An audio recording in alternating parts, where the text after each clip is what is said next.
Chapter 127. Elimination of internal traitors. At this moment, the elderly Wei wore a face of embarrassment, forcing a smile as he said, "Lord Jiang, I sincerely apologize. We were indeed a bit anxious just now and lost control of our steps. Rest assured, we will arrange for someone to craft 2 new gates for you. Sturdy and even better than the previous ones."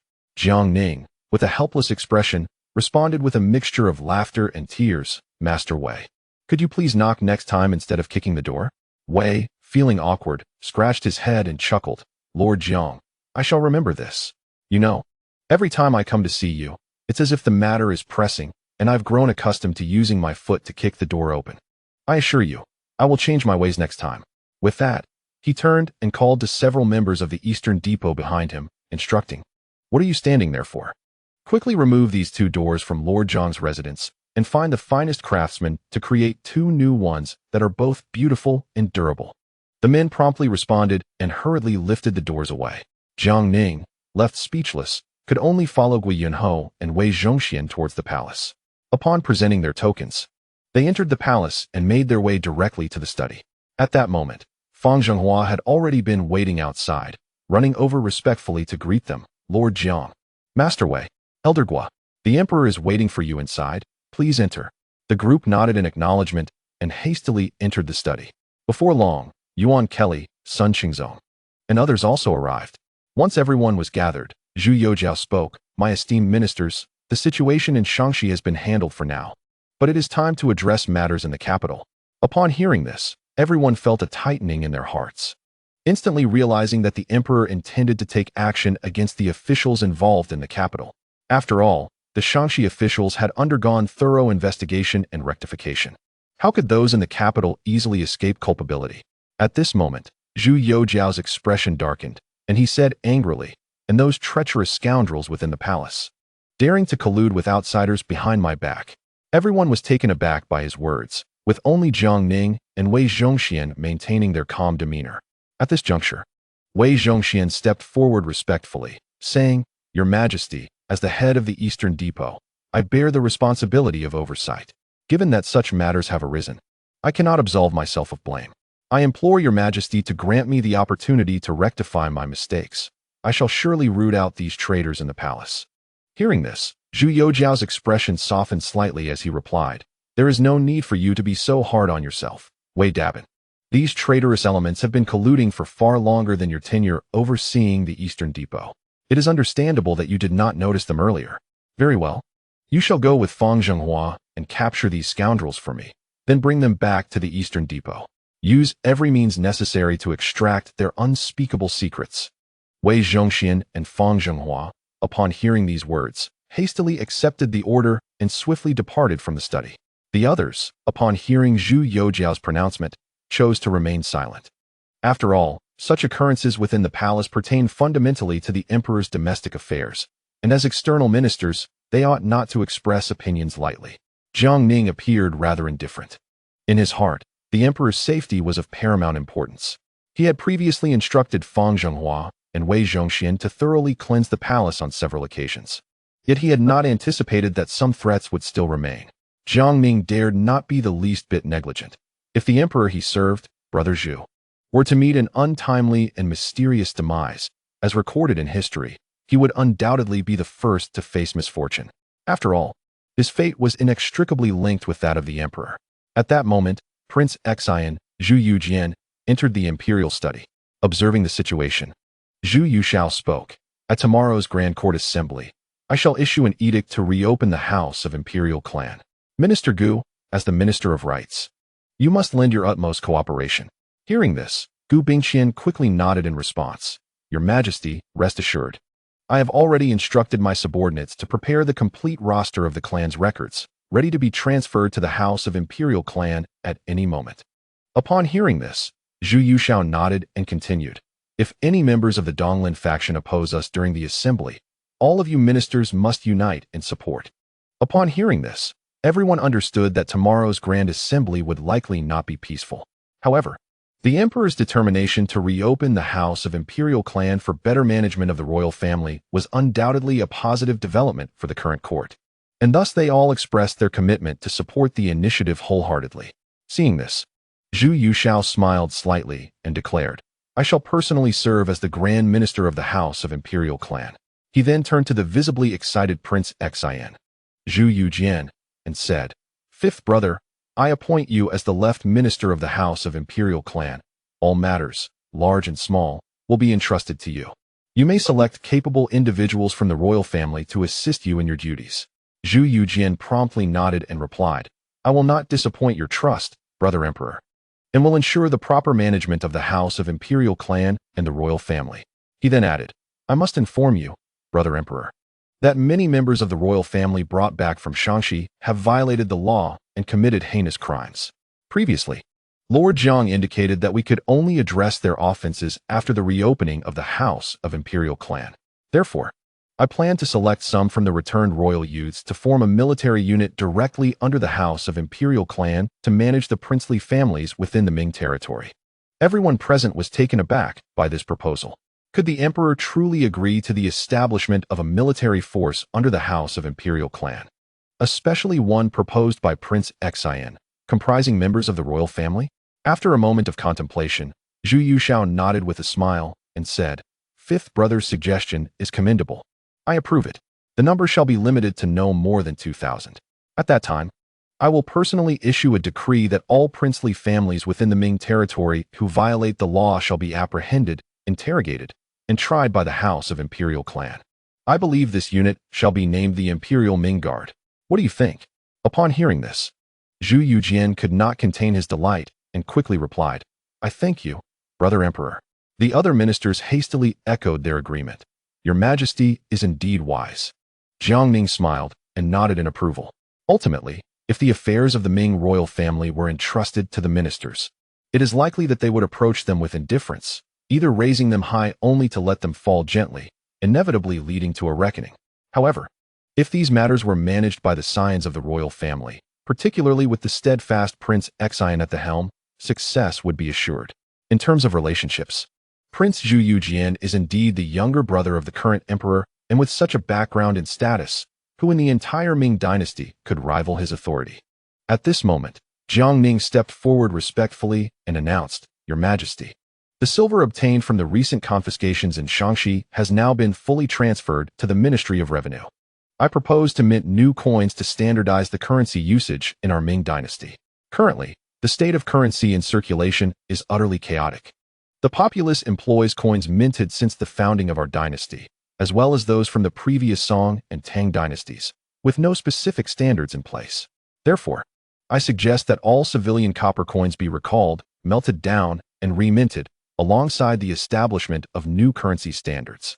As for the silver, it should also be uniformly minted into silver coins, directly distributed by the court. Upon hearing this, Zhu Yujiao furrowed his brow, lost in thought.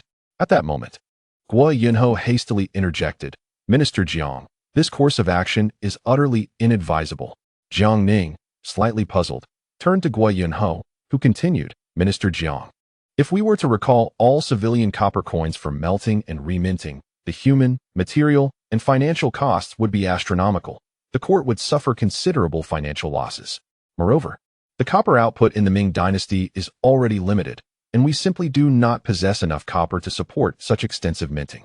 Jiang Ning, upon hearing this, let out a cold laugh and remarked, Minister Guo, do you know how many cash coins the common folk are currently using? Guo Yunho replied, the commoners primarily use small cash coins, with denominations such as Xiao Ping Qian, Zhe Er Qian, Zhe San Qian, Zhe Wu Qian, Zhe Shi Qian, and Dang Shi Qian. However, these coins are from various dynasties, leading to extreme confusion, especially with the higher denominations.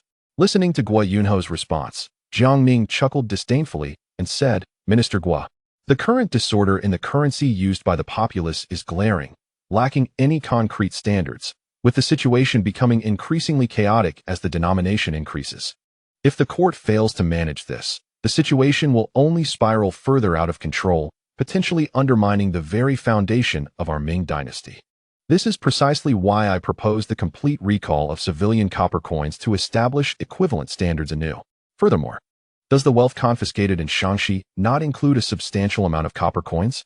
Guo Yunho, upon hearing this, expressed his concern, Minister Jiang. Even if the situation is as you say, the The large-scale issuance of new copper coins would indeed be quite challenging. I fear the commoners may not accept them. To this, Jiang Ning smiled slightly and replied, Minister Gua, the reason the populace is reluctant to accept new coins stems from the inferior quality of the copper coins minted by the court previously, which contained insufficient copper. After a brief period of use, they become severely worn, making them hard to circulate among the people. Additionally, there are many unscrupulous individuals minting counterfeit coins, significantly disrupting the normal usage of copper currency by the populace. Thus, my intention is to completely remelt and recast all the copper coins currently in circulation within the court. Once the corresponding new currency is established, officials shall be the first to adopt its use, while simultaneously encouraging the populace to actively exchange their old coins for the new.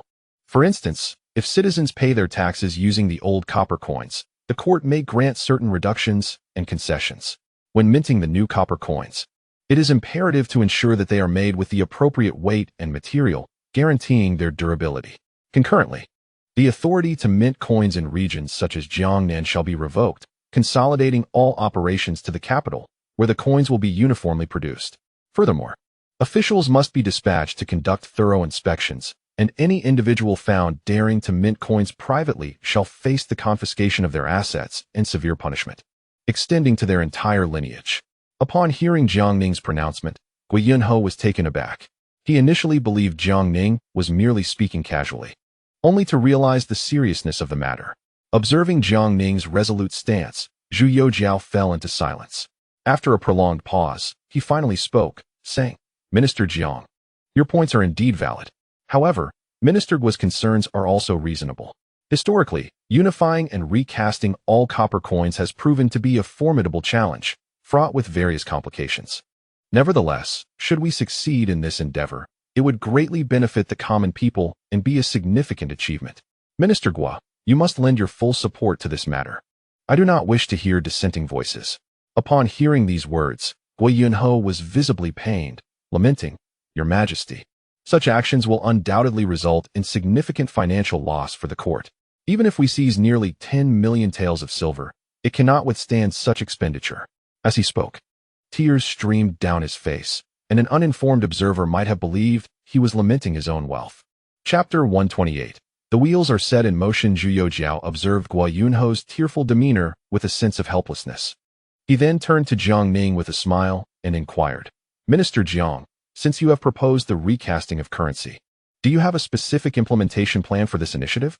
In response, Jiang Ning promptly replied, Your Majesty, the copper content in the coins previously minted by the court has indeed been quite low, resulting in rapid wear during usage. To my knowledge, the copper content in past coins has been less than 50%, and even privately minted coins had only 30% copper. Therefore, I propose that the new coins contain 80% copper, with an addition of 10% lead and 10% tin. As for the denominations of the new copper coins, they should be set at 1, 5, and 10 when respectively. Once the new currency is minted, officials will lead by example in its usage to bolster public trust in the new coins. Zhu Yujian, listening intently, nodded in approval and then asked, Minister Jiang, what are your plans regarding the silver coins? Jiang Ning pondered briefly before continuing.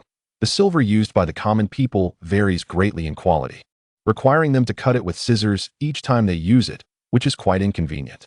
Therefore, I suggest that we unify all silver into a one-tael coin, with a silver content of 90% and the remaining 10% being copper. Likewise, officials and soldiers should initially lead the usage of these silver coins. And in the future, all salaries for officials and military pay for soldiers can be dispersed in silver dollars. Simultaneously, His Majesty may issue a decree to proclaim to the world that the use of gold for trade among the common folk is henceforth forbidden, permitting only the newly minted copper and silver coins from the court. Upon hearing this, Zhu Youjiao nodded slightly and turned his gaze towards Gui Yunho, who was now weeping even more fervently. Through his tears, Gui Yunho choked out, This is simply reckless, utterly irresponsible. Even if one were to possess mountains of gold and silver, such extravagance is unsustainable. With that, he burst into loud sobs. Zhu Youjiao's expression darkened, revealing his displeasure, and he inquired of Jiang Ning, Minister Jiang, what if we were to emulate the practices of the Taizu era and issue treasure notes? Upon hearing this, Jiang Ning shook his head vigorously, as if it were a rattle drum. Internally, he scoffed at the notion. The current value of treasure notes is less than that of toilet paper. What is the point in distributing them? The credit card system established by Taizu Zhu Yuanzhang has long been squandered, and whatever remains has been depleted by his descendants, rendering it utterly bankrupt. Should these notes be issued again, the populace would surely erupt in outrage. Regaining his composure, Jiang Ning respectfully responded, "Your Majesty, the treasure notes currently hold little credibility among the people, who have nearly lost all trust in them. If we were to issue them now, it would not only be difficult to implement, but might also incite public discontent, detrimental to the stability of the court. The pressing matter at hand is to follow my suggestion to mint new coins and standardize the currency system. That would be the wisest course of action." Upon hearing this, Zhu Youjiao awkwardly touched his nose and remarked, "However, Minister Jiang, Gua has a point. This course of action indeed incurs substantial losses for the court. Although the national treasury holds millions of taels of silver, it cannot withstand such depletion." Jiang Ning, with a slight smile, replied, "Your Majesty, I am aware of an excellent location that is not only rich in copper mines, but also gold and silver mines." At this, Zhu Youjiao sprang from his dragon throne, eagerly grasping Jiang Ning's sleeve, exclaiming, "Minister Jiang, is there truly such a place? Pray, tell me where it is." Even Gui Yunho, who had been weeping on the ground moments before, now appeared revitalized. He abruptly sprang to his feet and seized Jiang Ning's other arm, saying, "Minister Jiang, how could you be so inconsiderate? With such a wonderful place, why reveal it only now? This is simply unfair." Instantly, the other ministers gathered around eagerly. Seeing this, Jiang Ning hastily interjected, "Your Majesty and esteemed ministers, please do not rush me. Allow me to finish my explanation." The crowd, filled with anticipation, fixed their gaze on Jiang Ning. A barely perceptible smirk appeared at the corners of his mouth as he mused internally, "Let them endure the hardships. I shall bear the blame, for I have no intention of concerning myself with these invaders." Then, clearing his throat, Jiang Ning solemnly stated, "As I understand it, the islands of the East are rich in minerals. They boast not only silver and copper mines, but also gold mines, with astonishing reserves particularly of silver and copper. One could say that merely digging into some hills might very well yield silver. However, the smelting technology of the Wokou is exceedingly rudimentary and outdated, thus yielding little silver and copper from those rich mines. In contrast, our Ming dynasty boasts unparalleled smelting techniques. Should we venture to mine, we would undoubtedly reap substantial profits." Hearing Jiang Ning's words, Zhu Youjiao responded with a hint of embarrassment, saying, "Minister Jiang, I have long been aware that the Eastern Wokou possess copper and silver mines." Jiang Ning was taken aback by this revelation, as he had intended to showcase his recent discoveries. At that moment, Gui Yunho interjected promptly, "Minister Jiang, it is common knowledge that the Eastern Wokou have copper and silver mines. Over the years, they have traded these resources with our Ming for silk, porcelain, tea, and Yongla Tongbao." The others nodded in agreement. Jiang Ning tentatively suggested, "What if we were to send troops to directly conquer the Eastern Wokou, thereby seizing their copper and silver mines? What do you all think?"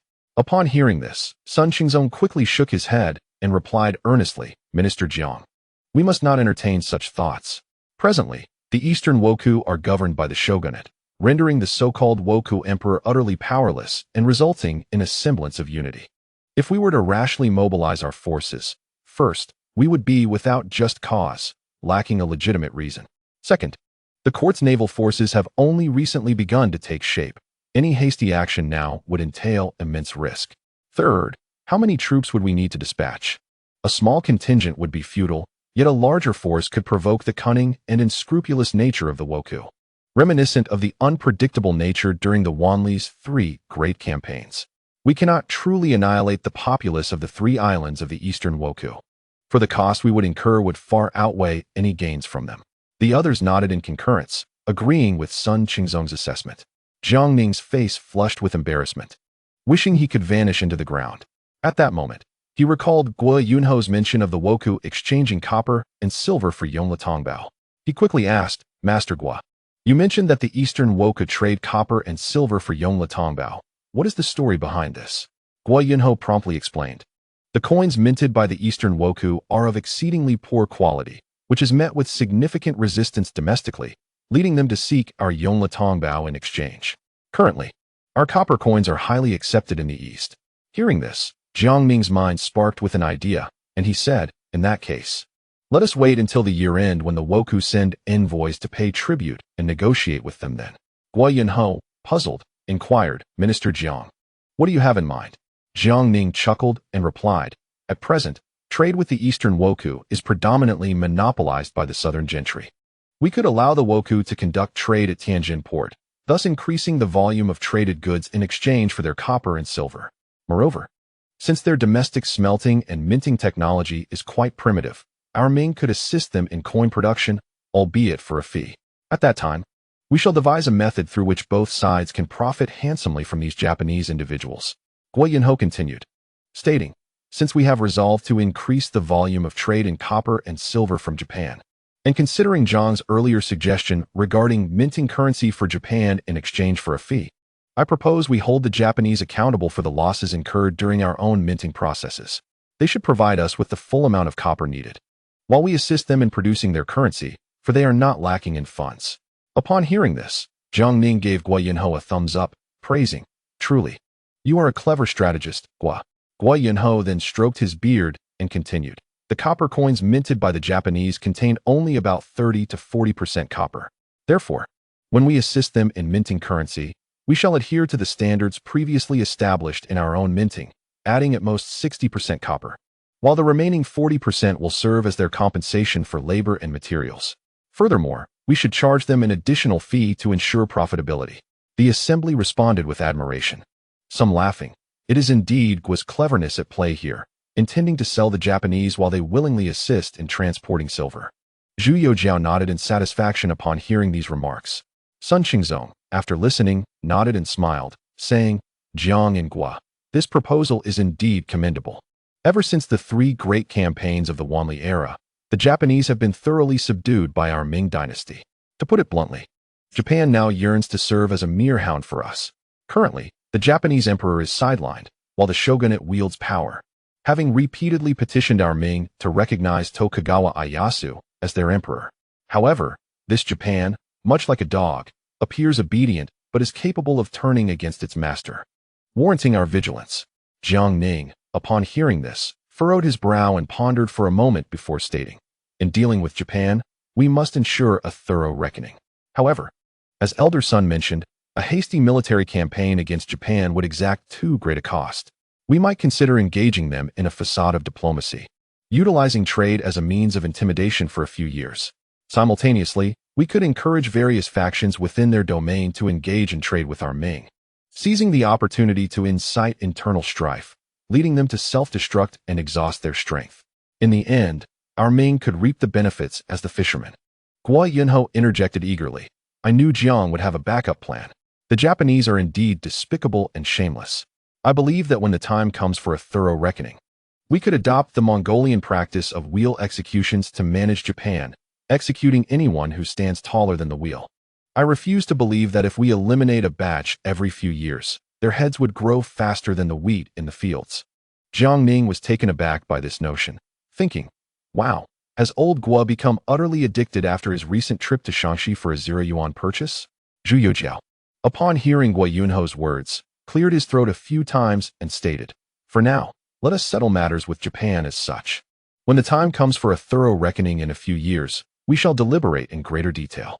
However, I find merit in the method of wheel decapitation proposed by Minister Guo. At that time, we shall ponder further and see if there are alternative approaches. Upon hearing this, Jiang Ning felt a surge of joy in his heart, realizing that his brother Zhu and the frugal Minister Guo were determined to effortlessly seize the copper and silver mines of the Eastern Japanese without exerting any significant effort. Although this plan may take a few more years to materialize, it matters little. Let these Japanese frolic for a while longer. Despite their current exuberance, when the time comes for an account to be rendered, they shall find themselves in dire straits. As the assembly came to a consensus regarding the attitude and strategy towards the Eastern Japanese, the atmosphere in the hall eased somewhat, and the gazes of those present seemed to penetrate through this brief discussion, contemplating the future series of maneuvers that might unfold with the Japanese. At that moment, when Tian suddenly spoke, Your Majesty, since the opening of trade during the reign of Emperor Longqing, the customs duties collected from the south have diminished progressively, mostly lining the pockets of local officials and gentry. Furthermore, there are those who brazenly evade taxes, amassing great wealth while the court receives a pitifully small sum. Therefore, I propose that we assign personnel to consolidate all southern coastal ports under the management of Tianjin and Shandong Denglai. Although the distance is considerable, these regions are under the court's effective control, where none dare to act insincerely. As for the southern coastal customs, we might dispatch troops under the guise of training the Navy to temporarily shut them down. Subsequently, we can deploy the Navy along the coast to combat smuggling vessels, thus sustaining our military efforts through warfare. Once the situation in the northern territory stabilizes, we can then advance southward, reopen the southern ports, and manage them directly through the court. Listening to Wen Tian's proposal, the assembly was taken aback, and even Jiang Ning was genuinely astonished. He pondered to himself.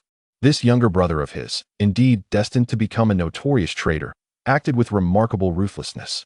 Yet, this proposal seemed excessively radical and utterly inadvisable. Should such actions be taken, it would surely drive the southern gentry to desperation, inevitably inciting chaos, and the court would find itself in a precarious predicament. With this in mind, Jiang Ning hastily interjected. Minister Wen, your proposal carries considerable risk. There is a saying that severing a man's means of livelihood is akin to killing his parents. If we act rashly, the southern officials and gentry may rise in rebellion, leading to widespread disorder. Currently, the court must guard against the threats from the Liao East and suppress the southwestern chieftains. Should the situation spiral out of control, it would become exceedingly perilous. Upon hearing Jiang Ning's words, Wen Tian contemplated for a moment and realized that he had indeed been too hasty. He promptly bowed in respect and said, Your Majesty, I have not considered the situation thoroughly enough. I beseech Your Majesty to punish me. Hearing this, Zhu Youjiao, initially swayed by Wen Tian's proposal, came to understand the implications after listening to Jiang Ning's analysis. He then smiled and remarked, Minister Wen, your intentions are solely for the good of the nation, and your eagerness to contribute ideas is commendable. Though the methods may appear somewhat extreme, it is said that those who speak the truth are free from blame. You need not dwell too heavily on self-reproach. Chapter 129. Expanding Open Ports, Understanding the Delicate Nature of the Situation. Jiang Ning felt compelled to temper his critique of Wen Tian, acknowledging the merit in the latter's suggestions. He stated, The proposal put forth by Lord Wen is not without its merits, as it indeed contains elements worthy of commendation. Presently, the naval forces at the southern coastal ports are languishing in decay, deeply entrenched in collusion with local officials and gentry. In my humble opinion, the court should mobilize naval resources from the north and appoint capable commanders to replace the southern coastal fleet. Simultaneously, a gradual replacement of regional officials should be undertaken. In due course, the Navy will be able to set sail and combat smuggling vessels. Since the reign of Longqing, the number of open ports in our Ming dynasty has been exceedingly limited, with the port of Yuegang and Zhangzhou, Fujian, being the most significant. However, it is still inadequate.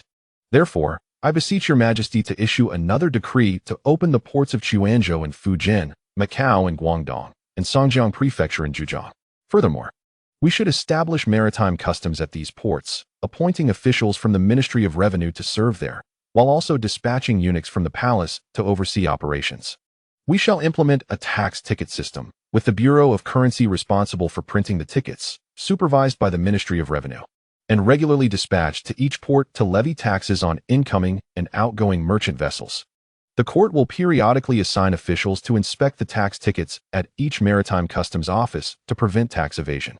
Upon hearing this, Zhu Youjiao, seated upon the dragon throne, nodded in agreement, as did the other esteemed officials, recognizing that a prosperous court would allow them to breathe easier after years of financial strain. Jiang Ning continued, In this manner, the court will effectively manage the various ports, while the enhanced Navy will be able to combat smuggling, thereby bolstering our military strength. However, he abruptly ceased speaking, wary of inadvertently mentioning the prospect of the Ming Navy venturing into the west, which could alarm Zhu Youjiao. At this juncture, Gu Yinho interjected. Minister Jiang, setting aside the dispatch of naval forces from Tianjin and the replacement of southern coastal officials, our immediate priority must be to secure the northern front. The southern populace, even if deprived of a meal, will not perish. But if we open so many ports at once, who will still be inclined to trade at Tianjin port? It It would seem we are laboring tirelessly only to enrich others. Jiang Ning, sensing the tension, smiled reassuringly. Lord Gua, let us not be hasty. While we may open ports in the south, we can impose higher tariffs. Concurrently, the Navy can proactively engage in combating smuggling to restore proper trade practices. As for Tianjin Port and the Shandong region, which are close to Korea, Japan, and the Ryukyu Islands, we might consider lowering tariffs to attract trade from these smaller nations. After all, progress in our endeavors, much like dining, must be achieved gradually. Gui Yunho, finding merit in this reasoning, nodded in agreement. At this moment, Zhu Youjiao remarked, if we are to replace officials in the southern coastal provinces, let us focus primarily on Fujian, Guangdong, and Zhejiang. Uncertain of suitable candidates, the assembled officials turned their gazes toward Jiang Ning. He cleared his throat twice, inwardly chiding. Why do they all look at me? Do they expect me to handle everything while they merely await the fruits of my labor? After a prolonged silence from Jiang Ning, the chief minister, Sun Qingzong, spoke up. Your Majesty, for the position of governor of Guangdong, I recommend Minister Nanjui. He is a man of integrity and possesses military knowledge, particularly excelling in naval warfare, thus embodying both civil and military virtues. Upon hearing Sun Qingzong's recommendation, Zhu Youjiao nodded thoughtfully, stating, in that case, let us heed Master Sun's counsel and transfer the current governor of Guangdong to a position in Nanjing's 6 ministries for a well-deserved retirement. We shall appoint Nanjui as the new governor of Guangdong, entrusting him with the rigorous inspection of smuggling vessels and goods. Shortly thereafter, Yuan Kelly stepped forward, declaring, Your Majesty, I humbly recommend Fan Jingwen for the post of governor of Zhejiang. He is adept in governance, displaying a steady and capable demeanor, making him an exceptional choice. Zhu Youjiao, smiling, nodded in agreement, asserting, I have heard of Fan Jingwen. He is indeed a man of talent. Since you have recommended him, let him be appointed as governor of Zhejiang. Zhu Youjiao then fixed a piercing gaze upon Jiang Ning, who inwardly lamented, now they have turned their attention to me. Zhu Youjiao chuckled, saying, Minister Jiang, it falls upon you to recommend a candidate for the governorship of Fujian. After all, your judgment in selecting capable individuals has always been reliable, and I trust your choices. Jiang Ning was momentarily speechless, feeling as though he had been morally coerced. After a moment of contemplation, he suddenly recalled the illustrious trickster, Xiong Wencan. He promptly declared, Your Majesty, I recommend the Assistant Minister of Personnel, Xiong Wencan. He is eloquent and persuasive, possessing the gift of gab, making him an unparalleled choice for governor of Fujian. Upon hearing Jiang Ning's words, Zhu Youjiao was momentarily taken aback. Eloquent and persuasive? Is that all he can do? He inquired incredulously. Jiang Ning pondered briefly before responding. Indeed, he lacks any other remarkable talents. The assembly was left in a state of bewilderment. Zhu Youjiao, with a hint of skepticism, asked, Minister Jiang, can you assure me that Xiong Wencan is a reliable choice? Your description suggests he is merely a master of verbal finesse. Jiang Ning awkwardly smiled, asserting, Your Majesty, in terms of verbal prowess, Xiong Wencan is unparalleled throughout the Ming dynasty. He is undoubtedly a dependable candidate. Sun Qingzong and the others stood in stunned silence, internally questioning Jiang Ning's judgment. They had heard of Xiong Wencan and recognized his charm and eloquence, but could he truly fulfill the responsibilities of such a vital position in Fujian? Sensing the lingering doubts among the officials, Jiang Ning, with determination, declared, Your Majesty, I am willing to stake Xiong Wencan's life on this. If he fails as governor of Fujian, I shall personally ensure his execution. Upon hearing this, Zhu Youjiao was immediately taken aback, coughing several times, his face flushed crimson. Even the usually composed Yuan Kelly and Sun Qingzong could not suppress their own coughs. At that moment, Gui Yunho quickly interjected. Lord Jiang's internal appointments do not shy away from rivals, and external appointments are equally fearless. Such integrity is truly commendable. I am in awe. The crowd turned their disdainful gazes towards Gui Yunho, inwardly cursing him. Oh, you old miser Gua, can't you at least gauge the situation before flattering? Subsequently, Zhu Youjiao repeatedly sought confirmation from Jiang Ning, and upon realizing Jiang Ning's unwavering resolve to secure Xiong Wencan's head, he gritted his teeth and ultimately acquiesced to the matter. With the selection of the governors for the 3 southern coastal provinces settled, Zhu Youjiao promptly instructed the cabinet to draft an edict, calling for the elite forces from the Shandong Denglai Navy and Tianjin Navy to head south, to Zhejiang, Fujian, and Guangdong to reorganize the local naval strengths. Simultaneously, he mandated the Ministry of War to meticulously select commanders proficient in naval warfare to oversee operations in these regions. At this juncture, Gui Yinho hastily reminded, Your Majesty, it is imperative to instruct the navies of the 3 provinces to rigorously combat those smuggling vessels. Upon encountering them, without further ado, apprehend the individuals and confiscate all goods, returning them to the capital.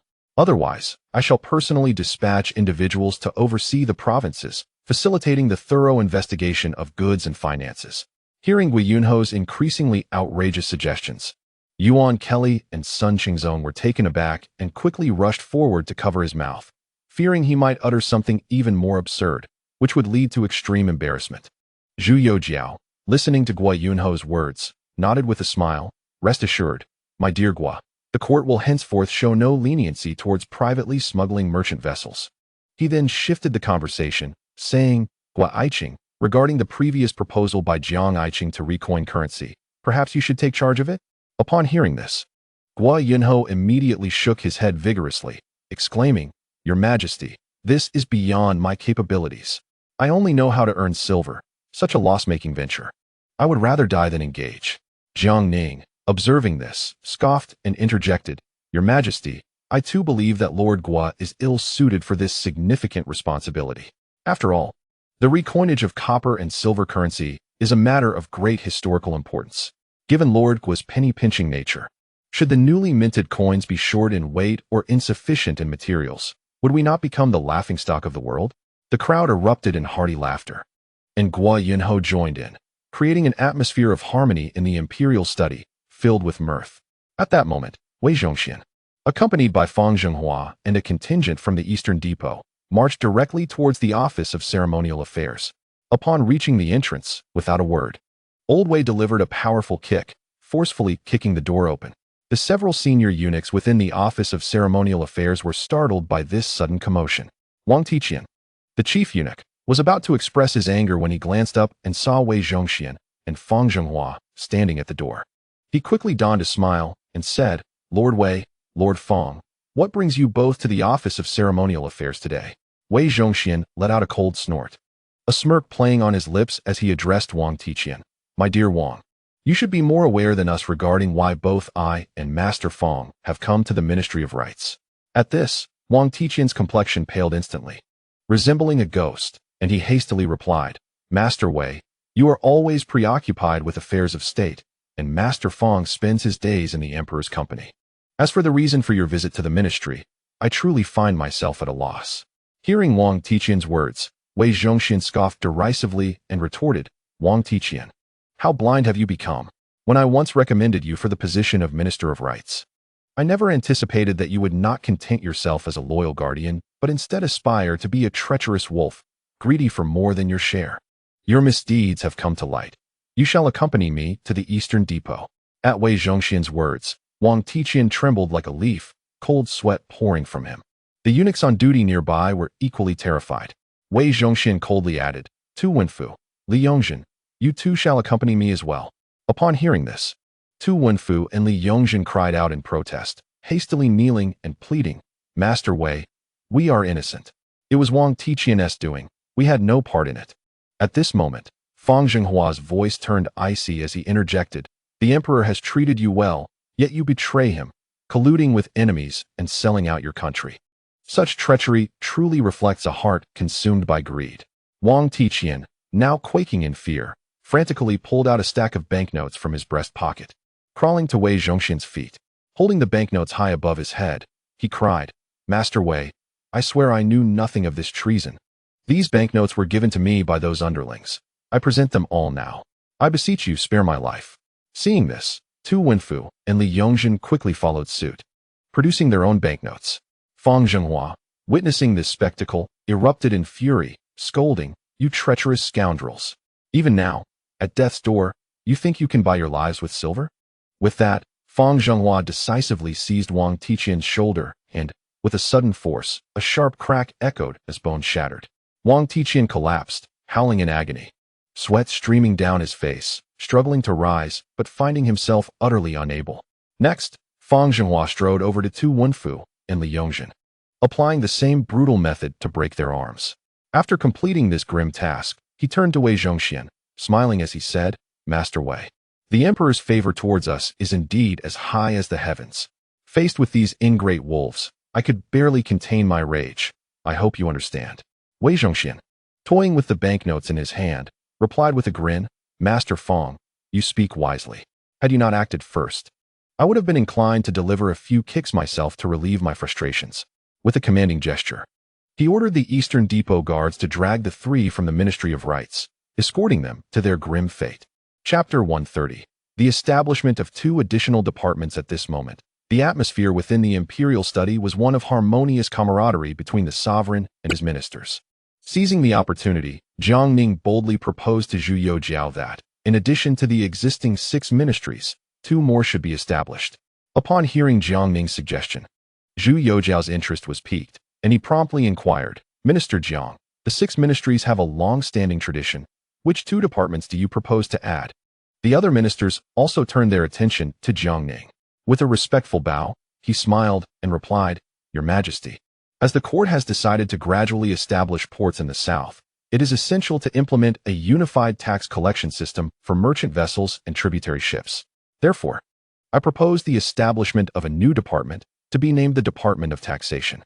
After all, the management of national finances and taxes is currently solely under the purview of the Ministry of Revenue, which has become quite burdensome. Upon hearing Jiang Ning's words, Gui Yunho, sitting nearby, grew agitated and exclaimed, Minister Jiang, what do you mean by this? The Ministry of Revenue is not overwhelmed with work. I believe I could continue for another 30 years. Jiang Ning was momentarily at a loss for words and inwardly chastised Gua, thinking, Goodness, how old are you now? Do you truly intend to toil in the position of Minister of Revenue until your demise? Nevertheless, Jiang Ning maintained his smile and responded, Minister Gua, while it is true that the Ministry of Revenue has become adept at managing commercial taxes, it must also oversee finances, which could lead to oversight.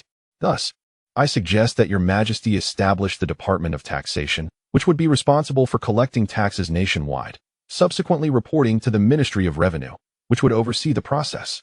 In this manner, you would merely need to count the silver daily, and should any tax discrepancies arise, you could report directly to His Majesty, alleviating the burden on the officials of the Ministry of Revenue. Upon hearing this, Gui Yunho appeared contemplative, eventually nodding in agreement and smiling as he remarked, That does sound reasonable. I would only need to sit in the ministry and count silver. If I discover any tax issues, I can promptly report them to His Majesty. Zhu Youjiao then turned to Sun Qingzong and Yuan Kelly, asking, Master Sun and Yuan, what are your thoughts on this matter? Sun Qingzong and Yuan Kelly exchanged glances, nodded, and simultaneously responded, Your Majesty, we believe Minister Zhang's proposal is quite prudent. The other ministers expressed their agreement as well. For Jiang Ning's reputation in the court was as solid as that of Wei Zhongxian, and it was well known that he never undermined his own.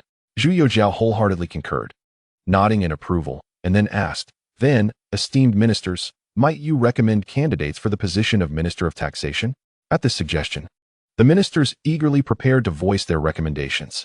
At that moment, Gui Yunho hastily interjected, Your Majesty, I have a candidate to propose. One who is undoubtedly capable of fulfilling this significant role. He then turned to his fellow ministers and added, Although we are all ministers of the 6 departments, the Ministry of Commerce will need to collaborate with the Ministry of Revenue in managing national commercial taxes. Therefore, it is more fitting for me to recommend this candidate. Jiang Ning, standing by, smiled in agreement, remarking that the candidate recommended by Lord Gua must undoubtedly be exceptionally suitable. Zhu Youjiao, with a smile, inquired, Lord Gua, may I ask whom you have recommended? Gua Yunho promptly replied, Your Majesty, I recommend the left Assistant Minister of the Ministry of Revenue, Bai Zian. Lord Bai is well-versed in financial management, maintains a commendable integrity, adheres strictly to discipline, and goes about his duties with meticulous attention to detail. He will undoubtedly ensure the tax department is managed with utmost efficiency. Jiang Ning, having heard this, nodded in strong affirmation. He was somewhat familiar with Bai Zian, recognizing him as a talent whose capabilities were on par with Gui Yunho's, and perhaps even subtly surpassing them. Sun Qingzong and Yuan Kelly also quickly expressed their agreement.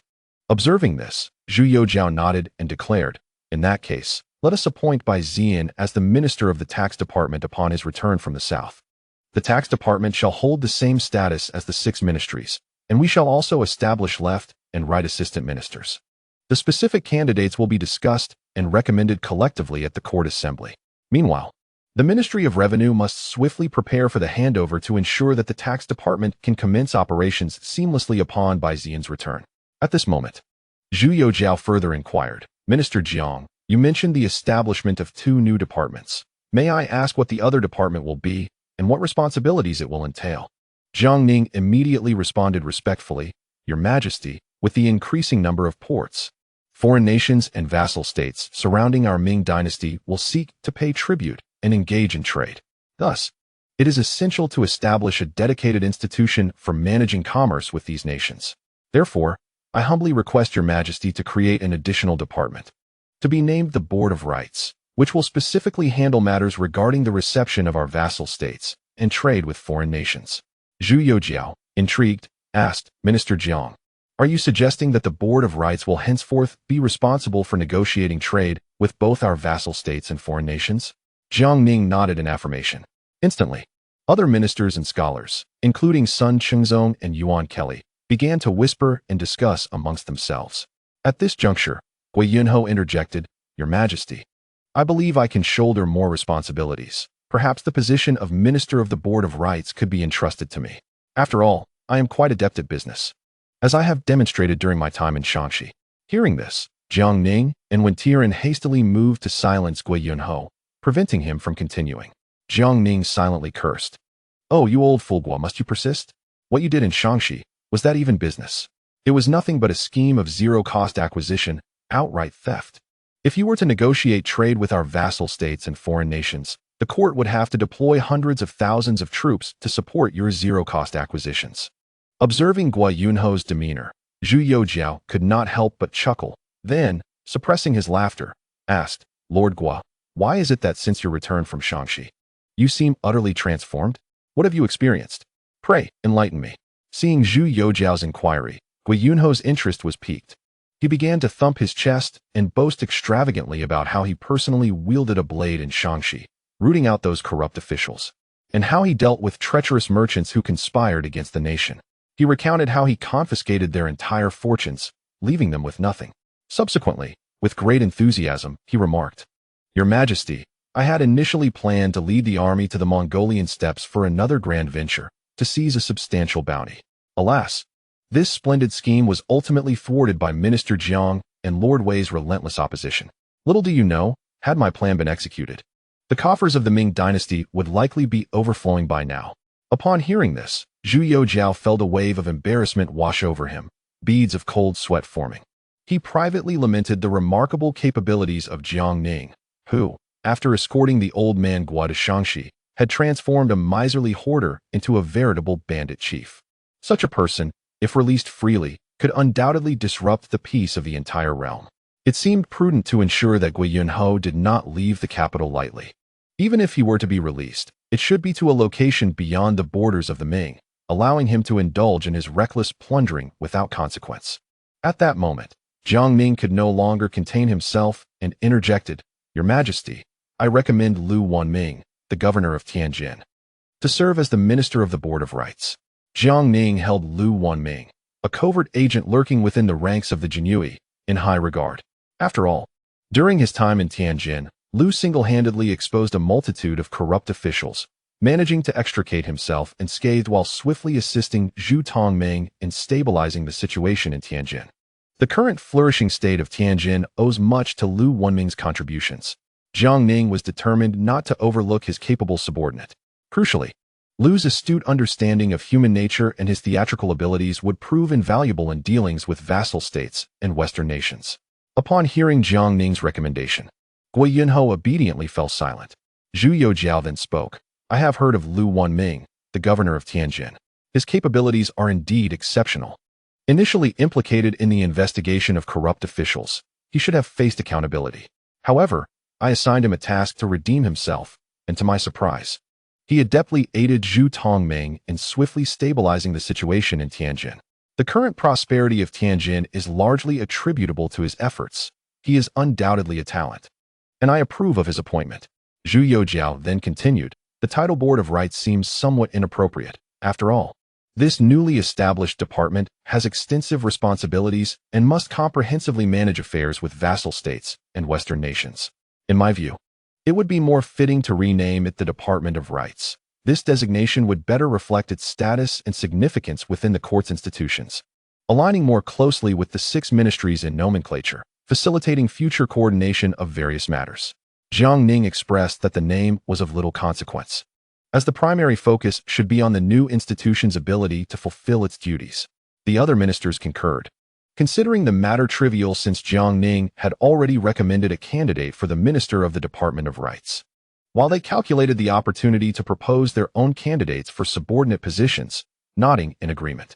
Thus, in accordance with your Majesty's words, the office shall be renamed the Board of Rights. Sun Qingzong was the first to voice his agreement, and other officials quickly followed suit. Seeing that everything had been settled, Zhu Youjiao was filled with joy and promptly issued an edict to host a banquet for the officials in the imperial garden. Upon hearing this, the ministers were all agitated with excitement. However, Jiang Ning wore a look of resignation. After returning to the capital, the emperor had already treated them to 2 meals, and it wasn't as if they were hosting a continuous feast. Yet, he could not voice his thoughts, so he accompanied the other officials to the imperial garden for the banquet. Zhu Youjiao instructed the young eunuch outside to guide the ministers to the garden, while he retained Jiang Ning back. Jiang Ning felt a flicker of curiosity and inquired, "Might I ask, Your Majesty, why have you summoned me?" At that moment, Zhu Youjiao gestured for Fang Zhenghua, who hurriedly entered. A bit embarrassed, Zhu Youjiao said, "Brother Jiang, the officials from the Board of Rights have been treacherous, and I have ordered Wei Zhongxian to have them taken to the Eastern Depot for strict interrogation. However, there arises a matter regarding the disposition of these banknotes." As he spoke, he gestured towards the thick stack of banknotes in Zhenghua's hand. With a hint of awkwardness, Zhu Youjiao continued, "While matters of the inner court are indeed personal to me, should not these substantial banknotes be submitted to the Ministry of Revenue? And what about the assets of those treacherous officials?" Jiang Ning was momentarily at a loss for words, but soon replied, "Given the circumstances surrounding the Board of Rights, it is entirely up to Your Majesty's discretion. As for these ill-gotten funds, Your Majesty may keep them. There is no need to surrender them to the Ministry of Revenue. Regarding the properties of those high-ranking eunuchs, Your Majesty may handle them as you see fit. My previous petition for the inner treasury was merely to set a precedent, facilitating the dismantling of the smaller treasuries in other departments, not to imply that all revenues from the imperial estates should henceforth be submitted to the ministry. After all, even a landlord's household cannot afford to be without reserves. Your Majesty surely needs to save a bit for personal use, does he not?"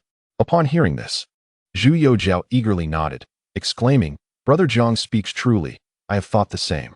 He then hastily turned to instruct Fang Zhenghua to convert all the banknotes into silver and transport them to the palace. Simultaneously, all assets belonging to the high-ranking eunuchs were to be reclaimed into the inner court. Once the arrangements were finalized, Zhu Youjiao, brimming with enthusiasm, took Jiang Ning by the arm and led him to the banquet. At the feast, observing the ministers conversing joyfully with the emperor in a warm atmosphere, Jiang Ning naturally became part of the camaraderie. Whether it was Zhu Youjiao's exuberance or some other reason, he incessantly poured wine for Jiang Ning. Unbeknownst to him, Jiang Ning gradually succumbed to intoxication, drinking more than he intended. As dusk fell, the ministers began to rise and bid farewell to the emperor. Subsequently, Jiang Ning, slightly unsteady, was escorted out of the palace by Fang Zhenghua. Li Ruoyan had long awaited outside to take Jiang Ning back to his residence. The sisters Lu Ruoyan and Lu Qingshan, seeing Jiang Ning in a drunken stupor, hurriedly approached to assist him with a simple wash-up before helping him to rest. Chapter 131. The capital garrison. The following morning, Jiang Ning slowly awakened, feeling a dull ache in his head. He rose and donned his garments, at which moment Lu Ruoyan entered with a radiant smile, saying, "Young master, you are awake. I shall fetch water for you to wash up." Jiang Ning nodded in acknowledgement. Shortly thereafter, Lu Ruoyan returned with water and assisted Jiang Ning in a simple morning ablution.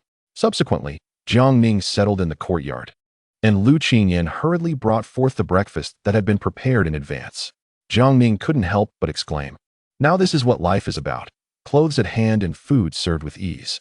At that moment, Lu Ruoyan chimed in with a smile. Young master, you indulged in too much wine yesterday. I specifically had Qingyan prepare some light porridge to help soothe your stomach. Jiang Ning smiled and nodded, just as he lifted the bowl to dine, when suddenly a series of loud knocks interrupted him. Hastily, he raised his head to gaze towards the door and then stood to open it. There stood Wei Zhongxian, caught mid-kick, and upon seeing Jiang Ning, he appeared rather embarrassed as he said, Master Jiang, we were in such a hurry that we forgot to knock. Jiang Ning, accustomed to such antics, inquired, Wei Gonggong, what brings you here in such a frenzy this early in the morning? Without hesitation, Wei Zhongxian grasped Jiang Ning's sleeve and, as he stepped inside, declared, Master Jiang, yesterday we received the emperor's decree to detain Wang Tiqian, the head of the court of rights, along with the eunuchs Tu Wenfu and Li Yongzhen, and confine them to the eastern depot. After a night of interrogation, we discovered that they had conspired with the Manchus and Mongols, smuggling grain since the Wanli era. With even the former head eunuch, Wang An, implicated. He continued, we thought to seek your counsel on this matter. Upon hearing this, Jiang Ning could not help but reflect. History often attributed the downfall of the Ming dynasty to Li Zicheng and the Manchus, yet it seemed clear that the seeds of destruction were sown by their own kin. After a moment of contemplation, Jiang Ning replied, Wei Gonggong, since Wang Tiqian, Tu Wenfu, and Li Yongzhen have confessed, what is there to deliberate? You must report this to the emperor at once. Although Wang An has retired to his hometown, given the heinous nature of this case, he must be apprehended and brought to justice. Wei Zhongxian's expression soured as he remarked, Wang An's status is significant. It may not be appropriate to act against him so directly.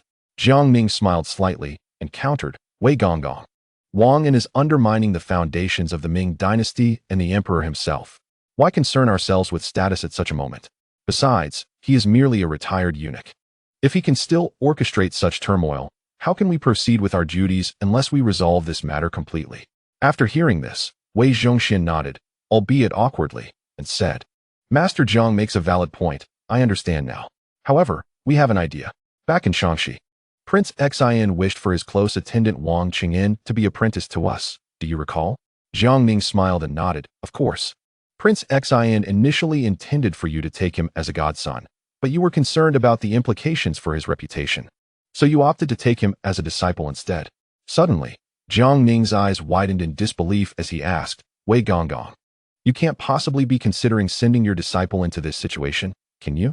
Old Wei chuckled with a hint of mischief, remarking that his apprentice was not an easy one to handle. With Prince Xin Wang about to take charge of the Zongren few and faced with a multitude of responsibilities, it was imperative for him to have a capable aide by his side. Seizing this opportunity, Old Wei intended to impart a lesson to Wang Qingyan. Jiang Ning inwardly lamented that Old Wei had indeed taken a turn for the worse, in a rather insidious manner, as he was clearly pushing his apprentice into the fray. Nevertheless, Jiang Ning refrained from voicing too many objections, acknowledging that there was some merit in Old Wei's reasoning. He nodded and remarked, your suggestion, Wei Gonggong, is indeed feasible. Upon witnessing Jiang Ning's agreement, Old Wei hastily rose to take his leave, striding quickly towards the palace to report the matter to Zhu Youjiao. Jiang Ning watched the retreating figure of Old Wei, reflecting on his character. Old Wei possessed many commendable qualities, notably his high efficiency and decisive actions. He was indeed praiseworthy in those respects. However, his personal demeanor left much to be desired. Take, for instance, the incident of him kicking the door. Fortunately, the two doors had recently been constructed and were sturdy enough, or else today might have seen Jiang Ning suffering the consequences of Old Wei's impetuousness. Subsequently, Jiang Ning picked up his bowl and began to eat, relishing the simple yet delightful combination of congee and side dishes. After finishing, he let out a satisfied belch, and Lu Ruoyan promptly presented him with a cup of hot tea. Smiling, Jiang Ning accepted it and inquired, Ruoyan, why haven't I seen Old Li? And what has my master been preoccupied with lately? Lu Ruoyan, covering her lips with her hand, chuckled lightly. Li Qianhu left early this morning, claiming there were matters at the yamen. As for the old immortal, he has been pestering Lord Li, insisting that he take him to the Jiafangxi. Upon hearing this, Jiang Ning slammed his palm on the table with a thud, snorting disdainfully. As a monk, he should be devoted to his path. Yet his mind is consumed with indulgences and vices. It is utterly deplorable. It is one thing for him to wallow in his own degradation, but to entice court officials to join him is simply outrageous. How did I end up with such an unreliable master? Truly a misfortune. Lu Ruoyan and Lu Qingyan could not suppress their laughter at his outburst. Jiang Ning felt a bit embarrassed and cleared his throat. At that moment, Lu Qingyan teasingly remarked, "Young master, the old immortal declared that the unluckiest thing in his life was taking you as his unfortunate apprentice." Jiang Ning turned to Lu Qingyan and asked, "Is it true that the old fellow said that?" Lu Qingyan nodded with a smile. "Indeed. The old immortal mentioned that he initially hoped to have a court official like you as an apprentice for a steady source of support. Little did he know that since you became his disciple, he has hardly received any guidance from you. If not for his own abilities, he would have long starved on the streets." Hearing Lu Qingyan's words, a flush crept onto Jiang Ning's face. Upon reflection, he realized that since taking the old immortal as his master, he had indeed neglected to care for him. Even the title of Great Alchemist he promised was something the old man had to petition the emperor for himself. It seemed he had been somewhat remiss in his duties as a disciple. He then turned to Lu Ruoyan and instructed, "From now on, provide my master with 500 taels of silver each month for his expenses." As soon as the words left his mouth, Jiang Ning hastily amended his statement. 500 taels is excessive. Simply provide that old fellow with 50 taels. After all, he is but a solitary man. One person can eat to satisfaction while the entire family goes hungry. 500 taels would be far too much for him to manage, whereas 50 taels would suffice for his needs. Since the arrival of the Lu sisters, Lu Ruoyan and Lu Qingyan, at Jiang Ning's residence, he had entrusted Lu Ruoyan with household management, surrendering his entire monthly salary to her discretion. Upon hearing this, Lu Ruoyan nodded and assured him, "Rest assured, young master. I shall remember." Nearby, Lu Qingyan playfully winked and laughed. "Sisters certainly won't forget." However, if the old immortal discovers that the young master has allocated only 50 taels, he may very well grumble again. Still feeling uneasy, Jiang Ning reiterated his warning to Lu Ruoyan. "Ruoyan, I must be perfectly clear, 50 taels. Please do not give that old man 500 taels. Otherwise, he might take the money and flee, never to return." Lu Qingyan stifled a giggle beside them, chiming in, "Indeed, with his temperament, one can never be too sure." Before long, Li Ruoyan hurried back. Upon seeing him, Jiang Ning chuckled, oldly. "Have you finished your errands at the magistrate's office?" Li Ruoyan, wearing a smile, replied, "Just some trifling matters. I have taken care of everything." Jiang Ning promptly said, "I saved a meal just for you. Do eat while it's still warm." Li Ruoyan, not one to stand on ceremony, walked over and began to eat heartily. In no time, he devoured his meal with remarkable speed. At that moment, Lu Qingyan, her face aglow with joy, stepped forward to offer a cup of hot tea. After Jiang Ning and Li Ruoyan finished their tea, they rose to leave. Jiang Ning realized that despite having returned to the capital for some time, he had yet to visit the military camp, especially since he now held the position of its commander. Thus, the two hastily mounted their horses and made their way to the camp. Upon reaching the camp's entrance, Jiang Ning was taken aback. Goodness, if one were unaware, they might think they had come to the wrong place. The camp was alive with formations, soldiers training vigorously, a sea of humanity. And even the guards outside the gate had multiplied significantly. Shortly after, Deng Wenming hurried out to greet Jiang Ning with a smile. Jiang Ning quickly inquired, "My lord, what is the current situation at the camp?" Deng Wenming responded with a grin, "Master Jiang, you have just returned to the capital, and you may not yet know that Generals Chao Wenzhao and Man Gui have returned from recruiting troops in Hunan and Shaanxi." Jiang Ning asked, "My lord, how many troops have Generals Chao and Man recruited?" Observing the crowd, he speculated, "Surely, it must be several tens of thousands?" Deng Wenming replied with a smile, "Master Jiang, the current total at the camp is approximately 170,000 troops." Jiang Ning, taken aback, could scarcely believe his ears and asked once more, "My lord, are you certain the camp now boasts such a number, 170,000 soldiers? Where did all these troops come from?" Deng Wenming explained with a smile, "Master Jiang, when Generals Chao and Man were dispatched to recruit soldiers, you set a minimum standard of 50,000, without specifying a maximum limit. Thus, over the past few months, the two generals have successfully recruited a total of 150,000 troops." Upon hearing this, Jiang Ning was momentarily taken aback. He had initially thought that Chao Wenzhao and Man Gui could muster an army of 100,000, yet to his astonishment, these two formidable individuals had amassed a staggering 150,000 troops. Subsequently, Deng Wanming smiled and explained to Jiang Ning that such a vast number of soldiers could not all be gathered in one location. Therefore, they decided to refurbish the camps of the 5 Army Camp and the Divine Mechanism Camp, with the additional soldiers stationed at these 2 sites. Jiang Ning and Li Ruoyan followed Deng Wanming into the main camp. There, they observed Cao Wenjiao standing in the training ground, intently watching the soldiers drill, occasionally stepping forward to offer guidance. Upon noticing Jiang Ning and his companions, Cao Wenjiao hurried over, greeting them with a warm smile. Jiang Ning exclaimed with enthusiasm, "General Cao, it has only been a few months since we last parted, and you have managed to bring back 150,000 troops. I must admit, I am utterly astonished." Cao Wenjiao chuckled awkwardly and replied, "When I was ordered to recruit soldiers, there were no specific standards set forth by you, my lord. Given the dire circumstances faced by the people in the north, Man and I set out from North Zhili, traversing through Hunan and onto Tianqi.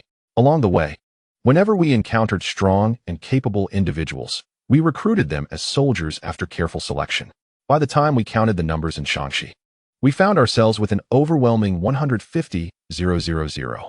At that moment, Man and I thought it prudent to cease recruitment, lest we inadvertently gather hundreds of thousands."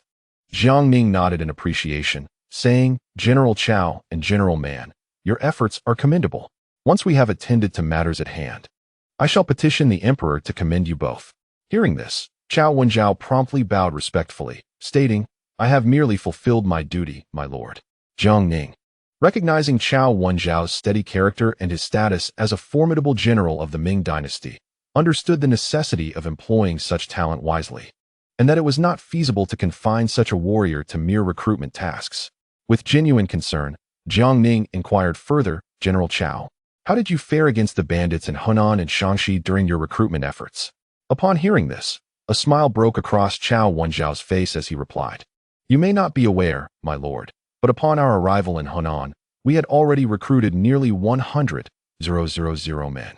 The local bandits posed no challenge to us and were swiftly dealt with. By the time we reached Shaanxi, those who had taken to the hills as bandits were directly routed from their lairs by Man and myself. Training through battle proved remarkably effective. I distinctly recall a bandit stronghold in Shaanxi harboring around 400 to 500 individuals. Man and I trained our troops nearby for a month, ultimately scaring the bandits into surrendering." Chapter 132. Organizing the 3 armies. Jiang Ning then inquired, "General Cao, was the military stipend I prepared sufficient for your needs upon your departure? If not, I can promptly draft a document to procure additional funds from the Ministry of Revenue." Cao Wenjiao quickly responded with a smile, "My lord, it is more than sufficient, thank you." The general and Lao Man journeyed from northern Zhili to Hunan, and then to Shaanxi, engaging in the eradication of bandits along the way. The local affluent merchants predominantly volunteered to contribute provisions and funds. Initially, the general and Lao Man contemplated rejecting these donations, yet many wealthy merchants insisted with unwavering resolve. Ultimately, they had no choice but to accept. However, a comprehensive record of all donors and the specific amounts contributed was meticulously maintained. Notably, the Qin merchants from Shaanxi were particularly generous. During the campaign against bandits in Shaanxi, the contributions of grain and silver from these merchants were substantial. Upon hearing this, Jiang Ning nodded in satisfaction, reflecting, though the current situation in the Ming dynasty appears grim, there are still numerous patriots willing to lend their support. At that moment, Cao Wenjiao interjected with a smile, "The majority of these donations have indeed come from merchants. While the gentry only offered trifles, we outright declined their meager contributions. After all, as dignitaries of the court, we are not beggars." The meager offerings from these landlords and gentry are hardly comparable to the substantial donations from the merchants. Jiang Ning responded with a smile, "Merchants traverse the land for business. Their perspectives and ambitions far surpass those of gentry, who remain confined to their small plots of land. However, General Cao, your decision not to accept their paltry offerings is commendable. Otherwise, I would have to find a pretext to act against them later." Cao Wenjiao merely smiled in response. Suddenly, Jiang Ning slapped his forehead as if recalling something significant, and quickly asked, "General Cao, do you have any acquaintances among the Qin merchants in Shaanxi?" In response to this unexpected inquiry, Cao Wenjiao pondered briefly before replying, "During my visit to Shaanxi, I have established familiarity with several prominent Qin merchants." Jiang Ning promptly urged, General Chao, I would appreciate it if you could pen a letter expressing my desire to meet with a few of these Qin merchants regarding a potential business transaction. Chao Wenjiao nodded and replied, I shall write the letter at once. He then added, currently, 2 heads of Qin merchant families are in the capital. Would you like me to introduce them to you? Jiang Ning's eyes glimmered with excitement at this news, and he eagerly nodded. Your initiative is most welcome. Please assist me in making the introductions. Additionally, extend an invitation to the other Qin merchants in Tianqi to come to the capital. Chao Wenjiao nodded again. As a seasoned military leader, he possessed a keen political acumen. Although Jiang Ning was also a figure of martial stature, he engaged in many court affairs. Chao Wenjiao chose not to pry into Jiang Ning's intentions or speculate on his plans. He simply needed to execute Jiang Ning's directives accurately. Subsequently, Chao Wenjiao led Jiang Ning, Li Ruoyan, and Deng Wenming on a tour of the camp. Jiang Ning surveyed the scene and noted that every recruited soldier was a robust and youthful individual, with not a single frail or infirm member in sight. He couldn't help but reflect that this was indeed the essential criterion for cultivating a formidable army. Should the ranks be filled solely with the frail and the aged, even a paragon of prowess like General Su De would find himself compelled to abandon the endeavor. At this juncture, Deng Wenming inquired, Lord Jiang, presently the imperial garrison boasts 150,000 able-bodied recruits under Generals Chao and Man, coupled with the remaining 20,000. We would have a total of 170,000 troops. Shall we proceed with the original plan for their organization? Upon hearing this, Jiang Ning furrowed his brow slightly, and after a moment of contemplation, he replied, with the garrison in the capital reaching 170,000, we can no longer adhere to the initial arrangement. He then turned to General Chao Wenjiao and asked, General Chao, what insights do you have regarding the training and organization of this 170,000 strong force? Chao Wenjiao, reflecting for a moment, responded, Lord Jiang, I propose the following. Our Ming dynasty has developed formidable firearms, and the Bureau of Arms has not only enhanced their quality, but also diversified their types. We must organize at least 3 to 5 battalions within the Divine Mechanism camp. The power of our firearms and cannons, which I have witnessed firsthand in Liaodong, is beyond human capability to withstand. Take, for instance, the firearms and cannons used in the Liaodong battlefield, most of which were inferior products from the Bureau of Arms. Today, however, we have access to premium-grade weaponry, allowing us to arm a large force with firearms. I believe that in the future, our artillery will shine brilliantly on the battlefield. Jiang Ning nodded in agreement, acknowledging Chao Wenjiao's expertise. After a moment's thought, he declared, in that case, let us select 30,000 troops to form the Divine Mechanism camp, all equipped with firearms. The arrangement of these firearms will be entrusted to Sun Yuanhua, who possesses extensive knowledge in this area. As for the training of the soldiers, we shall rely on Mao Yuanyi, whose methods have received high praise even from Elder Sunday. At this point, Deng Wenming interjected, Lord Jiang, what if we were to organize 50,000 for the Divine Mechanism camp? Jiang Ning shook his head and replied, while firearms are indeed powerful, they are exceedingly costly. Though the treasury has some resources, it cannot sustain such extensive expenditures. For now, we shall organize 30,000 troops, and when the treasury is more robust, we can consider increasing the numbers. Deng Wenming nodded in agreement. Jiang Ning then asked, General Chao, what are your thoughts on organizing 3,000 cavalry? After a moment of reflection, Chao Wenjiao replied, in response to Lord Jiang, my understanding of cavalry tactics is limited. General Man, with his Mongolian heritage, is renowned for his equestrian skills and leadership of cavalry in Liaodong. Perhaps we should seek his counsel? Jiang Ning could not help but smile knowingly, pondering to himself, well done, Chao Wenjiao, now adopting the bureaucratic mannerism. Who doesn't know that you single-handedly carved a path through the enemy ranks in Liaodong, yet now claim ignorance of cavalry tactics? Clearly, you wish to grant General Man an opportunity to shine. Jiang Ning understood this gesture, recognizing that he must be equitable in his treatment of those he had selected and promoted. He then turned to Li Ruoyan beside him and said with a smile, Old Li, kindly fetch General Man for me. Li Ruoyan nodded and quickly turned to find Mangue. Before long, Mangue rushed over in a flurry, calling out from a distance, Lord Jiang, you have finally returned to the capital. I have missed you dearly. Upon reaching Jiang Ning, he performed a precise military salute. Jiang Ning smiled and replied, General Mang, it has been several months. I have also greatly missed you and the other generals.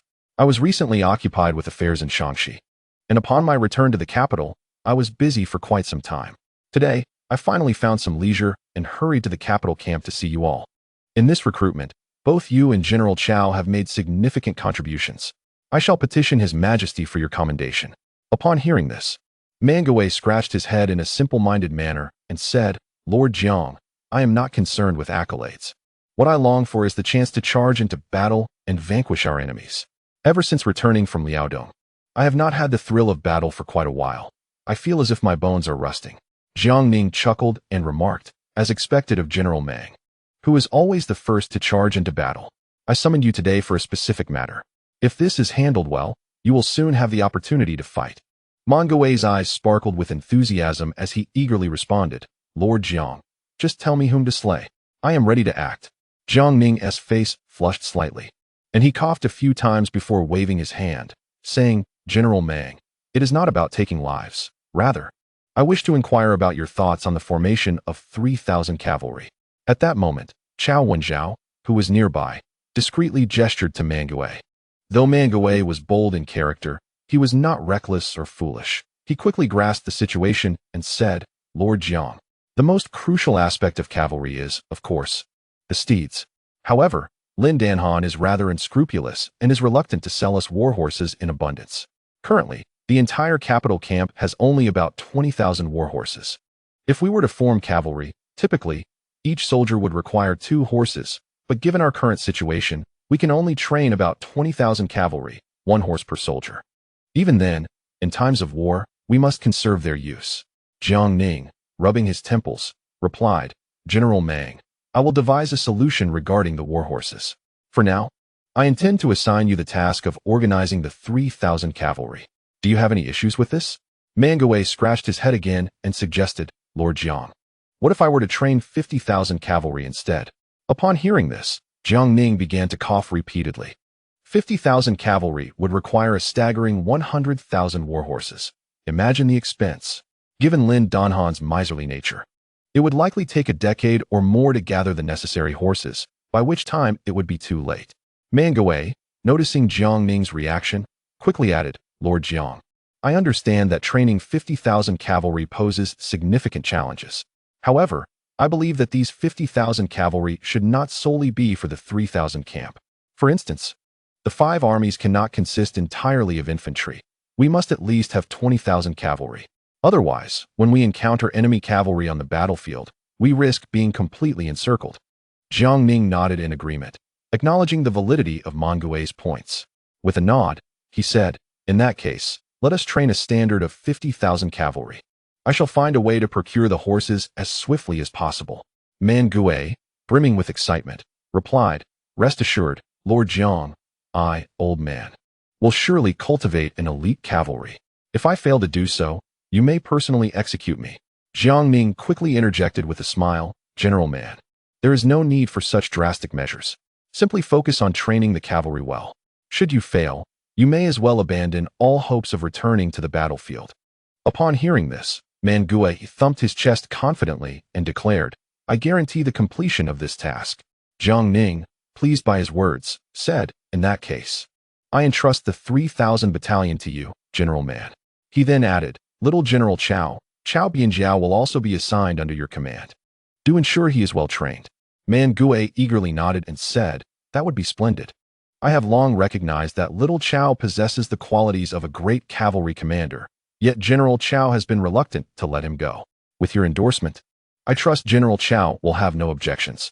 Chao Wenjiao awkwardly smiled and replied, I leave it entirely to Lord Jiang's discretion. He then turned to Mangue, saying, Old man, I entrust my nephew to you. Do make certain to train him diligently. If he does not emerge as a formidable warrior, I shall hold you accountable. Mangue laughed heartily. I cannot promise anything else, but I assure you, I will transform him into a valiant cavalryman without fail. Chapter 133. Retrieving military authority at present. The 3,000 Battalion and the Divine Machine Battalion have been properly arranged. The Divine Machine Battalion is set to consist of 30,000 men, all equipped with firearms. The 3,000 Battalion will likewise comprise 30,000, all cavalry. Additionally, considering that the 5 armies battalion requires 2,000 cavalry, these 2,000 will temporarily train alongside the cavalry battalion. Thus, the total for the capital's forces reaches 170,000, and after accounting for the assignments made, there remain 90,000 troops, which will be uniformly assigned to the 5 armies battalion. At this juncture, Jiang Ning turned to Cao Wenjiao and said with a smile, "General Cao, I entrust the duties of the 5 armies battalion to you." Cao Wenjiao, upon hearing this, quickly replied, "Thank you, Lord Jiang, for your trust. But I am concerned as I have never commanded such a vast number of troops at once." Jiang Ning was momentarily taken aback, furrowing his brow. He understood that Cao Wenjiao's words were not merely humble. During his tenure as a deputy general in Liaodong, he had commanded only a few thousand men. Handing him nearly 100,000 troops in the 5 armies battalion indeed posed a considerable challenge for him. However, the more pressing concern was the lack of seasoned generals at his disposal. Although the Duke of Dingyuan, Deng Wanming, was a staunch supporter of the monarchy, he had not commanded troops in many years, and Jiang Ning was hesitant to take such a risk. As for Sun Chuanting and Lu Xiangxing, they had yet to mature into their full potential, and Jiang Ning was reluctant to hasten their growth, recognizing that true commanders are forged through the crucible of battle. The notion of a naturally gifted general capable of commanding thousands was one Jiang Ning dared not entertain, for such extraordinary figures emerge only once in many years. As Jiang Ning observed, his brow furrowed in concern, the Duke of Dingyuan, Deng Wanming, quickly interjected, "My Lord Jiang, I have a suggestion." Jiang Ning initially assumed that Deng Wanming intended to recommend himself, and hastily replied, "Your Grace, your unwavering loyalty to the throne is well known to me. However, commanding an army of nearly 100,000 is a task best suited for seasoned generals." Upon hearing Jiang Ning's words, Deng Wanming let out a hearty laugh and said, "My Lord Jiang, I do not seek to promote myself. I am acutely aware of my own capabilities and would never rashly offer my services. Instead, I propose the esteemed former General Chun Su of Shanhaiguan. Currently, General Chun is recuperating in the capital, and I visited him a few days ago. His health has improved significantly. Having spent many years in military service, he possesses both literary and martial skills and is a rare veteran of the battlefield. With extensive experience in commanding and training troops, it would be prudent to appoint General Chun as the commander of the 5 armies, with General Cao serving as his deputy. What do you think, my Lord Jiang?" Upon hearing this proposal, Jiang Ning fell into contemplation regarding Deng Wanming's suggestion. He had indeed heard of General Chen Su, previously mentioned by Zhao Shuai. Chun was a renowned general who had participated in the 3 great campaigns of the Wanli era, dedicating his life to the military. Jiang Ning recalled that, according to the original historical trajectory, in the first year of the Tianqi era, the Tartars had captured Liaoyang and Shenyang, after which General Chun led his troops from Shanhaiguan, ultimately sacrificing himself for his country. Fortunately, due to his own intervention, history had veered slightly off course. Liaoyang and Shenyang had not fallen, and the Ming army had even scored a victory. General Chun was merely unwell at present, recuperating in the capital, making it an opportune moment to enlist such an experienced veteran to train new recruits. Jiang Ning nodded and said, "In that case, let General Chen assume the role of commander of the 5 armies, with General Cao as his deputy." Beside him, General Cao Wenjiao felt a wave of relief wash over him upon Jiang Ning's agreement to appoint Chun Su as the commander of the 5 armies. It was not that Cao Wenjiao was unwilling to take on the role himself, but as a battle-hardened general, he had a clear understanding of his own abilities. Commanding nearly 100,000 troops is a daunting task, one that typically requires the expertise of a seasoned veteran. Moreover, training these troops into an elite force is no small feat, with General Chun, an experienced commander, at the helm, and himself serving as deputy. Cao could learn diligently at his side. With the commander and troops of the 5 armies settled, Jiang Ning felt a sense of relief. The subsequent matters could be entrusted to professionals, as each field has its own specialists. He then instructed Cao Wenjiao to swiftly contact the 2 Qin merchants in the capital. Following this, Jiang Ning accompanied Deng Wanming to inspect the newly established headquarters of the 5 armies. Upon arriving at the nearly completed headquarters, Jiang Ning couldn't help but admire Deng Wanming's adeptness in overseeing the construction. The newly built headquarters truly befitted the status of the highest military institution of the Ming dynasty. Especially when compared to the previous headquarters, which had become akin to a senior citizens activity center. Subsequently, Jiang Ning, along with Lord Jiang and Deng Wenming, eagerly entered the headquarters to explore. The newly established governor's office, in terms of overall scale, bears little difference from the previous 5 armies governor's office. Yet it perfectly aligns with the specific requirements proposed by Jiang Ning. At this moment, Deng Wenming, wearing a smile, inquired, "Lord Jiang, may I ask if you are satisfied with the current governor's office?" Jiang Ning, returning the smile and giving a thumbs up, praised, "Your lordship has shown great thoughtfulness. This endeavor has been executed remarkably well." Upon hearing this, Deng Wenming quickly followed up with a question, "Lord Jiang, may I inquire about your plans for the 5 armies governor's office moving forward? To be candid, I have long regarded you as one of my own. Please do not hold back, but rather share your intentions openly with me. I cannot believe that you have gone to such lengths to transform the original 5 armies governor's office into a retirement home for soldiers, only to construct a new governor's office solely for the purpose of having a place to work." Listening to Deng Wenming's words, Jiang Ning understood that if he did not reveal some significant information today, it would be challenging to proceed. Thus, he gestured to Lord Jiang, who immediately understood and led a dozen imperial guards to escort everyone else out of the courtyard, personally standing guard at the entrance. In an instant, only Deng Wenming and Jiang Ning remained in the courtyard. Observing Jiang Ning's serious effort to clear the space, Deng Wenming instinctively felt that what Jiang Ning was about to say would pertain to crucial matters concerning the future of military officials, which made him feel a surge of excitement.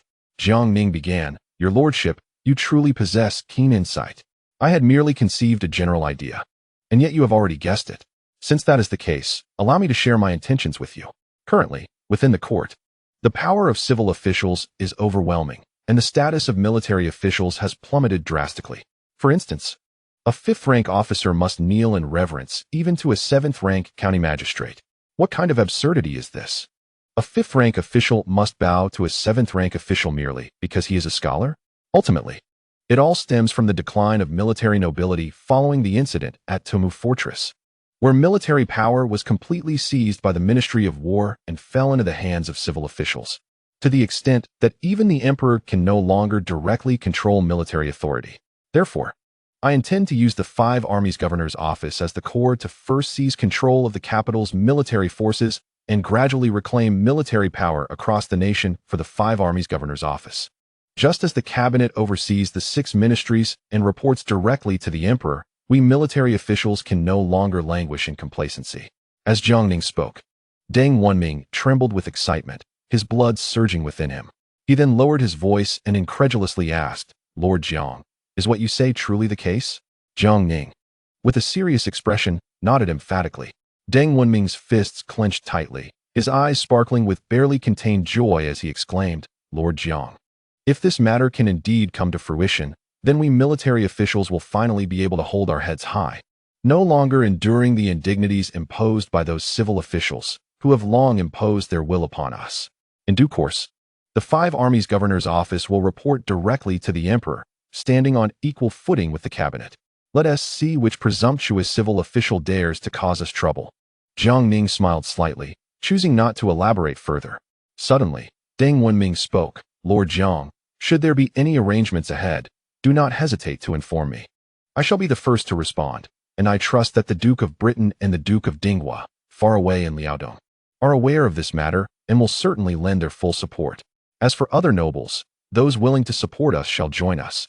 Those who are not may continue to languish in idleness." Upon hearing Deng Wenming's reminder, Jiang Ning finally awoke from his reverie.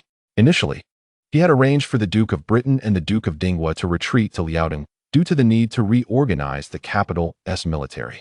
In the flurry of recent affairs, he had entirely forgotten about the 2 dukes. He couldn't help but ponder how they were faring at Shanhaiguan. At that moment, atop the walls of Shanhaiguan in Liaodong, Zhang Weixian stood tall in military attire, his posture regal as he gazed solemnly over the vast expanse of Liaodong. The biting cold wind howled fiercely, tugging at his garments.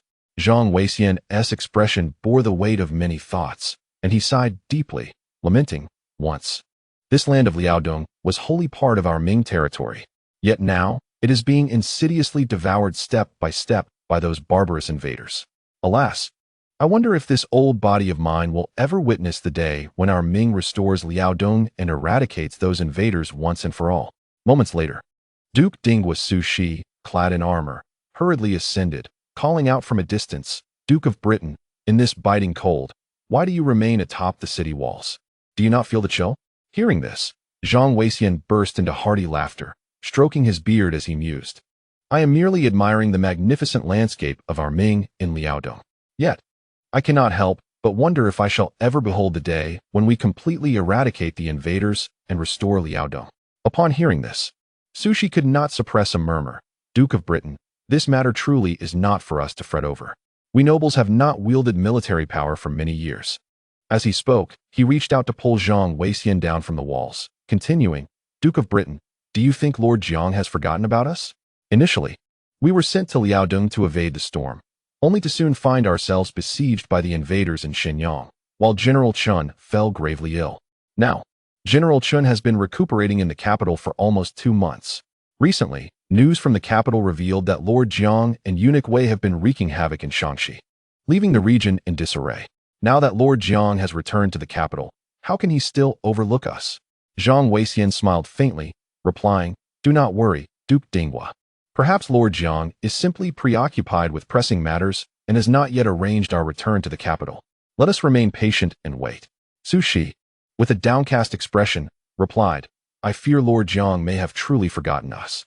If a few more years pass, by the time he remembers, we may very well be left to wither away in Liaodong."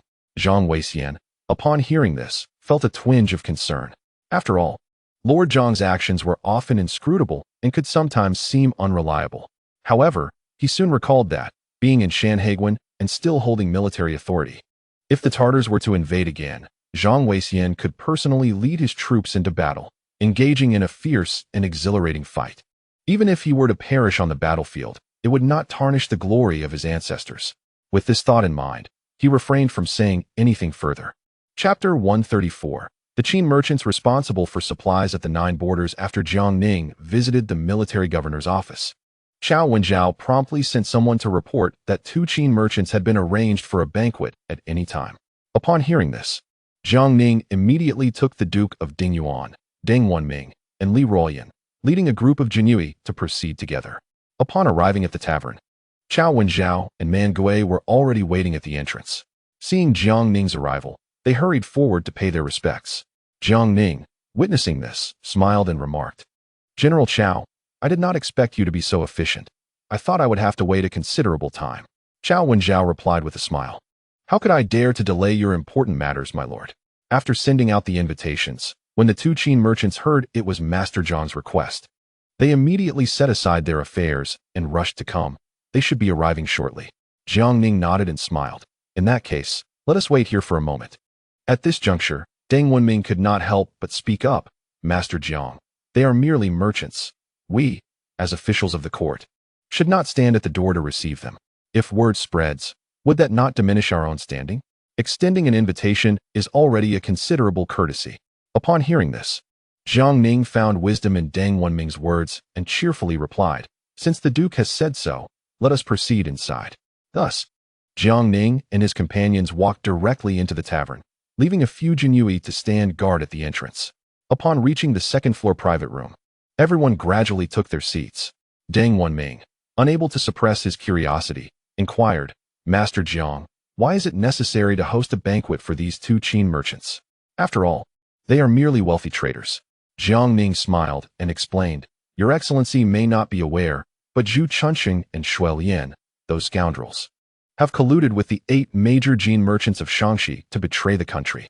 This incident occurred so abruptly that it completely disrupted my original plans.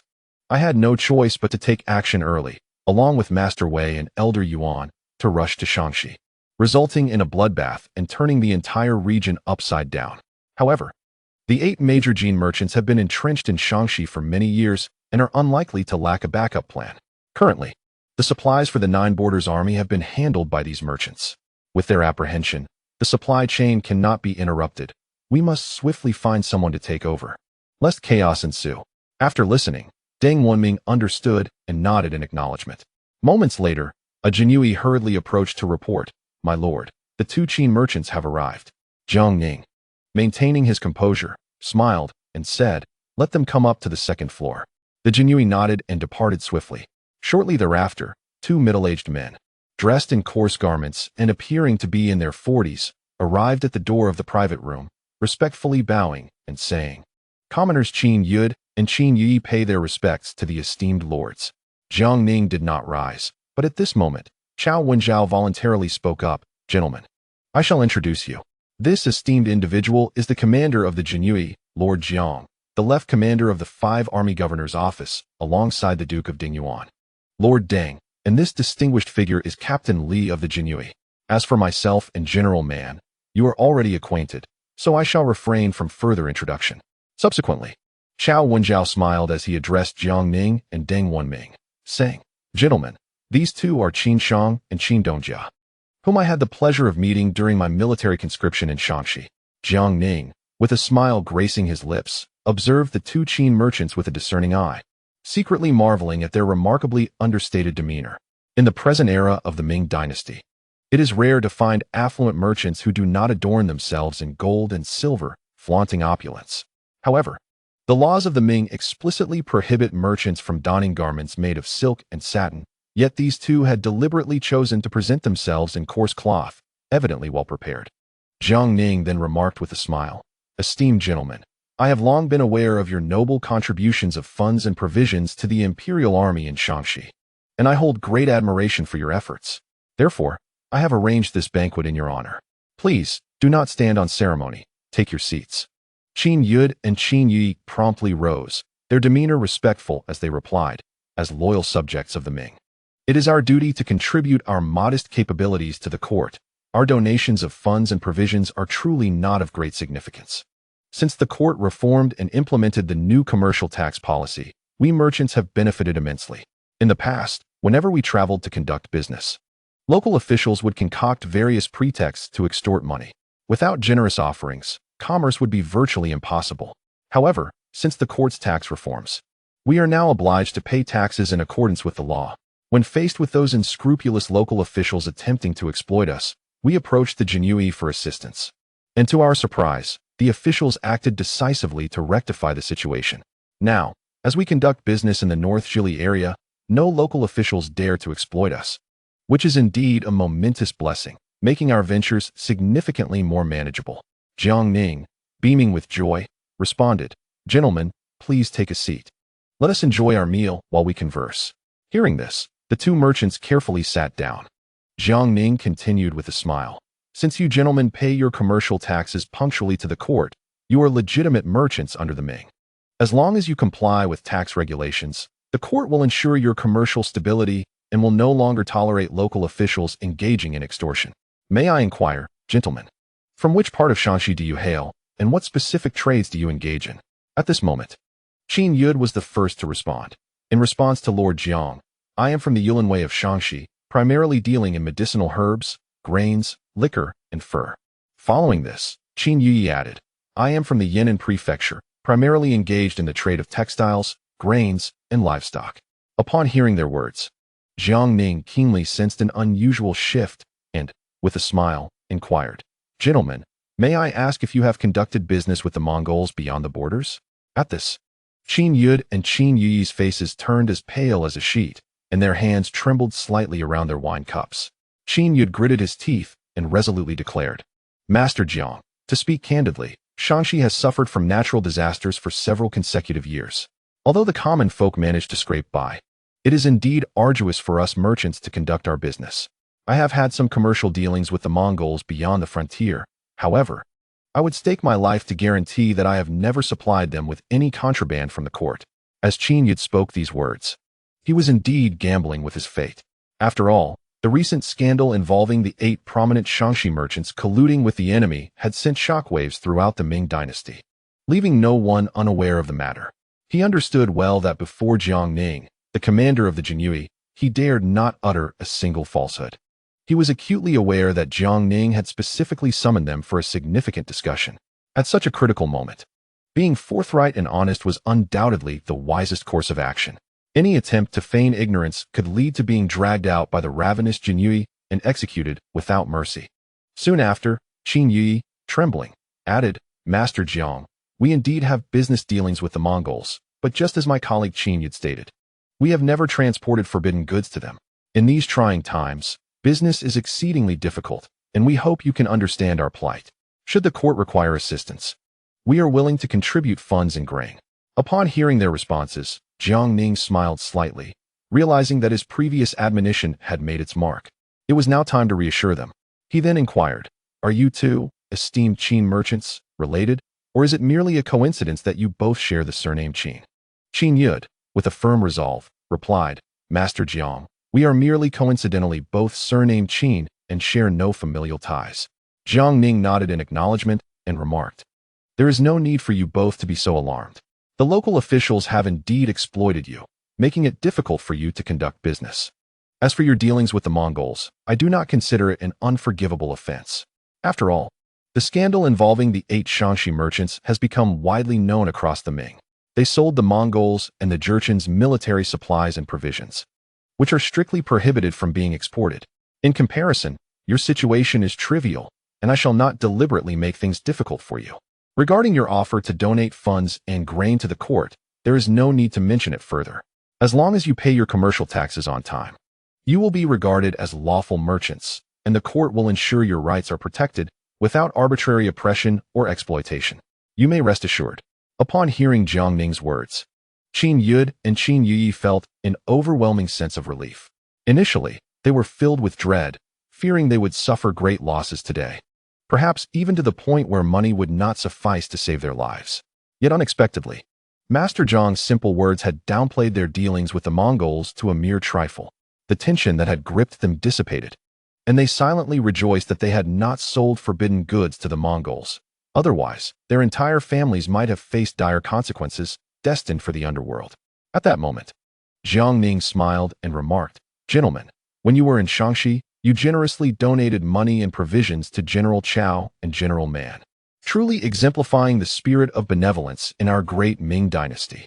Now, I have a business proposition for you, though I must forewarn you that this involves dealings with the court rather than personal transactions with me. Of course, should you find it unsuitable, you are free to decline. Upon hearing this, Qin Yud and Qin Yi were instantly intrigued. They understood that this esteemed official had a legitimate matter at hand, not merely coveting their wealth.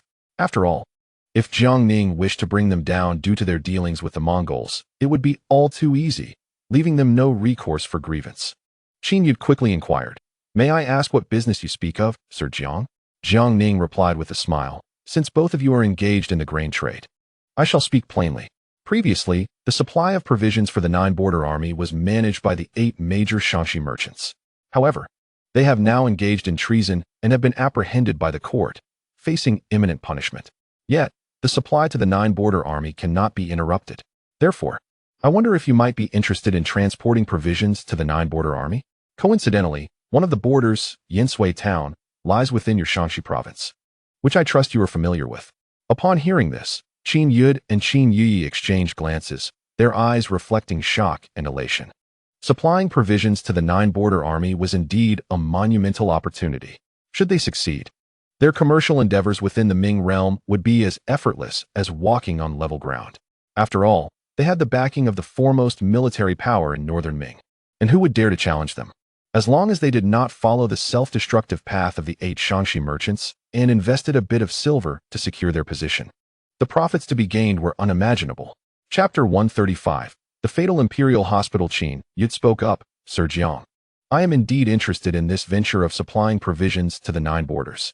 However, my capabilities are limited, and I fear I must join forces with several other Qin merchants to successfully undertake such a significant business. Might I request some time to prepare? Upon hearing this, Jiang Ning nodded with a smile, fully aware that this matter was now on the right track, and the supply of provisions to the 9 border army would henceforth be the responsibility of these Qin merchants. He then responded, Certainly, I can grant you time, but it should not be too long, ideally within a month. You should promptly negotiate with the other Qin merchants, and then go directly to Minister Guo at the Ministry of Revenue. I will inform him in advance. Upon hearing this, Qin Yud and Qin Yi hastily knelt before him, exclaiming, Thank you, Sir Jiang, for entrusting this business to us humble citizens. We vow to ensure that the provisions for the 9 border soldiers are ample, And we shall not act as shamelessly as the 8 Shaanxi merchants who colluded with the enemy and betrayed our nation. From this point forward, we shall completely sever ties with the Mongols." Jiang Ning smiled and replied, "As long as you guarantee that the provisions for the 9 border army are sufficient, you will have accomplished a great deed. In the face of future difficulties, as long as one does not contravene the laws of the Ming dynasty, you may seek my assistance, and I shall duly inform the court to advocate on your behalf. As for trade with the Mongols, provided that the goods are not prohibited, you may continue without concern." With a smile, Jiang Ning remarked, "I have heard that the Mongols have a particular fondness for strong liquor, and fortuitously, I possess a distillery that produces such spirits. However, the common folk of the Ming predominantly prefer yellow wine, rendering my strong liquor rather unappreciated in these parts. Might I inquire if you too would be interested in transporting this potent liquor to the steppes for the Mongols? As for the profits, we can certainly negotiate." Qin Yud and Qin Yi were instantly intrigued, and they responded, "Indeed, as you say, Jiang Daren, the Mongols are indeed enamored with strong liquor, while they show little appreciation for yellow wine. Moreover, their demand for potent spirits is immense, with many willing to exchange horses for them. Unfortunately, the production of strong liquor within the Ming is limited, resulting in a constant shortfall in Mongolia. Should your liquor meet high standards, I am confident that the Mongols would be quite taken with it." Upon hearing this, Jiang Ning nodded with a smile. Originally, he had planned for Gotzi and Panzi to join the Ming Merchant Association, working under Qian Jingqiu in the distillation of spirits. He had not anticipated that there were already producers of white liquor within the Ming, albeit with little local consumption, leading to a substantial surplus that could be sold to the Mongols. Then, with a smile, Jiang Ning inquired, "As you two have long-standing dealings with the Mongols beyond the Great Wall, might you assist the court in procuring warhorses from them?" Qin Yud and Qin Yi were taken aback by this request. Having recently secured a contract for transporting supplies to the 9 border army, this was indeed a significant opportunity. They promptly replied, "We often trade grain with the Mongols in exchange for horses, which we subsequently sell to various dignitaries, and occasionally to military outposts in border towns. However, we are uncertain how many horses the court wishes to procure." Jiang Ning responded, 50,000. But before he could finish, the nearby man Gui interjected, 100,000. Jiang Ning quickly amended, yes, indeed, General Man is correct, 100,000. I misspoke earlier." Upon hearing this, Qin Yud and Qin Yi were astonished. 100,000 horses, what an immense figure. For the Mongols today, this would indeed represent a substantial transaction. If this deal were to materialize, the profits would be staggering. They hastily replied, "Jiang Daren, we can certainly assist the court in acquiring these 100,000 horses from the Mongols beyond the Great Wall. However, given the sheer volume, it may need to be conducted in batches and could take several years. We would likely need to intensify our trade of grain, strong liquor, textiles, medicinal herbs, and even salt and iron with the Mongols. Yet, salt and iron, along with tea, are considered prohibited items by the court." Jiang Ning, with a knowing smile, replied, "The court has established mutual markets in Datong and Xianzhou, where it also sells tea, iron, and other goods. At that time, you may select a suitable location, and I can petition the court to establish a mutual market in Yinsui town for trade with the Mongols. At that time, the court would provide you with a certain quantity of salt, iron, and other materials to procure warhorses from the Mongols." Upon hearing Jiang Ning's words, Qin Yud and Qin Yi felt a surge of delight within. Should the court establish a market in Yinsui town, they would be able to engage in trade with the Mongols in a legitimate manner. Consequently, by paying the requisite commercial taxes to the court on time, they could reap considerable profits merely by assisting the court in acquiring warhorses. They promptly raised their cups and proclaimed, "We, the commoners, toast to Master Jiang and all esteemed officials." They pledged to exert their utmost efforts in supplying ample provisions for the valiant soldiers of the Ming dynasty and to procure even more warhorses. Jiang Ning and the others also lifted their cups, and the group drank heartily. At that moment, Qin Yud and Qin Yi visibly relaxed, beginning to recount amusing anecdotes from their business endeavors in Shaanxi. Jiang Ning listened quietly, nodding in response from time to time. After several rounds of drinks and a variety of dishes, the two rose to take their leave. Jiang Ning arranged for the imperial guards to escort them out. He then turned to the individuals beside him, smiling as he remarked, "This is splendid. The provisions for the soldiers at the 9 borders are secured. And we now have an additional avenue for procuring warhorses from the Mongols, alleviating our reliance on that old scoundrel Lin Danon. Deng Wenming praised. Master Jiang has indeed thought this through. This initiative serves a dual purpose. With a smile, Jiang Ning replied. The Qin merchants are known for their integrity and trustworthiness throughout the realm. Nonetheless, we must remain vigilant. He then turned to Li Ruoyan and instructed, Old Li, arrange for some personnel to infiltrate the Qin merchants, keeping a close watch on their every move. If they conduct their business honorably, all will be well. However, should they entertain any unscrupulous thoughts, the fate of the 8 prominent merchants from Tianqi will serve as a cautionary tale. Li Ruoyan nodded in acknowledgement. Yes, my lord. I understand. At that moment, Man Gui chuckled, saying, Master Jiang, I apologize for my earlier impropriety. Please do not hesitate to impose any punishment. Jiang Ning chuckled and waved his hand. General Man, there is no need for such formality. Whether it be 50,000 or 100,000 warhorses, the imperial army will manage them with due care, as long as Qin Yud and Qin Yui can secure such a number of horses for the court. We will even be able to equip the divine machine camp with cavalry. I eagerly anticipate the sight of cavalry wielding firearms. I can only imagine the awe-inspiring effect it will have. Chao Wenjiao nodded in agreement, stating, if cavalry were equipped with firearms, their power would undoubtedly be formidable.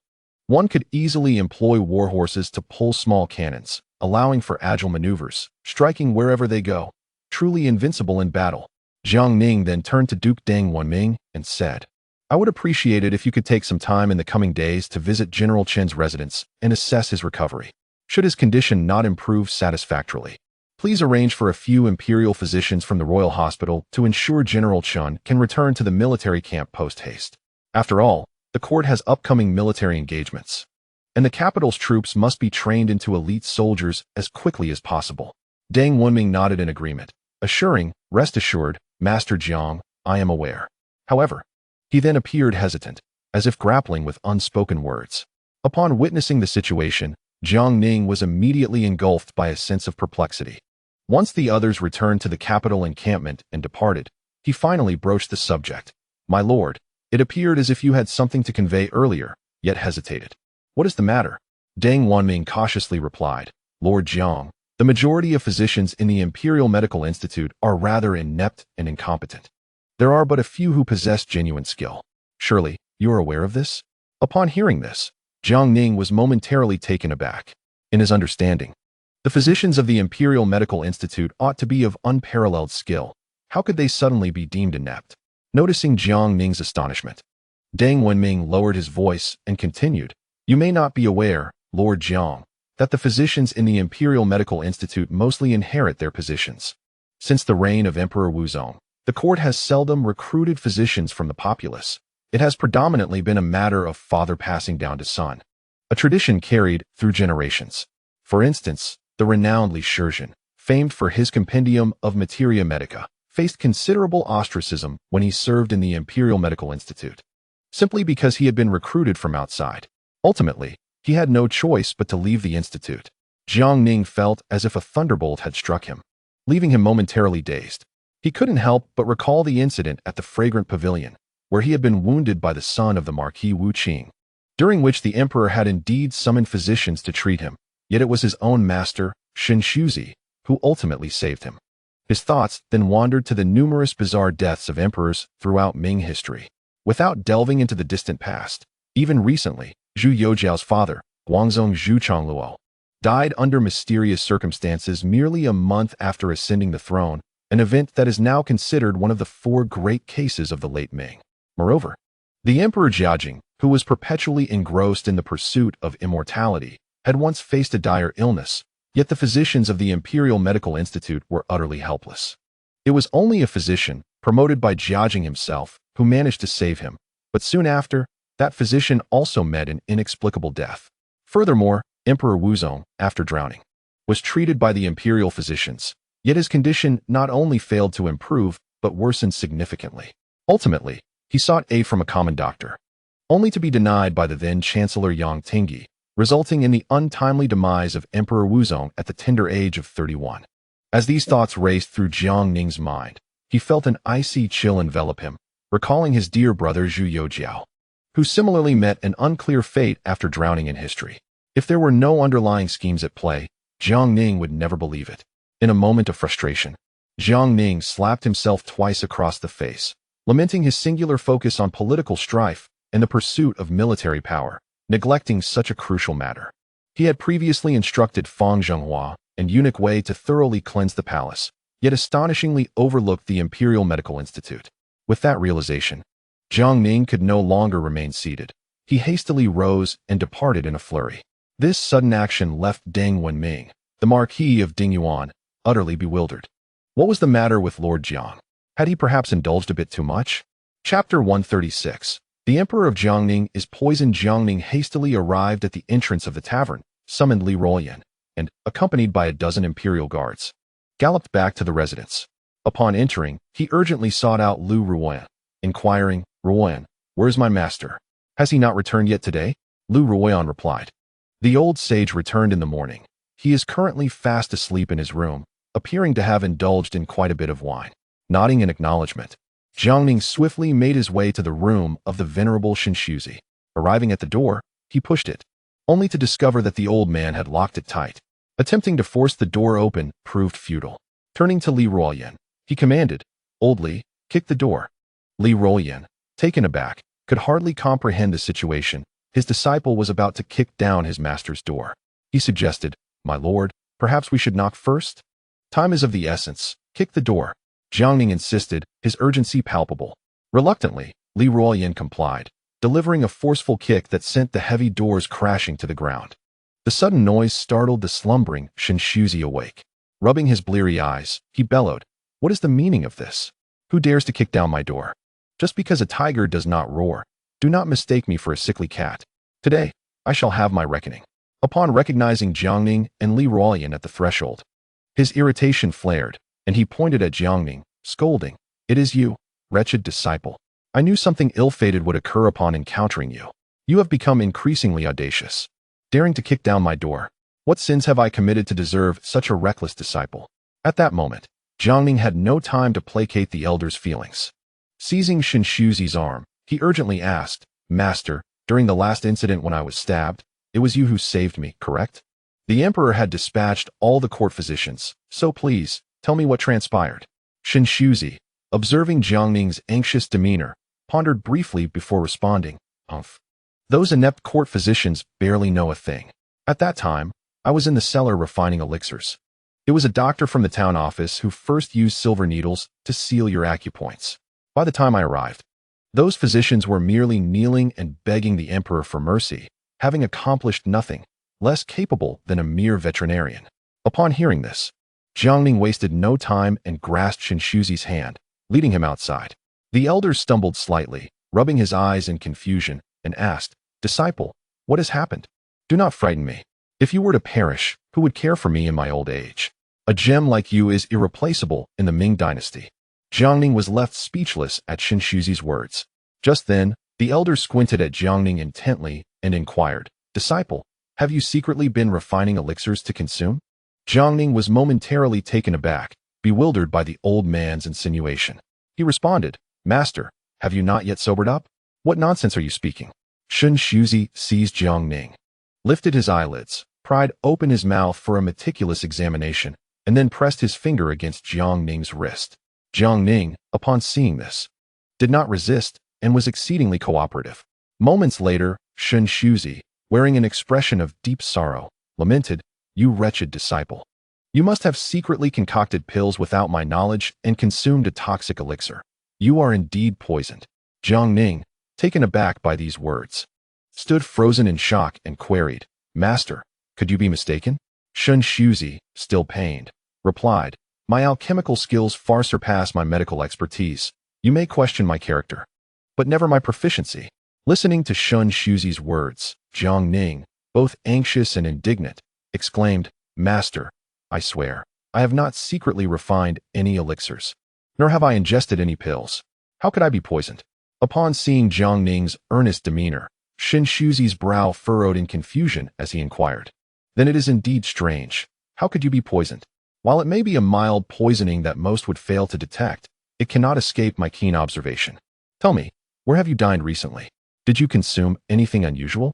After careful contemplation, Jiang Ning recounted.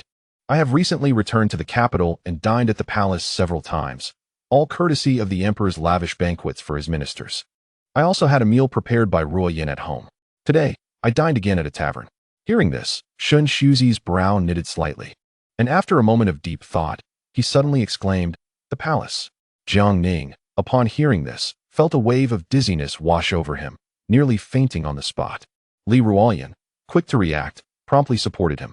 At that moment, Shun Shuzi declared, "There should be no issues at home, and you just visited the tavern today. Even if you were poisoned there, symptoms would take time to manifest. However, you have been dining at the palace on the emperor's orders for several consecutive days. Considering the timeline, it aligns closely." Jiang Ning, in a state of urgency, implored, "Master, is there still hope for me?" Shun Shuzi's expression tightened further. Jiang Ning's heart raced in panic. Was he destined for an early demise? Would he be unable to alter history and meet the same tragic fate as Zhu Youjiao? Shun Shuzi reassured him, "Of course there is hope. You are only mildly poisoned. If I cannot save you at my age, what a life it would be." Relieved to hear that he still had a chance, Jiang Ning exhaled deeply and then quickly added, "Master, please accompany me to the palace to assist the emperor." However, he refrained from voicing the latter part of his thought. Li Ruoyan, feeling weak in the knees, comprehended Jiang Ning's implication that someone had poisoned the emperor, inadvertently ensnaring Jiang Ning as well. His heart raced, knowing that the late emperor had passed away merely a month into his reign. Now, with the current emperor having ascended for less than a year, if another calamity were to occur, how many lives would be lost? At this juncture, Jiang Ning addressed Li Ruoyan, saying, "Old Li, hasten to the eastern depot and find eunuch Wei. Bring him with you to the palace, but remember to remain discreet. Do not draw attention." Li Ruoyan nodded and hurriedly departed. Jiang Ning tugged at the sleeve of Shun Shuzi and said, "Master, shortly you shall accompany me into the palace to show the emperor. We must ascertain whether he, like myself, has been afflicted by poison. Should this endeavor prove successful, you will undoubtedly earn great merit. Perhaps the emperor, in his delight, might reward you with several tens of thousands of taels of silver." Upon hearing this, Shun Shuzi's eyes sparkled with enthusiasm as he inquired, "Disciple, do you truly believe that the emperor would bestow such a reward upon me if he were pleased?" Jiang Ning replied with a smile, "Master, if you can discern the emperor's ailment and simultaneously remedy the poison, you are certain to receive a reward. However, should you identify the issue yet fail to provide a cure, it is possible the emperor, in his displeasure, may have you executed. And if you discern nothing at all, it would be deemed treason, warranting the same fate." Shun Shuzi was taken aback, exclaiming, "Disciple, are you leading me to glory or to my demise?" Jiang Ning chuckled, "Master, you must have a bit of faith in yourself. I have high hopes for you." Shun Shuzi wore an expression of resignation. Moments later, Li Ruoyan arrived in haste, leading the flustered Wei Zhongxian to Jiang Ning's residence. Wei Zhongxian questioned, "Lord Jiang, why the urgency in summoning me through Captain Li? I am quite occupied at the moment." With a look of deep concern, Jiang Ning cut to the chase. "Master Wei, we must hurry into the palace." With that, he grasped Shun Shuzi and prepared to depart. The group promptly set off, arriving at the palace gates, where they swiftly presented their credentials and entered. Jiang Ning was seen sprinting, one hand grasping Wei Zhongxian and the other pulling Shun Shuzi along, exerting considerable effort on both. Upon reaching the outer chamber of the imperial study, Fang Zhenghua was stationed outside. Observing Jiang Ning's frantic approach with Wei Zhongxian and Shun Shuzi, he was perplexed and quickly interjected, "Lord Jiang, the emperor is currently resting. Might we postpone our matters until he awakens?" Jiang Ning, however, paid no heed and charged directly inside. At that moment, Zhu Youjiao was lying on his couch, startled awake by the commotion. Upon seeing Jiang Ning, Wei Zhongxian, Shun Shuzi, and the trailing Fang Zhenghua bursting in, he asked in confusion, "Brother Jiang, Master Wei, old immortal, what brings you all here at once?" Breathless, Jiang Ning pushed Shun Shuzi forward towards Zhu Youjiao without further ado. Shun Shuzi quickly wiped the sweat from his brow, extending his hand to grasp the emperor's wrist, commencing a meticulous pulse diagnosis. Fang Zhenghua, witnessing this, was taken aback and instinctively attempted to intervene. To his astonishment, Shun Shuzi deftly maintained his hold on Zhu Youjiao's wrist while effortlessly neutralizing Fang Zhenghua's interference. Moments later, Jiang Ning hurriedly approached Fang Zhenghua, gasping, "Master Fang, please hold your horses. I shall explain shortly." Zhu Youjiao, confronted with this unexpected scene, stood frozen, utterly bewildered by the unfolding events. Then, Shun Shuzi released Zhu Youjiao's wrist and cheerfully remarked, "Your Majesty, could you kindly open your mouth so that I may examine you further?" Upon hearing the news, Zhu Youjiao obediently opened his mouth and extended his tongue. Subsequently, Shin Shuzi scrutinized Zhu Youjiao's eyes and lifted his sleeves to examine his arms. After completing his inspection, he turned to Jiang Ning and nodded. Observing this, Jiang Ning addressed Fang Zhenghua, stating, "Master Fang, I kindly request that you personally guard the palace entrance and ensure no one approaches. The emperor has been poisoned, and I have brought my master to administer the antidote." Fang Zhenghua, upon hearing this, felt as though the world had spun off its axis, as if he were being beckoned by his great-grandmother. Shocked beyond measure, he realized the gravity of the situation. He had been blissfully unaware of the emperor's poisoning. Noticing Fang Zhenghua lost in thought, Jiang Ning promptly nudged him, causing Fang Zhenghua to snap back to reality. He dashed out of the hall, hastily securing the doors behind him, his body trembling uncontrollably. Zhu Youjiao, upon learning of his poisoning, was engulfed in confusion. Even Wei Zhongxian, who stood nearby, was taken aback, exclaiming, "Master Jiang, you cannot be serious. How could the emperor possibly be poisoned?" At this moment, Shun Shuzi interjected, "Your Majesty, you are indeed poisoned, much like my foolish disciple. Fortunately, my disciple's condition is not as severe as yours.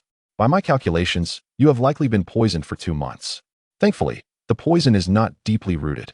Had it persisted any longer, within 6 months, your life would be in grave danger." Listening to Shun Shuzi's words, Zhu Youjiao was utterly astounded. Had it not been for Jiang Ning personally bringing Shun Shuzi and his previous experience with the physician's skills, he might have ordered the speaker's execution for such claims. Wei Zhongxian, equally astonished, stood with his mouth agape, able to fit an egg inside, and urgently inquired, "Old immortal, what kind of poison has the emperor been afflicted with? You must act swiftly and devise a remedy." Shin Shuzi stroked his beard, smiling as he replied, "Master Wei, do not be alarmed. Since I can diagnose it, I shall surely find a way to cure it. You need not worry excessively." He then turned to Zhu Youjiao and asked, "Your Majesty, have you recently experienced dizziness, cold sweats, diarrhea, or overall fatigue?" After pondering for a moment, Zhu Youjiao nodded and confessed, "Indeed, I have experienced all those symptoms as you described, old immortal." Shin Shuzi suddenly clapped his thigh and joyfully declared, "That is precisely it. Your Majesty, you and my foolish disciple share the same poison, and it undoubtedly originates from within the palace." Upon hearing this, Zhu Youjiao sprang to his feet, grasping Shin Shuzi's hand tightly, and implored, "Old immortal, you must save me. The Ming dynasty has just begun to show signs of revival. I cannot perish at this moment." Shin Shuzi comforted him with a smile, "Rest assured, Your Majesty, I have come today specifically to administer the antidote. However, I need to understand how you were poisoned, for while I can save you once or twice, I cannot remain in the palace indefinitely. Although one of my vocation is to cultivate a tranquil mind and desirelessness, I have no intention of becoming a eunuch." At this, Jiang Ning, Zhu Youjiao, and Wei Zhongxian all fell silent, left speechless. Chapter 137. The source of poison. Shin Shuzi then spoke, "My disciple, have the servants bring forth everything the emperor uses daily, be it pots, bowls, chopsticks, or even garments. I must examine them." Upon hearing this, Jiang Ning exchanged a knowing glance with Wei Zhongxian, who immediately rose and hurried outside the hall. At that moment, Jiang Ning addressed Zhu Youjiao, saying, "Your Majesty, this matter has arisen quite suddenly. I shall arrange for the Imperial Guard to secure the palace." Zhu Youjiao nodded gravely in response. Jiang Ning then exited the hall and instructed Li Ruolian, "Old Li, immediately inform Old Tian to gather personnel and seal off the palace. No one is to enter or leave." Li Ruolian quickly acknowledged and hurried away. Before long, Fang Zhenghua and Wei Zhongxian returned with a group of young eunuchs, bringing all items regularly used by Zhu Youjiao, including pots, bowls, and even clothing, into the imperial study. Shin Shuzi then focused intently on his examination, while Fang Zhenghua and Wei Zhongxian stood anxiously by, awaiting the outcome. Zhu Youjiao turned to Jiang Ning and inquired, "Brother Jiang, we are afflicted by the same poison, and you too have been poisoned within the palace. Could it be that during the recent banquet held in your honor, someone tainted our food and drink? Jiang Ning furrowed his brow and replied, that is indeed difficult to ascertain. Moments later, Shun Shuzi suddenly exclaimed, I have found it. It is right here. Instantly, Zhu Youjiao, Jiang Ning, and Wei Zhongxian rushed over. They saw Shun Shuzi holding a golden silk tray, a golden wine pot, and several gold bowls. At that moment, Jiang Ning asked, Master, do you mean to say that these utensils used by the emperor have been laced with lead? Shun Shuzi nodded, saying, Disciple, you are not as foolish as I thought. Jiang Ning scoffed and questioned, Master, are you indicating that both the emperor and I are suffering from lead poisoning? Shun Shuzi nodded once more. Jiang Ning then turned to Fang Zhenghua and asked, Master Fang, were these utensils used during the recent banquet when the emperor entertained us?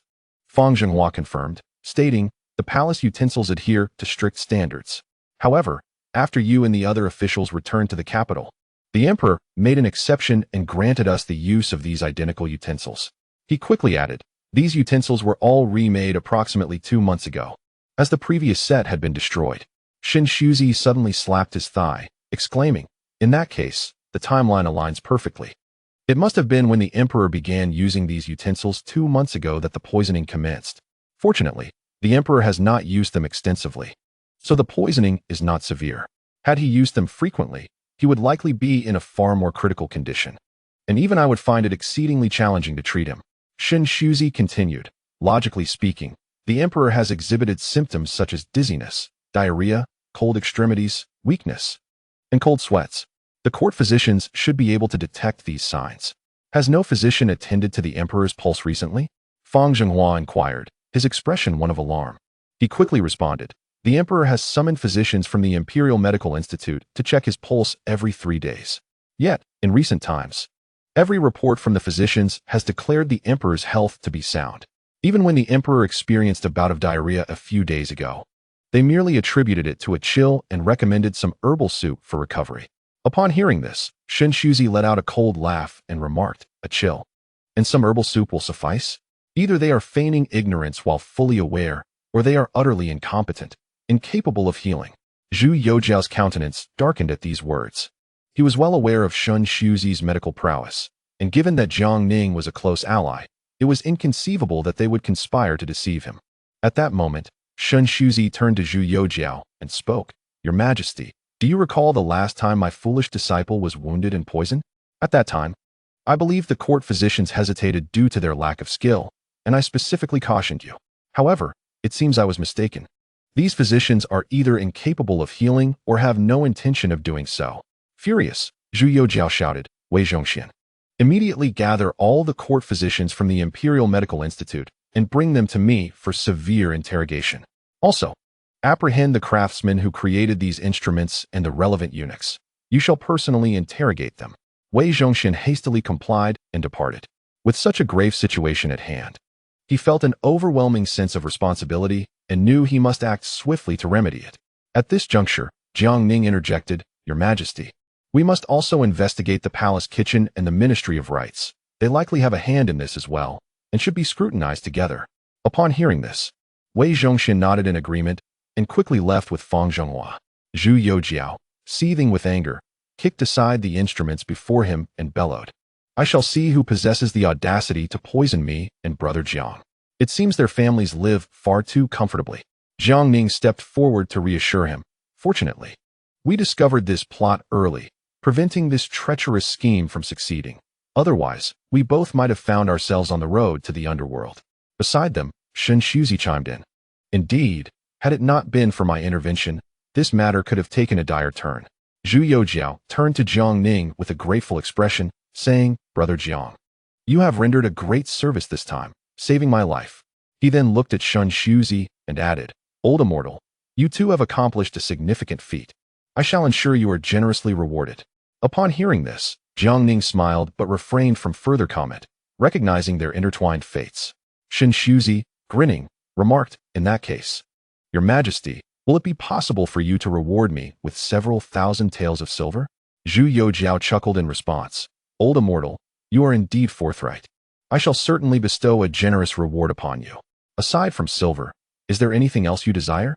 Upon hearing this, Shun Shuzi pondered for a moment and, with a hint of shyness, remarked, "Recently, I have been engaging in discussions on Taoism with the maidens of the teaching bureau and have gained quite a few insights.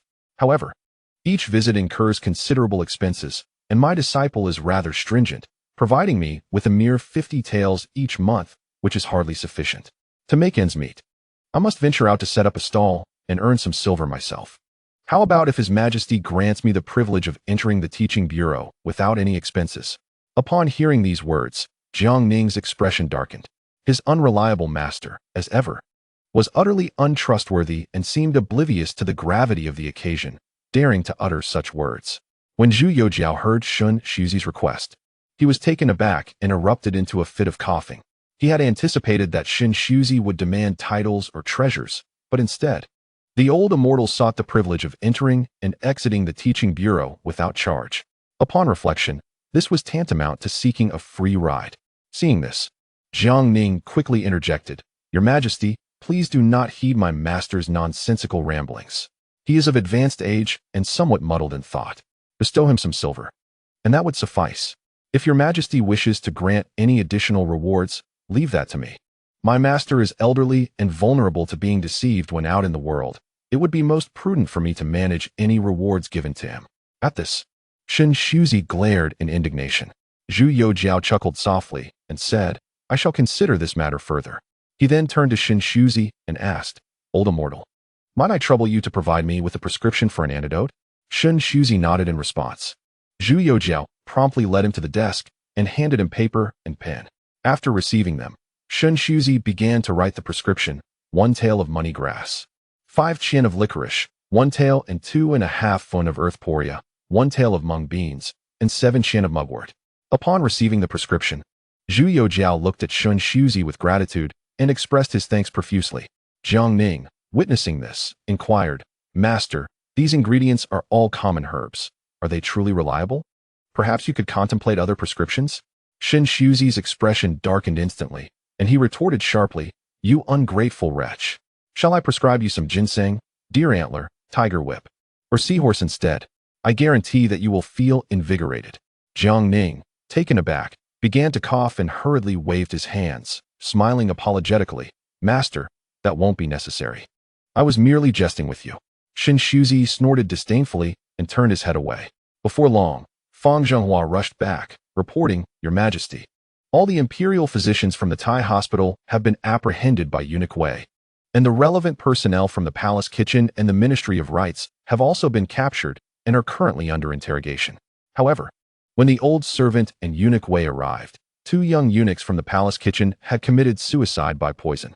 The craftsmen responsible for the production of the utensils have also been taken into custody. Upon hearing this, Zhu Youjiao seethed with anger, exclaiming, "Very well. Since that is the case, we shall remain here and await the results. I am eager to discover just who possesses such audacity." Subsequently, Zhu Youjiao handed over the prescription, stating, "Fang Dabin, this is the remedy prescribed by the old immortal for me. Please take good care of it, assist me in procuring the medicine, and supervise the entire preparation process before delivering it to me." Upon hearing this, Fang Zhenghua hurriedly accepted the prescription, rising with a look of profound gratitude towards Jiang Ning and Shun Shuzi. It was evident that with the emperor poisoned, Fang Zhenghua bore the brunt of the responsibility. What he held in his hands was not merely a prescription, but a talisman of salvation for him. As the palace was unexpectedly sealed off by the Jinyui, confusion ensued among the courtiers. Before long, Empress Zhang Yan rushed in. Stepping through the door, she asked in panic, "Your Majesty, what has transpired? Why has the Jinyui suddenly sealed the palace? I have heard that they have taken many people from the Tai hospital, the Meal Supervision Bureau, and the Guanglu Temple." Zhu Youjiao, maintaining a calm demeanor, replied, "Assassins have infiltrated the palace. Thus I commanded Minister Jiang to seal it and capture the assailants with all due diligence. I am unharmed. If the Empress has no matters to attend to, I suggest you return and refrain from wandering about until the assailants are apprehended. It is prudent to avoid any unforeseen incidents." Zhang Yan paused momentarily, then nodded, saying, "I shall obey your command, Your Majesty. Please take care of your health." With that, she exited the study, her heart laden with questions. Once Zhang Yan had departed, Jiang Ning, with a puzzled expression, inquired, "Your Majesty, Why did you not disclose the truth to the empress? Zhu Youjiao sighed and responded, Brother Jiang, you are unaware of certain matters. The empress's father, Zhang Guoji, has close ties with the Donglin officials. Recently, while you and Elder Yuan were handling affairs in Tianqi, Zhang Guoji persistently sought an audience with the empress. Believing initially it was merely a reunion between father and daughter, I did not anticipate that the empress would advocate for the Donglin party officials in my presence. Jiang Ning was momentarily stunned upon hearing this. The closeness between Zhang Guoji and the Donglin officials, and the empress's defense of them, had eluded him entirely. At this moment, Zhu Youjiao retrieved a letter from beneath the writing box and presented it, saying, Minister Jiang, during your investigations in Tianqi, many officials in the capital sent messages there. Tian urging intercepted a significant portion, but also deliberately allowed some to pass. You managed this quite adeptly. However, there is one matter that neither of us foresaw. He then handed over the letter. As Jiang Ning opened the letter, he felt as if his head might explode. The letter mentioned none other than the late imperial concubine Lu and her brother, Lu Dai. Jiang Ning was well aware of who imperial concubine Lu was, as she had been a consort of Emperor Shenzong of the Ming dynasty. After the brief reign of Emperor Taichung, Zhu Youjiao ascended to the throne and honored her as the grand imperial concubine, placing her in Xinang Palace. Never did he expect that she and her family were entangled in this matter as well. Chapter 138. The turmoil of the court. Zhu Youjiao spoke. Lu Dai, the brother of grand imperial concubine Lu, was also involved in the treasonous activities in Tianqi. Not long ago, Tian Ergung confidentially reported to me that during their confinement in the imperial prison, Zhu Chunqian and Shuel Yin were being investigated by Lu Dai through various channels, attempting to glean information about them and even daring to send messages into the prison. However, all his efforts proved futile. Jiang Ning found himself utterly speechless at this moment. He had believed his arrangements were foolproof, only to find himself bustling about like a jester. The palace remains fraught with peril, and even the inner court is rife with intricate power struggles. In such an environment, how can Zhu Youjiao's personal safety be assured? The more Jiang Ning pondered, the more anxious he became, beads of cold sweat forming on his brow. He then ventured to ask, Might I inquire, Your Majesty, how do you intend to address this matter, openly or discreetly? Zhu Youjiao furrowed his brow and sighed heavily, saying, I have always treated those close to me with generosity, believing it would engender mutual loyalty, yet it appears that each of them harbors treacherous ambitions. Lu Taifei's brother, Lu Dai, is implicated. How could Lu Taifei be unaware? It is astonishing that this group would dare to poison me. Evidently, we have driven them to desperation. Since they wish to eliminate both me and Brother Jiang, I shall no longer consider past affections. Lu Taifei, I will arrange for Fang Zhenghua to deal with this matter in secrecy, publicly declaring her death to be due to illness. As for Lu Dai, I intend to assign this task to Wei Zhongxian. We shall fabricate a pretext to reduce their entire family to commoners and then escort them out of the capital, whereupon we will discreetly eliminate them, claiming it was an encounter with bandits. Regarding the Empress and the Grand Duke, Zhu Youjiao sighed once more. Jiang Ning echoed the sigh, recognizing that this was both a matter of state and a personal affair for Zhu Youjiao. Although he regarded Zhu Youjiao as a brother, he found it difficult to broach such topics. Jiang Ning suddenly recalled that when Zhu Youjiao had appointed the Empress, he had specifically sought his opinion.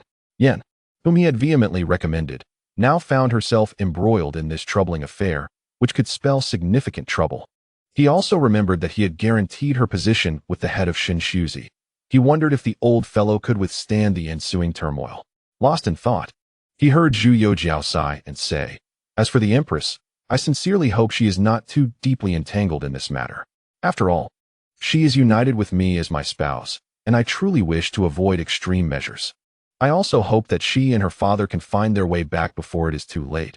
Should they remain obstinate, they shall have no one but themselves to blame for my ruthlessness. Before long, Fang Zhenghua hurriedly entered with a medicinal jar, promptly placing it aside and stating, Your Majesty, the medicine has been prepared. I have vigilantly overseen the entire process. There are no issues. Zhu Youjiao nodded in acknowledgement. Fang Zhenghua hastily took up a jade bowl, filling 2 bowls with the medicine, and then reached for a silver needle to test for poison. At that moment, Shen Shuzi interjected. There is no need to use the silver needle for testing. True poison masters employ toxins that cannot be detected by such means. If silver needles could reveal poison, Your Majesty would not have suffered for 2 months. Upon hearing this, Fang Zhenghua quickly retracted the silver needle. Shen Shuzi approached and sniffed the concoction, stating, "The medicine is safe to consume." Zhu Youjiao promptly offered a bowl to Jiang Ning, saying, "Brother Jiang, you should drink the medicine at once." Jiang Ning was deeply moved as he accepted the jade bowl and drank its contents in one swift motion. Zhu Yuxiao soon finished the medicine as well. At that moment, a young eunuch from outside suddenly came to report, "Your Majesty, Empress Dowager Lu has arrived." Upon hearing this, Zhu Youxiao's expression instantly turned cold as he replied, "I am aware." Jiang Ning couldn't help but furrow his brow. Shortly after, a woman in her 60s entered slowly, inquiring, "I have heard that the Jinyui have sealed off the palace. I wonder what has transpired, so I came to check on your Majesty." Zhu Yuxiao smiled and explained, "An assassin has infiltrated the palace, and I have dispatched the Jinyui to apprehend him. There is no need for you to worry, Empress Dowager. If you have no pressing matters, please remain in Kuan-Ning Palace, and I shall send someone to inform you once the situation is resolved." Hearing this, Empress Dowager Lu pressed further, "Then why have the Eastern Depot apprehended members of the Imperial Hospital, the monks of the Guanglu Temple, and the staff of the Food Bureau?" Zhu Yuxiao was momentarily at a loss for words, unsure of how to continue fabricating a response. At this juncture, Fang Zhenghua hurriedly interjected to report to the Empress Dowager. This assassin was introduced by these individuals in collusion with ulterior motives. Hence, His Majesty has ordered the Eastern Depot's Lord Wei to interrogate them. Upon hearing this, Empress Dowager Lu slightly furrowed her brow, clearly skeptical of this explanation. However, seeing that Zhu Yuxiao had no intention of further clarification, she stated, "In that case, I shall take my leave. Your Majesty, please take care of your health." With that, she turned and exited. Zhu Yuxiao rose to escort Empress Dowager Lu to the door, then returned to the study with a grim expression, saying, "This is akin to a weasel offering New Year greetings to a chicken, with nothing but malicious intent. She has come at this time to see whether I am alive or dead." Fang Zhenghua, hearing these words, hung his head low, not daring to breathe a word. Zhu Yuxiao turned to him and said, "Fang Daban, you were recommended to me by Wei Zhongxian and Jiang. I have always placed my trust in you, and you have never disappointed me. Now, I have an important task for you." Upon hearing this, Fang Zhenghua promptly knelt, exclaiming, "This old servaness life belongs to your Majesty. At your command, I shall brave fire and water without hesitation." Zhu Yuxiao nodded and continued, "Regarding my poisoning, Empress Dowager Lu must also have a hand in this, so I do not intend to keep her any longer. This matter is entrusted to you." Upon hearing this, Fang Zhenghua trembled slightly, fully aware of the implications behind the emperor's words. How many matters could this involve? Gritting his teeth, he replied, "Rest assured, your Majesty. I shall handle this matter with utmost diligence." Zhu Yuxiao instructed, "Publicly declare that she has died of illness." Fang Zhenghua, upon hearing this, furrowed his brows and then turned to Shen Shuzi, saying, "Old immortal, could you assist us with a favor? Is there a substance that, once consumed, leads to death after a period, yet remains undetectable?" Shen Shuzi was taken aback by this request. Inwardly cursing, "I merely came to assist my foolish disciple in achieving merit and to seek some reward from the emperor, yet I find myself entangled in such chaotic affairs." At this moment, Jiang Ning cautiously inquired, "Your Majesty, given the current lack of conclusive evidence, is it not somewhat rash to proceed in this manner?" Upon hearing this, Zhu Youjiao replied, "Brother Jiang, matters within the palace are far more intricate than you can fathom. Having grown up amidst these walls, I have witnessed the malevolence of many hearts. Concubine Lu is undoubtedly entangled in this affair." Jiang Ning, upon hearing these words, chose to remain silent. At that juncture, Shen Shuzi shook his head and remarked, "The Taoist philosophy emphasizes the alleviation of suffering and the salvation of humanity. How could I possess a poison that harms? However, I do know of a recipe. Let Master Fang concoct it himself. Once consumed, it will lead to a decline in vitality within a month, leaving no trace of poisoning, rendering the cause of death undetectable." Fang Zhenghua, upon hearing this, was overcome with elation and hastily procured paper and ink. After a moment of contemplation, Shen Shuzi completed the prescription, which Fang Zhenghua carefully stored away. Observing the contradiction in Shen Shuzi's previous emphasis on benevolence and his subsequent provision of a lethal recipe, both Zhu Youjiao and Jiang Ning were left in stunned silence. Zhu Youjiao then chuckled and asked, "Brother Jiang, From where did you acquire such a master? Jiang Ning, visibly embarrassed, replied, I happened upon him by chance on the roadside. Initially, I sought merely to find a mentor to learn some martial skills for self-defense, never anticipating that this old fellow harbored such numerous stratagems. I shall have him thrown into the imperial prison and interrogated rigorously to uncover the secrets he still conceals. Zhu Youjiao, equally astonished, exclaimed, Brother Jiang, are you not being rather harsh on your master? Jiang Ning laughed heartily. One must be somewhat severe with my master, otherwise he would be of no use. Before long, Wei Zhongxian rushed in, a stack of confessions clutched in his hands. He promptly knelt, raising the documents above his head, and announced, Your Majesty, I have thoroughly interrogated the matter. This incident involves many parties. Approximately 2 months ago, as Lord Jiang was preparing to journey to Tianqi, Wang Tiqian unexpectedly arranged for the crafting of a new set of imperial utensils. Lu Taifei's close aide, the eunuch Lu He, was also implicated.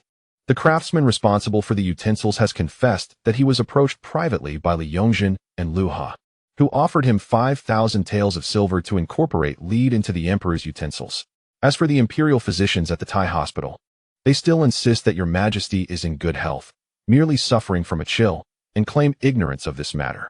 Upon hearing this, Zhu Youjiao was filled with fury, exclaiming, Indeed, it aligns perfectly with my suspicions. How dare these treacherous wolves conspire against me, and those useless physicians at the Tai hospital? They too cannot absolve themselves of blame, having allowed my father to perish merely a month after ascending the throne. Therefore, do not blame me for my ruthless actions. With a gaze filled with murderous intent, Zhu Youjiao commanded Wei Zhongxian, First, execute all the physicians at the Tai hospital, and then begin apprehending individuals based on the leads we possess. At this moment, Wei Zhongxian appeared troubled and said, Your Majesty, what shall be done with Lu He, the eunuch who serves Lu Taifei? Zhu Youjiao coldly responded, Send a jar of imperial wine to Lu He later, and inform him that it is a personal gift from me. Wei Zhongxian immediately understood and nodded, then hurriedly departed. At that moment, Jiang Ning spoke up, Your Majesty, since this is the case, should we not delve deeper into the investigation to see if we can uncover any further culprits? Zhu Youjiao shook his head and replied, Brother Jiang, these individuals have always been prudent in their actions and will not leave behind too many incriminating traces. Now that the palace is sealed off, they must have already received word. Even if we pursue the matter further, it would ultimately result in an unsolved mystery. It would be prudent to take this opportunity to conduct a thorough purge within the palace. Jiang Ning nodded in agreement. After all, plotting against the emperor is a heinous crime deserving of the annihilation of 9 clans. How could these individuals have left any evidence? They must have already distanced themselves entirely, making it indeed difficult to uncover any useful leads. At this point, Zhu Youjiao turned to Fang Zhenghua and said, Master Fang, today, the Empress Dowager has caught a chill and is recuperating in Kunning Palace, refusing to see anyone. Please arrange capable personnel to ensure the palace is well guarded. No one is to enter or leave without permission. Then, swiftly prepare the medicine according to the prescription provided by the old immortal and deliver it to the Empress Dowager. I trust she will recover soon. Fang Zhenghua understood and promptly nodded in agreement before hastily departing. Zhu Youjiao then addressed Jiang Ning, saying, Brother Jiang, you have saved my life today. Whatever reward you desire, do not hesitate to voice it, and I shall surely grant it. Jiang Ning smiled and replied, I seek no reward. I merely did what I ought to do. At this moment, the old immortal, Shen Shuzi, eagerly interjected. This humble Taoist has exerted considerable effort running back and forth. Upon hearing this, Zhu Youjiao chuckled and said, The merits of the old immortal I shall certainly remember and will not hesitate to bestow rewards. I hereby confer upon you the title of Mysterious Taoist of Wan Qi and additionally grant you 100,000 taels of silver. As for the Baiyun Temple in the capital, it shall henceforth be entrusted to you to oversee. What do you think? Upon hearing that Zhu Youjiao not only elevated his title, but also rewarded him with 100,000 taels of silver and offered him the management of the Baiyun Temple, Shen Shuzi was utterly elated. He then shyly added, Your Majesty, might it be possible to grant this humble Taoist the opportunity to rebuild a temple? He continued, As you see, the Baiyun Temple already has a steward, and it would not be appropriate for me to intervene with my fellow disciples. Zhu Youjiao smiled and nodded. Of course, but what sort of temple do you wish to construct? Shen Shuzi excitedly replied, It shall be named Xinshu Temple, perfectly corresponding with my title. Jiang Ning, upon hearing this, was rendered speechless, inwardly lamenting that his master had no sense of decorum at such an advanced age. Zhu Youjiao laughed and said, "That is certainly agreeable. I shall arrange for the construction of Xinshu Temple as you suggest, and I will personally inscribe the plaque, with you serving as the steward." At this moment, Shen Shuzi hurriedly added, "Your Majesty, the silver granted to this humble Taoist, once Xinshu Temple is completed, should be sent directly there."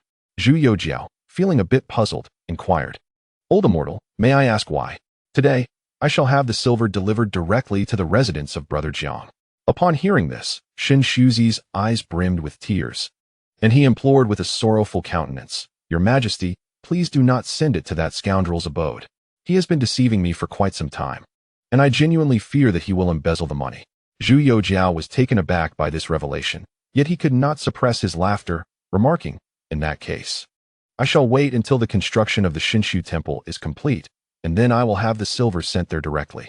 He then turned to Jiang Ning, teasingly advising, "Brother Jiang, you must treat the old immortal with greater generosity henceforth, and refrain from being so miserly." Jiang Ning, feeling embarrassed, quickly responded, "I understand, and I shall honor my master properly from now on." Chapter 139. Matters settled. The Jin Wei swiftly sealed off the imperial palace, while Wei Zhongxian led his subordinates into the inner sanctum. News of this development spread rapidly, and soon the officials of the capital were astounded by the turn of events. Many hurried to the palace gates, seeking an audience with the emperor, only to be informed by Tian urging that without the emperor's decree, no one was permitted to enter or exit the palace, and they were thus turned away one by one. Inside the palace, Jiang Ning remained by Zhu Youjiao's side, with Shen Shuzi also kept in attendance. Meanwhile, Wei Zhongxian made his way directly to the Imperial Medical Bureau, where, upon issuing a command, the enforcers of the Eastern Depot unsheathed their blades. In an instant, the air was filled with glints of cold steel, and within moments, hundreds of imperial physicians lay slain in a pool of blood, the crimson liquid saturating the entire medical bureau. Wei Zhongxian then arranged for the scene to be cleared, moving on to execute the other detained eunuchs and palace maids. A palpable sense of dread enveloped the palace, casting a shadow of invisible terror over everyone present. As night fell, a blood-soaked Wei Zhongxian hurriedly approached Zhu Youjiao to report, "Your Majesty, all those who required handling have been dealt with. As for those with leads, I intend to bring them back to the Eastern Depot for interrogation to uncover any further information." Zhu Youjiao nodded in acknowledgement, saying, "Very well, proceed as you see fit." At that moment, Fang Zhenghua returned, reporting, "Your Majesty, I have taken care of everything. The stewarding eunuch Lu He has committed suicide as an act of contrition. As for concubine Lu, she has caught a chill and is unwell. I have arranged for strict guards to ensure no one enters or leaves, and I believe she shall recover shortly." Zhu Youjiao, satisfied, nodded in approval.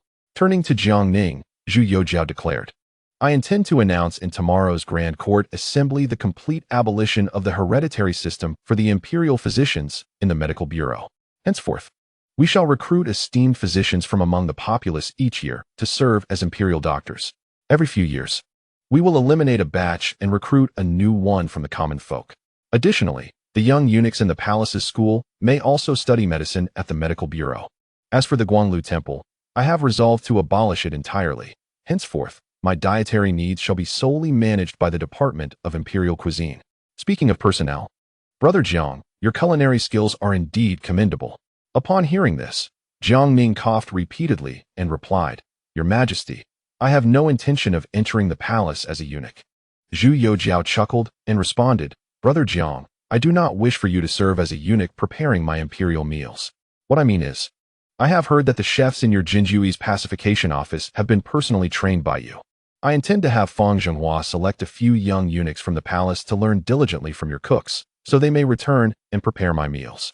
Jiang Ning, upon hearing this, breathed a sigh of relief, as he had initially feared that Zhu Youjiao would impose upon him in a more dire manner. Fortunately, it was merely a false alarm, and his brotherhood was preserved. Beside them, Fang Zhenghua quickly assured, "Your Majesty, rest assured. I shall personally select reliable personnel to be responsible for your dietary needs." Jiang Ning then added, "Your Majesty, regarding the selection of court physicians, I will arrange for the Jinjui to conduct a thorough investigation to ensure they have no ties to the outside world. Zhu Youjiao nodded in acknowledgement and remarked, in this case, the crisis within the palace can be considered temporarily averted. He then cast a gaze of complex emotions towards Jiang Ning and said, Brother Jiang, arrange for close surveillance of the Grand Minister Zhang Guoji to ascertain the extent of his involvement with the Donglin faction. Should his entanglements prove too deep, we shall have no choice but to let Wei Zhongxian handle him. Jiang Ning nodded in agreement, and noticing the evening sky, he took Shen Shuzi by the arm to bid farewell. Zhu Youjiao then instructed Fang Zhenghua to escort the two out of the palace. As the trio made their way out, Fang Zhenghua suddenly grasped Jiang Ning's arm, his voice trembling slightly as he said, Master Jiang, you have once again saved our lives. With such a significant incident in the palace, we cannot evade responsibility. Jiang Ning sighed and replied, Master Fang, there is no need for excessive self-reproach. It is simply that we underestimated these individuals, failing to anticipate the depths of their concealment. However, after today's purging by Lord Wei, it is likely that most of those lurking in the shadows of the palace have been eliminated. Yet, we must proceed with utmost caution in the future. Fang Zhenghua nodded earnestly. Rest assured, Master Jiang, I comprehend the implications involved. I will coordinate with Lord Wei to arrange another thorough inspection, ensuring that all remaining personnel in the palace are entirely trustworthy. Jiang Ning also nodded in agreement. Before long, they arrived at the palace gates, where Jiang Ning bid farewell to Fang Zhenghua and then led Shen Shuzi directly out. To their surprise, upon exiting, they encountered a group of officials engaged in a heated dispute with Tian urging. Jiang Ning furrowed his brow and exclaimed, What commotion is this? Who dares to create such a ruckus outside the palace gates? Tian urging hurriedly approached Jiang Ning and explained, Master Jiang, these are all officials from the Hanlin Academy and inspectors from the supervisory court, insisting on seeing the emperor. I informed them that no one is permitted to enter or exit the palace without the emperor's decree, yet they refuse to listen and continue to entangle themselves here. Jiang Ning, upon hearing this, snorted coldly. If they wish to see the emperor, they can certainly do so at tomorrow's court assembly. One ought to consider the current hour before causing a commotion. Should anyone dare to act foolishly again, they shall be taken down and punished. Instantly, several censors glared fiercely, their eyes fixed upon Jiang Ning, yet none dared to voice a rebuttal. After all, their usual leaders, Yang Lian and Zhuo Guangdou, were absent on this day. As Jiang Ning took a few steps forward, he noticed Su Guangqi, Gui Yunho, Sun Qingzong, and Yuan Kelly anxiously waiting not far away. Upon seeing Jiang Ning emerge, they immediately surrounded him, urgently inquiring, Lord Jiang, what on earth has transpired? The imperial guards have suddenly sealed off the palace, forbidding anyone from leaving. Even Eunuch Wei has led his men into the palace. Time has passed, and everyone is truly anxious. Observing their distress, Jiang Ning pulled them aside and lowered his voice, saying, There is a traitor within the palace. The revelation sent shockwaves through the group. Sun Qingzong and Yuan Kelly, in a state of alarm, quickly asked, Lord Jiang, is His Majesty safe? Jiang Ning nodded, responding, Fortunately, it was discovered in time. Eunuch Wei has already begun to rectify the situation, and there should be no significant harm. Hearing this, the group released a collective sigh of relief. Although they, as loyalist officials, held significant power within the 6 ministries and were appointed by the emperor, the Eastern Lin faction still lurked with predatory intent. Should anything happen to the emperor, the fate of these officials would undoubtedly be dire. Then, with a furrowed brow, Sun Qingzong asked, Lord Jiang, have we identified the specific faction responsible for this chaos? Jiang Ning's expression grew grave as he replied, Many are involved, and their origins are quite complex, not stemming from a single power. Upon hearing this, the faces of the group turned serious.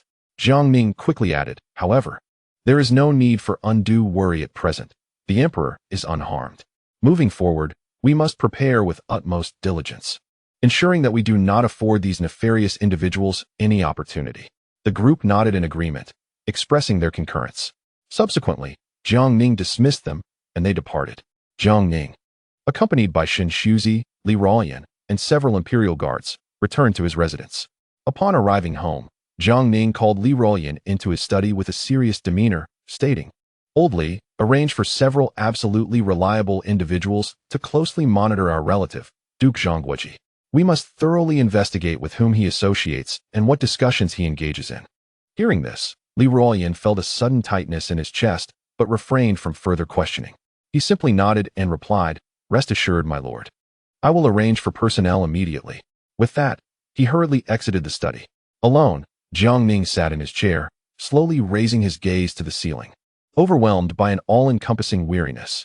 Initially, he believed that with the unwavering support of both himself and Wei Zhongxian, they could boldly execute their ambitions and irrevocably alter the course of the Ming dynasty's destiny.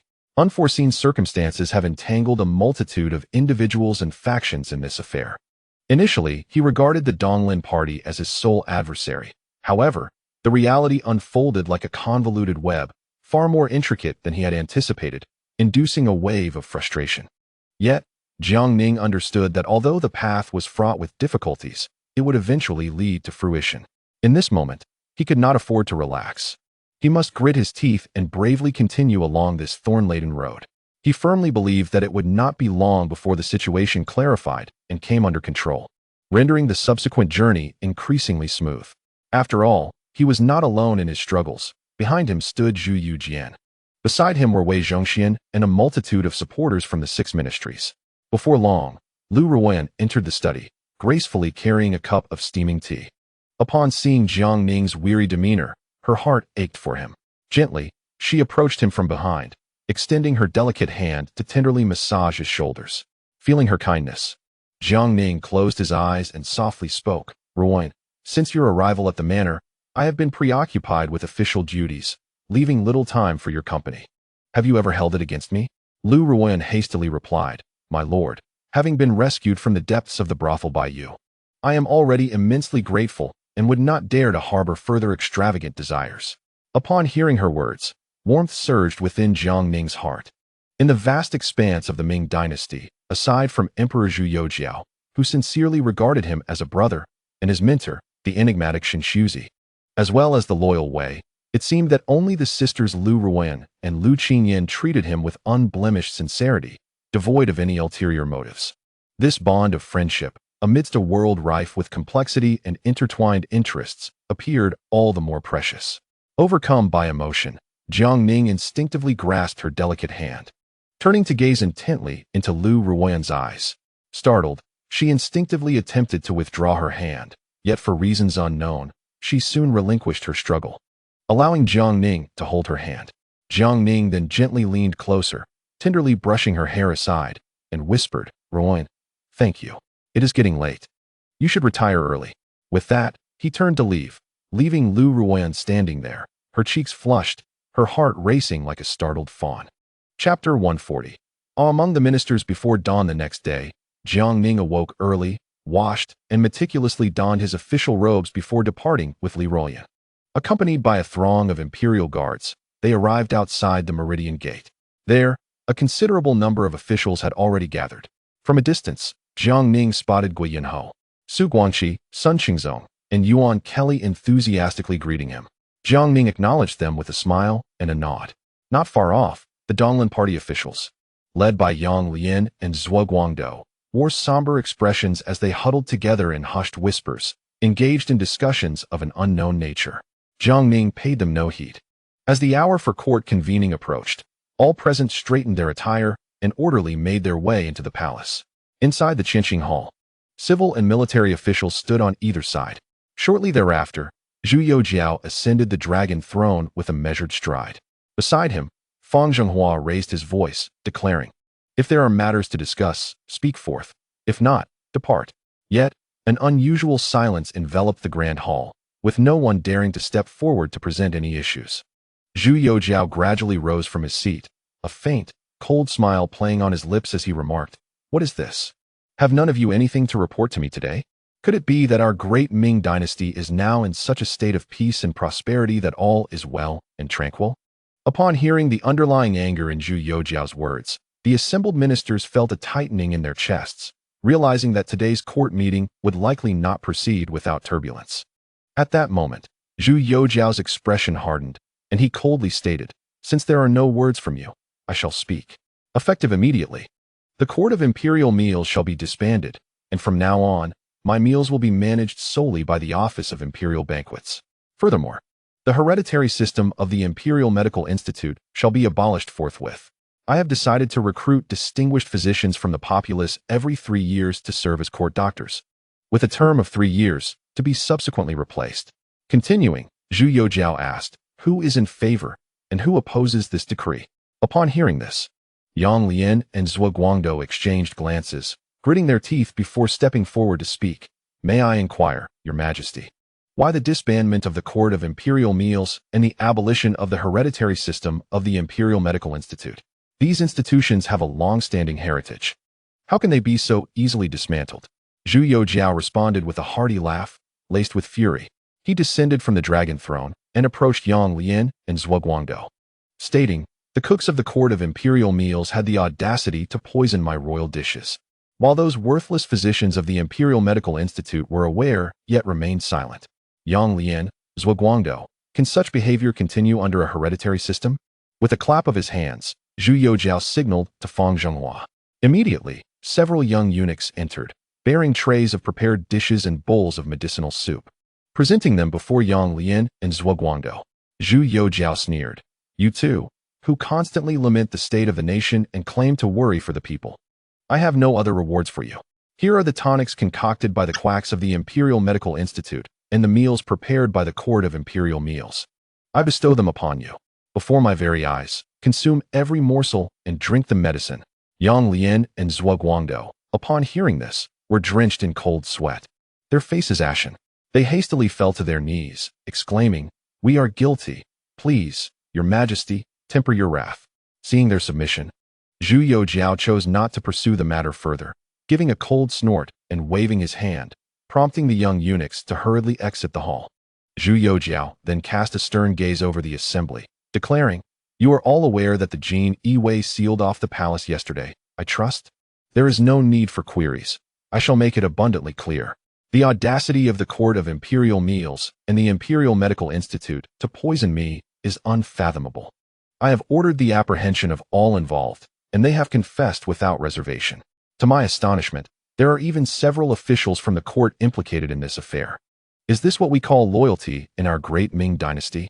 At this juncture, Zhu Youjiao slowly approached an official from the Donglin faction. The official's complexion instantly turned as pale as paper, beads of sweat cascading from his forehead, his entire body trembling uncontrollably.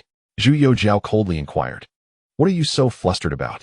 The official stammered in response, "Your Majesty, I am not flustered." Zhu Youjiao let out a cold snort, his tone growing even more frigid. "I not only see your rapid breathing, but also hear the thumping of your heart. I am acutely aware that the current policies for the revival of the Ming dynasty inevitably encroach upon the interests of many, and I am sure numerous individuals are eagerly wishing for my demise. However, I wish to make it abundantly clear today that anyone who dares to conspire for my death shall meet the same fate as their entire lineage. I am in excellent health, and even without the assistance of the Jinyui or the Dongchong, I can discern the hearts and intentions of men, distinguishing loyalty from treachery, virtue from vice, and I perceive these matters with greater clarity than my illustrious ancestors." Upon hearing Zhu Youjiao's resolute declarations, many officials in the court were so intimidated that they fell to their knees, scarcely daring to breathe. Only Jiang Ning, Yuan Kelly, and a few other officials maintained their composure, standing firm, their eyes instead shimmering with excitement. In that moment, Zhu Youjiao's imperial aura was unmistakably displayed. He was solemnly affirming to the court that he, Emperor Tianqi Zhu Youjiao, was not a mere soft target to be easily manipulated. He could extend kindness, but would not hesitate to act ruthlessly against any who dared to offend. Subsequently, Zhu Youjiao strode confidently to the dragon throne, his demeanor commanding as he proclaimed, "Recently, the nobility of the capital has been implicated in treasonous collusion, along with the officials of the Tianqi court and the 8 prominent merchants of Jin. They have all been apprehended. I have refrained from passing judgment until now, but it seems fitting to address this matter today." Upon finishing his statement, he exchanged a glance with Fang Zhenghua. Fang Zhenghua immediately understood the cue and promptly produced the imperial edict, unfolding it to read aloud. "By the mandate of heaven, the emperor proclaims, upon investigation, Duke Cheng of the state, Zhu Chuncheng, and Marquis Yangwu, Shuel Yan, have been found guilty of treasonous collusion with irrefutable evidence. in consideration of their ancestors' contributions. Their entire family is to be executed, with all honors revoked and their assets confiscated. The governor of Tianqi, Zhang Guanxian, and all implicated officials, along with the chief eunuch of the imperial sacrificial office, Wang Tiqian, the eunuchs Tu Wenfu, Li Yongzhen, the former commander of the Jinui, Luo Sigong, and his son, Luo Yangxing, are guilty of heinous treason and shall face execution along with their 9 clans, their estates confiscated. The 8 notorious merchants, Fan Yongdo, Tian Shenglan, Wang Deyu, Wang Dingku, Huang Yunfa, Zhai Tang, Liang Jiabin, and Jin Liangyu, have also been found guilty of treasonous collusion, with conclusive evidence leading to the execution of their 9 clans and confiscation of their assets. Upon hearing Fang Zhenghua complete the proclamation, many officials were rendered speechless in shock. The sheer number of individuals facing punishment was staggering, involving high-ranking dukes and marquises, even the eunuchs of the imperial sacrificial office. As Yang Lian and Zhuo Guangdou prepared to speak, Zhu Youjiao clapped his hands, prompting several Jinui to enter and placed 2 large wooden chests before them. Zhu Yuxiao spoke with a cold smile. Yang Lian, Zhuo Guangdou, these are the incriminating evidence against the implicated officials collected by Lord Yuan, Minister Jiang, and Wei Zhongxin in Shangxi. There are 3 copies, all meticulously verified. Would you care to take a look? Lest you later accuse me of indiscriminate slaughter. Yang Lian and Zhuo Guangdou hurriedly replied, "We would not dare, Your Majesty." Zhu Yuxiao snorted coldly, "It is best that you do not." He then retrieved a thick stack of letters from a wooden box and inquired, "Do you know the origin of these letters, my esteemed ministers?" At that moment, many officials felt their hearts leap into their throats. With a resounding thud, Zhu Yuxiao slammed the letters to the ground, exclaiming, "These were sent by my loyal ministers to Shangxi, directed at those treacherous merchants colluding with the enemy. Most were intercepted by the Jinui, though some have slipped through the net, but that is of little consequence." He bellowed, "Tian Urging, where are you?" Just then, Tian Urging hurried into the hall. Zhu Yuxiao commanded, "Tian Urging, according to the list of messengers, apprehend them." Tian Urging bowed in acknowledgement, then gestured toward the entrance, where a pack of fierce Jinui surged into the hall, beginning the arrests as per the list. In a short while, 4 or 5 dozen officials were captured on the spot. Many cried out in protest, claiming innocence. Tian Urging casually picked up a letter and approached an official named Lu, saying, "Lord Lu, spare us your cries of injustice. This letter was dispatched 2 months ago by your household servant to Shangxi and was fortuitously intercepted by our brothers in the Jinui. Would you like me to read its contents aloud before His Majesty?" Upon hearing this, Lord Lu's face turned ashen. Moments later, the group of 4 or 5 dozen officials was dragged out without ceremony. Zhu Yuxiao surveyed the now vacant space in the hall, lamenting, "To break my bowl and smash my pot. I recall that my great-grandfather once said, to drink from the golden goblet is to show no mercy with the blade. The imperial treasury has never been abundant. I understand that life is hard for everyone, but am I not also struggling? We are all striving to survive. Now that the treasury has a slight surplus, I have decided to triple the salaries of all officials in the capital, the northern Jili, and throughout the northern provinces. Yet, you have the audacity to collude with the enemy and betray the nation. Since you look down upon this meager bounty I offer, do not blame me for my mercilessness. Let your entire families meet Yama." Subsequently, Zhu Youxiao's gaze turned steely as he scanned the assembled court.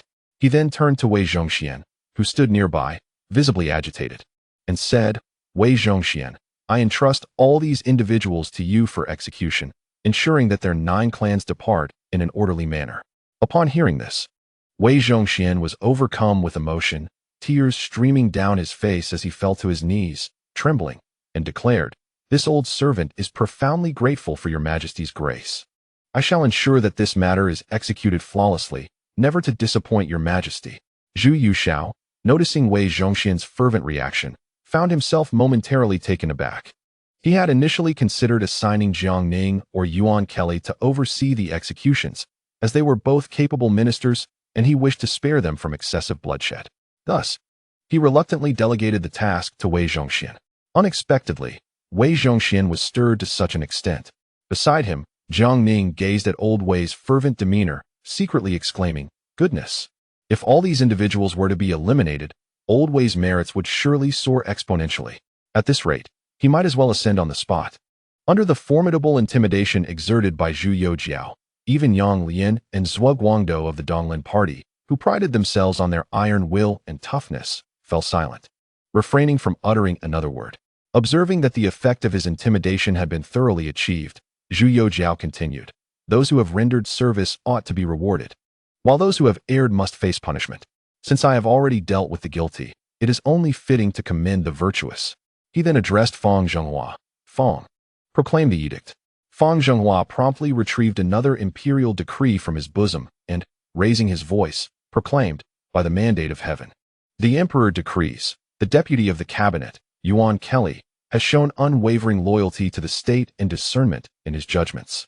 Having made significant contributions during his investigations in Tianqi, he is hereby promoted to the rank of special jinshi and bestowed with a ceremonial robe, along with the privilege of enrolling a son in the Imperial Academy." Upon hearing this, Yuan Kelly hastily knelt to receive the decree, expressing his gratitude. "I, Yuan Kelly, humbly thank your majesty for your profound grace." Following this, Fang Zhenghua continued, "The commander of the Jinyue, Jiang Ning, has uncovered collusion among officials and nobles in Shaanxi, achieving remarkable feats, and has personally traveled to Shaanxi for investigations, thus earning great merit. He is now promoted to the position of Prince's Guardian and awarded the title of General of the Dragon and Tiger, elevated to the rank of Ronglu Dafu." Jiang Ning quickly knelt to express his thanks. "I, Jiang Ning, am grateful for your majesty's benevolence. By heavens, I've suddenly acquired so many titles." Jiang Ning mused inwardly. "This will certainly be impressive when I flaunt it before others in the future." The left minister of the censorate, Wen Tian, who had also contributed to the investigations in Shaanxi, was promoted to Prince's Guardian and awarded a ceremonial robe. Upon hearing this, Wen Tian was elated, quickly kneeling to receive the decree, thinking to himself, "Indeed, it is thanks to Lord Jiang's reliability. Just one trip, and my promotion has outpaced years of diligent work in the capital." The Minister of Revenue, Guo Yunho, personally traveled to Shaanxi to investigate the implicated individuals, achieving significant results. He was elevated to the rank of Ronglu Dafu and granted the title of Prince's Guardian. Guo Yunho hastily knelt to express his gratitude, quietly reflecting, "Working alongside Lord Jiang truly brings numerous benefits. I have not been overlooked in my rise to wealth and position." Fang Zhenghua then cleared his throat and announced, "The supervisor of the Eastern Depot, Wei Zhongxian, has also contributed significantly during his investigations in Shaanxi. He is to be granted a ceremonial robe and promoted to the chief eunuch of the palace." Wei Zhongxian quickly knelt to express his thanks. "This humble servant is deeply grateful for your majesty's kindness. After all, as a eunuch, receiving too many titles could be detrimental to him. However, the position of chief eunuch of the palace is indeed a prestigious one, often referred to as the inner minister.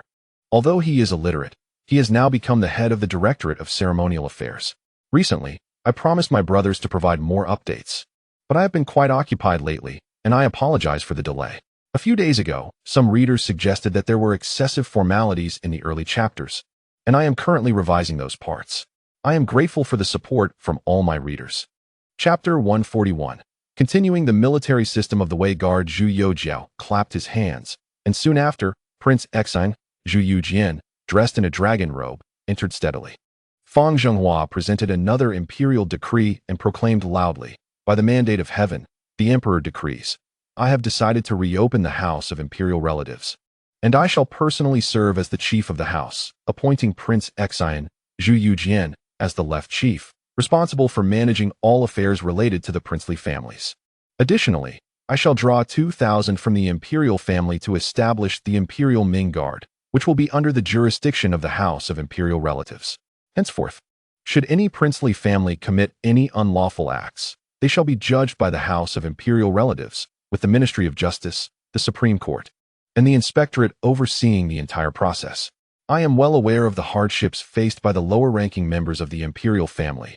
Therefore, from this day forward, I hereby allow them to participate in the imperial examinations and serve in the court, or to enlist in the military for the defense of the nation, or engage in commercial activities and cultivate land within their fiefdoms, as long as they report to the House of Imperial Relatives." Zhu Yujian hurriedly knelt to accept the decree with gratitude. The proceedings of this court meeting unfolded with remarkable smoothness, and no one dared to voice opposition.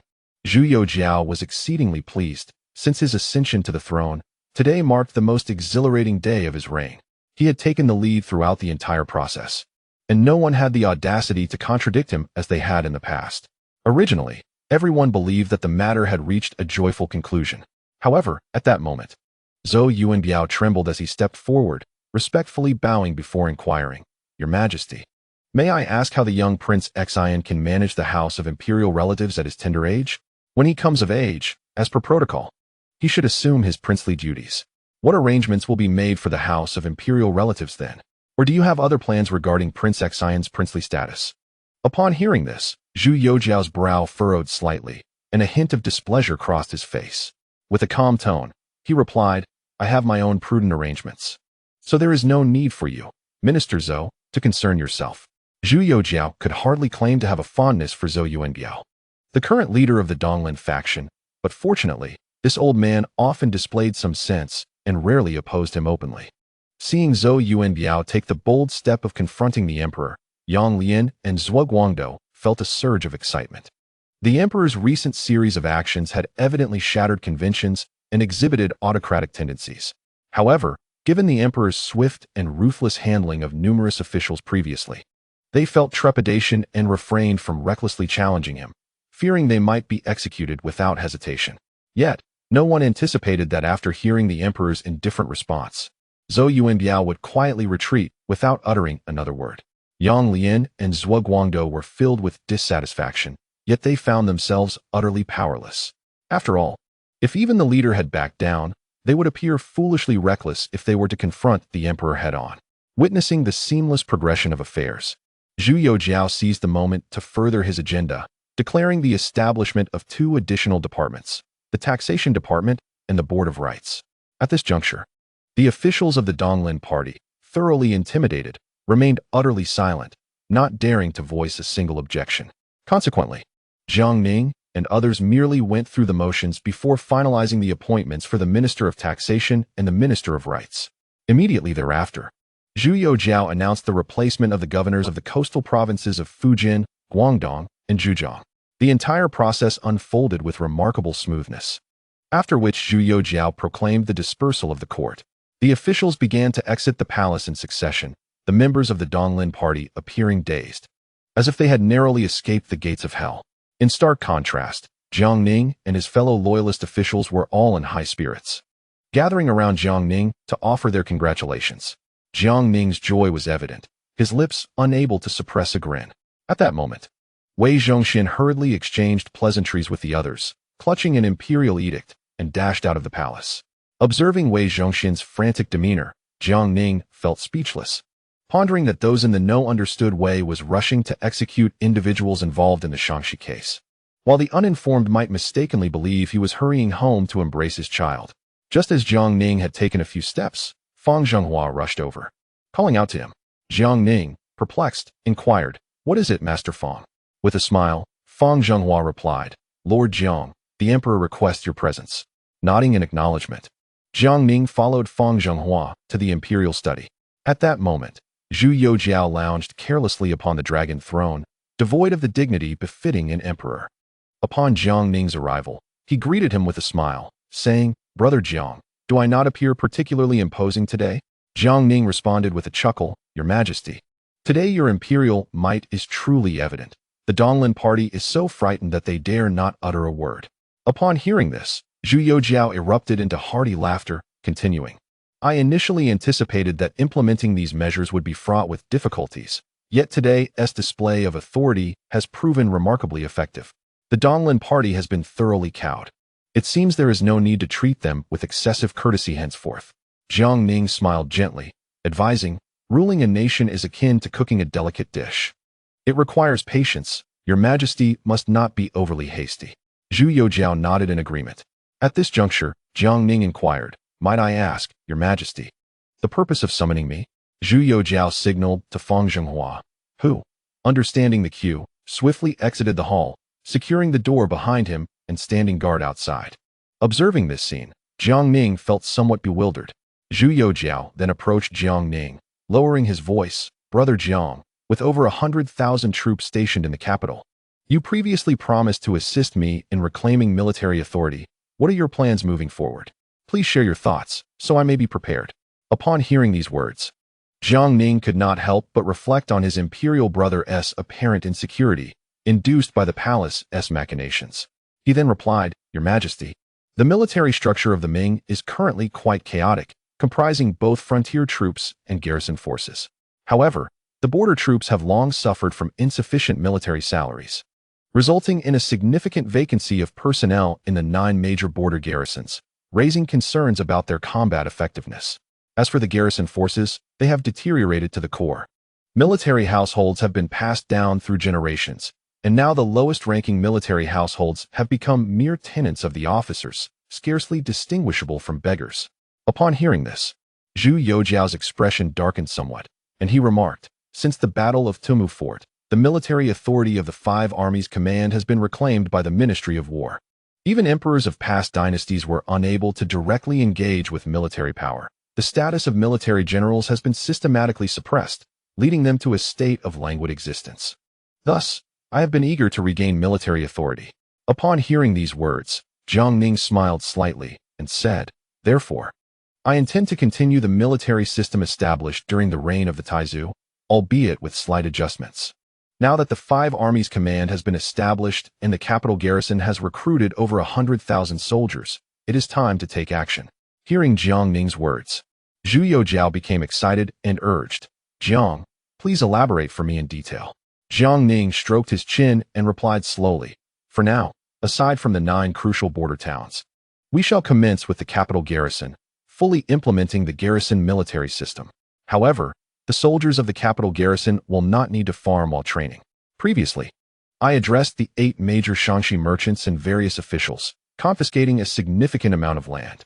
Additionally, many unlawful nobles in the capital have also seized considerable land. Coupled with the issues involving Zhu Chunqing and Shuel Yin, compelling them to relinquish a portion of their land should not pose a significant challenge. Hence, I plan to reallocate military farmland to the soldiers of the capital garrison, all of which will be registered under the name of the 5 armies command, but will be cultivated by the common people, with direct contracts established between the 5 armies command and the populace.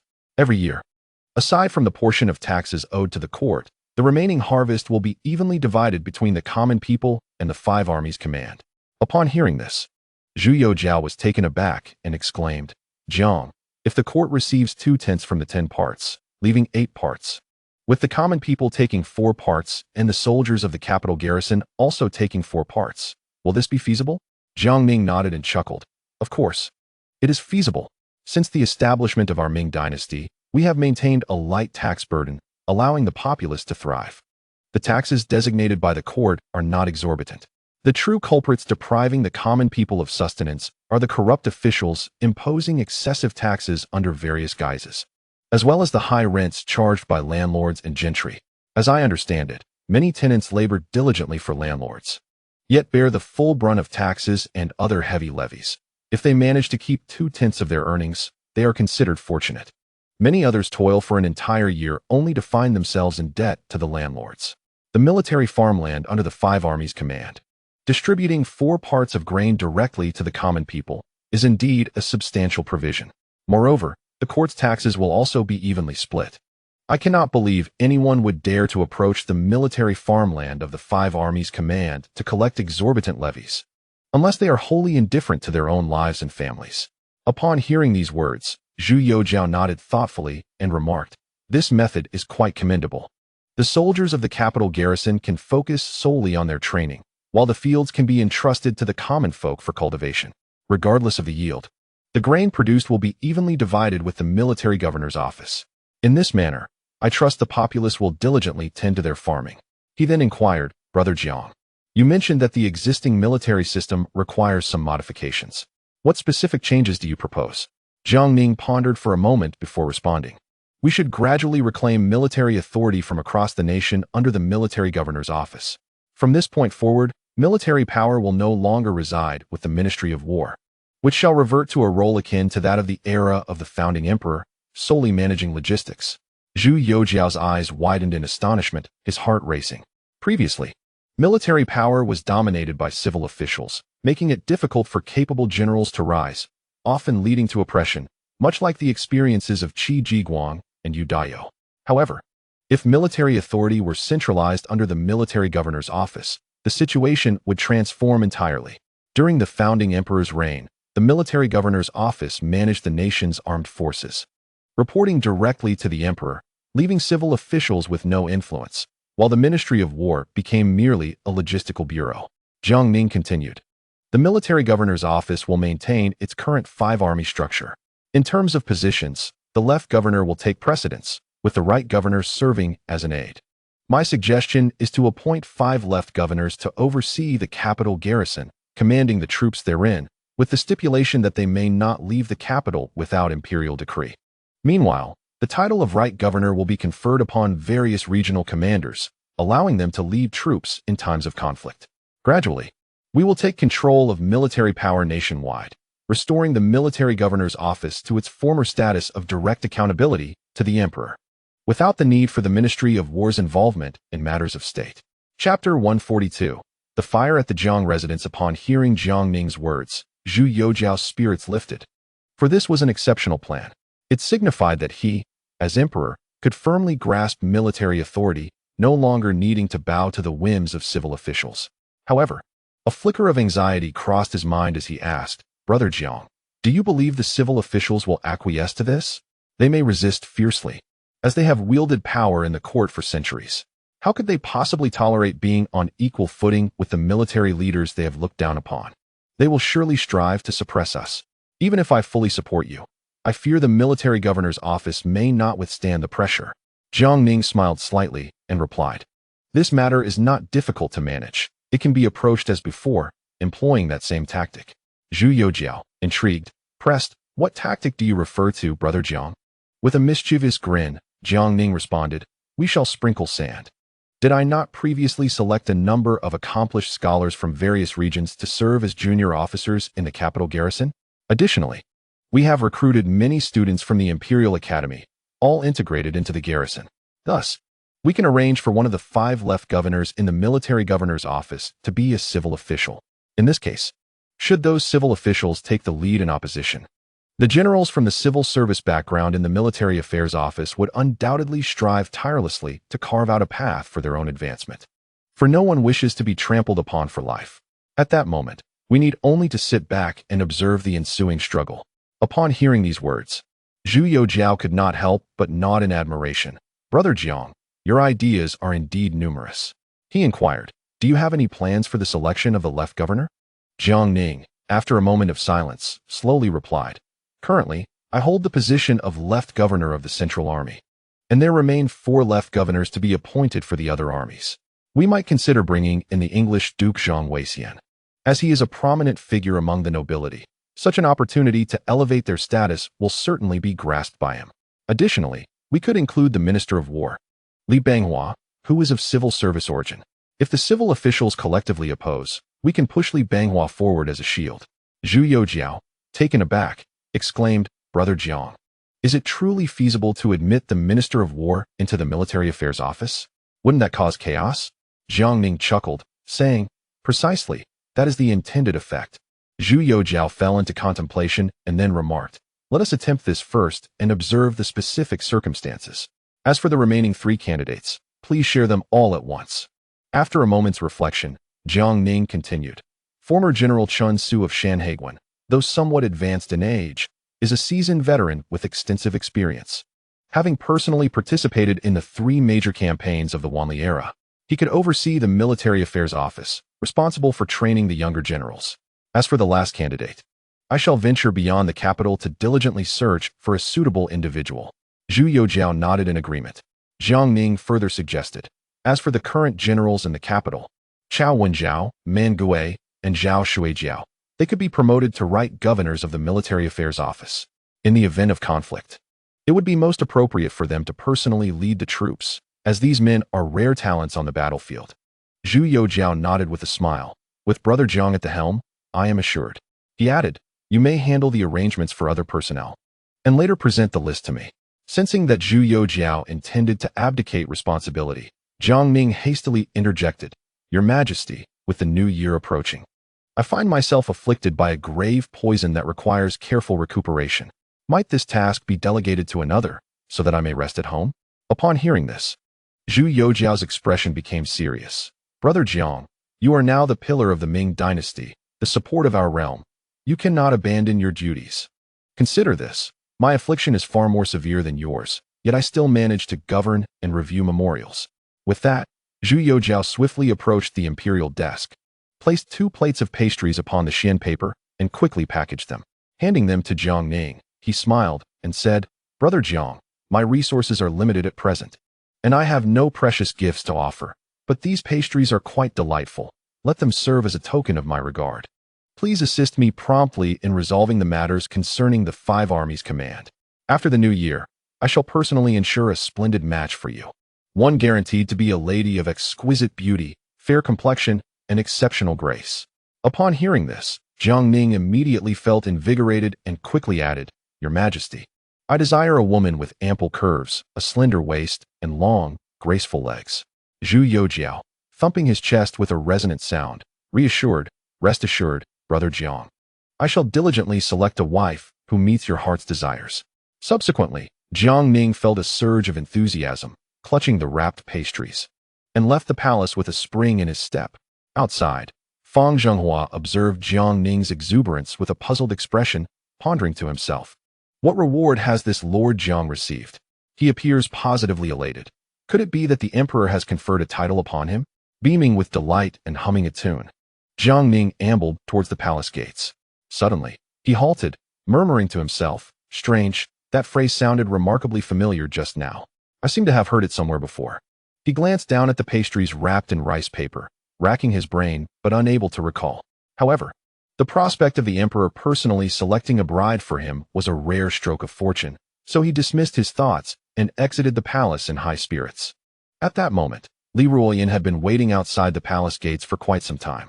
Upon spotting him, Jiang Ning approached and, retrieving several pastries from the rice paper, offered them with a smile, saying, Old Li, do try these. They are a recent gift from His Majesty. Li Ruoyan cautiously accepted the pastries, puzzled, and inquired, My lord, are we permitted to eat these? Jiang Ning nodded with a grin, replying, Of course. Are we meant to save them for later? At this, Li Ruoyan promptly began to eat. In a brief span, he devoured the pastries with satisfaction, letting out a contented burp and remarking, The palace's pastries are indeed delightful. Yet, he continued to gaze longingly at the remaining pastries in Jiang Ning's hands. Sensing this, Jiang Ning quickly said, Old Li, there were only 2 plates in total, and I have already given you one. The rest, I intend to share with my master and Ruoyan. When the emperor rewards us again, I shall surely set aside more for you. Laughing heartily, Li Ruoyan agreed, and the 2 mounted their horses, racing back to the residence. Upon arriving at the gate, they were met with a scene of thick smoke and flames soaring into the sky. Jiang Ning was instantly struck with horror, scarcely believing his eyes, and stammered, Old Li, are we at the wrong place? Li Ruoyan surveyed their surroundings and confirmed, My lord, this is indeed the right location. Fury ignited within Jiang Ning as he cursed aloud. Damn it, I just left for court, and already someone dares to set fire to my home. I shall have my revenge. Old Li, follow me. With that, the 2 stormed into the courtyard. Inside, the yard was engulfed in smoke and flames, and Shun Shuzi bore a face as black as soot, even losing part of his beard in the conflagration. Nearby, the sisters Lu Ruoyan and Lu Qingyan were similarly disheveled, their faces smeared with grime. Jiang Ning rushed forward, asking anxiously, Master, Ruoyan, Qingyan, who is responsible for this calamity, transforming our home into this state? Do tell me, for I shall surely flay him alive. The ancient master, with a countenance full of sorrow, lamented, Is it not for your sake, you wicked child, that I labored to brew the medicine? Jiang Ning stood in stunned silence, finally uttering, Must one set the house ablaze to brew medicine for oneself? At this moment, Lu Qingyan, with a hint of shyness and guilt, spoke, My lord, please do not blame the old immortal. It is my fault for attempting to assist you in concocting the medicine, only to inadvertently ignite the house. Upon hearing this, Jiang Ning was rendered speechless. Though he felt somewhat helpless, he managed to force a smile and said, As long as no one is harmed, that is what truly matters. He then hastily instructed Li Ruoyan to gather the household staff to extinguish the flames. After a flurry of chaotic efforts, the fire was finally subdued, allowing Jiang Ning's tense nerves to finally relax. At that moment, Lu Qingyan timidly approached Jiang Ning, her eyes glistening with tears, her voice quivering as she said, "My lord, it is all my fault. Please punish me." Her pitiful demeanor evoked a sense of compassion in those who beheld her. Jiang Ning, looking at Lu Qingyan, felt a pang of sympathy and gently brushed her nose with his hand, smiling as he reassured her, "It is nothing. It was merely a house burnt down. As long as no one was injured, that is what truly counts." With that said, Jiang Ning turned to the ancient master and remarked, "Master, as this prescription was given by you, the responsibility of brewing the medicine should fall upon your shoulders. Yet now, with the house burned, perhaps you could cover the cost of repairs?" Upon hearing this, the ancient master was left utterly speechless, only to erupt with indignation. "You wretched child!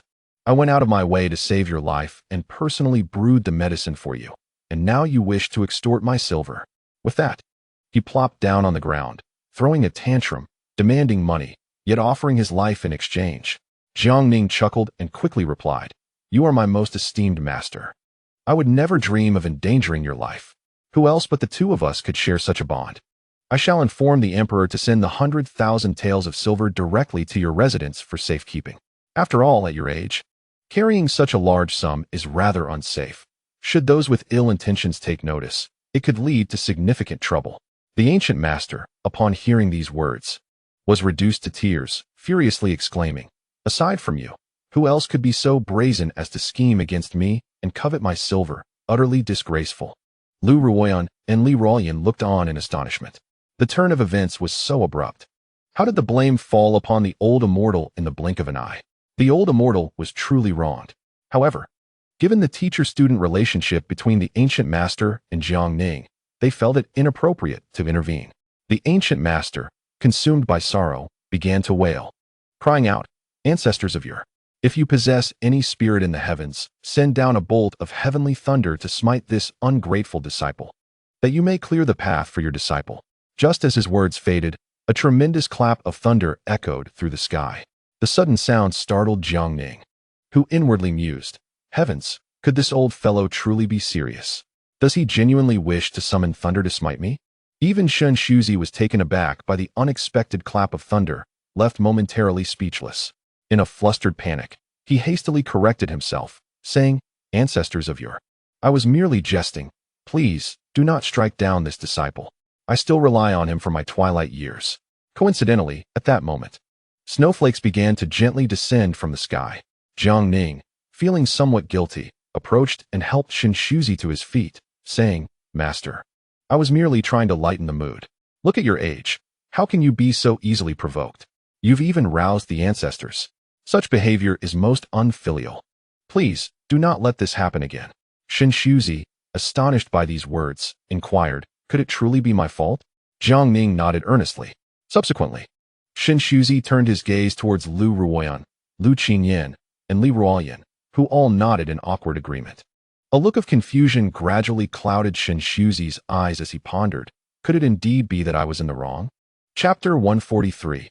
Old Wei oversees the execution. As the snowflakes danced gracefully to the ground, the entire capital appeared as if touched by the delicate hand of nature, adorned with a pristine layer of white. At that moment, Wei Zhongxian, holding an imperial edict, led a throng of Eastern Depot agents to the execution grounds at Shixipaijiao. He sat there leisurely, humming a tune while idly playing with two walnuts, awaiting the proceedings with a sense of calm. Due to the overwhelming number of individuals implicated in the treasonous conspiracy from Shaanxi, the prisons of the Jinyue, the Ministry of Justice, and even the capital and Dali temples were overcrowded. Regrettably, they had no choice but to execute the prisoners in batches. Upon returning to the capital, Jiang Ning seldom visited the Zhenfu division, leaving the management of affairs to Tian Urging.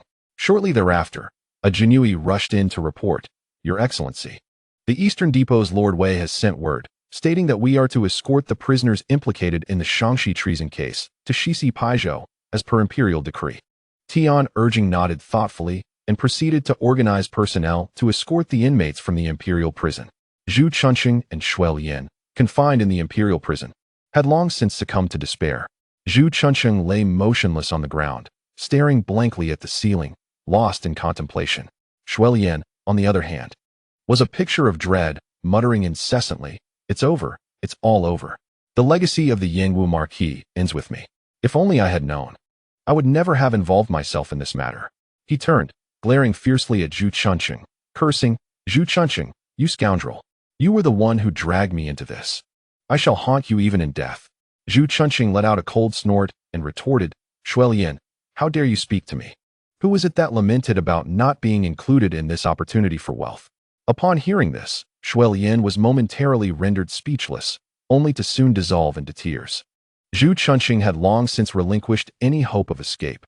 The Dan book and iron certificate were now firmly in the hands of Jiang Ning and Wei Zhongxian. Even if his ancestors were to rise from the grave, it would likely prove futile. In a different cell, Luo Sigong and his son Luo Yangxing wore expressions of numbness.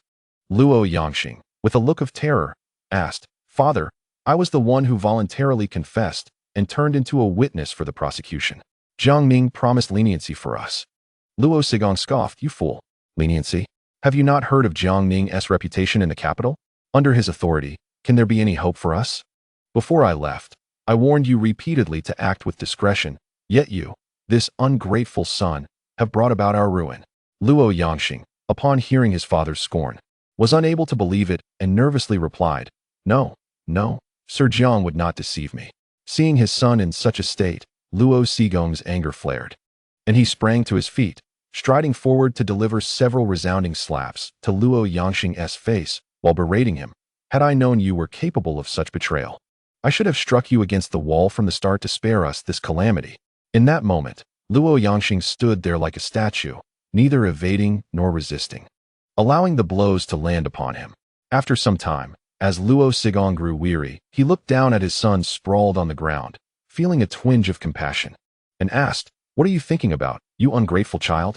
Luo Yangxing suddenly broke into a bizarre grin, his face contorted with madness, and replied, Father, I see our great-grandmother coming to take us away. She is waving at us. At these words, Luo Sigong fell silent, inwardly lamenting that his son had apparently lost his mind from fear. Just then, a cacophony erupted from outside, and a throng of imperial guards surged into the prison. One of the guards unlocked the cell door and called out, Luo Sigong, Luo Yangxing, come with us. Realizing that escape was impossible, Luo Sigong felt a tremor of dread despite his attempts to maintain composure. Meanwhile, Luo Yangxing had already descended into madness, his gaze vacant, oblivious to the events around him. Observing this, a captain among the guards frowned and gestured, Brothers, lend a hand. Several guards rushed into the cell, seizing both father and son. Simultaneously, Zhu Chunqing and Shuelian were also escorted out of another cell by the guards. With an expression of utter despair, Zhu Chunqing seemed resigned to the imminent fate awaiting him. In contrast, Shuelian continued to scream frantically, I am a hereditary marquis, bestowed with the Dan book and iron certificate by Emperor Qingzu. You cannot kill me. Tian urging strolled over to the two individuals, a cold smirk gracing his lips as he spoke. Gentlemen, your time has come. You must embark on your journey.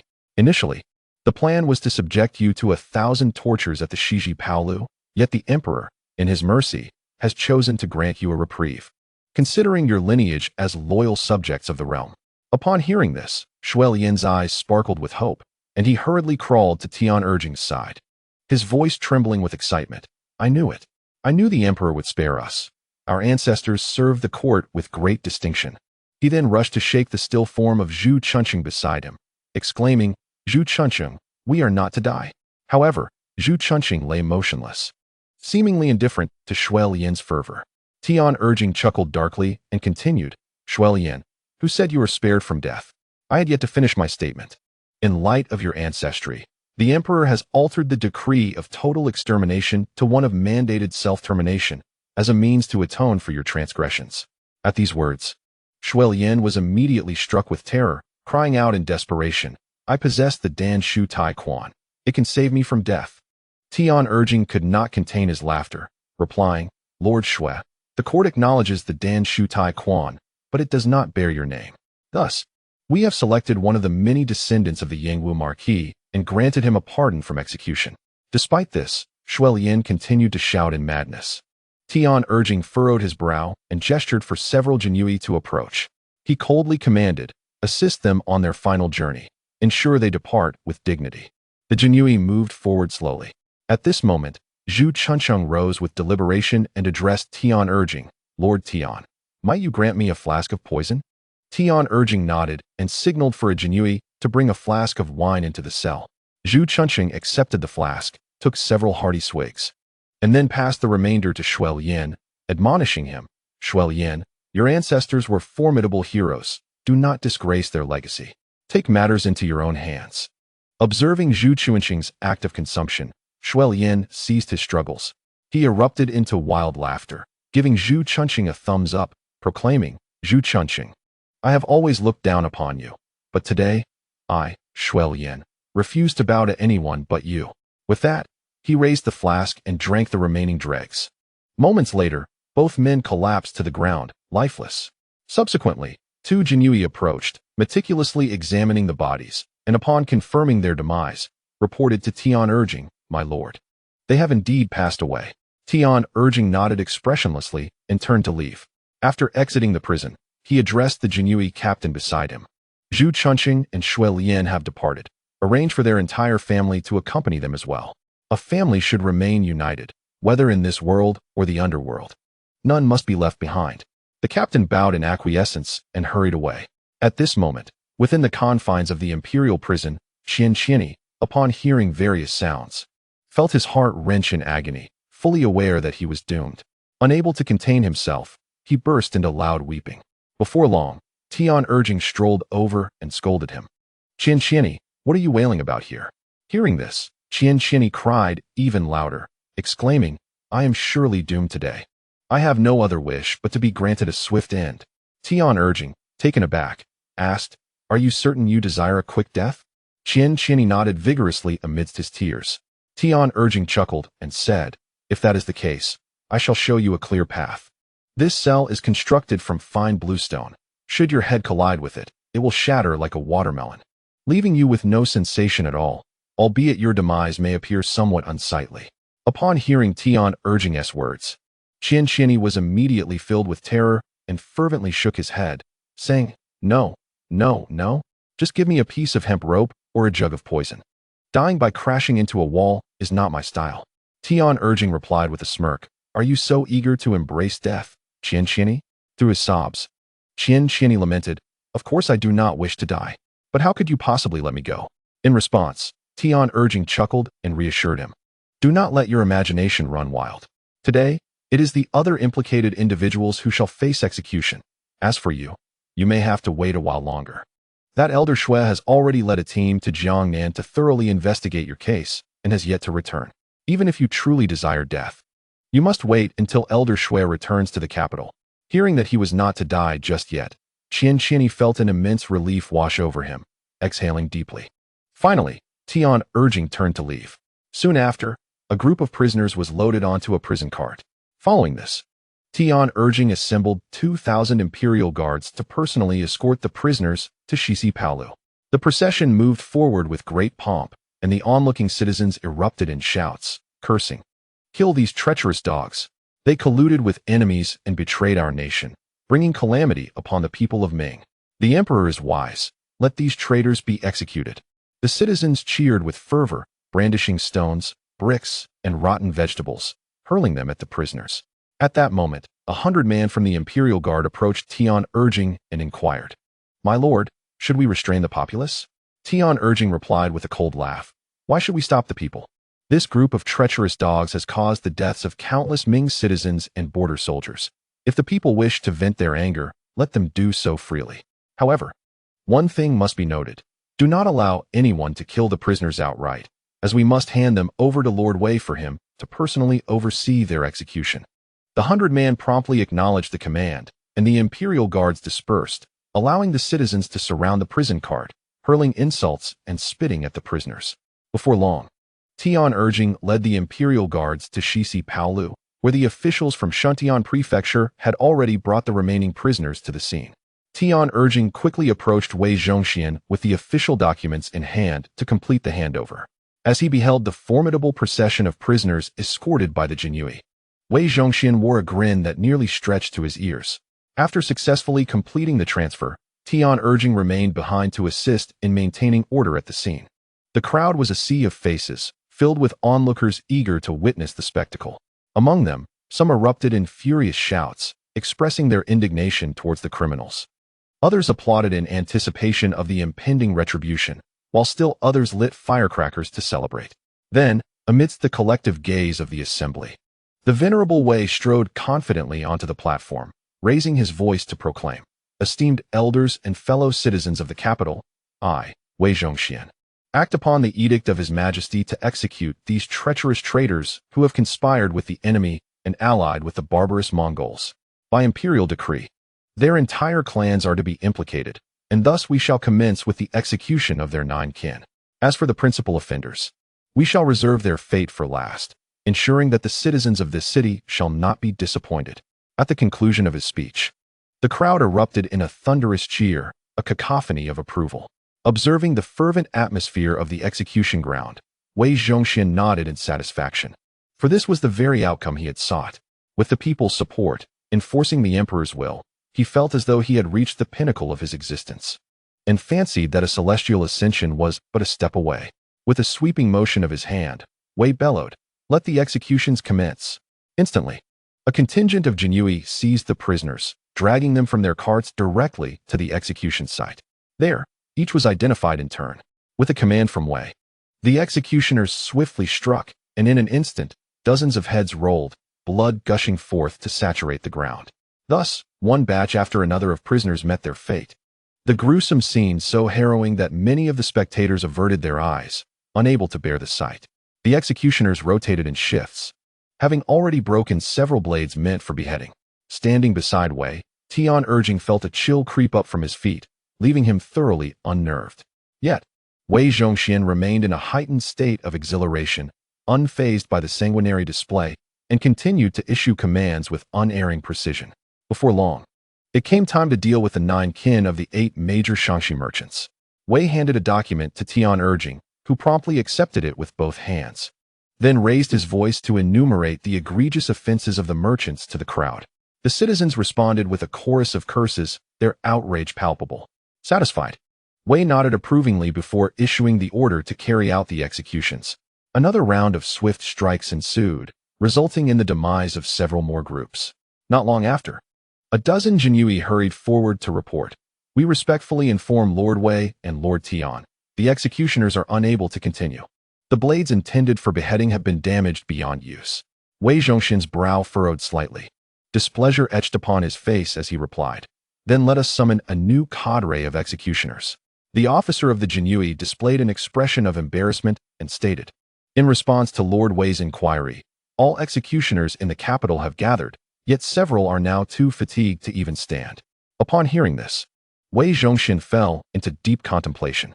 A moment later, he slammed his hand on the table and bellowed, "People, the criminals have not yet been executed. Yet the court's executioners are utterly exhausted. Therefore, I wish to request that you, the citizens, act on behalf of the emperor. Who among you brave souls is willing to step forward and carry out the executions?" The crowd was taken aback by his proclamation. They had merely come to witness the spectacle and had never anticipated being called upon to personally execute criminals. Many recoiled in fear, their faces betraying their trepidation. However, amidst the crowd, there were still a few daring souls. One man boldly stepped forward, bowed respectfully, and declared, "I humbly present myself. My name is Li Si. I am a butcher by trade, and I am willing to uphold the emperor's justice." Wei Zhongxian nodded in satisfaction, saying, "Then your service is much appreciated." Shortly thereafter, a Jiang hurriedly approached and handed him a great executioner's sword. Li Si accepted the sword and, without hesitation, swiftly beheaded over a dozen criminals. He then shouted to the assembled citizens, "Fear not, fellow townsfolk. To slay these beasts, do not regard them as human, but as one would slaughter chickens or sheep." Immediately, many in the crowd, emboldened by his words, eagerly ascended the platform, took up the sword, and began the grim task of execution. As waves of criminals were brought forth to the execution ground, the area around Shiji Pailu transformed into a veritable hell on earth, with rivers of blood flowing freely. The scene was made all the more poignant as snowflakes fell gently, only to be stained a vivid crimson, creating a stark and haunting contrast. Wei Zhongxian's unexpected request for the citizens to enact the emperor's justice soon reached Jiang Ning's ears. At that moment, Jiang Ning was at home, meticulously preparing a meal to honor his master. Upon hearing the news, he was taken aback and inwardly cursed. What in the world? Has old Wei lost his mind? Does he not fear the consequences? He quickly placed the dishes on the table and addressed his master. Master, please enjoy your meal at your leisure. I must step out with Old Li for a moment. Hearing this, Shen Shuzi let out a cold snort and proudly remarked, Oh, now you remember to show filial piety to your master, and suddenly think of my well-being? Do you feel guilty and unable to eat? However, you need not be overly remorseful. I am not one to hold grudges. Come, let us dine together.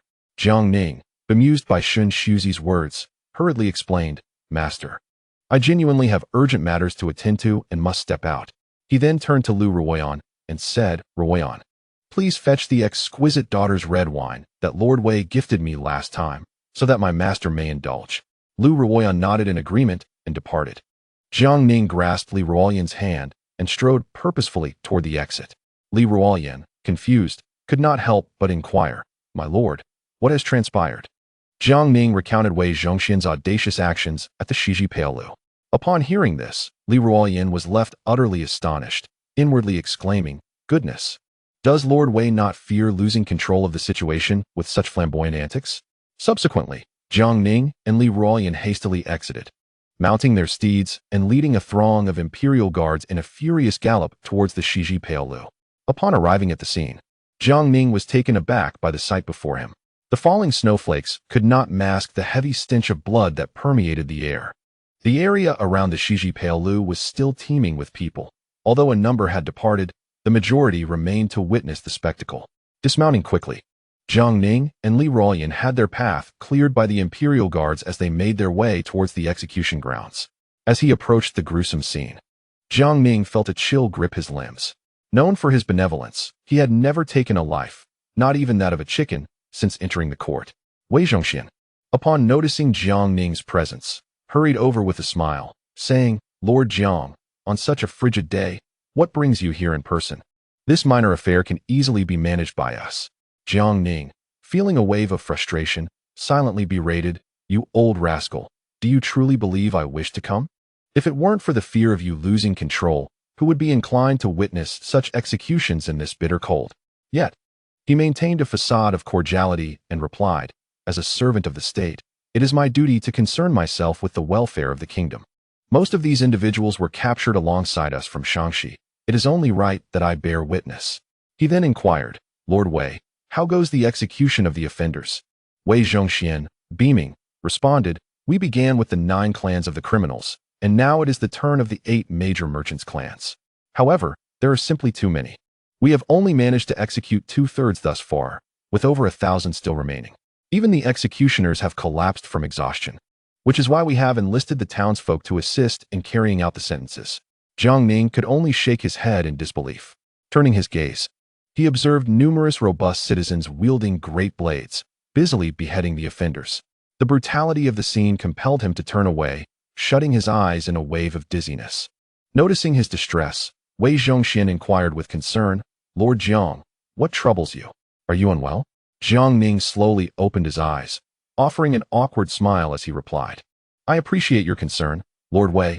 I am quite fine. It is merely that I possess a compassionate heart, and I am unable to bear witness to such executions.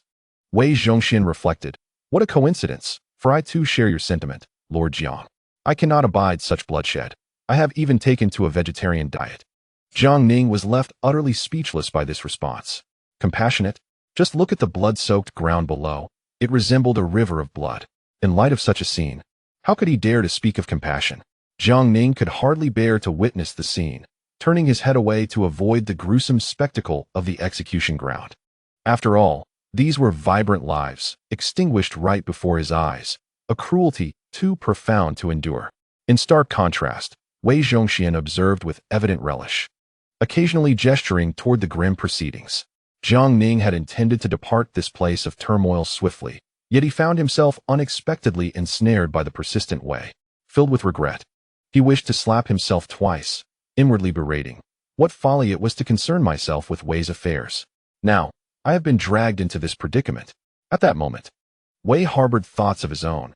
He had initially believed he would bask in the merit of this deed alone, only to discover that Lord Jiang had also arrived. Given their camaraderie, he felt compelled to share this merit with Jiang Ning. Wei, with a simple mindset, genuinely believed that executing these traitors was an act of virtue, a means of accruing good karma, and naturally thought of his friend Jiang Ning. After all, the concept of immeasurable merit had been imparted to him by Jiang in the past. If Jiang Ning were to fathom Wei's intentions, he would likely be infuriated enough to strike his own face, lamenting, "I should never have misled Wei. Now I find myself ensnared alongside him." After a considerable time, a member of the Jianqi rushed in, kneeling to report, "I humbly inform you, Lord Jiang and Master Wei, that the 9 clans of the 8 prominent Tianqi merchants have been executed." Jiang Ning's expression remained stoic, betraying no emotion, while Wei Zhongxian nodded with a smile, instructing, "Next, bring forth the 9 clans of those implicated in the Tianqi officialdom. Let us act swiftly, as the common folk need to return home for their evening meals. We cannot keep them waiting." The Jianqi, having received the command, hurriedly departed. Soon, the families of all implicated officials from Tianqi were escorted to the execution ground. With a sweeping gesture, Wei Zhongxian commanded, "Execute." In an instant, the executioners swung their blades, severing heads and splattering blood. Jiang Ning, unable to bear such brutality, discreetly signaled to Li Ruoyan, who understood and quickly left the scene. Before long, a contingent of Jianqi armed with great blades ascended the execution platform, joining the ranks of executioners. With their assistance, the pace of executions noticeably quickened. Soon, all family members of the implicated had been executed, leaving only the principal offenders. Chapter 145. Deep bonds between mentor and disciple. With all the clans of the implicated executed, only the principal offenders remained. At this juncture, Wei Zhongxian ordered the clearing of the execution ground. The Eastern Depot agents and Jianqi hastily loaded the beheaded corpses onto carts, swiftly transporting them out of the city. As the carts sped away, they left behind a long trail of blood, soon to be concealed by the swirling snowflakes. With a command from Wei Zhongxian, all principal offenders were brought to the execution site. At this moment, Wei Zhongxian strolled over to the father and son, Luo Sigong, a faint smile playing on his lips, leisurely remarking, "Commander Luo, it is good to see you in good health. Originally, our family believed that we would never again have dealings with Commander Luo in this lifetime. However, fate has played a cruel trick, as now Commander Luo and his son have fallen into the depths of captivity, while our family has ascended to the role of executioner."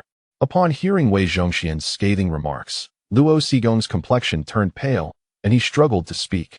"Lord Wei, having reached such a dire state, I seek nothing more than a swift end." Wei Zhongxian maintained a cheerful demeanor, nodding as he replied, "Of course, this can be arranged, especially since your son was the one who voluntarily confessed and acted as a witness." Hearing these words, Luo Sigong felt a tumult of emotions, unsure whether to feel sorrow or relief, and chose to remain silent. Then, with a wave of his hand, Wei Zhongxian signaled 2 members of the Jianqi, who swiftly approached. And in an instant, the heads of Luo Sigong and his son fell to the ground. Following this, a multitude of officials from Tianqi were brought forth.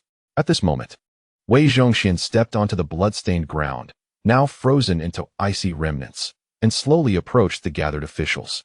Suddenly, his expression shifted dramatically, rage filling his face as he glared at the corrupt officials, exclaiming, "You wretched, avaricious officials are even more despicable than the Jian slaves and Mongol barbarians. As officials of the court, you have failed to repay the emperor's grace and have neglected the well-being of the common people, instead deceiving your sovereign and bringing calamity upon the populace. It is because of officials like you that the lives of the people have become increasingly arduous." At this declaration, the surrounding crowd erupted in a chorus of outrage, shouting vehemently, "Execute these scoundrels. They must not die too easily. 1,000 cuts." Observing this, Wei Zhongxian raised his hand to calm the crowd, then bellowed, "Esteemed elders and fellow villagers, I assure you that we will not allow these treasonous dogs to meet a comfortable end." With that, he produced a bamboo tube from his sleeve and held it aloft. Continuing, "This bamboo tube, as you surely recognize, is used for drawing lots in temples. Inside are not the usual fortunes, but rather, each stick signifies a form of cruel punishment. I shall personally draw lots for them, and their fate will depend on their luck." The crowd responded with applause and cheers.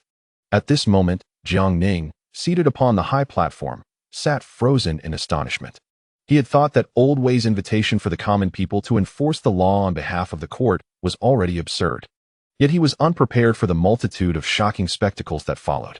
As Jiang Ning beheld the bamboo tube and sticks in Old Wei's hands, a shiver ran down his spine. Quickly, he exchanged a glance with Li Ruoyan, and the two discreetly withdrew from the crowd. Jiang Ning could no longer bear to remain, feeling that the antics of Old Wei had surpassed his imagination. Meanwhile, Wei Zhongxian remained oblivious to Jiang Ning's departure, wholly engrossed in drawing lots for the officials. The first to face this grim fate was Zhang Guangqian, the governor of Tianqi.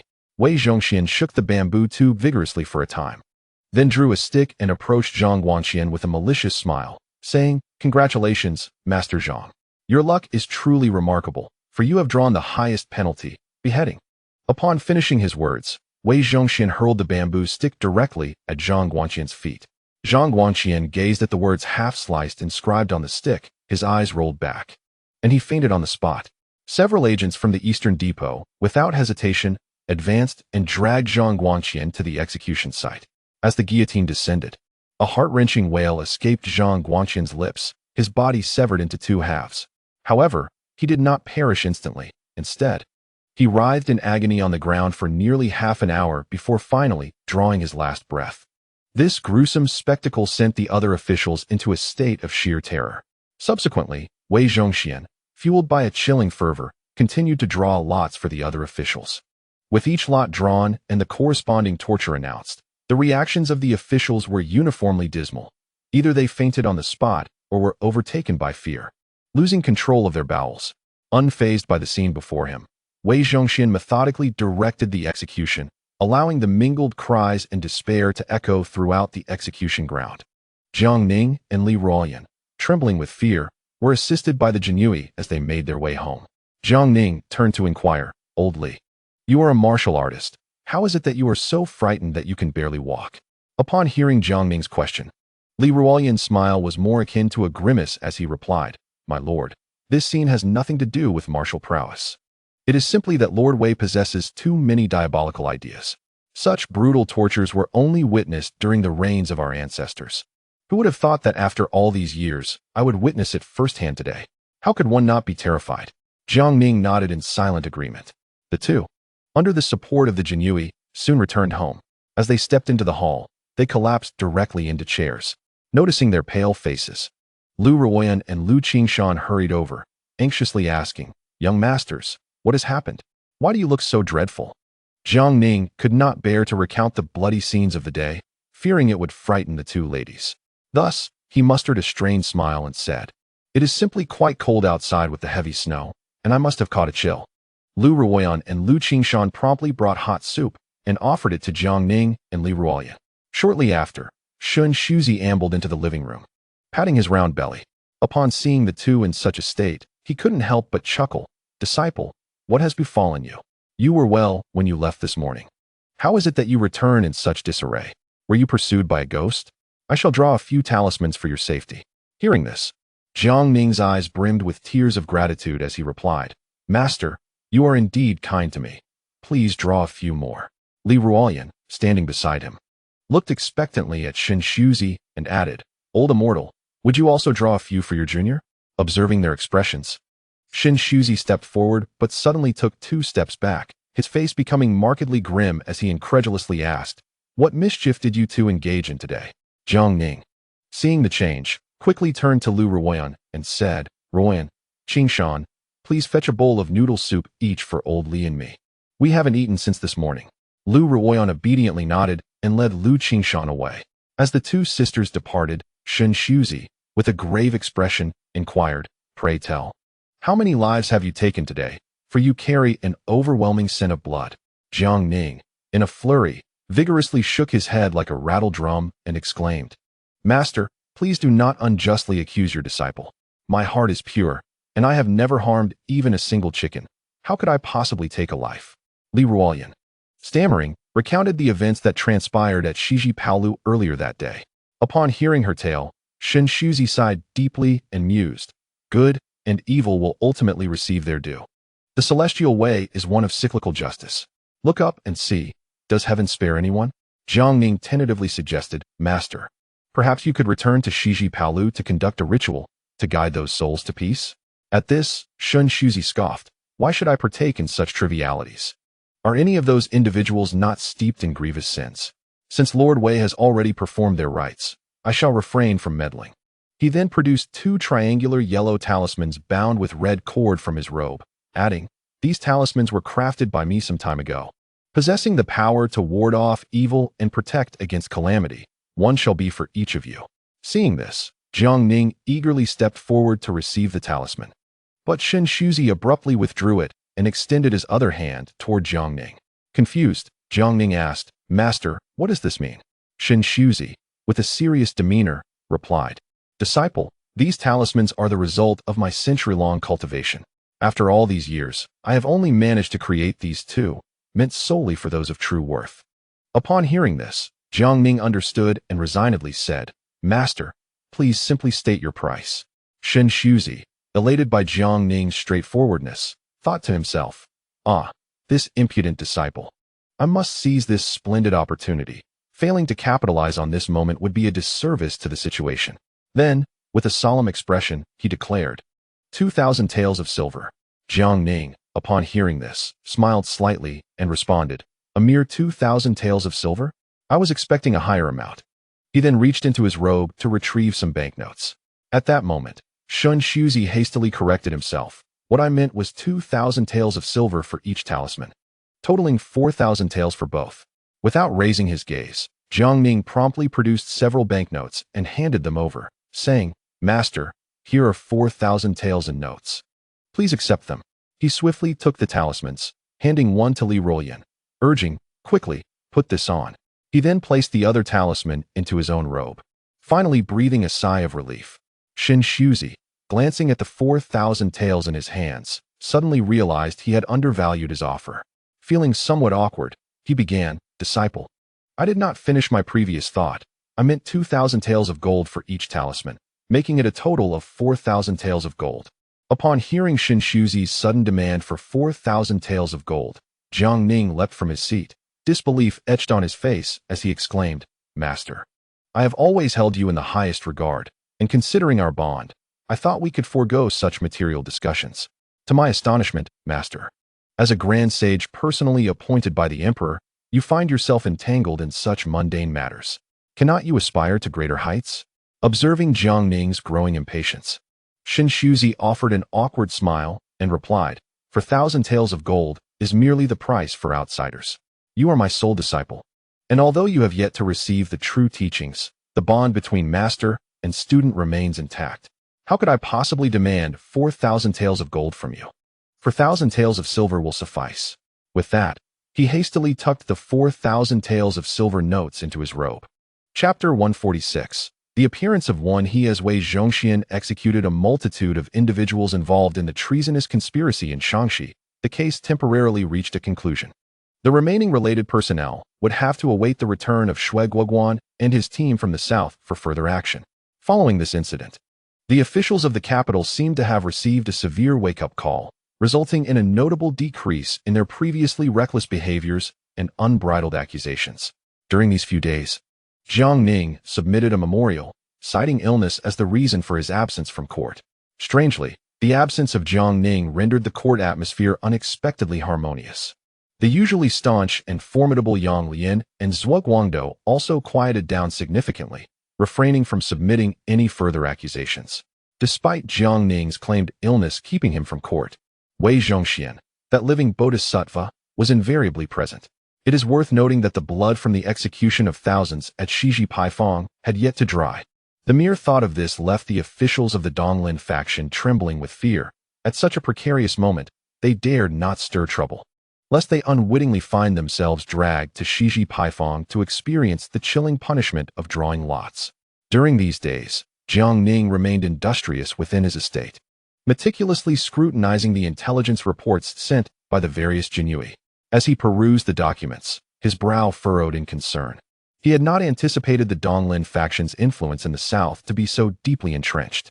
Even with the formidable presence of Shui Guoguan, Guan Yingjin, Zhu Datian, and the Tianjin military commander He Kegong dispatched to the south, their efforts faced considerable challenges.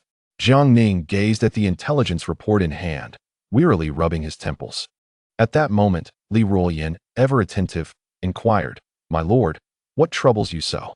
Jiang Ning let out a weary sigh and replied, "The efforts of Elder Shui and his team in the south are proceeding poorly. The information they uncover is merely what others wish for them to find.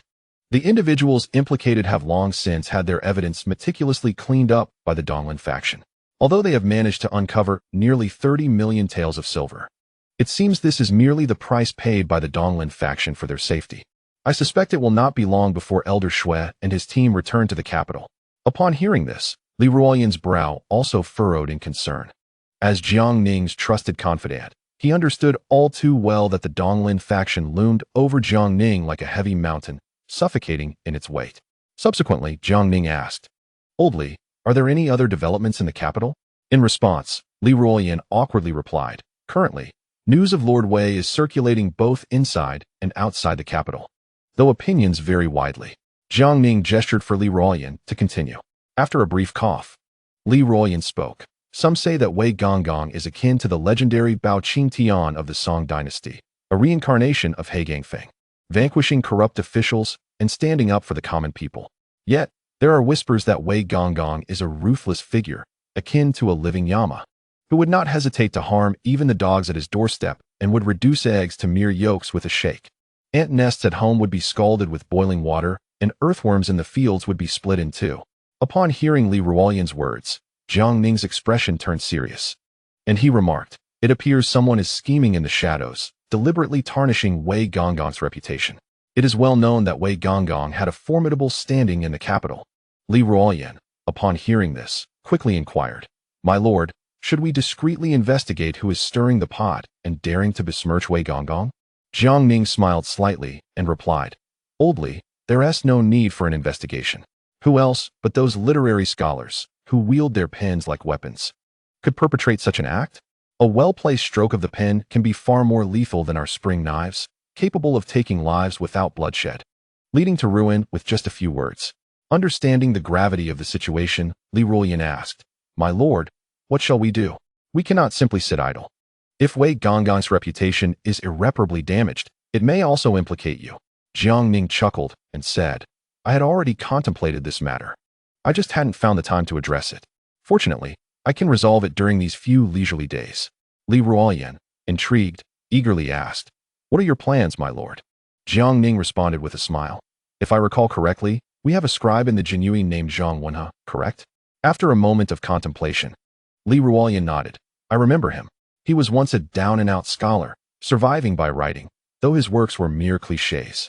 Anyone who had crossed him found themselves portrayed in his writings, which were vulgar and defaming." He continued, "Eventually, someone reported him to the Shuntian prefecture, but they could not solve the case. In the end, it was our Jinyue who captured him based on the ink's composition and locked him in the Zhaoyi prison.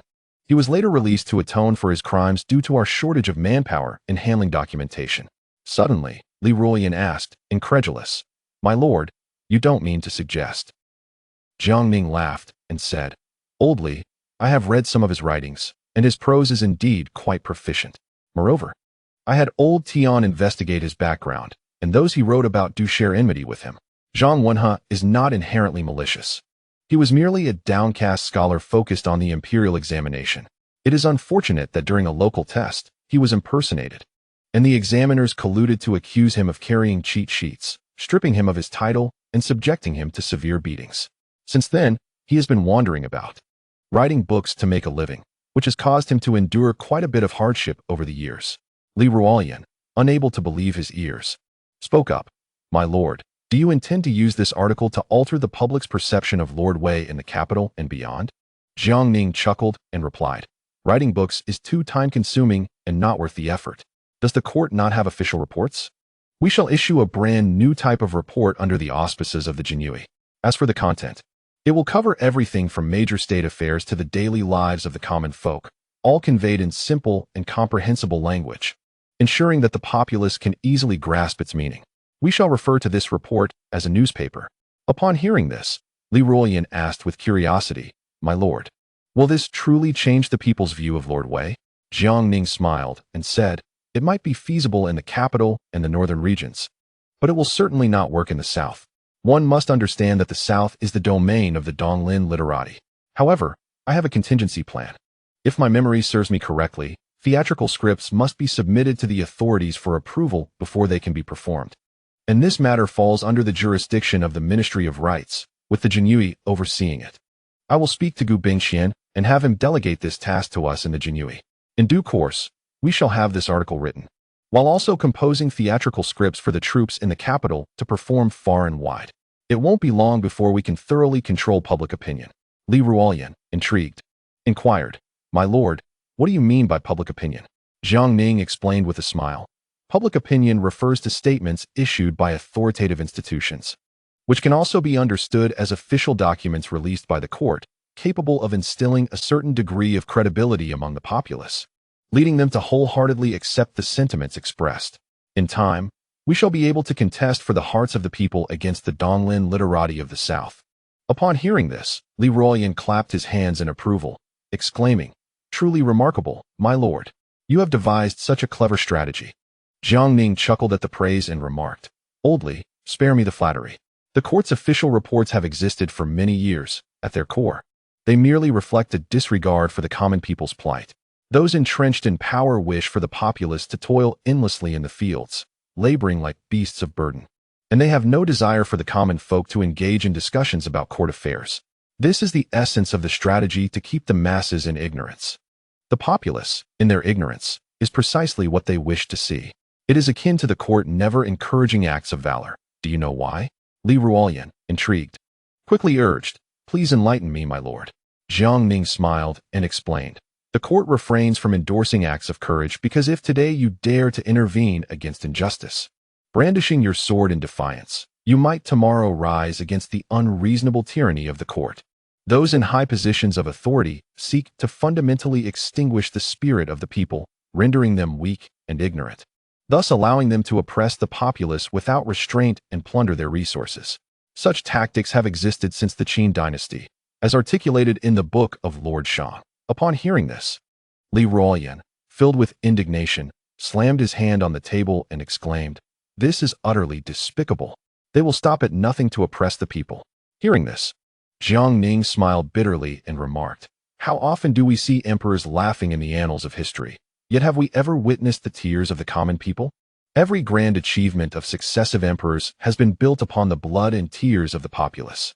When people behold these monumental accomplishments, who truly reflects upon the myriad sufferings endured by the masses?" Li Ruoyan, with a face full of indignation, interjected, "My lord, has there been no one from the Qin dynasty to the present who has addressed such matters?" Jiang Ning sighed helplessly. How could those who ascend to the throne not grasp such elementary truths? Yet, for the sake of securing imperial power and maintaining dynastic stability, they choose to turn a blind eye to these issues. To them, the common folk are akin to weeds by the roadside. The death of 1,000 or even 10,000 souls is but a mere statistic. Throughout history, when calamities struck, the court would offer token relief to the suffering populace, which, if we are honest, amounted to little more than a meager supply of food. The survival of the common people hinged entirely on luck.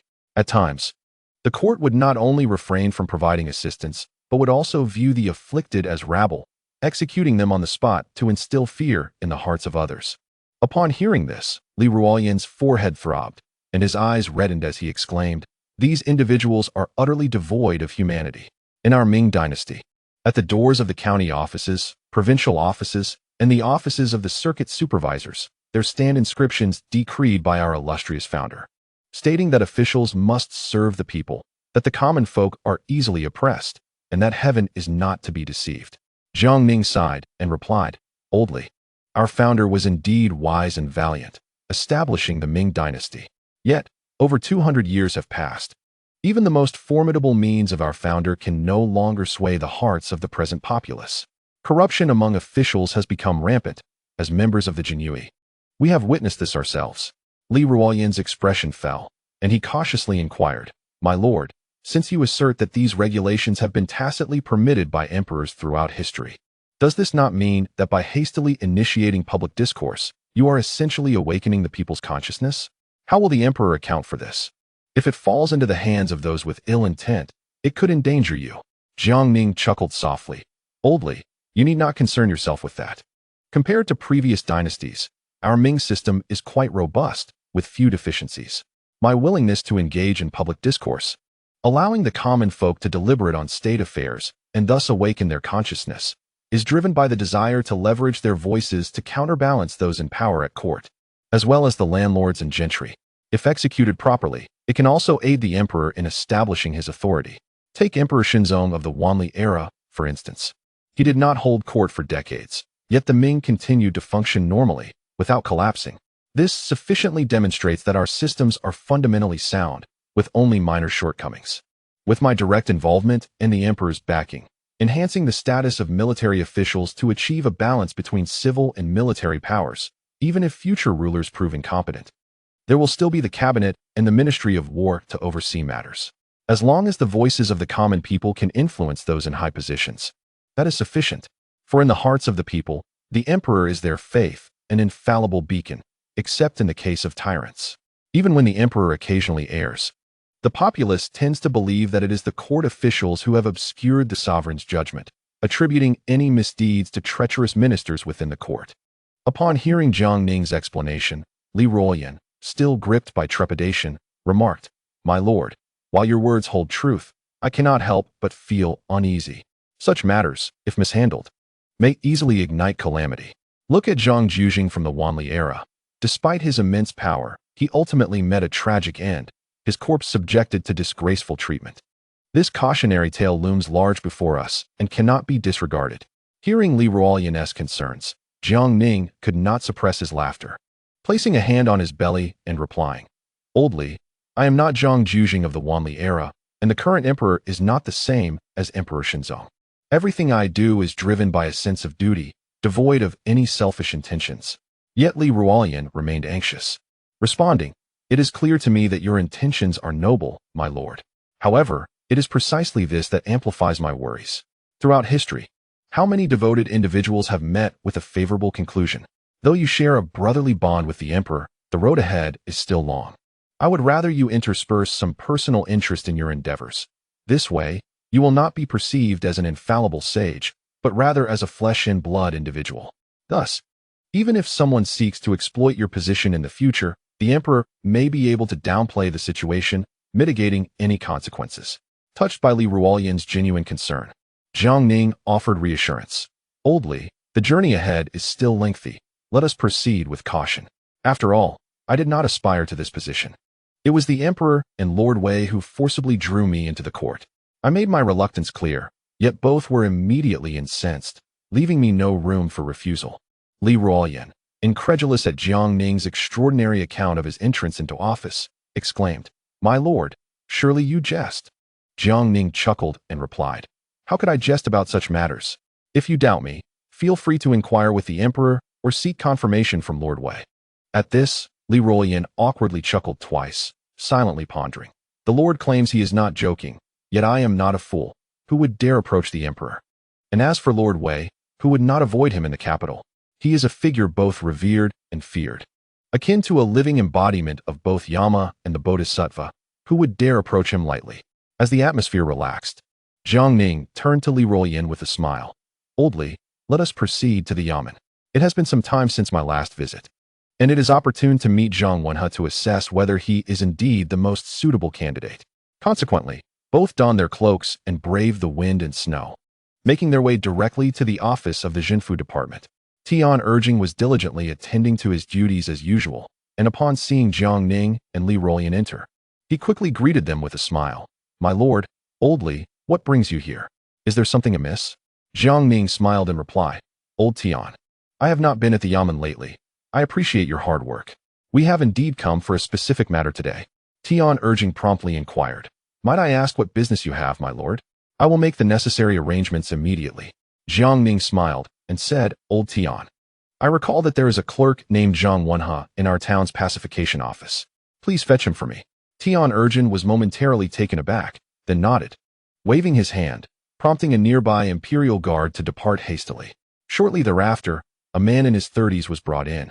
He possessed refined features, unmistakably resembling a scholar. Jiang Wenhe hurriedly bowed, addressing, I greet you, esteemed commander, and you, Lord Tian, and you, Captain Li. Jiang Ning replied with a smile, Wenhe, I summoned you today to discuss a matter of some importance. Upon hearing this, Jiang Wenhe was slightly taken aback. As a mere clerk seeking redemption for past misdeeds, he wondered what could possibly warrant the personal attention of the highest-ranking officer of the Imperial Guards. A wave of anxiety washed over him, contemplating whether the commander had come to reprimand him. Yet he quickly dismissed the thought, reasoning that there was no justification for such action. Desperation surged within him, prompting him to urgently declare, My lord, since assuming my post in the Imperial Guards, I have been diligent and conscientious, never daring to neglect my duties or engage in any unlawful conduct. I implore you to see the truth of this. Observing Jiang Wenhe's demeanor, Jiang Ning chuckled and reassured him, Do not fret, Wenhe. I have summoned you today not to seek retribution, but rather to assign you a task. Relieved to hear that he was not in trouble, Jiang Wenhe quickly inquired, May I ask what task you wish to assign to me, my lord? Jiang Ning replied with a smile, I have heard that you have previously written and compiled works that tarnished the reputations of those with whom you had grievances. When those individuals found themselves unable to bear it any longer, they resorted to reporting you to the Shuntian prefecture. Yet, they could not apprehend you. And it was our Imperial Guards who, employing the ink formula, managed to capture you. Is this true? Jiang Wenhe, feeling somewhat embarrassed, nodded and hastily explained, My lord. I admit I acted rashly at the time, but they truly went too far. Jiang Ning, upon hearing this, raised his thumb in approval and exclaimed, Well done. It takes courage not to let oneself be bullied. Even though you are a scholar, lacking martial prowess, your pen is your sword. The ability to unearth their misdeeds and sully their reputations is indeed a talent. Jiang Wenhe was taken aback by Jiang Ning's praise, and even Tian Urjin, standing nearby, was bewildered, silently pondering, What is my lord up to? I am becoming increasingly perplexed. Subsequently, Tian Urjin turned to Li Ruoyan, exchanging a glance of silent inquiry.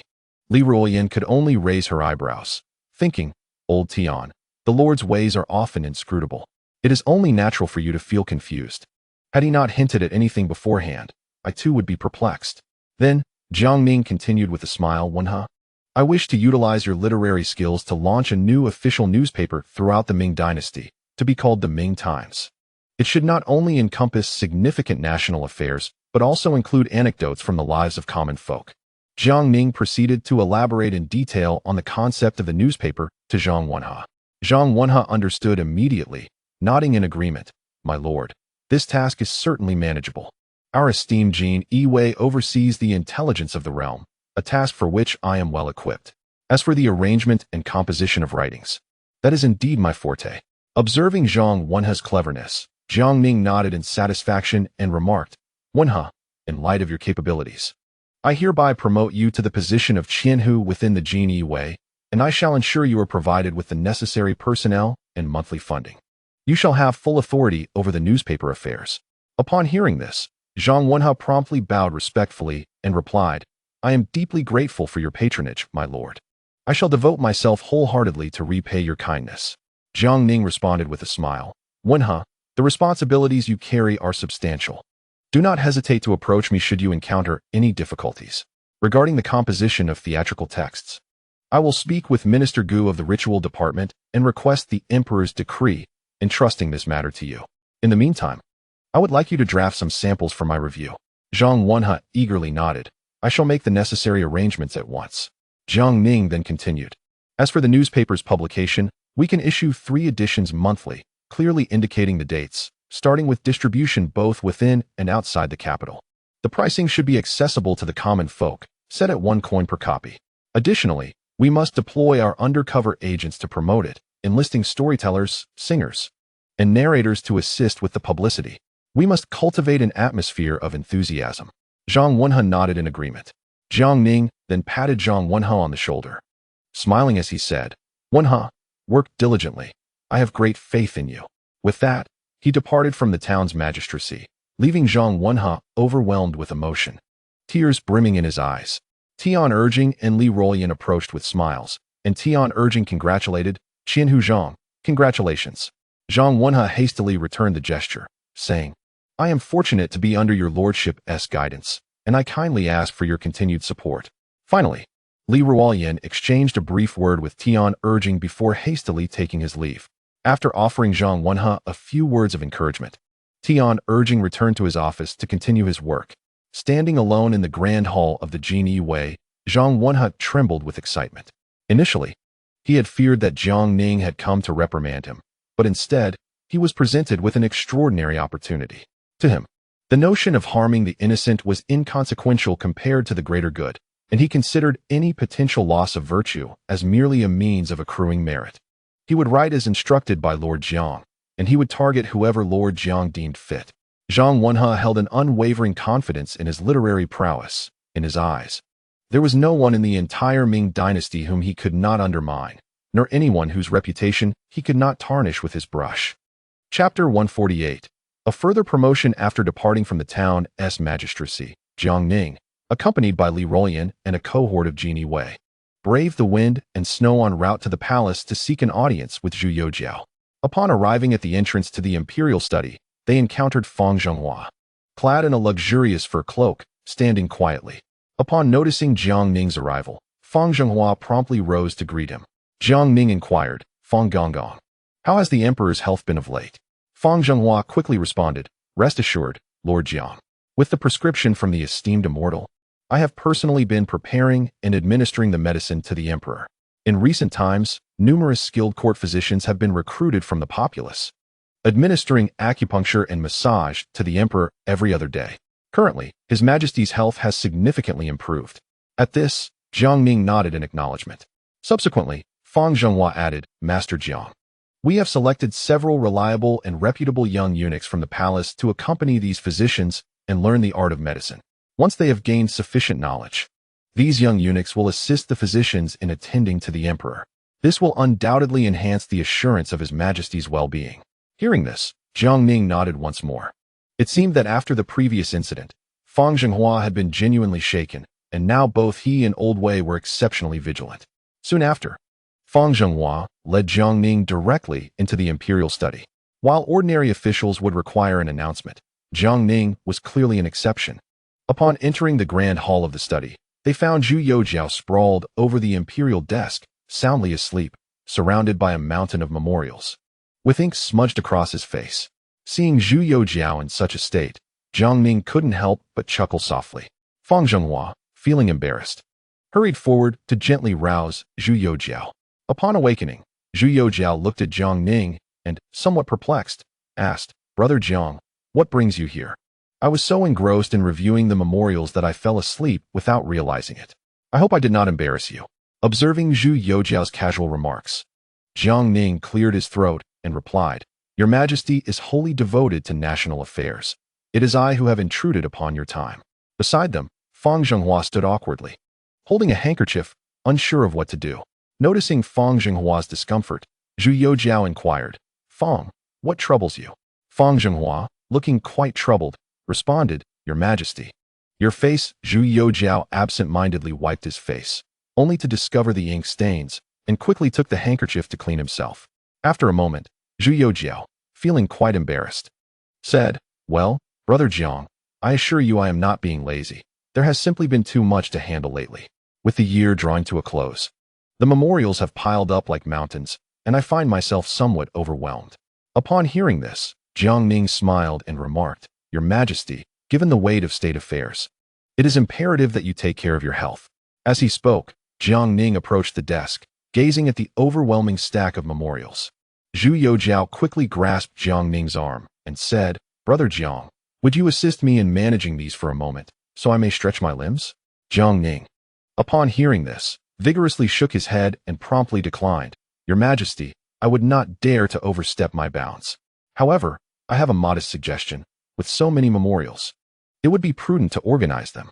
Perhaps group those concerning military matters together and those related to civil affairs separately, then further categorize them by urgency. This way, Your Majesty can prioritize the most pressing issues and set aside the less critical ones. Otherwise, having everything piled together like this is simply too much for even the strongest of men to bear." Upon hearing Jiang Ning's proposal, Zhu Youjiao's eyes lit up, and he exclaimed, "Brother Jiang, that is an excellent idea. We should have implemented this long ago. Otherwise, if things continue as they are, I shall inevitably meet an untimely demise. This proclamation startled Fang Zhenghua, who immediately rushed to assist in organizing the memorials. In no time, he arranged the documents according to military, political, and civilian matters, prioritizing their significance. Zhu Youjiao exhaled deeply, then inquired, Brother Jiang, have you finished the pastries from last time? I have little of merit to offer, but I shall prepare 2 more boxes for you. Jiang Ning quickly responded, Your Majesty, I have yet to finish the last batch. Please, keep them for yourself. Your kindness is duly noted. However, I do have some pressing matters to discuss with you today. Upon hearing this, Zhu Youjiao asked, Brother Jiang, what matters are you referring to? Jiang Ning then recounted the proposal regarding the Imperial Guard publishing newspapers and overseeing the review of theatrical scripts.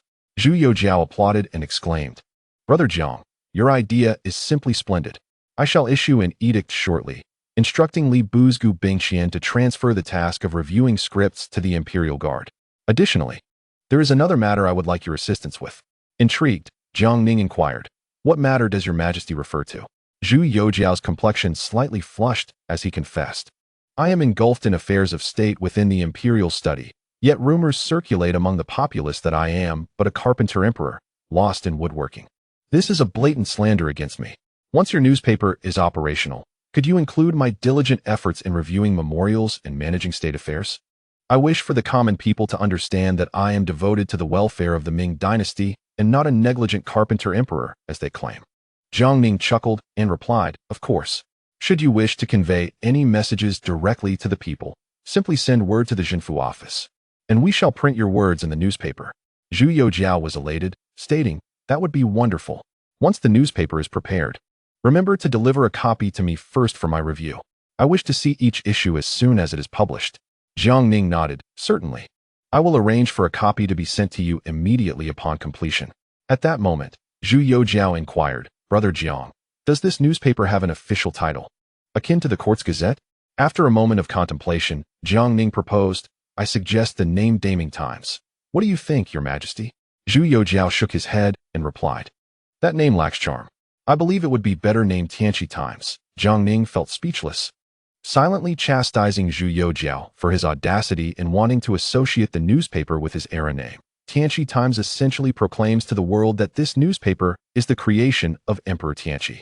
However, seeing Zhu Youjiao so exhausted in the imperial study softened Jiang Ning's heart, and he nodded, conceding, Since your Majesty has spoken, let us adopt the name Tianqi Times. Upon hearing these words, Zhu Youjiao was immediately filled with excitement, his face flushed with emotion. He exclaimed, Brother Jiang, I must first extend my gratitude to you. Jiang Ning smiled in response and said, Your Majesty, I have some other matters to bring to your attention. In high spirits, Zhu Youjiao encouraged, Please, speak freely, Brother Jiang. Jiang Ning then stated, I wish to resign from my position as the commander of the Jiangyi and recommend that Tian Urging, the deputy commander, take my place. Additionally, I would like to commend Qianhu Li Ruoyan for his commendable service in Shaanxi, where he has accomplished much, and I hope your Majesty will consider rewarding him. Upon hearing Jiang Ning's intention to resign, Zhu Youjiao's expression shifted to one of urgency. He shook his head vehemently, exclaiming, Brother Jiang, while I can agree to promote Tian Urging and reward Li Ruoyan, I absolutely cannot permit you to relinquish your post as commander of the Jiangyi. Taken aback, Jiang Ning inquired, Your Majesty, may I ask why? Zhu Youjiao hastily replied, Brother Jiang, the Jiangyi has languished for decades, and it is only under your stewardship that it has begun to achieve some semblance of success. Yet it still falls short of the formidable reputation it held during the reigns of our illustrious founders. Should you choose to abandon this responsibility now, I shall not consent under any circumstances. Jiang Ning found himself at a loss for words. Pondering the fate of past commanders under the reign of the great Hongwu and Yongle emperors, none of whom had met a favorable end. He recalled the first commander, Mao Chang, who ultimately faced the emperor's wrath, and the second, Jiang Wan, who similarly did not escape his fate.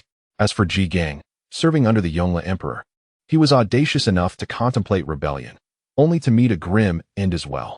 Jiang Ning wished to prolong his own life for a few more years. Zhu Youjiao continued, Brother Jiang, I understand the weight of your responsibilities, which is indeed no small feat. I have always regarded you as a brother, and I implore you to bear with me a little longer. After all, The entirety of the Ming dynasty's 2 capitals and 13 provinces rests upon your shoulders. To this, Jiang Ning quickly replied, Your Majesty, you must not speak so. Such exaggerated praises are beyond my capacity to bear. Zhu Youjiao chuckled. Was it not you who boldly rebuked Yang Lian and Zhuo Guangdou outside the palace? You spoke with such conviction then.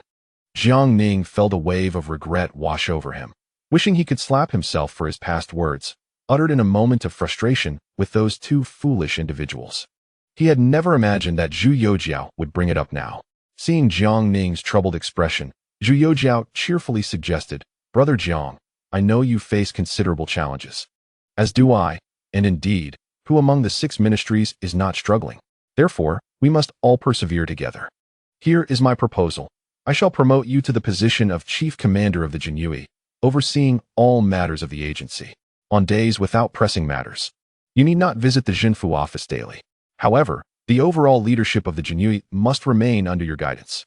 As for Tian Urging, he has consistently demonstrated diligence and has earned his share of accomplishments. Thus, I shall elevate him to the position of Commander of the Jinyue and confer upon him the title of General Zhaoyou.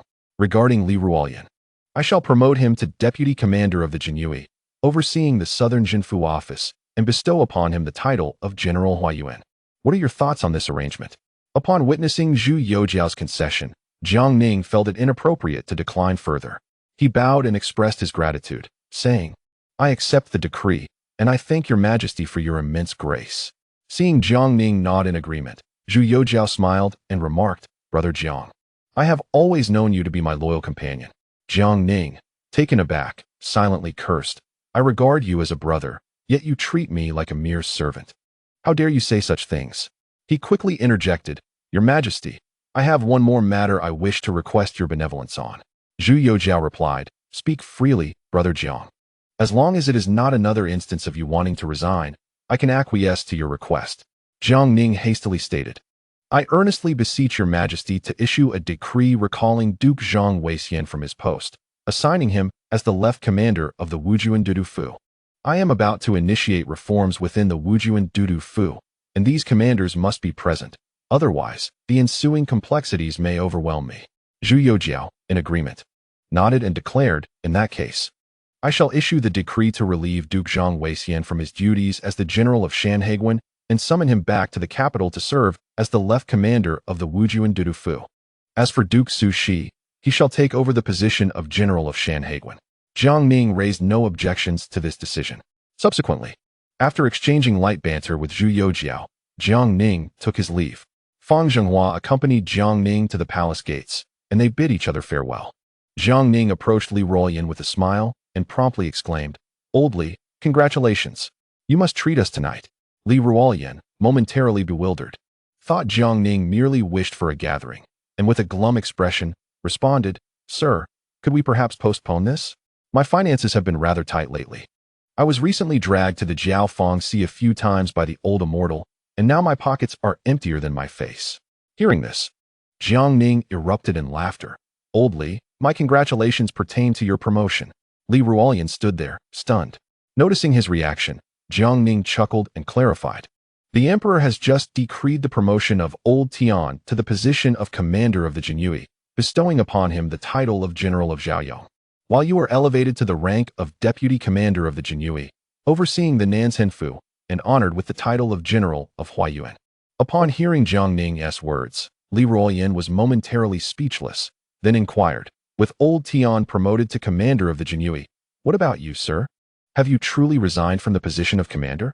Jiang Ning, with a resigned expression, replied, The emperor has elevated me to chief commander of the Jinyue, overseeing all genie matters. The Jinyue remains under my purview, but I shall no longer need to frequent the Nanzhenfu office daily. Upon hearing this, Li Ruolian sighed in relief. Had Jiang Ning truly resigned from the Jinyue, he would have been at a loss regarding future matters. He then smiled and said, In that case, I believe it is only fitting that Old Tian should treat us, as he is now the commander of the Jinyue. Jiang Ning nodded in agreement, stating, Old Li, you are absolutely right. We must insist that Old Tian hosts us today. Chapter 149. Reforming Morality. Jiang Ning and Li Ruolian made their way back to the Nanzhenfu office of the Jinyue and headed directly to Tian Urging's office. Li Ruoyan smiled and clasped his hands, saying, I would like to extend my congratulations to you, Commander. Upon hearing this, Tianqi was momentarily taken aback. His face a mask of confusion as he inquired, Old Li, what nonsense are you spouting? Why are you congratulating the commander and looking at me? Li Ruoyan smiled and replied, From this moment forth, you, Sir Tian, are the commander of the Jiangyi. Tianqi, upon hearing this proclamation, leapt from his chair, gazing at the smiling Jiang Ning and Li Ruoyan, and hastily retorted, Old Li, do not jest at my expense in front of the Lord, lest I become a laughingstock. Li Ruoyan merely chuckled in response. At this juncture, Jiang Ning chimed in with a grin, Old Tian, Old Li speaks the truth. You are indeed the commander of the Jiangyi from now on. Tianqi, bewildered by Jiang Ning's words, queried, My lord, what is the reason for this? Just then, a Jiangyi officer hurried in with news. I report to you, my lord, the imperial envoy has arrived in the hall, requesting your presence to receive the edict. Jiang Ning nodded and said with a smile, Let us proceed together. You shall understand soon enough. In a state of confusion, Tianqi followed the two men.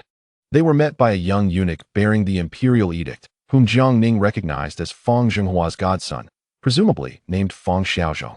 Once the assembly was complete, Fang Xiaozhong unfurled the edict and proclaimed loudly, By the grace of heaven and the emperor's command, the Jiangyi commander, Jiang Ning, has achieved numerous feats since assuming his position and is hereby promoted to the Grand Commander of the Jiangyi, overseeing all matters. Commander Tianqi, diligent in duty and loyal to the sovereign, is elevated to the position of Jiangyi Commander with the additional title of General of Zhaoyong. Captain Li Ruoyan, having accomplished remarkable deeds, is promoted to Jiangyi Deputy Commander, overseeing the Southern Pacification Office, and is conferred the title of General of Huayuan. May you all henceforth fulfill your duties diligently and devote yourselves to state affairs, achieving further merits. Thus decreed. Following this, Jiang Ning and the others hurriedly knelt to receive the edict with gratitude. Fang Xiaozhong hurriedly approached and assisted Jiang Ning to his feet, smiling as he said, Lord Jiang, allow me to extend my congratulations to you all. Jiang Ning responded with a smile, Thank you, young Master Fang. He then produced a silver note from his pocket and offered it to him. Fang Xiaozhong, upon seeing this, shook his head vigorously, exclaiming, Lord Jiang, you are too kind. I cannot accept your silver. If my godfather finds out, I would surely face dire consequences. Seeing Fang Xiaozhong's demeanor, Jiang Ning insisted on pressing the silver note into his hands. Fang Xiaozhong retreated a few steps, fearfully stating, Lord Jiang, I cannot possibly accept. Faced with Fang Xiaozhong's refusal, Jiang Ning, exasperated, retracted the silver note. Meanwhile, Li Ruoyan and Tianqi presented 2 silver notes of their own, grinning as they said, Young Master Fang, since you refuse Lord Jiang's silver, you must at least accept ours for a cup of tea. Otherwise, it would appear as though you are disregarding the Jiangyi. Upon hearing this, Fang Xiaozhong hesitated for a moment, then, gritting his teeth, accepted the silver notes, smiling as he said, Then I must thank you both, my lords. He then took his leave. Tianqi, still holding the imperial edict, found himself in a state of disbelief. Jiang Ning gently patted him on the shoulder and said, Old Tian, I am overwhelmed with responsibilities and shall entrust the Jiangyi to your capable hands from this point onward. Rest assured, whenever I find the time, I shall frequently visit the yamen. You must give your utmost effort. Upon hearing this, Tianqi was immediately overwhelmed with emotion, tears streaming down his face as he declared, I shall undoubtedly exert myself to the fullest, living up to your esteemed expectations. Li Ruoyan, with a playful smile, added, Old Tian, do not worry, from now on. My brother and I will certainly assist you wholeheartedly. Tianqi gazed at Li Ruoyan with immense gratitude. At that moment, Jiang Ning chuckled and remarked, Old Tian, isn't it time for you to host a banquet? Tianqi quickly responded, Of course, of course. I shall send someone to arrange a feast at the Drunken Immortal Pavilion and invite brothers Da Hu and Da Wei as well. It has indeed been far too long since we, the old brothers of the Jiangyi, gathered together. Jiang Ning nodded in agreement, reflecting, indeed. Ever since Meng Ru Hu and Hu Da Wei participated in the martial examination, I have kept them in the capital's military as commanders. Although they still hold their positions within the Jiangyi, the capital's troops have been engaged in constant training, and I have not had the chance to gather with them for quite some time. It is fortunate that we can take this opportunity to reunite. Before long, the group arrived at the Drunken Immortal Pavilion, where Tianqi led everyone to a private room. Shortly thereafter, Meng Ruhu and Hu Dawei arrived as well. Upon seeing Jiang Ning, the two men excitedly exclaimed, "We pay our respects to you, my lord." Jiang Ning smiled and replied, "To Hu Dawei, there is no need for such formality. Please take a seat. Today, we must truly enjoy a gathering of the old brothers from the Jiangyi." Subsequently, Jiang Ning and the others gathered around the table, raising their cups and exchanging pleasantries, engaging in lively conversation. Their dialogue began with Jiang Ning's initial appointment as the Jiangyi's deputy commander and traversed through their experiences up to the present. A myriad of emotions welled up within Jiang Ning. He reflected on the journey, realizing that these companions had indeed contributed significantly to his endeavors, and without a doubt, they would continue to be his invaluable allies in the future. Tianqi, Li Ruoyan, Meng Ruhu, and Hu Dawei reminisced about the various accomplishments achieved under Jiang Ning's leadership since he took on the role of commander. As the atmosphere grew increasingly jubilant, Tianqi's voice trembled with emotion as he expressed, "If it were not for your unwavering efforts to reform the Jiangyi, how could we brothers enjoy such glory today? For the rest of my life, apart from the emperor, I shall only acknowledge you, my lord. You have given us the opportunity to stand tall." In the past, the Jiangyi were like rats fleeing from the streets, scorned by everyone, and the literati dismissed us as worthless. Jiang Ning smiled as he surveyed the group and gently stated, "The current standing and status of the Jiangyi is not solely my achievement. It is the result of our collective dedication and hard work. This honor will not be mine alone. It belongs to each and every one of us." With that, everyone raised their glasses and drank heartily. Just then, a commotion erupted from downstairs, causing Jiang Ning to furrow his brow slightly. Observing this, Li Ruoyan immediately stood up, smiling as he said, "My lord, I shall go down and see who dares to cause trouble here." Jiang Ning nodded in acknowledgement, and Li Ruoyan hurriedly departed. Moments later, Li Ruoyan rushed back in a state of panic, swiftly securing the door behind him, his complexion decidedly pale. Jiang Ning, observing this, queried with a frown, "Old Li, what has transpired? You look as though you are being pursued by a ghost." Li Ruoyan managed a bitter smile, his expression more sorrowful than that of tears, and awkwardly replied, "My lord, the old immortal has arrived. He is just downstairs and wishes to come up for a meal." Upon hearing this, Jiang Ning could not suppress a cough, internally berating himself for his troublesome master who seemed to linger like a haunting spirit, appearing wherever he went. He then remarked, "Since it is indeed our esteemed master, if he wishes to dine, let him come up. Is there really any need for such alarm?" At this moment, Tianqi, wearing a similarly embarrassed expression, added, "The problem is, the old immortal has brought along two courtesans, claiming he wishes to dine together." Jiang Ning, unable to contain himself, spat out the wine he had just sipped, coughing violently as he exclaimed, "That old rascal has truly lost all sense of propriety. Daring to engage in such antics in broad daylight. How utterly disgraceful." Shortly thereafter, a commotion erupted outside the door. "Disciple, are you inside? Little Li, the Taoist has seen you. Hurry and open the door to let the Taoist in for a hearty meal." As he heard the voice of Shun Shuzi calling from beyond the door, Jiang Ning's expression darkened to an inky hue. He quickly rose and urged Tianqi and the others, "Brothers, the situation is dire. We must flee at once." Without hesitation, Li Ruoyan was the first to open the window and leap down. Tianqi, along with Meng Ru and Hu Dawei, followed suit, jumping from the window in haste. As Shun Shuzi's knocking grew increasingly vigorous, Jiang Ning felt a surge of urgency. He approached the window, gazing down at the several meters to the ground, feeling a wave of dizziness wash over him. Below, Li Ruoyan and the others urged, "My lord, you must jump. We will catch you." With a determined heart, Jiang Ning resolved that he had no choice but to leap. After all, his troublesome master, accompanied by courtesans, had come seeking him for a meal. If word got out, his reputation would be tarnished, akin to that of Zhao Nanxing and Tianqi in the past. With a steely resolve, he plunged through the window. However, he had underestimated the force of his jump, and Tianqi and the others failed to catch him, resulting in a jarring fall that left him dazed. Jiang Ning cast a resentful glance at Li Ruoyan and the others, who awkwardly explained, "My lord, you jumped far too vigorously. We were completely unable to keep pace with your momentum." Gritting his teeth and gasping for air, Jiang Ning urged, "Quickly, carry me away. We must make our escape. Thus, Li Ruoyan, Tian urging, and the others hastily hoisted Jiang Ning and fled. From the second-floor window, Shun Shuzi's voice echoed with indignation. You ungrateful scoundrel. The Taoist merely wished to share a meal with you. Was it truly necessary to jump from the window in flight? Eventually, Jiang Ning was carried back to the yamen of the town protector's office. Grimacing in pain, he turned to Tian urging and said, Old Tian, now that you are the commander of the Jinyui, shouldn't you be achieving some notable accomplishments?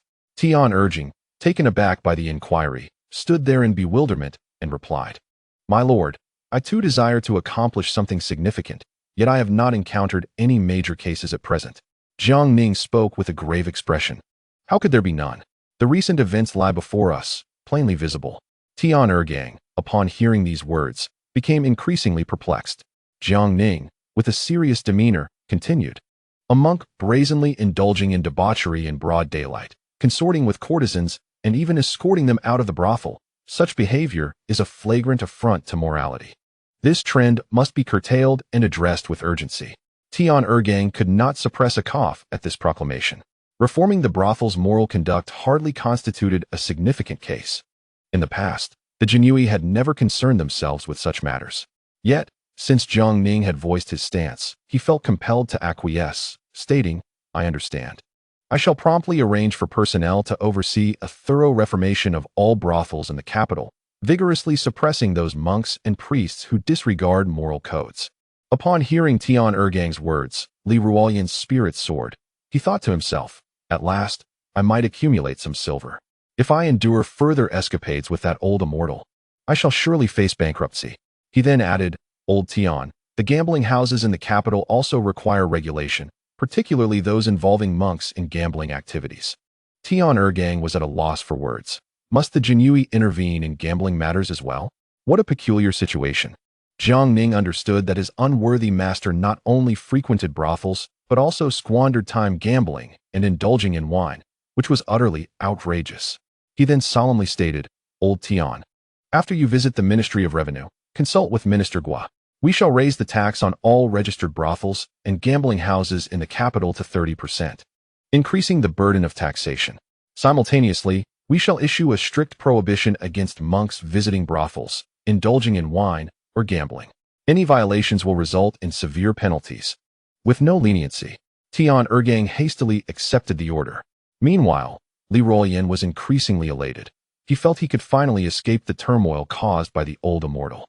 Chapter 150. The veteran Chen Su. At this moment, Zhang Weixian at Shanhai Pass suddenly received an imperial edict, commanding him to relinquish his position as the general of Shanhai Pass.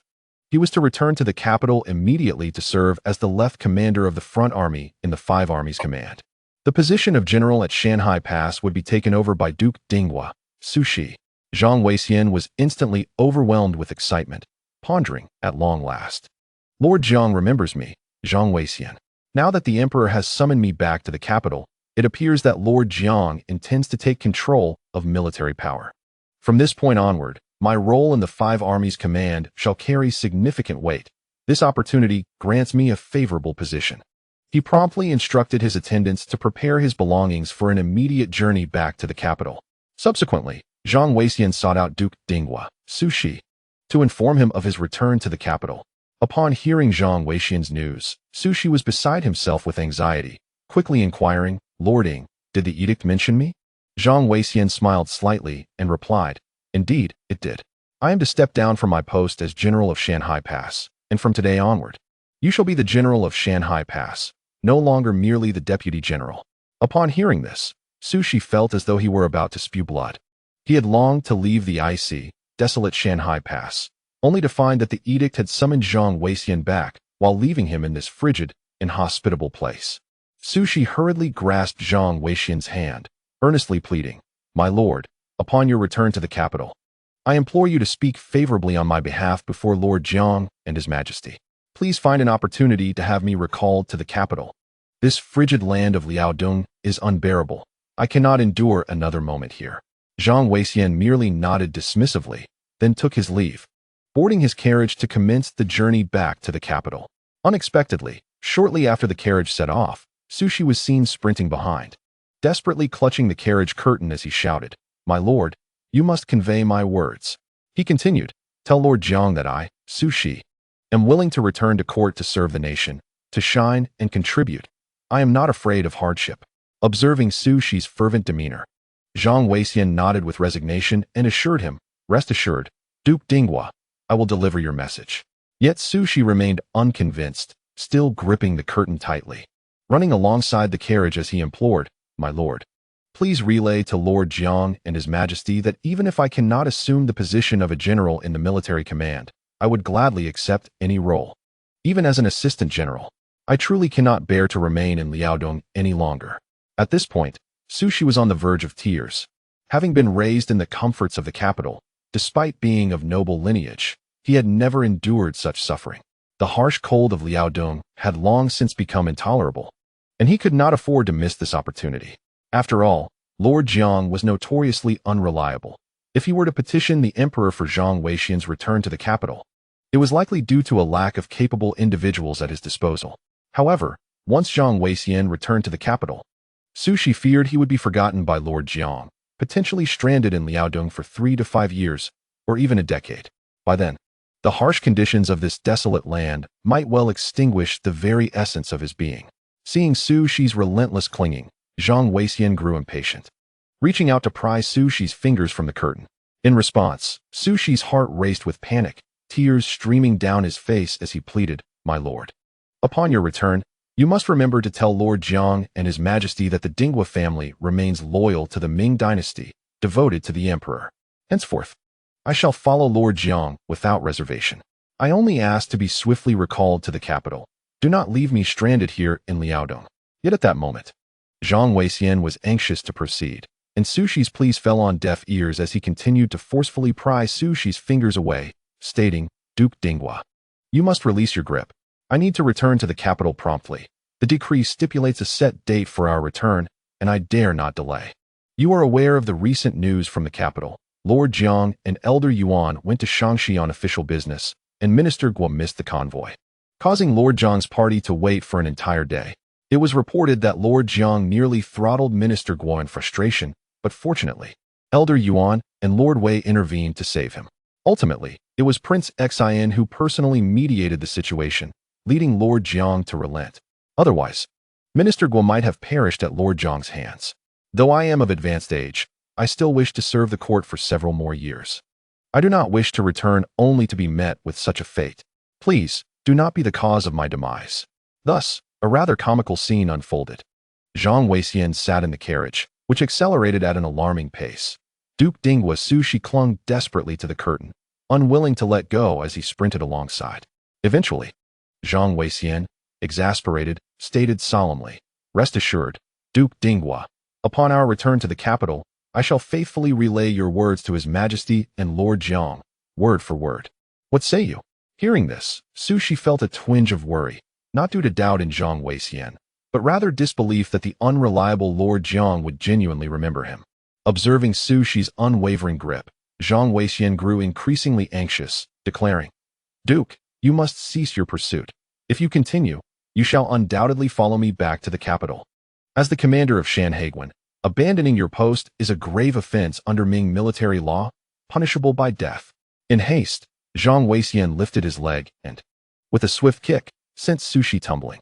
He then urgently called to the coachman, hasten the pace, do not allow Duke Dinghua to catch up.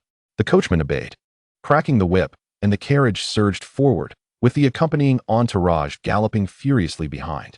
Only Duke Dinghua Su Shi remained, sprawled in the snow, watching the carriage recede, tears welling up as he began to sob. After a considerable distance, Zhang Weixian cautiously opened the curtain to glance back, relieved to see Su Shi had not pursued any further, and he let out a sigh of relief. Unable to contain his frustration, he muttered, Ah, Su Shi, how could you accompany me this far? If you had continued, you might have actually followed me back to the capital. Should His Majesty become enraged and command my return to Shanhaiguan, it is quite possible that my old bones would find their resting place in this frigid expanse. You, Su Shi, are still young. Why must you contend with an old man like me? In truth, Shanhaiguan is not without its merits, though it is cold and desolate. The snowy scenery is quite lovely. Duke Dinghua, bear with this for a while longer and enjoy the snow here. In a few years, I shall seek a suitable moment to propose to Lord Jiang and His Majesty to have you return to the capital. After all, there are few able generals at court. Should you return, it is likely that I would continue to oversee Shanhaiguan. At that moment, Su Shi, weeping profusely in the snow, was approached by the commanders of Shanhaiguan. Without hesitation, they hoisted him up and began to escort him back towards the fortress. The commanders harbored shrewd ambitions. Previously, the court had dispatched 2 dukes to oversee Shanhaiguan, both of whom were esteemed nobles of the Ming dynasty. They reasoned that by performing admirably before the 2 dukes and achieving military accolades, they could secure commendations from the dukes in front of the emperor, thereby ascending the ranks. Although the emperor had recently ordered the Earl of England back to the capital, Duke Dinghua remained. If Duke Dinghua were to return as well, how could these commanders expect to accomplish deeds of valor or seek opportunities for advancement? With tears streaming down his face, Su Shi was treated like a treasure by the generals of Shanhaiguan, who carried him back to the fortress, ensuring that this duke of the state would not return to the capital unless the court issued another decree. Following the directives from Jiang Ning, Tianqi led the imperial guards in a series of reforms targeting the brothels and gambling houses within the capital. In an instant, the landscape of the city transformed dramatically. Despite his persistent efforts, Shen Shuzi, undeterred, clandestinely frequented the brothels and gambling dens several times, only to be reported each time he stepped inside.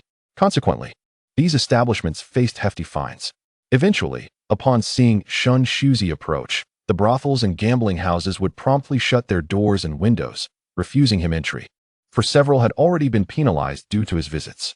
Faced with such circumstances, Shen Shuzi was left with no choice but to return home in disgrace, cursing Jiang Ning vehemently. Observing that he had inadvertently disrupted his master's few remaining pleasures, Jiang Ning felt a pang of guilt and contemplated how to make amends for this old fellow. After much deliberation, he decided to take Shen Shuzi to the residence of the seasoned General Chen Su, hoping that Shen Shuzi could provide him with a diagnosis. In the present Ming dynasty, there were few capable and battle-hardened generals left, and Jiang Ning held this old general in high regard. Upon arriving at Chen's residence, Jiang Ning announced his identity, and General Chen personally came out to greet them. Clad in simple homespun garments, with a head of white hair and a snowy beard, the general appeared somewhat weary. Jiang Ning explained the purpose of their visit and, reluctantly, pulled Shen Shuzi forward. With no other option, Shen Shuzi complied and took Chen Su's pulse. After a moment, he let out a cold snort and remarked that the old general had no serious ailments. He would prescribe a remedy, and with a few doses, he would soon recover. Upon hearing this, Jiang Ning was elated. Chen Su quickly rose, respectfully clasping his hands together. Expressing his gratitude for Jiang Ning and the old immortal's concern for his health, Jiang Ning responded with a smile, stating that General Chen was one of the few loyal and capable ministers of the Ming dynasty. In his eyes, rank mattered not. Ultimately, he, Jiang Ning, was merely a junior in the court. Fortunate to have gained the emperor's trust and oversee military affairs, he would rely heavily on General Chen in the future. Previously, Duke Dingyuan, Deng Wenming, had already conferred with Chen Su, who understood that he was one of the designated candidates for the position of left commander of the 5 armies. He chuckled and stroked his beard, saying, "You flatter me, Master Jiang. Though you are young, you have paved a way for us martial generals, and I shall certainly offer my utmost assistance." Observing the mutual flattery between Jiang Ning and Chen Su, Shen Shuzi scoffed, swiftly penned a prescription, and handed it to Chen Su. After offering a few brief instructions, he departed without a backward glance. Chen Su, wishing to see him off, was halted by Jiang Ning's hand. Jiang Ning smiled and said, "General Chen, there is no need for such formality. My master conducts himself in this manner. Once affairs are settled, he departs quietly, concealing his merit and name. Monks prefer to remain low-key and eschew excessive ostentation." Upon hearing this, Chen Su could not help but silently marvel. This venerable immortal truly lives up to Lord Jiang's reputation as his master, for his manner of conduct is indeed unparalleled. Subsequently, Jiang Ning and Chen Su continued their jovial conversation, and the more they spoke, the more Jiang Ning was astonished by the old general before him, who was undeniably a rare talent. Setting aside all else, in terms of military experience, there were likely few in the entire Ming dynasty who could rival this esteemed general. His illustrious achievements were well documented in history. Chen Su then smiled and remarked, "Lord Jiang, I have received a personal letter from Admiral Shen Yurong of the Tianjin Navy. General Shen will soon be coming to Beijing to report on his duties. Upon hearing this, Jiang Ning nodded. Now that he held the position of chief officer in the Wujuan Dudu Fu, it was customary for local commanders to periodically report to the capital. And he was well aware of this news, hence he did not dwell upon it. Chen Su continued with a smile. General Shen specifically mentioned in his letter that he would like to pay a visit to you upon his return to the capital. Jiang Ning, feeling a slight perplexity, recalled that Shen Yurong was the naval commander recommended to him by Li Banghua, yet in reality, Jiang Ning had never met him. He then smiled gently and said, "In that case, I shall host a banquet to welcome General Shen upon his arrival, and I hope you, General Chen, will join us as well." Chen Su nodded in agreement with a smile. Considering Chen Su's current health, Jiang Ning felt it inappropriate to linger. And after reminding him to take care of his well-being, he took his leave. Chapter 151, The Divine Void Temple in Recent Days. Jiang Ning had completely liberated himself from his duties. He refrained from attending court meetings, neglected the Zhenfu office, and even ceased to concern himself with the capital's military affairs. Instead, spending his days at home, he personally took to the kitchen, crafting an array of culinary delights, devotedly honoring the venerable Shin Shuzi, providing a modicum of solace to the old man's wounded spirit. The sisters Lu Ruoyan and Lu Qingyan also found joy in this, as they had not anticipated that their young master could create such delectable dishes. One day, snow fell in flurries. Jiang Ning meticulously prepared a Mandarin duck hot pot and invited Li Ruoyan, Tian Ergang, and his most esteemed master Shin Shuzi. Of course, the Lu sisters were also included. The group gathered around, savoring the hot pot while appreciating the snowy scenery outside. As Tian Ergang relished the hot pot, he could not help but sing Jiang Ning's praises. Who would have thought that the Lord is truly versatile, able to command troops in battle and bring peace to the people in times of calm. Even at home, he can create such exquisite dishes. I, old Tian, am genuinely impressed, simply bowled over. Hearing Tian Ergang's string of compliments, a hint of pride flickered on Jiang Ning's face. Yet he humbly replied with a smile, "It is merely a small skill, truly not worth mentioning." Shen Shuzi, blissfully sipping the fine wine offered by Tian Ergang, felt warmth spread across his cheeks after a few cups and proudly declared, "Ah, Tian, your words strike the mark, my wayward disciple." Even if he were to abandon his official duties and open a restaurant, his business would undoubtedly thrive, ensuring a lifetime free of want, with wealth flowing in effortlessly.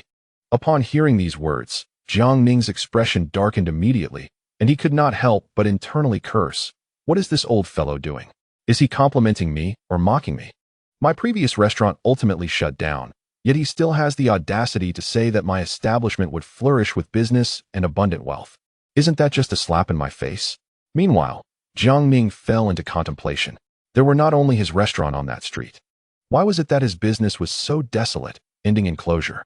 After pondering for a long while, he could not discern the reason, so he decided to relinquish his worries. Just then, a fierce argument erupted outside. Jiang Ning set down his chopsticks, startled, and raised his gaze towards the door.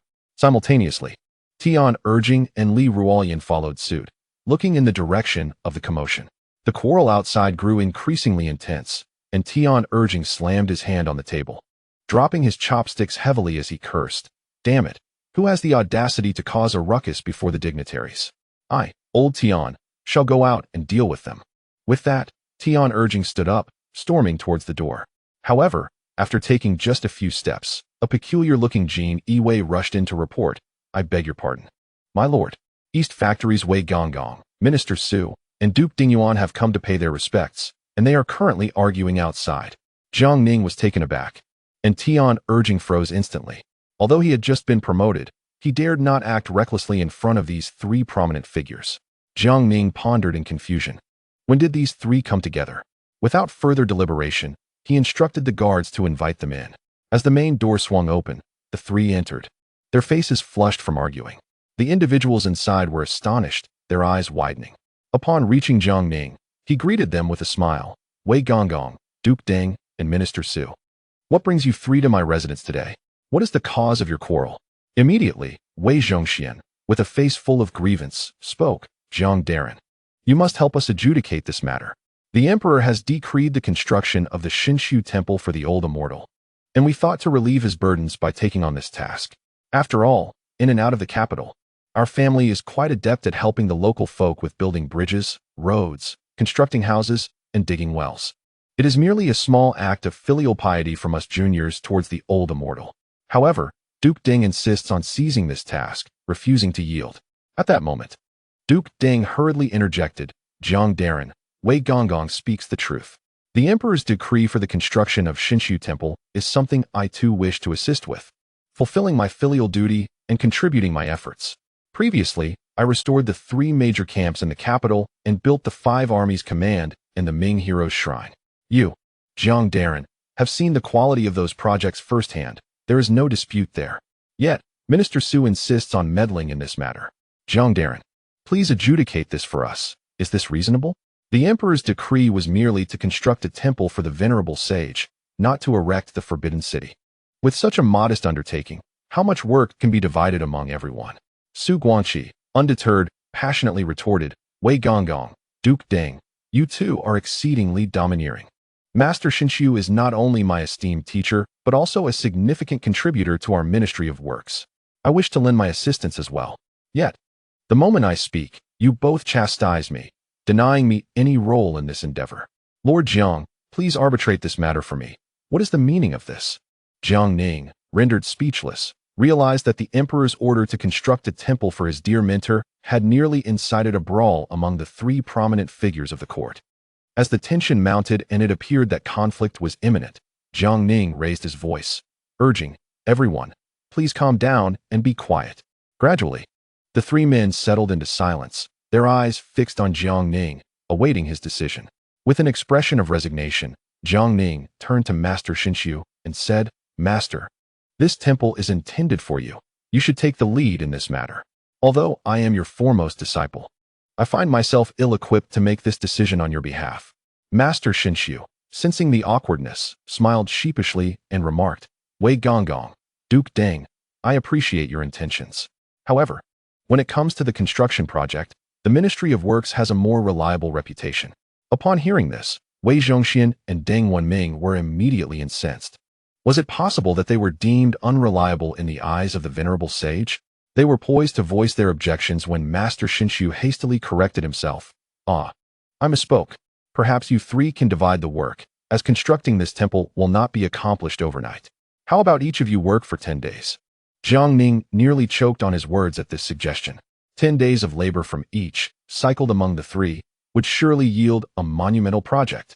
He quickly interjected, Gentlemen, do not heed my master's words. He has had a bit too much to drink. Instead, how about you 3 share the work evenly? After all, we are all here to alleviate the emperor's burdens and honor my master. Though reluctant, the 3 men nodded in agreement. They recognized that continued squabbling could invite more competitors, further diminishing their share of the undertaking and hindering their ability to achieve results.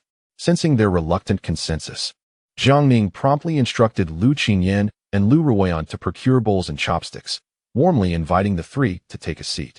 Then, with a twinkle in his eye, Jiang Ning turned to Master Shinshu, a broad smile gracing his face, and said, Master, observe how Wei Gonggong, Duke Ding, and Lord Su are on the brink of a conflict, all in the name of constructing this temple for you. Should you not bring forth the exquisite wine graciously bestowed by the emperor? Must we truly wait until the temple's completion to partake? At this remark, Master Shinshu's countenance turned a shade of green. As Deng Wenming, Wei Zhongxian, and Su Guanqi listened, their interest was piqued, and they eagerly spoke up. Oh, venerable sage, why not present us with that exquisite vintage you so cherish? Allow us, your juniors, the privilege of savoring it. Shinshuzi felt tears welling up. For this precious wine was the finest selection from the imperial cellar, chosen by the emperor himself during Shan's service in the palace. He had scarcely indulged in a few sips, and now, tragically, it was being offered up by his insufferable disciple. With no other recourse, Shinshuzi reluctantly acquiesced, tears glistening in his eyes. Soon, the atmosphere among the assembled guests became warm and convivial, with laughter and toasts flowing freely in exuberance. At that moment, Deng Wenming suddenly interjected, Lord Jiang, the Astronomical Bureau has computed an auspicious date. In 3 days, the memorial plaques for the martyrs will be placed in the great Ming Martyrs' Shrine, and the emperor will personally attend. You must be present. Jiang Ning was momentarily taken aback and inquired, could it be that, after all this time, the memorials for the fallen soldiers have yet to be installed in the shrine? Deng Wenming chuckled and clarified, Lord Jiang, you may not be aware that the conflict in Liaodong has persisted for quite a while, claiming countless brave souls. Merely compiling the casualty figures has required an immense amount of time, coupled with the court's numerous pressing matters. It was only recently that the list of the fallen was finalized. The artisans have been laboring day and night to craft the plaques, which were only completed a couple of days ago. Jiang Ning suddenly grasped the situation, his heart heavy with the weight of the countless valiant Ming soldiers who had shed their blood on the battlefield of Liaodong, their remains interred far from home. As the current authority of the 5 armies' command, it was imperative that he attend such a solemn occasion. Nodding resolutely, he assured, rest assured, my lord, I shall certainly be present. At that moment, Wei Zhongxian chimed in. The installation of the memorial plaques for the great Ming martyrs is indeed a monumental occasion. If memory serves, not long ago, in the victory at Xinyang, Mao Wenlong captured a commander from the later Jin, Tong Yangzhen, who has since been languishing in the dungeons of the Ministry of Justice. Perhaps we should seize this auspicious moment to bring him forth and exact a fitting retribution, to honor the spirits of the martyrs. Upon hearing Wei's suggestion, Jiang Ning was momentarily stunned. He pondered privately, what is wrong with Wei? He contemplates execution in both moments of anger and joy. It is no wonder that whispers of discontent have circulated in the capital, tarnishing Wei's reputation. His thoughts and actions are indeed rather extreme. It appears I must hasten to urge Zhang Wenhe to launch the Tianqi Times to restore Wei's good name. Otherwise, if this situation continues, it won't be long before Wei is irreparably stained by infamy. Chapter 152, The Tianqi Times Afterward. The group continued to converse joyfully for a considerable time. As dusk approached, they began to rise and take their leave. Shen Shuzi gazed at the now empty wine jar, tears streaming down his face. He slowly stood, cradling the jar in his arms with great care, before turning to depart. Jiang Ning, witnessing this, could not help but sigh inwardly, reflecting, how is it that, at such an advanced age, his emotional resilience remains so fragile? Subsequently, Jiang Ning turned to Li Ruoyan and said, please summon Zhang Wenhe. I must inquire about the recent progress of the Tianqi Times. Li Ruoyan nodded in agreement and hurried away. Before long, Zhang Wenhe arrived at Jiang Ning's residence, following Li Ruoyan. As Zhang Wenhe was about to bow in greeting, Jiang Ning smiled and said, Wenhe, there is no need for such formality. I merely wish to ask about the current status of the Tianqi Times. Zhang Wenhe promptly produced a draft from his bosom and respectfully presented it to Jiang Ning, saying, my lord, this is the first draft I have painstakingly prepared day and night. Please review it. Upon receiving it, Jiang Ning examined the contents and could not help but applaud and praise. The draft encompassed imperial edicts, intriguing tales of the common folk, and various other topics. He nodded in satisfaction and remarked, Wenhe, your diligence is indeed commendable. Given this, let us finalize the content swiftly and arrange for printing, ensuring it resonates throughout the streets and alleys of the capital. At that moment, Zhang Wenhe hesitantly interjected, my lord, there is a dilemma. While the literate elite are numerous, finding a literate commoner is akin to searching for a needle in a haystack. Even if we distribute the newspapers to the common people, they will be unable to comprehend them, as literacy is a significant barrier. Upon hearing this, Jiang Ning smote his forehead in realization, inwardly cursing himself for being so engrossed in the newspaper's production that he had neglected the essential task of promoting literacy. However, upon reflection, he recognized that instilling literacy among the common folk was a monumental endeavor that must be approached gradually. Yet the urgency of the newspaper's launch left no room for delay. Turning back to Zhang Wenhe, Jiang Ning proposed, Wenhe, we have incorporated many individuals from diverse backgrounds into the Jinyue.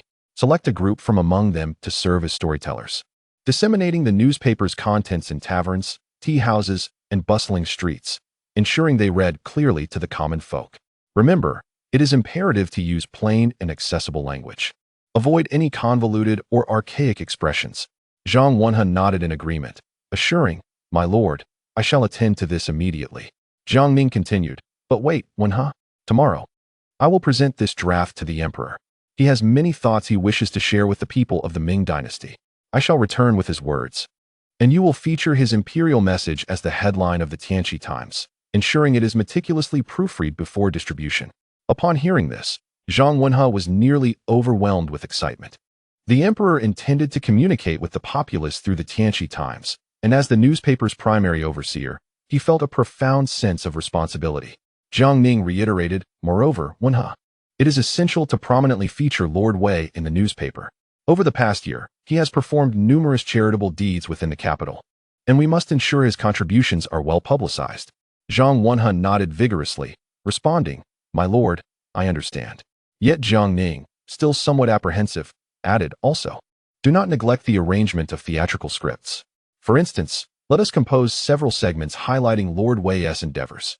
Previously, Lord Wei was a formidable force in Tianjin, rigorously punishing corrupt officials and advocating for the grievances of the common people. His exploits were truly remarkable.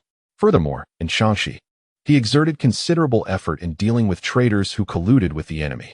At that time, you should directly consult Old Li for relevant materials, meticulously revise them, and compile them into a script. Then, have the theatrical troops in the capital perform it, so that the populace may be made aware of Lord Wei's achievements. Zhang Wenhe nodded eagerly, astonished in his heart. Now that the emperor intends to deliver a speech in the Tianqi Times, and with Minister Jiang personally assigning him the task of crafting a play for Lord Wei to garner a favorable reputation, he felt he had latched onto two substantial opportunities, making his rise to prominence imminent. Jiang Ning pondered for a moment, believing he had conveyed all necessary information.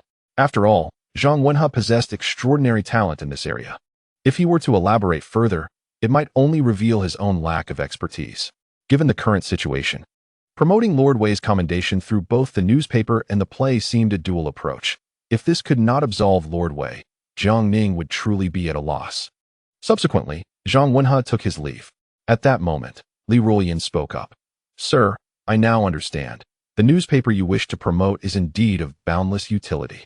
Jiang Ning, intrigued, smiled and replied, Old Li, do enlighten me on its merits. Li Ruoyan, with excitement evident on his face, responded, when the emperor issues an edict, it typically must pass through the cabinet for dissemination. Sometimes, royal decrees may even be rejected, preventing them from leaving the forbidden city. However, with the advent of this newspaper, the emperor can communicate directly with the populace at any time, effectively bypassing the cabinet and the court. Consequently, the people can be informed of the emperor's thoughts and even engage in dialogue with him. As this develops, the emperor's prestige will undoubtedly soar. Furthermore, if anyone dares to oppose the emperor's views, he could leverage the newspaper's influence to rally public sentiment. At that point, as long as the emperor is seen to care for the people, anyone daring to contradict him would likely be overwhelmed by the scorn of the populace. Jiang Ning, upon hearing this, could not help but give a thumbs up in admiration. Old Li, your insight is indeed impressive. Li Ruoyan awkwardly scratched his head, slightly bashful as he said, I merely speculated and happened to stumble upon this notion. Jiang Ning coughed lightly twice. To be honest, he had not considered this angle. As for the original intent behind establishing the newspaper, it was primarily to control public opinion and assist in exonerating Wei Zhongxian. He had not delved into deeper implications. After all, being within the Ming dynasty, the actual effectiveness of implementing a newspaper would require observation over time. Early the next morning, Jiang Ning, accompanied by Li Ruoyan and dozens of imperial guards, rode to the outer gate. After presenting his waist token, he and Li Ruoyan entered the palace, proceeding directly to the door of the imperial study. Fang Zhenghua, upon seeing Jiang Ning, promptly greeted him with warmth. Subsequently, Jiang Ning led Li Ruoyan into the imperial study, providing a chance for the venerable Old Li to gain recognition, for Jiang Ning discerned the latter's keen desire for advancement. Upon entering the study, they found Zhu Youjiao in a remarkably relaxed demeanor, leisurely cracking sunflower seeds while nonchalantly reviewing memorials. Occasionally, he would lift his teacup for a gentle sip, exuding an air of tranquility that starkly contrasted with his usual industrious persona. Upon noticing Jiang Ning's arrival, Zhu Youjiao promptly greeted him with a smile, saying, Brother Jiang, you have finally arrived. Please, take a seat. Beside them, Fang Zhenghua hastily fetched a wooden stool from the side chamber, respectfully placing it next to Jiang Ning. Without hesitation, Jiang Ning grasped the stool and settled down. Li Ruoyan, witnessing this scene, was momentarily taken aback. He had not anticipated the emperor would extend such courtesy to his superior. even bypassing the customary rituals of sovereign and minister. Moreover, when had his superior developed a penchant for sitting on a stool, yet Li Ruoyan dared not exhibit the same casualness as Jiang Ning. Thus, he respectfully performed a grand bow, proclaiming, Li Ruoyan, deputy commander of the Jinyue, pays his respects to your majesty. Zhu Youjiao smiled gently, responding, rise, my dear minister. Since you serve alongside Brother Jiang, there is no need for excessive formalities in the imperial study. Please, be seated. Fang Zhenghua then brought forth another elegant stool, allowing Li Ruoyan to cautiously perch himself, only daring to occupy a third of its surface. Zhu Youjiao turned to Jiang Ning, his face alight with joy, and inquired, Brother Jiang, what delightful news have you brought me today? Pray, share it so I may also find joy. Jiang Ning produced a prototype of the newspaper from his bosom, handing it to Fang Zhenghua, who accepted it with both hands and carefully placed it upon the imperial desk. Zhu Youjiao's interest was piqued as he picked up the prototype and scrutinized it. Before long, he could not help but exclaim, Brother Jiang, you are truly gifted. This Tianqi Times is exquisitely crafted. I must reward you handsomely. As he spoke, he took a sheet of rice paper and gestured for Fang Zhenghua to bring forth some delicacies. Noticing Zhu Youjiao's habitual generosity, Jiang Ning felt a twinge of exasperation and quickly interjected, Your Majesty, I have merely fulfilled my humble duty and cannot accept such rewards. Your daily toils for the state are already quite burdensome. It would be best if you reserve these delicacies for your enjoyment. Zhu Youjiao, feeling slightly awkward at his words, chuckled and replied, Since you understand my predicament, I shall not insist on rewarding you. He then returned the rice paper to the desk and inquired, Brother Jiang, when do you plan to officially launch the Tianqi Times? Jiang Ning smiled and responded, Your Majesty, I have come to the palace today to solicit your thoughts on what you wish to convey to the people of the Ming dynasty. Once I compile your words overnight, we can distribute it in the capital tomorrow. The populace will then be aware of your concern for them. Upon hearing this, Zhu Youjiao was filled with excitement, gesticulating animatedly and pacing back and forth in contemplation. After a moment, he asked, Brother Jiang, what do you think I should say to the people? Perhaps I should inquire if they have eaten and what they have consumed? After listening, Jiang Ning wore a face of resignation and remarked, Your Majesty, perhaps there is no need to inquire further. The common folk are not without their wits. They certainly understand the importance of sustenance. Upon hearing this, Zhu Youjiao awkwardly cleared his throat and replied, Brother Jiang, please ponder deeply on what I ought to convey, so that the populace may genuinely feel my concern for them. Jiang Ning contemplated for a moment and said, Although the court is blessed with numerous loyal ministers, many of the people still endure hardship. Your Majesty might consider informing them of the current state of affairs within the court, allowing the populace to recognize that the government is tirelessly striving to ensure their well-being. Your Majesty rises early and toils late, reviewing memorials and managing state affairs, while the officials in the cabinet and the 6 ministries labor day and night for the prosperity of the realm. Zhu Youjiao nodded in agreement, acknowledging Jiang Ning's wisdom. At that moment, Jiang Ning hastily cautioned, Your Majesty, please express your thoughts to the people in plain and accessible language. It is crucial to avoid the use of archaic literary expressions or having someone else refine your words. Otherwise, the common folk may struggle to comprehend. Zhu Youjiao smiled gently and replied, Rest assured, Brother Jiang, I am well aware of this. During the reign of the great ancestor, a decree was issued to the coastal populace in straightforward language, which essentially conveyed that if the vile Japanese pirates came, they should be ready to take up arms. I know how to write. My own education may not be extensive, and I cannot compose flowery prose. Moreover, this will also serve to inform the citizens of the capital that I am not merely the so-called carpenter emperor, nor an illiterate ruler. Chapter 153, The Expedition of the Ming Dynasty Brothers, an additional chapter today at last. Zhu Youjiao picked up his brush and began to write fervently. Before long, he completed his composition. Satisfied, he nodded and passed the finished text to Jiang Ning. Upon reviewing it, Jiang Ning could not help but marvel at the emperor's innate understanding.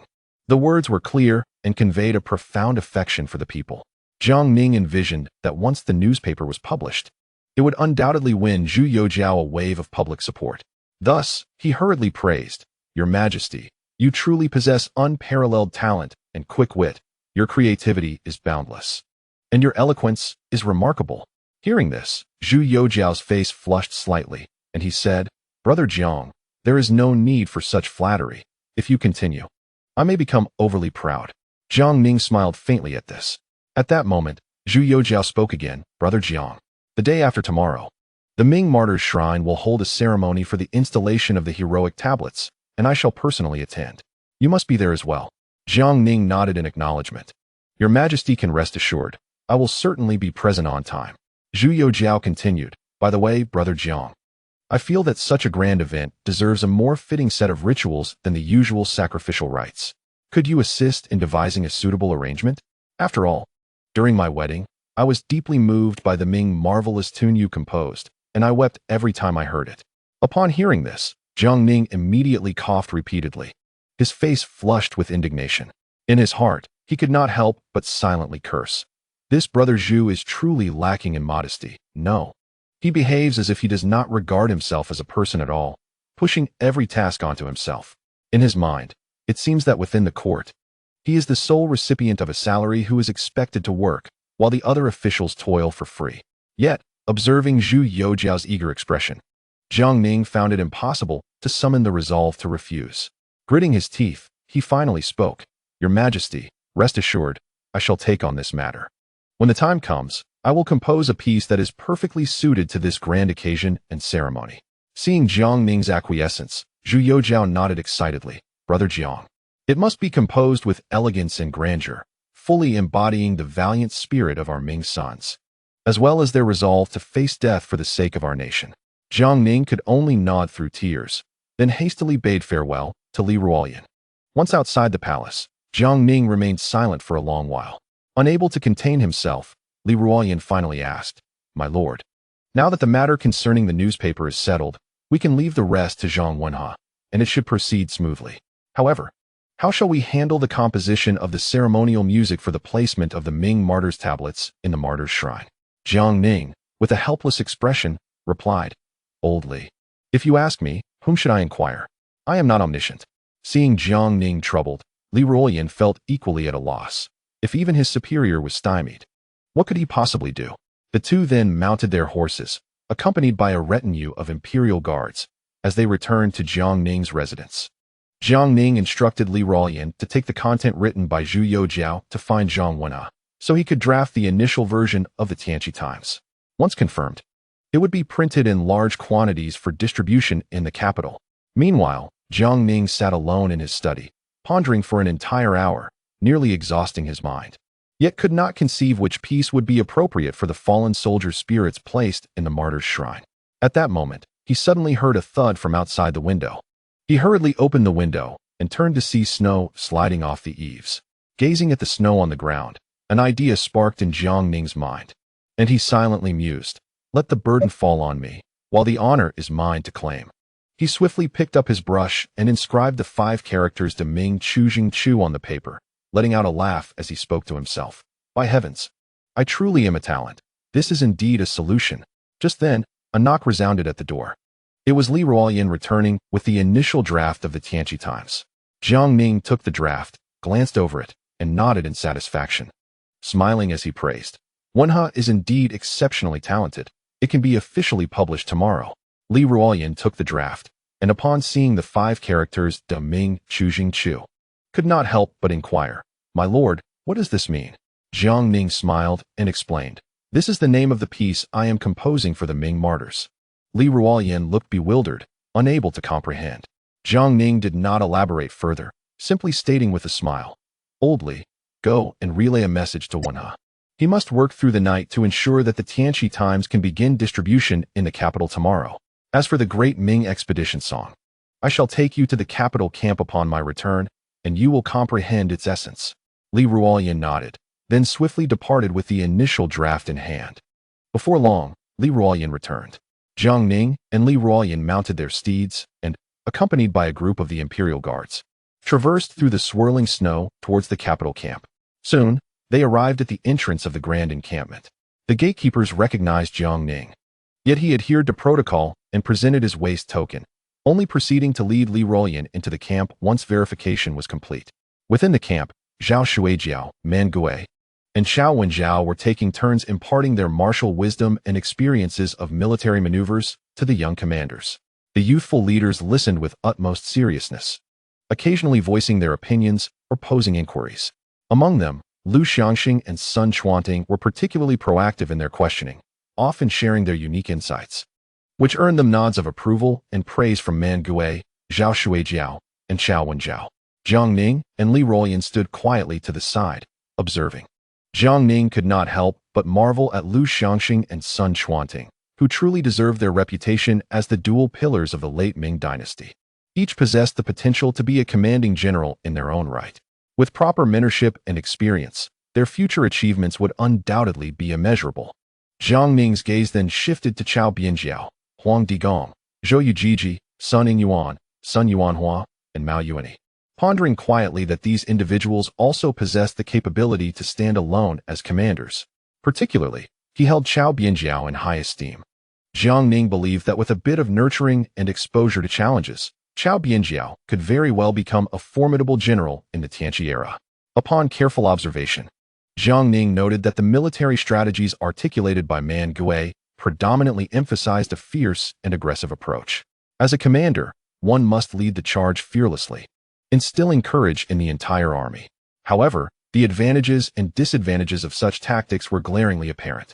Jiang Ning furrowed his brow slightly and remarked to Li Ruoyan, "Old Li, the method espoused by Man Gui indeed allows for a resounding advance on the battlefield, often achieving decisive victories. Yet, its shortcomings are equally pronounced. Should the commander fall first, the troops would be leaderless, inevitably leading to a catastrophic defeat." Li Ruoyan nodded in agreement, responding, "General Man's style resembles that of a vanguard leader. It is not suited for large-scale warfare. After all, a truly outstanding commander should remain at the center, orchestrating the overall strategy." In contrast, Zhao Shuijiao, while sharing his military insights, emphasized unconventional strategies, drawing upon the 36 stratagems for illustration.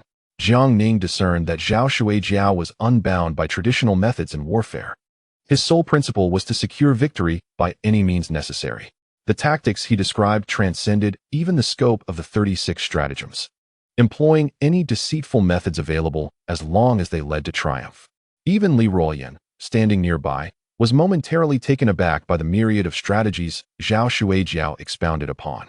One cannot help but marvel at General Zhao's adept mastery of the art of war, employing cunning strategies to achieve unexpected victories with remarkable finesse. Unfortunately, Jiang Ning and his companions arrived late to Chao Wenjiao's lecture and missed out on the insights shared. Nevertheless, Jiang Ning held a deep respect for General Chao, recognizing him as a paragon of both courage and wisdom, a quintessential military leader, albeit leaning more towards the martial aspect. As the lecture concluded, Chao Wenjiao, Man Gui, and Zhao Shui approached Jiang Ning, clasping their fists in greeting. "Minister Jiang, what brings you to the military camp today?" they inquired. Jiang Ning, smiling, responded, "I have come today to discuss an important matter with you three generals. The day after tomorrow marks the occasion when the tablet of the illustrious heroes of the Ming dynasty will be enshrined in the Memorial Hall. His Majesty has commissioned me to compose a piece of music for the tribute to these heroes, hence my visit." Upon hearing Jiang Ning's words, Chao Wenjiao and the others were momentarily taken aback. Compose a piece of music? This was indeed a task far beyond their expertise. They would charge into battle without a second thought, but the realm of music was uncharted territory for them. Observing the perplexed expressions on their faces, Jiang Ning reassured them.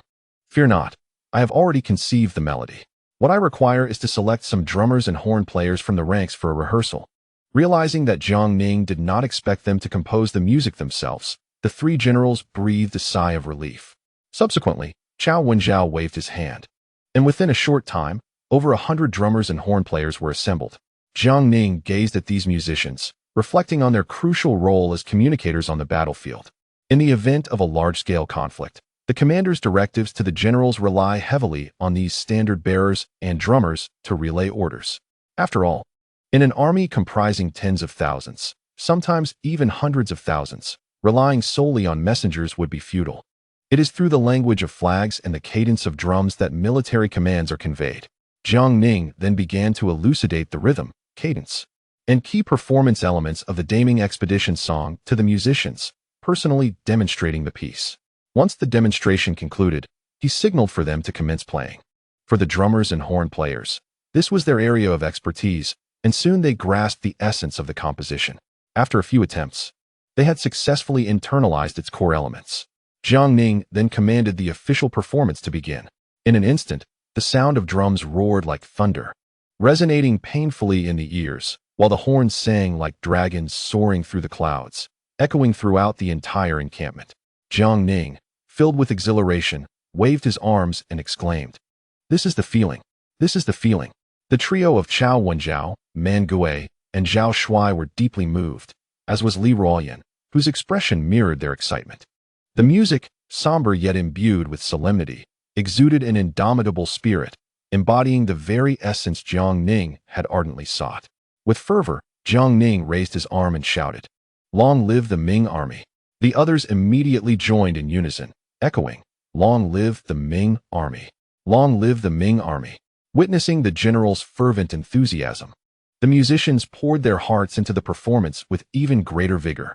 Surrounded by a multitude of soldiers, many were swept away by the fervent atmosphere, pausing their tasks to stand and watch, joining in unison to shout, "Long live the Ming army! Long live the Ming army!" Before long, nearly 100,000 troops in the camp echoed this earth-shattering cry. Though they did not fully comprehend its significance, they eagerly participated, their voices soaring into the heavens, as if they could tear the sky apart. The drummers, with solemn expressions, turned a shade of crimson, exerting their utmost to perform.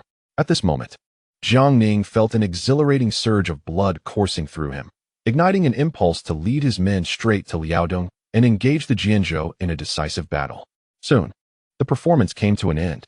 Jiang Ning closed his eyes, took a deep breath, and steadied his excitement. After a brief moment, he slowly opened his eyes and declared, "Indeed, that is it.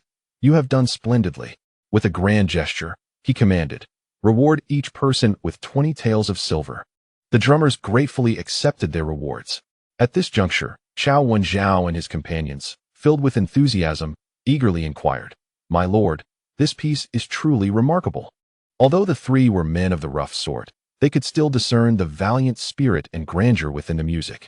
Man Gui, his face flushed with excitement, exclaimed, "My lord, upon hearing this composition, I feel as if I could return to Liaodong with my sword and behead that scoundrel Nurhasai in a single stroke." Zhao Shuijiao beside him readily echoed, "I feel the same." Jiang Ning, witnessing their fervor, could only chuckle in disbelief, responding, "Gentlemen, do not be hasty. Nurhasai's head will eventually be ours. However, we must proceed step by step. Since the performance has been successful, we shall devote the next 2 days to rehearsals. The day after tomorrow, we are to perform before the Hall of Heroes to welcome the tablets of the valiant, and the Emperor himself will be present. So let us all put in extra effort." At this point, Chao Wenjiao, Man Gui, and Zhao Shuijiao stepped forward, encircling Jiang Ning.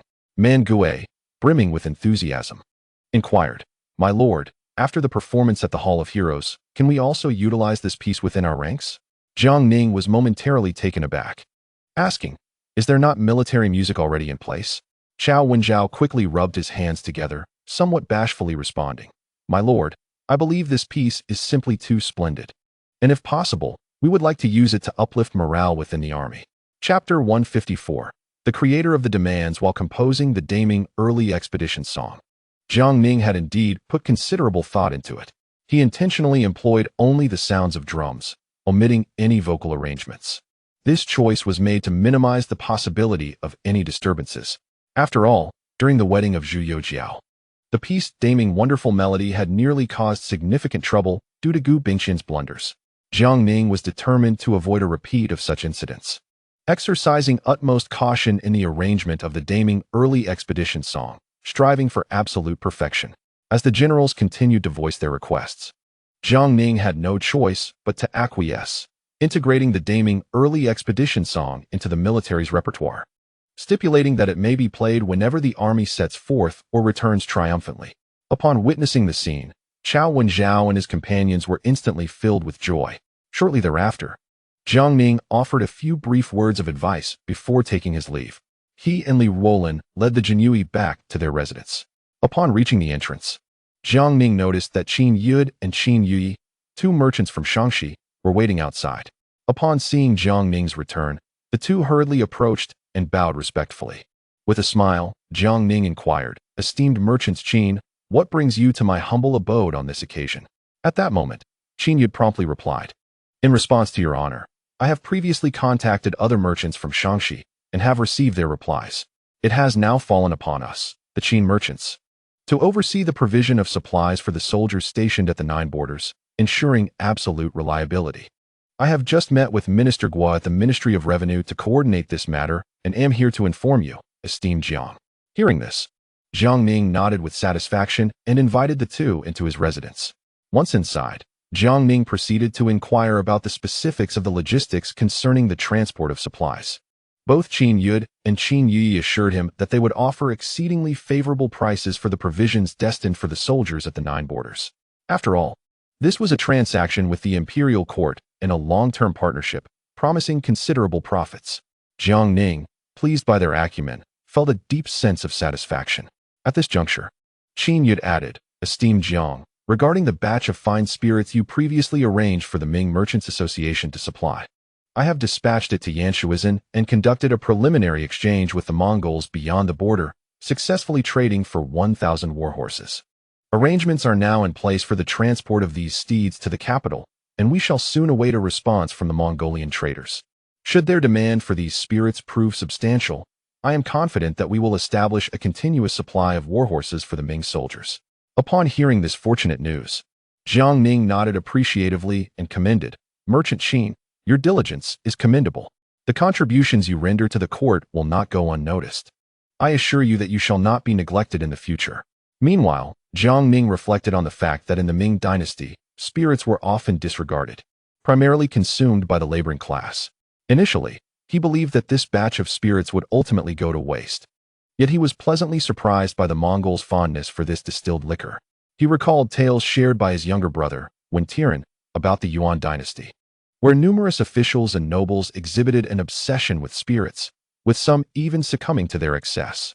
Now, the distilled liquor in his possession surpassed the quality of commonplace varieties available in the market. How could the wine-loving Mongolian warriors easily part with such a treasure? At this moment, Qin Yi cautiously interjected, "My lord, you previously mentioned the establishment of mutual trade with the Mongols at Yanshuizhen. May I inquire when this might commence?" Upon hearing this, a smile graced Jiang Ning's face as he responded, "Rest assured, Merchant Qin, I have plans for this matter. In the coming spring, the court will issue an imperial decree, at which point you may commence trade with the Mongols." Hearing this, Qin Yi could hardly contain his excitement. With Jiang Ning lending his support to the Qin merchants, as long as they adhere to the regulations and dutifully pay their taxes to the court, the profits from their trade would be unimaginable. In due time, the stature of the Qin merchants would undoubtedly soar, and more importantly, they would gain renown across the realm. Thus, wherever the Qin merchants might venture in the future, they would be able to speak with confidence, unlike now, when their dealings in the south are subject to the whims of southern traders. At this juncture, Qin Yud promptly interjected, "Master Jiang, I am aware that the imperial army is currently in need of war horses, so my fellow Qin merchants and I have procured 2,000 steeds from the Mongolians beyond the frontier. However, this batch may not arrive in the capital concurrently with the previous 1,000 horses acquired through the exchange of fine liquor and might be slightly delayed. I humbly ask for your understanding." Upon hearing this, Jiang Ning smiled knowingly and replied amicably, "No matter, Master Qin. Your consideration is duly noted." Simultaneously, Jiang Ning mused to himself, "Truly, these merchants possess a keen business acumen."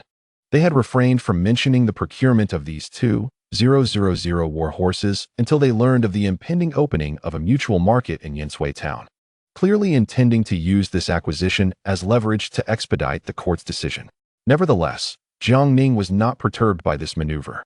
After all, it is the nature of merchants to pursue profit, a sentiment that is entirely human.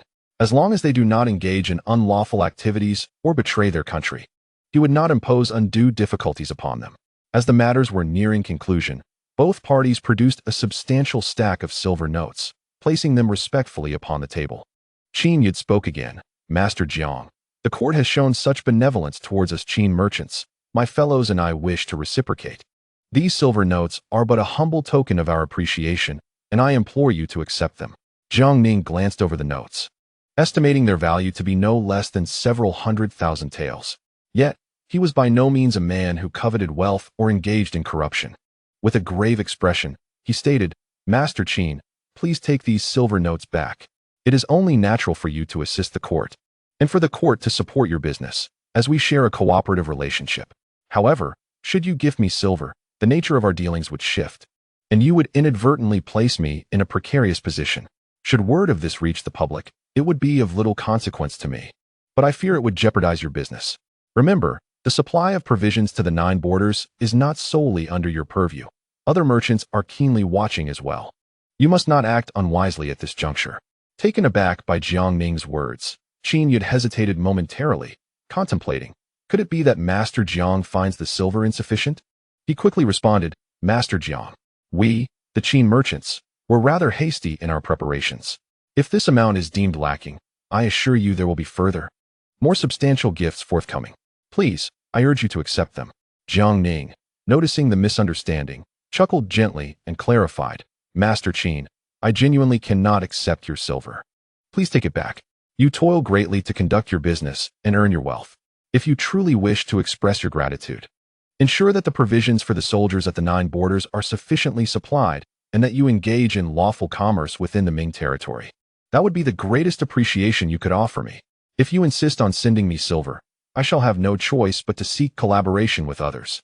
Upon hearing Jiang Ning's resolute words, Qin Yud hurriedly offered his apologies, saying, "I am but a commoner who has acted foolishly. I implore you, esteemed Jiang, to quell your anger." He then took back the banknotes. However, he promptly presented a wooden token, stating, "Esteemed Jiang, this is a specially crafted token from our Qin merchants. Within the borders of the Ming, all Qin merchants who see this token will unconditionally extend their utmost support. I present this Qin merchant token to you, and I kindly ask that you do not refuse it." Jiang Ning, seeing no alternative, reluctantly accepted the token. The moment he did, Qin Yud and his companions visibly relaxed. Sighing in relief, they soon took their leave. Jiang Ning instructed Li Ruoyan to escort them out of the residence while he toyed with the Qin merchant token, reflecting on the cunning nature of these merchants. If he had declined the token, he feared that the two would have left with wild speculations. Shortly thereafter, Li Ruoyan returned in haste. Observing Jiang Ning playing with the token, he remarked, "Sir, this Qin shopkeeper truly lacks awareness. He should have inquired about your esteemed reputation before daring to offer silver." Fortunately, Eunuch Wei was not present. Otherwise, I fear these 2 shopkeepers would have been summoned to the Eastern Depot for tea. Jiang Ning smiled slightly at this, responding, "Previously, much of the commerce in the Ming was monopolized by officials and gentry. These Qin merchants lack solid backing in the court and have no significant connections. They travel far and wide for trade, often falling victim to local officials who extort them under various pretexts, hence their cautious and prudent behavior. After all, no matter how vast their business, without support in the court, it would only take a word for others to bring them down." Li Ruoyan nodded in agreement, deeply resonating with his words. 2 days later, at the break of dawn, Jiang Ning completed his morning rituals. He donned the bestowed dragon robe, meticulously fastened the jade belt, secured the imperial sword firmly at his waist, and adjusted his black silk cap. Accompanied by Li Ruoyan, dressed in a flying fish uniform and carrying an embroidered spring knife, he mounted his horse and set off towards the Ming Martyrs' Shrine. Today marked the significant occasion of the entry of the Ming Martyrs' tablet into the shrine, and as the head of the Wujuan Dudu mansion, Jiang Ning could not afford to arrive late. At that moment, outside the Ming Martyrs' Shrine, flags fluttered in the breeze, and the guards stood in neat rows, awaiting the arrival of Zhu Youjiao. Many ministers, both civil and military, had also gathered. Upon his arrival, Jiang Ning surveyed the scene and noted the presence of prominent figures, including the chief minister Sun Qingzong, his deputy Yuan Kelly, and esteemed officials like Gui Yunho, Su Guanqi, and Gu Bingqian. Jiang Ning hurriedly approached and greeted everyone.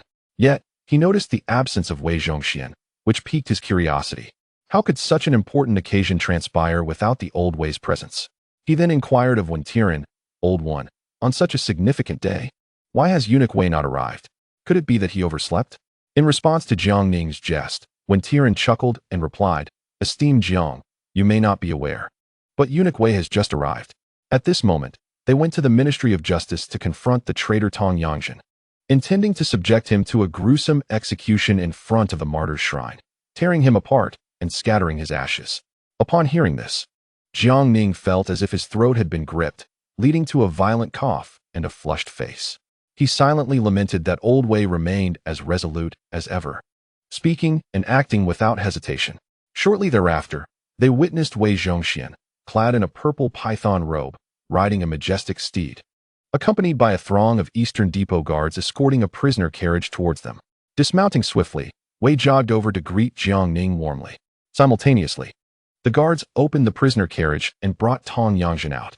At this moment, Tong was still shouting something incessantly. Jiang Ning, curious, inquired, "Lord Wei, what is that scoundrel Tong Yangzhen yelling about?" Upon hearing this, Old Wei's expression shifted dramatically, and he retorted, "That rascal is facing his demise, yet still thinks about shaving his head." Jiang Ning, puzzled, thought, what does he intend to shave at the brink of death? Just then, Wen Tian beside them chuckled and remarked, "Sir Jiang, you may not be aware, but after surrendering to the Jurchens, Tong Yangzhen was entrusted with significant responsibilities and has become utterly devoted to them, no longer considering himself a subject of the Ming. Even at death's door, he clings to the customs of the Jurchens, wishing to shave his head and retain a queue." Old Wei nodded in agreement, coldly adding, "This scoundrel forsakes his dignity to become a dog and revels in it. In all my years, I have never encountered such shamelessness." Before long, Tong Yangzhen was brought closer. Two Eastern Depot guards struck his knees with their sword sheaths, causing him to cry out and collapse to the ground, unable to rise. Yet he continued to struggle and mumble incoherently. At this sight, Old Wei was consumed with rage, striding over to confront Tong Yangzhen. "You scoundrel! Even at death's door, what do you still want?" Tong, his eyes bloodshot, glared fiercely at Wei Zhongxian and declared, "In life, I am of the great Jin. In death, I shall be a ghost of the great Jin. Now, as death approaches, I have no words left. But I demand to shave my head according to the customs of the Jin." Wei Zhongxian's face turned ashen, and he bellowed, "What more do you desire? Shave your head. I'd like to pound you into the ground." Enraged, Old Wei surged forward, raising his enormous fist like a cooking pot, raining down blows upon Tong Yangzhen with relentless ferocity. The sound of each strike echoed as Tong emitted cries of despair. Yet, he remained obstinate, enduring the punishment while insisting on his demand to shave his head. Witnessing this scene, Jiang Ning stood by, utterly astonished. Old Wei suddenly unleashed a powerful punch, sending Tong Yangzhen sprawling through the air. Following up with another swift blow, Tong was left crumpled on the ground, akin to a heap of mud. In no time, he bore the marks of a brutal beating, his face a grotesque tapestry of bruises, with several teeth knocked out by Old Wei's relentless fists. Trembling violently, he could no longer contain himself and pleaded for mercy, abandoning his earlier bravado regarding haircuts. Upon witnessing this pitiful sight, Old Wei finally ceased his assault. Calmly, he retrieved a handkerchief from his sleeve, leisurely wiping the blood from his hands, before casting a fierce glare at Tong Yangzhen. Spitting on the ground, he spat out a curse. "Damn it, even at death's door, you still think about haircuts? I'll give you a haircut of a different kind. If you dare utter another word about haircuts, I will personally ensure you meet your end right here at the martyr shrine of the Ming." With that, he turned and made his way towards Jiang Ning, continuing to scrub the remnants of blood from his hands. Jiang Ning, observing the scene, could not help but exclaim in astonishment. Initially, he had only heard Old Wei boast about his ability to take on 5 opponents single-handedly, thinking it mere bluster. However, witnessing the sheer force of Old Wei's punches was a revelation. When Old Wei declared his intention to beat Tong Yangzhen to death, Jiang Ning had assumed it was just a moment of rage, but now, seeing it with his own eyes, he realized Old Wei possessed the genuine capability to carry out his threat. At this rate, Old Wei was indeed worthy of the title Hammer King of the Ming. Meanwhile, a group of censors and officials nearby were visibly shaken by Old Wei's display of strength. They huddled together, whispering furtively among themselves. Jiang Ning casually glanced over and noted that they were all members of the Donglin party. He mused that it was unnecessary to guess their sentiments. They would certainly not speak favorably of Old Wei. Nevertheless, Jiang Ning was unperturbed, for he had already arranged for the Tianqi Times to publicize Old Wei's heroic deeds, ensuring that his positive reputation would only solidify further. The ensuing battle of influence would determine whether the authority of the Tianqi Times, controlled by the Jinyue, would prevail over the quills of these Donglin literati. Jiang Ning's strategy was straightforward. If even the Tianqi Times could not suppress the rhetoric of the Donglin officials, then they would have no choice but to rely on Old Wei's intervention. After all, Old Wei was steadfast in his principle that matters resolvable by force should never be burdened with excessive words. For him, the threat of violence was nearly equivalent to the act itself.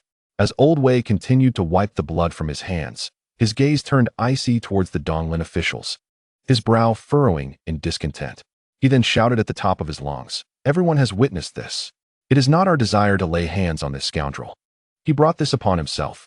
How dare he, in such a solemn and grand place as our martyr's shrine of the Ming, think of adopting the customs of the barbaric invaders and shave his head into a queue? Such a treacherous and deranged individual deserves a thorough beating. Otherwise, how could I justify the salary bestowed upon me by the emperor?" Subsequently, Wei Zhongxian raised his voice, continuing with a pointed remark, "From now on, anyone who dares to cause a ruckus before us or speaks of haircuts will not be treated kindly. We shall deal with them decisively." The officials of the Donglin faction, upon hearing these words, could not fail to grasp the underlying meaning. Though Wei ostensibly referred to Tong Yangzhen, the essence of his words was directed at them, the members of the Donglin party. At that moment, Su Guangqi, known for his cunning, along with the notoriously stingy Guo Yunho, who was mockingly called Old Guo the Miser, approached Wei with broad smiles and raised their thumbs in approval. Su Guangqi was the first to speak, his tone filled with praise. "Master Wei, splendid work." Guo Yunho quickly echoed, "Indeed, Master Wei, truly spirited. That was a magnificent display. You have brought honor to our Ming." Even when Tiran, who typically kept close company with Jiang Ning, hurried over to lavish praise. "Master Wei, you are formidable. Such actions are anything but disgraceful. You are a model for us all." Upon hearing the trio's commendations, Jiang Ning felt a wave of helplessness wash over him. Realizing that his well-intentioned efforts had been turned into a spectacle by Su Guangqi and Guo Yunho, even when Tiran, usually his ally, had been swept up in their enthusiasm. Wei's face brightened with pride, and he glanced at Jiang Ning, his eyes brimming with expectation. Understanding this silent cue, Jiang Ning raised his thumb, genuinely praising, "Master Wei, well done. Truly spirited. You hold your ground." Wei's face instantly lit up with delight. At that moment, the imperial procession of Zhu Youjiao approached, the dragon flag fluttering in the wind, exuding the majestic presence of the emperor. Fang Zhenghua shouted at the top of his lungs, "The emperor has arrived." All the officials hurriedly adjusted their attire and bowed in respect. Zhu Youjiao descended from his dragon throne, walking towards the great Ming martyr's shrine. Observing the scene before him, a look of confusion crossed his face. At this juncture, Wei hastened to Zhu Youjiao's side, whispering something in his ear. Upon hearing this, Zhu Youjiao first displayed a look of astonishment, followed by a smile and a nod of understanding. Shortly thereafter, a group of commoners clad in plain garments, accompanied by solemn soldiers bearing spirit tablets, approached the shrine. Seeing this, Zhu Youjiao's expression turned serious as he spoke. "Since the Battle of Saru, countless valiant souls of our Ming have sacrificed themselves for the nation. Their blood has soaked the battlefield, and their bones lie buried in Liaodong. Today, the court has constructed this great Ming martyr's shrine to honor the spirit tablets of the fallen heroes, ensuring they are forever commemorated. I have decreed that they be interred here, allowing the world to pay their respects. Each year, I shall personally come to honor them, and future rulers must do the same. The court shall not forget these heroes who died for their country, and the people shall remember them. They are the guardians of our Ming. It is their selfless sacrifice that has afforded us the peace we enjoy today." In an instant, the surrounding populace erupted with fervor, collectively exclaiming, "Long live the Ming dynasty! Long live the emperor!" Even numerous officials were profoundly moved, their expressions reflecting deep emotion as they joined in the chorus. Zhu Youjiao, with measured strides, approached the front of the memorial hall for the heroes. He reached out and gently tugged, causing the white cloth that concealed the plaque to gradually descend. In that moment, the 5 bold characters spelling out Ming Dynasty heroes were strikingly revealed. These characters, imbued with strength yet maintaining a dignified gravitas, resonated powerfully from the plaque. The officials, soldiers, and families of the fallen were all deeply touched by the unveiling. Among the emperors of the Ming Dynasty, Zhu Youjiao's literary prowess was indeed modest, ranking him towards the lower echelons of his peers. However, he bestowed particular care upon the inscription of these words, channeling his respect and remembrance for the heroes. Furthermore, he personally crafted the plaque with meticulous attention. Such an exalted honor of having the emperor's own hand inscribe the plaque and carve its form was reserved solely for the revered heroes enshrined within this hall. Subsequently, the ceremony commenced in earnest. Jiang Ning signaled, and the musicians, already prepared, began to play. The stirring strains of the Ming dynasty's initial campaign reverberated throughout the memorial hall. Its somber yet majestic melody, reminiscent of battle and valor, left the attendees in awe. At that moment, Jiang Ning led the charge, vociferously declaring, "The Ming army is formidable." Behind him, a multitude of soldiers echoed, their voices rising in unison. "The Ming army is formidable." Even Zhu Youjiao, filled with fervor, raised his hands high and joined the chant. "The Ming army is formidable." In an instant, the sound surged like thunder, soaring to the heavens, leaving all present profoundly shaken. With many soldiers and officials moved to tears. Shortly thereafter, the families of the fallen soldiers entered the memorial hall, holding the spirit tablets with reverence, carefully placing them in their designated spots. For those who had no relatives, the imperial guards and the Jianqi solemnly carried the tablets into the hall. Zhu Youjiao himself took a tablet with utmost care, ensuring its proper placement, and personally offered incense in tribute. Following his lead, numerous officials emulated his actions, lighting incense to honor those who had sacrificed their lives for the Ming dynasty. As the families completed their offerings, the imperial guards and Jianqi continued to present the tablets with deep respect. Jiang Ning gazed at the multitude of spirit tablets, a profound sentiment washing over him. While many perceived the Ming dynasty as riddled with flaws and beset by various issues, it remained evident that countless spirited youths were willing to shed their blood and sacrifice their lives to defend the sacred Ming they held dear. Given the vast number of tablets to be honored, the entire ceremony extended for nearly an hour before reaching its conclusion. At that moment, Wei Zhongxian hastily approached Zhu Youjiao. Murmuring a few words, Zhu Youjiao nodded gently in response. Immediately, Wei Zhongxian raised his hand, and a middle-aged general, approximately in his 40s, clad in armor and wearing a ceremonial sash, approached Zhu Youjiao with a steady gait and respectfully bowed. Subsequently, Zhu Youjiao spoke.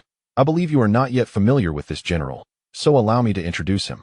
This is General Mao Wenlong, who recently achieved remarkable military accomplishments in Liaodong, and he now serves as the commander of the Eastern River garrison of our Ming dynasty. Today, he has come specifically to represent those valiant soldiers stationed in Liaodong, who are unable to return to the capital to pay tribute to the heroes. Although the soldiers of Liaodong cannot personally attend the memorial in the capital, their hearts are always with the illustrious martyrs enshrined within." As Zhu Youjiao concluded, Mao Wenlong, with a solemn demeanor, held 3 incense sticks and slowly ignited them. He then reverently placed the incense in the censer and knelt down, bowing 3 times with a loud thud. With tears welling in his eyes and his voice slightly choked, he proclaimed, "Brothers, today marks a significant day for your enshrinement in the Hall of Heroes of the Ming dynasty. Yet, the enemy remains unvanquished, and the situation in Liaodong is dire. My brothers are unable to return to the capital. I, Mao Wenlong, come to send you off on behalf of our comrades in Liaodong. Fear not, for our enlightened emperor rules wisely, and all ministers and generals are loyal and patriotic. Before long, our Ming dynasty will surely eradicate the enemy. If I, Mao Wenlong, survive this conflict, I shall return to share the news of our great victory with you. Should I meet an untimely end on the battlefield, I will join you in spirit. As sons of the Ming, we are bound together in life and death. Even if we perish in battle, we shall gather here within this Hall of Heroes." At this moment, outside the Hall of Heroes, citizens began to arrive in droves, including women, children, and the elderly. They knelt at a distance, bowing solemnly towards the incense-laden spirit tablets of the heroes within the hall. Observing this scene, Zhu Youjiao approached the citizens with measured steps. The surrounding guards, witnessing this, attempted to move forward to protect him. However, Zhu Youjiao waved his hand and declared, "There is no need for you to encircle me. Those bowing before the Hall of Heroes are the people of our Ming dynasty, and the hall itself honors the countless loyal and patriotic heroes. If I require guards in front of this hall, then I need not continue my reign as emperor." With that, he gently pushed aside the guards and walked directly to an elderly man with white hair, assisting him to rise, and kindly inquired, "Elder, For whom do you wear this morning attire? The old man lifted his head, astonished to find himself before the emperor, Zhu Youjiao, and was momentarily speechless. Initially, the citizens had thought to pay their respects from a distance, or to wait until the official ceremony concluded before entering the hall. They never expected that the esteemed emperor himself would come to comfort the people. After a moment of astonishment, the elderly man, trembling, spoke with a quavering voice. In response to your majesty, my 2 brothers fell in the Battle of Saru, serving under General Du's Western Army, and tragically lost their lives in the service of our country. Just a few years ago, the 2 sons of a commoner resolutely enlisted in the army in Liaodong. Recently, tragic news arrived that the elder son had sacrificed his life for the nation. Upon hearing that the emperor had decreed the construction of a memorial hall for the martyrs of the Ming dynasty, the commoner decided to come today to honor the memory of his 2 brothers and his son. Hearing the elder's heartfelt narrative, Zhu Youjiao was deeply moved and remarked, "What a family of unwavering loyalty. Your 2 brothers perished in the Battle of Saru, and now your eldest son has also devoted himself to the country. Truly commendable. May I inquire the name of your younger son? I shall instruct the court to issue a decree to summon him back to the capital, so he may remain by your side and fulfill his filial duties." To his surprise, the elder, his expression resolute, shook his head defiantly, his eyes glistening with tears as he firmly replied, "Your Majesty's kindness is appreciated. However, I understand that a nation must exist before a family can thrive. At my advanced age and with my frail body, I can no longer take to the battlefield. I can only place my hopes of serving the nation in the hands of my sons. Should my younger son also fall in battle, I still have 2 grandsons who, when they grow up, will likewise be able to fight for our great Ming dynasty." Hearing the elder's emphatic words, Zhu Youjiao found himself momentarily speechless, filled with admiration and emotion, unsure of how to respond. In this somewhat solemn atmosphere, Jiang Ning stepped forward and gently suggested, "Your Majesty, perhaps we should assist this elder in entering to pay respects to his brothers and son." Upon hearing this, Zhu Youjiao nodded slightly in agreement. He then turned to the surrounding guards and declared sternly, "Listen carefully. Clear the way. From this day forth, all commoners may freely enter the memorial hall to honor their loved ones, and no one shall obstruct them. Those who defy this order shall be executed without hesitation." Having spoken, he, along with Jiang Ning, carefully supported the elder and made their way toward the Hall of Martyrs. Moments later, they entered the memorial hall. Upon reaching the area dedicated to the spirits of the fallen soldiers from the Battle of Saru, Zhu Youjiao quickly located the memorial tablets of the elder's 2 brothers by their names. Jiang Ning promptly presented 3 sticks of incense, which the elder, trembling, accepted. Ignited with a candle and slowly placed into the incense burner, his voice choked with emotion, "Brothers, and Zhu, you have all been exemplary. Your blood has not been shed in vain, nor your lives given in vain.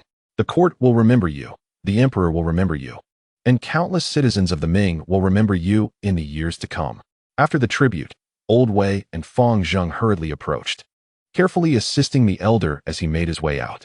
Zhu Youjiao then turned and solemnly addressed the gathered officials, stating, "Convey my decree to the cabinet.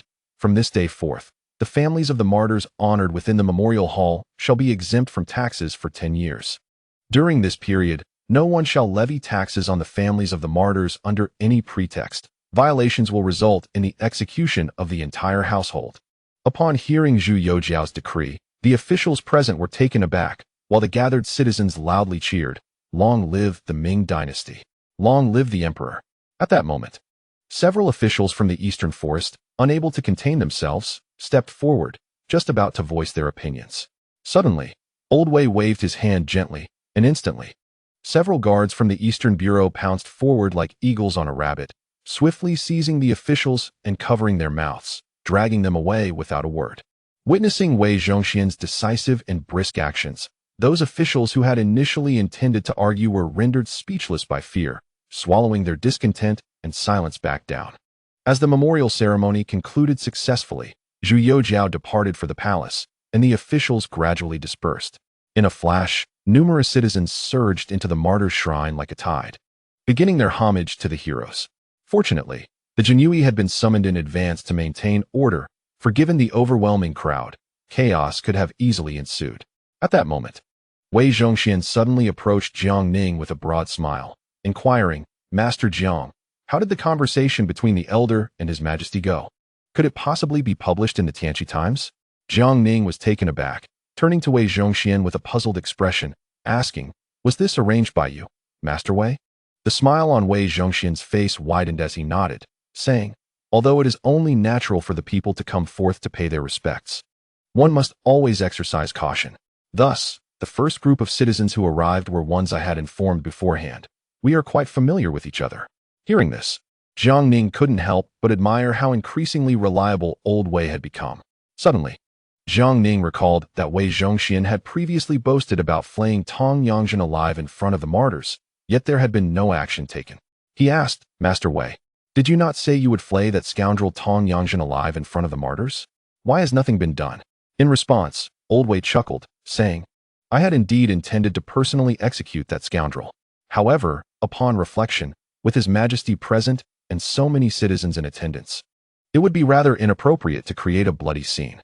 At this point, Jiang Ning grew even more perplexed, wondering if old Wei had softened his stance and decided to spare Tong Yangzhen. But old Wei, with a cheerful demeanor, continued, "Therefore, I plan to stuff this scoundrel into a sack and beat him to death." Jiang Ning was momentarily stunned, feeling as though he were caught in a whirlwind. Unable to suppress his astonishment, "Goodness, it seems old Wei truly deserves the title of the Hammer King of the Ming Dynasty." Just then, Sun Qingzong, Yuan Kelly, Su Guanqi, Guo Yinho, and Wen Tian, who had yet to leave, approached Jiang Ning to greet him. With a clap of his hands, old Wei signaled, and several guards from the Eastern Bureau promptly advanced to forcibly stuff the kneeling Tong Yangzhen into a sack and dragged him before old Wei. Removing his three-mountain hat and rolling up his sleeves, old Wei strode forward, calling out to the surrounding citizens with a booming voice, "Esteemed citizens of the capital, within this sack lies the treacherous scoundrel Tong Yangzhen, who surrendered to the barbarian invaders. Originally, I intended to dismember this scoundrel right here before the martyr's shrine. However, upon reconsideration, such a bloody spectacle would be utterly inappropriate in this solemn place. Thus, on this day we shall, in the presence of the valiant heroes of the Ming Dynasty and the citizens of the capital, exact justice upon this scoundrel." Instantly, a thunderous cheer erupted from the crowd. "Lord Wei, you are truly a living bodhisattva. Strike down this villain and avenge the fallen soldiers of Liaodong." The common folk clapped and applauded. Observing this spectacle, Jiang Ning could not help but reflect that, in the entirety of the Ming capital, apart from Zhu Youjiao, the venerable Wei possessed the most substantial influence, surpassing even himself. Without hesitation, Lord Wei raised his fist, as large as a clay pot, and began to pummel the burlap sack with fervor, each strike landing with a resounding thud. The more he struck, the more exhilarated he became, and with a resounding shout, he lifted the sack high before slamming it down onto the ground. A pitiful wail echoed, followed by an eerie silence as blood seeped from the sack. Wiping the sweat from his brow, Lord Wei composed himself. An agent from the Eastern factory approached to inspect the scene, then reported, "I respectfully inform you, Chief, that this villain has breathed his last." Lord Wei nodded in satisfaction, a proud smile gracing his face as he declared, "To have dispatched him with my own hands is a fitting end for this rogue. Take him away to feed the dogs. We must not sully this ground." Subsequently, several agents from the Eastern factory dragged the sack away from the scene. With the death of Tong Yangzhen at Lord Wei's hands, the cheers of the surrounding populace grew ever more fervent. In contrast, Jiang Ning, Sun Qingzong, and Yuan Kelly wore expressions of helplessness. Jiang Ning cleared his throat twice and awkwardly remarked, "Lord Wei, your righteous wrath against evil truly sets a standard for us all." Upon hearing Jiang Ning's words, the others nodded in agreement, showering him with praise, which made Lord Wei beam with delight. At that moment, a flicker of concern crossed Sun Qingzong's eyes as he leaned closer to Jiang Ning and whispered, "My lord, today the emperor has decreed the exemption of the heroic families from taxes for 10 years. As you have witnessed, those from the Donglin faction will not stand idly by. They are bound to stir up trouble." Jiang Ning recalled how several Donglin censors had attempted to voice their opposition, but were swiftly escorted away by Lord Wei. He also remembered the recent spate of slanderous incidents against Wei Zhongxian that had suddenly emerged within and beyond the capital. Understanding that the Donglin party could no longer contain their unrest and were beginning to take action. Maintaining a composed demeanor, Jiang Ning replied calmly, "There is no need for concern, Elder Sunday. When soldiers come, we shall meet them. When water flows, we shall build our defenses. We need not fear the Donglin faction's maneuvers. Rather, we should be wary of their silence. If they remain passive, we will find ourselves at a disadvantage. Chapter 157. The issue of military supplies. Sun Qingzong nodded thoughtfully before advising those nearby to remain vigilant and prepared for any unexpected developments. He then rose to take his leave alongside Yuan Kelly. Just then, Mao Wendong, standing a short distance away, approached briskly. With a tall and imposing stature, he executed a precise military salute and exclaimed, "I am Mao Wendong. I greet you, my Lord Jiang." Jiang Ning scrutinized this man, appearing to be in his 40s.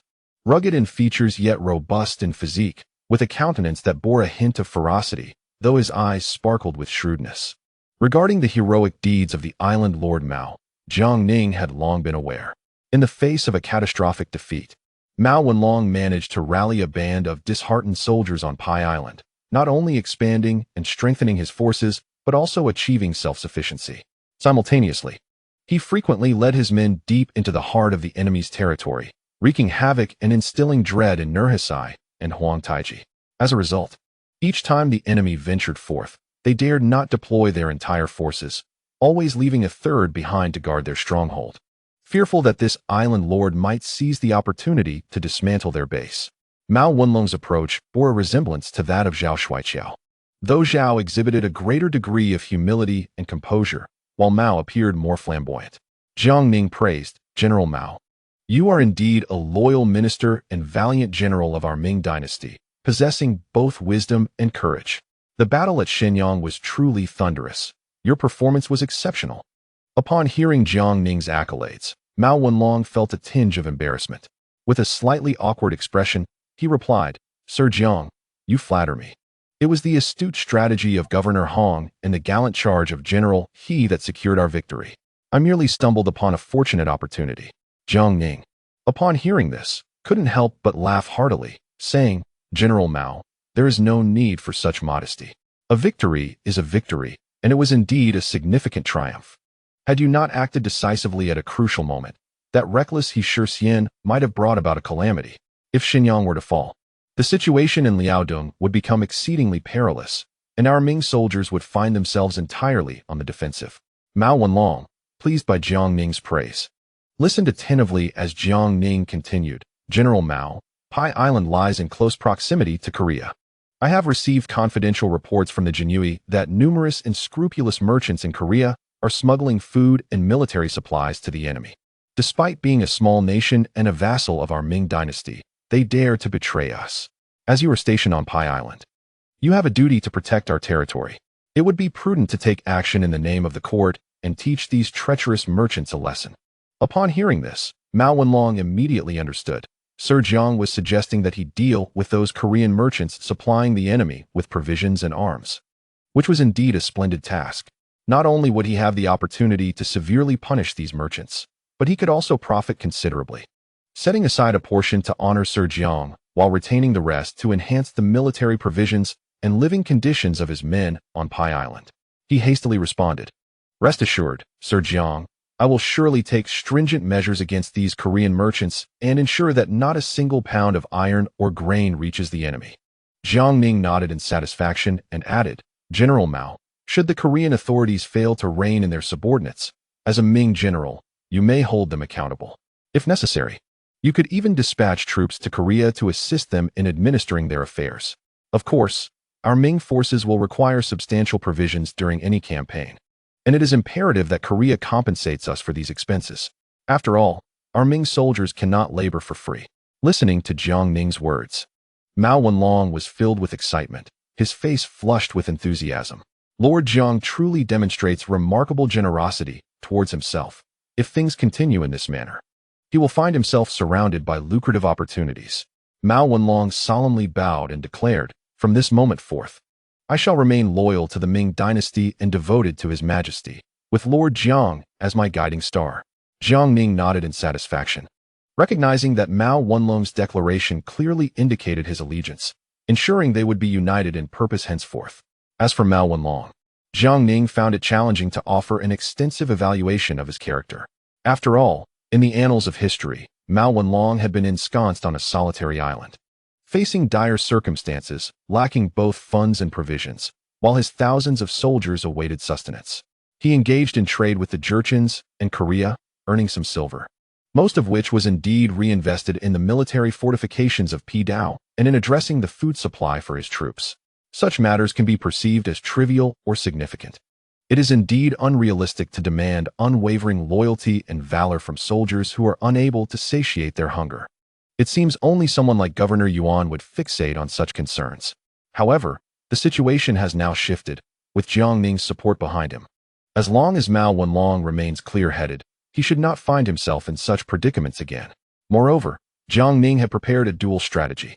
Upon Mao Wenlong's arrival at Pidao, his soldiers would be recruited and trained by General Yang Guazhu from Shandong, and they would be transported directly by sea under the auspices of the court. The commanders stationed at Pidao were also meticulously selected by the court.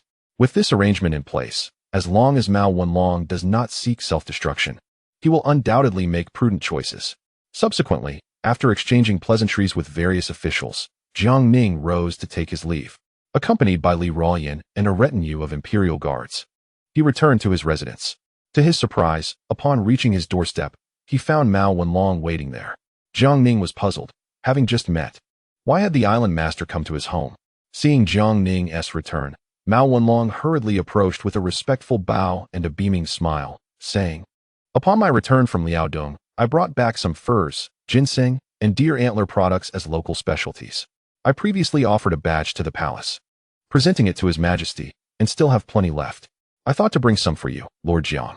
I am well aware of your integrity and incorruptibility, never accepting silver, hence I thought these local gifts would be more suitable. I hope you will graciously accept them." Observing the two large chests behind Mao Wenlong, Jiang Ning smiled knowingly, contemplating that this island master was indeed adept at navigating social nuances. He promptly accepted the gifts and warmly invited Mao Wenlong to enter his residence for a discussion. Jiang Ning understood that if he were to adamantly refuse these offerings, Mao Wenlong's temperament might lead him to misconstrue the situation, fostering unnecessary anxieties. After all, the assignments he had arranged for Mao Wenlong were all undeniably advantageous. The extent of the tangible benefits Mao Wenlong could extract from these matters would entirely depend on his own capabilities and acumen. Furthermore, not all these gains would enrich Mao Wenlong personally. A significant portion would still need to be remitted to the court to bolster the national treasury. Upon entering the residence, Jiang Ning promptly arranged a feast and instructed Li Ruoyan to summon Tian Erjing, Chao Wenjiao, Man Gui, and Zhao Shuijiao. Mao Wenlong and Chao Wenjiao, having both originated from the Liaodong army, were familiar acquaintances, and their meeting was marked by an extraordinary warmth. Before long, the group was engrossed in lively conversation, the atmosphere vibrant as they exchanged toasts and laughter. Even Jiang Ning wore a smile, occasionally interjecting with a few remarks. After the banquet concluded, Mao Wenlong rose to take his leave, and Jiang Ning asked Li Ruoyan to escort him out of the residence. Seeing this, Chao Wenjiao and the others also prepared to depart.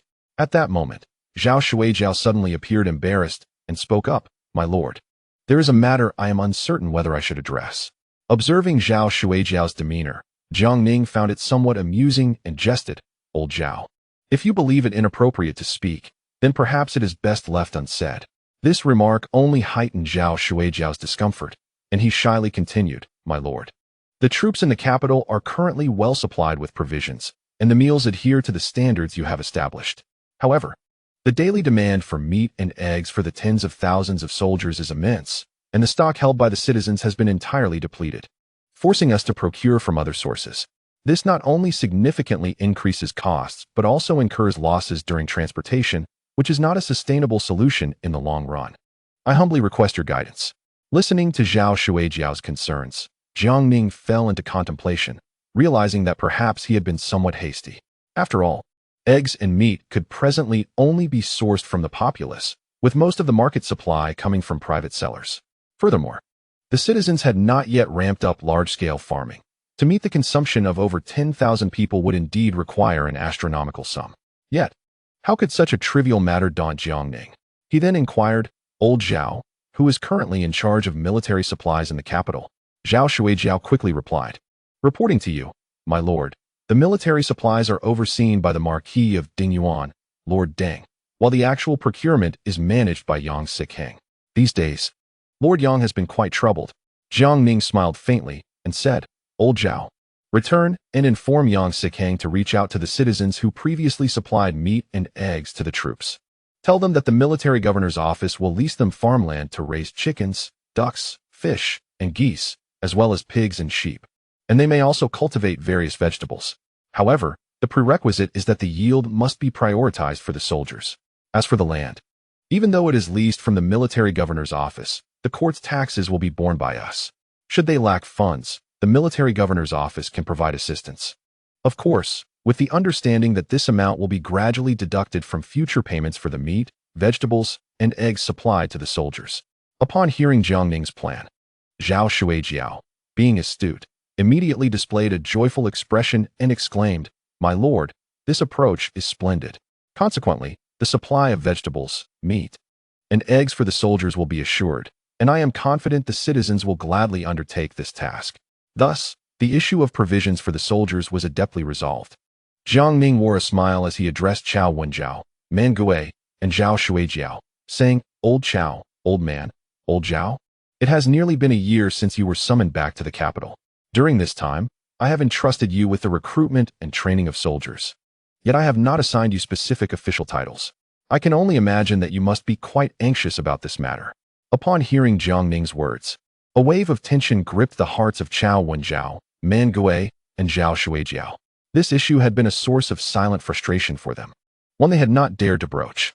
After all, when they were in Liaodong, they held positions as deputy generals and guerrilla commanders. Since their return to the capital, they had assisted with the martial examinations and been occupied with military recruitment, yet their official ranks remained unchanged. They themselves were somewhat perplexed, as they now commanded tens of thousands of troops, a force that could rival the generals stationed at the Nine Borders, yet they awaited news of promotion in vain. Observing the expressions of the three men, Jiang Ning smiled and explained, "In a few days, I will initiate reforms at the military governor's office, at which point your official titles will be confirmed. Allow me to give you a heads up. You three will be appointed as the right military governors. Furthermore, in the event of warfare, you will all be tasked with leading troops into battle. Do not let me down, for I specifically summoned you from Liaodong." Upon hearing this, the three men were overwhelmed with excitement and eagerly expressed their commitment. Chao Wenjiao declared loudly, "Rest assured, my lord, I shall give my utmost effort." Zhao Shuijiao followed suit, stating, "From now on, I shall take your orders without question." Man Gui, his face flushed with enthusiasm, added in a deep voice, "Fear not, my lord. Should the emperor issue a decree or you command me to strike, I, old man, shall not hesitate." Chapter 158, Emerging Theories in Recent Days. Significant events have transpired within the capital, yet the court has made efforts to suppress their impact, thus sparing the populace from unrest. Firstly, the esteemed concubine Lu fell gravely ill, and despite all remedies, she ultimately succumbed to her ailments. Although she did not bear the title of Empress Dowager, she wielded considerable power within the palace. Nevertheless, her passing did not incite substantial turmoil. Rather, the arrangements for her funeral were handled with remarkable simplicity, and she was hastily interred. Shortly thereafter, a scandal erupted regarding her brother, Lu Dai, who, during his mourning period, was found indulging in the pleasures of brothels and committing various transgressions. Upon learning of this, Emperor Zhu Youjiao was filled with righteous indignation, promptly issuing a decree to strip Lu Dai of all official titles and rewards, banishing his entire family from the capital. Jiang Ning, upon receiving this news, remained largely unfazed. Understanding that Lu Dai, once a left military governor adorned with a dragon robe and jade belt, was now on a path to ruin. His countdown to downfall already set in motion. However, Zhu Youjiao did grant him a modicum of dignity, allowing him to retain some semblance of respect. Subsequently, Wang Qingyan, a foremost disciple of Wei Zhongxian, was tasked with confiscating the assets of the former head of the Imperial Ceremonial Office, Wang An. The court officials, having long since forgotten the now disgraced Wang, paid little heed to this matter. Yet, Jiang Ning learned from the Jinyui that Wang Chengyan executed this assignment with remarkable finesse. Jiang Ning privately speculated that behind this affair, Wei Zhongxian must have been orchestrating the strategies. Otherwise, with Wang Qingyan's honest and simple nature, It would be improbable for him to execute this task so adeptly. As for Wang Yan's estate, it was reported that nearly 8 million taels of silver had been confiscated. And, as expected, all these riches were directed into the imperial treasury. With the official release of the Tianqi Times in the capital, the populace erupted in jubilant cheers. The Jianui had arranged for storytellers to traverse the streets daily, vividly narrating the various intriguing tales printed in the newspapers to the common folk. Particularly striking was the proclamation featured as the headline, which stirred the citizens to an uncontrollable excitement. It turned out that the emperor, residing deep within the palace, continually held the concerns of the lower-class citizens close to his heart. Despite the myriad challenges facing the court and the difficult times they were enduring, the emperor, alongside his loyal ministers, labored tirelessly day and night to ensure a better life for the people. In a moment, Zhu Youjiao's popularity surged, with people both within and outside the capital reverently referring to him as the sage emperor. Meanwhile, Wei Zhongxian's reputation soared as well. The previously overwhelming slanders against him dissipated like mist. Even many who had been misled began to shift their allegiance, praising Wei Zhongxian's contributions with fervor. What astonished Jiang Ning even further was that Zhang Wenhe was indeed a genius. The theatrical pieces he crafted for Wei Zhongxian quickly gained fame throughout the capital, such as Wei Gong's clever duel against corrupt officials, portraying Wei Zhongxian as an incorruptible figure bravely battling treachery, Wei Gong's impartial judgment of loyalty and treachery, and Wei Gong's execution of corrupt officials in Tianqi further established Wei Zhongxian as a paragon of justice in the Ming dynasty. In no time, Old Wei had become the embodiment of righteousness and fairness. Concurrently, the cabinet ministers, including Shui Guoguan, Guan Yingzhen, Zhu Dadian, and He Kegong, who had been investigating in Jiangnan for an extended period, finally returned to the capital. Upon their return, they brought back as much as 30 million taels of silver and a multitude of implicated individuals. Jiang Ning, upon receiving the news, personally went to greet them. As soon as they met, Shui Guoguan's face flushed with shame, and he hastily apologized to Jiang Ning. Even Guan Yingzhen and Zhu Dadian wore grim expressions, their faces reflecting deep frustration. Clearly, the investigation in Jiangnan had not proceeded smoothly, fraught with obstacles.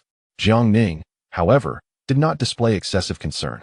He understood that the Donglin party had been entrenched in Jiangnan for many years, their influence intricately woven and deeply rooted like an ancient tree with gnarled roots. It was not something a single person like Qian Jiani could easily uproot. Subsequently, the group returned to the palace to report to Zhu Youjiao. Upon meeting, Shui Guoguan and the others immediately knelt and pleaded for forgiveness, stating, "We, the old ministers, have failed to meet His Majesty's high expectations. This time, we did not perform our duties adequately. We humbly ask for Your Majesty's punishment." Regarding the result of confiscating 30 million taels of silver, Zhu Youjiao was evidently dissatisfied. After all, the 8 major Shaanxi merchants had previously been found to possess nearly 100 million taels of silver, not to mention the lands, estates, and properties yet to be accounted for. If all were included, there would still be tens of millions remaining. However, Zhu Youjiao understood that the situation in the Jiangnan region was intricate, with the Donglin party deeply entrenched there. He did not expect Shui Guoguan and others to eradicate the Donglin party simply by making a trip to Jiangnan. Thus, he gently reassured, "There is no need for Elder Shui to feel remorse. You have already exerted your utmost efforts. As for the Donglin party in Jiangnan, I have my own plans." After speaking, Zhu Youjiao ordered a feast to welcome the guests and simultaneously issued a decree of grace. He promoted Shui Guoguan to the position of Minister of Rites and granted him the ceremonial attire of a feiyu. He elevated Ing Zhen to the rank of Minister of Revenue, also bestowing upon him the same attire, and he conferred the title of Minister of Revenue upon Zhu Datian, granting him the same honor as well. Witnessing Zhu Youjiao's generous treatment, the others felt increasingly ashamed. Compared to the grand feat of cleansing the officialdom in Shaanxi alongside Jiang Ning, their accomplishments seemed utterly insignificant. During the banquet, they all expressed their determination to return to Jiangnan in the future and confront the Donglin party, pledging to eradicate them completely without rest. Zhu Youjiao smiled and calmed everyone, and gradually, the atmosphere at the banquet relaxed as they began to recount the proceedings of their investigation in Jiangnan. Shui Guoguan's expression darkened as he respectfully reported, "Your Majesty, our expedition to Jiangnan was initially aimed at the Qian Jiani case, intending to expand the investigation. However, the Donglin party had already prepared for our arrival, presenting scapegoats. Tianjin was completely abandoned by them. Furthermore, several implicated merchants were also brought forth to take the blame. As for the true masterminds behind the scenes, they had already distanced themselves entirely. Their audacity is infuriating. They incited the populace, attempting to defy the imperial envoy. Had it not been for General He commanding the troops, the situation might have spiraled out of control. Moreover, a number of merchant youths and scholars gathered to create disturbances, maligning the court and asserting that the imperial envoy's mission to Jiang Ning was merely to extort the people's resources and exacerbate their burdens. Ultimately, it was thanks to the decisive actions of the officials that the leading troublemakers were apprehended, their titles revoked, and several ringleaders executed, which quelled the unrest. It is worth noting that the 30 million taels of silver, rather than being the fruits of our investigations, were in fact willingly submitted as peace silver by the Donglin party in Jiang Ning. Upon hearing this, Zhu Youjiao's countenance darkened, his face turned ashen, and he struck the table with a resounding thud, exclaiming furiously, "This is an affront to heaven. These Donglin party members are utterly lawless, daring to openly challenge the imperial envoy. Jiang Ning is part of our Ming dynasty, not their private estate. They have continuously delayed paying taxes, and now they audaciously attempt to present a mere 30 million taels of silver in hopes of compelling the court to bow to them. Do they expect me to thank them for this? I shall ensure that each one of them is dealt with in due course, and I will not show them mercy."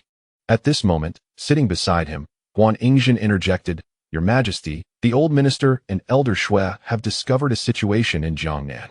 Upon hearing this, Zhu Youjiao and Jiang Ning perked up with interest.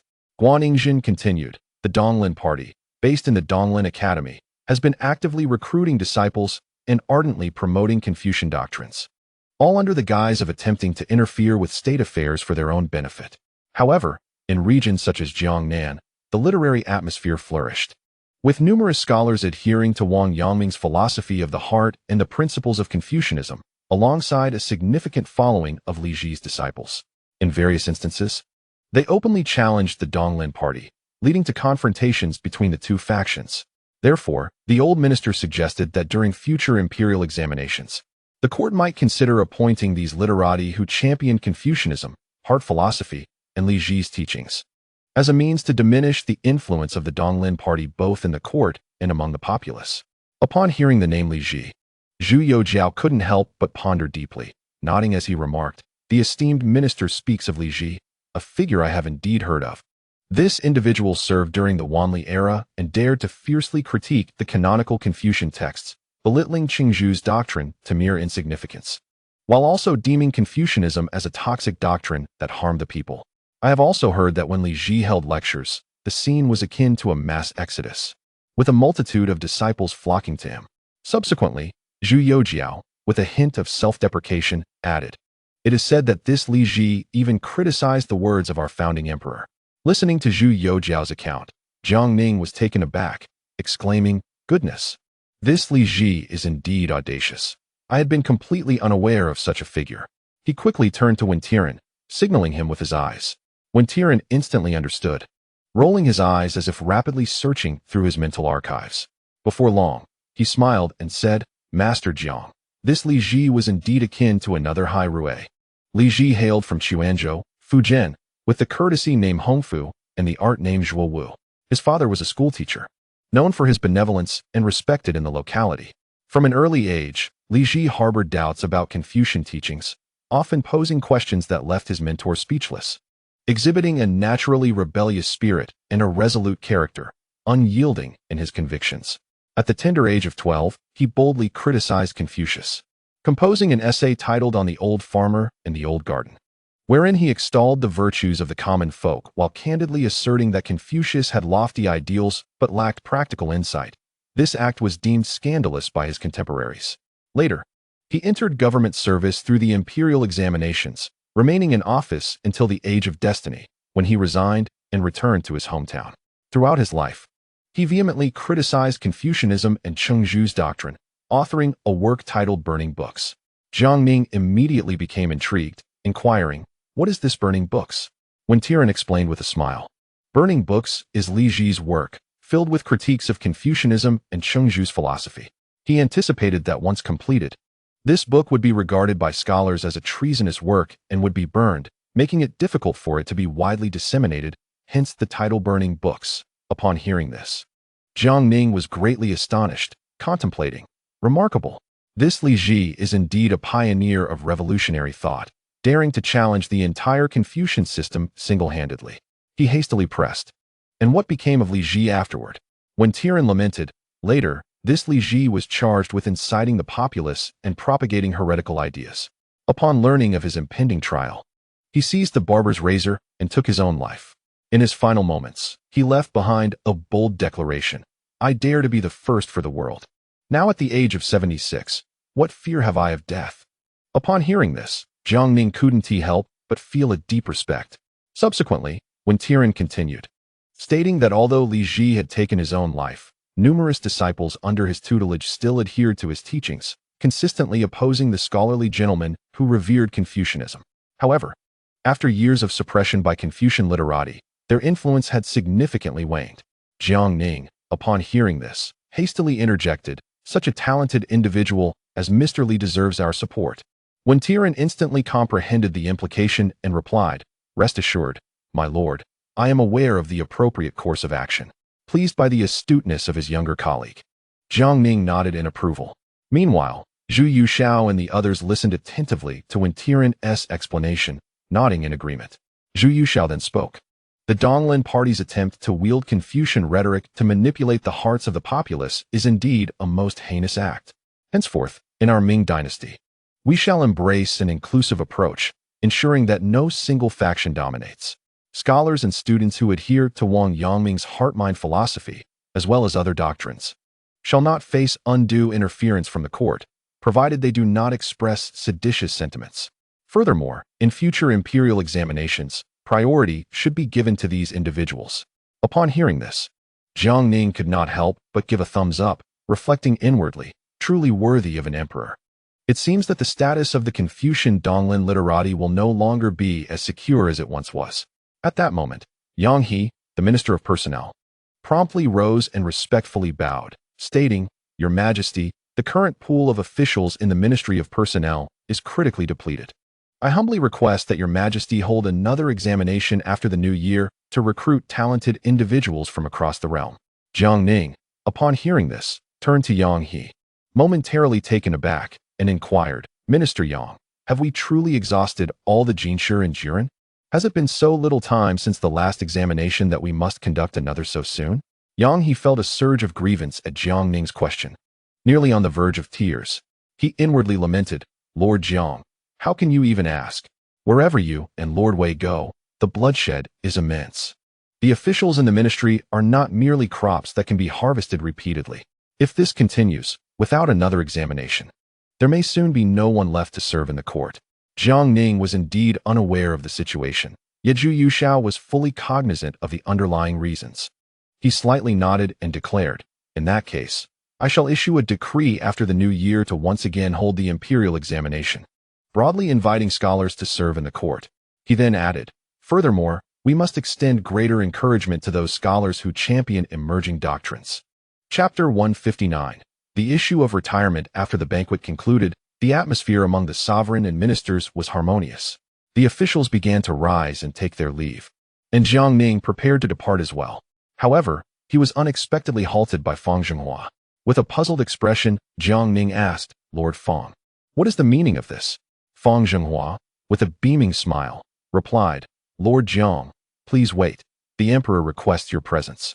Jiang Ning was taken aback, pondering to himself. It seems there are no pressing matters at hand. Could Zhu Yuxiao merely wish to engage in casual conversation? Did we not converse quite freely at the banquet? Surely, there is more to discuss? He ceased to ponder further and followed Fang Zhenghua to the imperial study. Upon entering the grand hall, he observed Zhu Youjiao pointing at a wooden horse, exclaiming, Brother Jiang, do take a seat. I am aware of your fondness for wooden horses. Hence I had it brought here for you. Jiang Ning, upon seeing the wooden horse before him, was momentarily at a loss for words. When had he ever expressed a liking for such a thing? It was abundantly clear that Zhu Youjiao had created a disarray in the imperial study, leaving no proper chair available, forcing him to settle for the wooden horse. Now, Zhu Youjiao claimed he enjoyed sitting on it. Jiang Ning awkwardly cleared his throat twice and smiled, saying, "Your Majesty, having a chair is quite sufficient. As for this wooden horse, it was crafted by your Majesty's own hand. In a few years, when your Majesty has a prince and other royal sons, it can serve as their plaything." Upon hearing Jiang Ning's words, Zhu Youjiao chuckled awkwardly, replying, "Brother Jiang, I was merely jesting. Do not take it to heart. However, you have inadvertently reminded me. When I do have a son, you shall be their teacher, guiding them properly." Jiang Ning, upon hearing this, shook his head vigorously, hastily responding, "Your Majesty, I am but an unworthy scholar, lacking in skills and merits, utterly unfit for such a significant responsibility. I implore your Majesty to seek someone more capable." Yet Zhu Youjiao remained undeterred, enthusiastically asserting, "Do not decline, my brother. We are like family. My sons shall be your nephews." What could be more natural than for an uncle to guide his own nephews? Jiang Ning's expression darkened at those words, as he replied, "Your Majesty, though I may not yet have a son, even if I were to have one in the future, I might not personally instruct him. I would hardly take the time to educate my own child, let alone princes who bear monumental responsibilities. This task is truly beyond my capacity." Suddenly, as if struck by a thought, Jiang Ning's face flushed with anger, his eyes ablaze, and his gaze fixed intently upon Zhu Youjiao, his eyes slightly reddening. Zhu Youjiao was taken aback by Jiang Ning's sudden outburst, filled with confusion as he inquired, "Brother Jiang, what troubles you so?" With reddened eyes and an agitated tone, Jiang Ning exclaimed, "Your Majesty, when I first entered the court to serve, you personally promised to find me a wife, one fair of skin and beauty, with ample curves. And yet, what has become of that promise? You have taken several consorts, while I remain a bachelor. Where, pray tell, is the wife you promised me?" Upon hearing this unexpected question from Jiang Ning, Zhu Youjiao was momentarily stunned, having completely forgotten about the matter. Regaining his composure, he hurried to the imperial desk, unfolded a sheet of rice paper, and swiftly packed 2 plates of pastries. Approaching Jiang Ning with an awkward smile, he said, "Brother Jiang, these pastries are truly delightful. Take some home to savor. As for your search for a wife, I shall issue a decree at once, arranging for a meticulous selection of suitable candidates within the realm of Ming." Jiang Ning fixed his gaze upon Zhu Youjiao, questioning, "Your Majesty, do take a look at my face." Zhu Youjiao responded with a look of bewilderment, exclaiming, "Handsome and dashing, like a jade tree swaying in the wind." Jiang Ning's eyes grew increasingly red, filled with a mix of grievance and anger as he retorted, "Your Majesty, do you truly see me as a fool? Are you merely deceiving me? You claim to be selecting from various places in the Ming realm, but it is evident that you wish to choose a consort for yourself under the guise of finding me a wife. In the end, who will truly be my wife? And who will be yours?"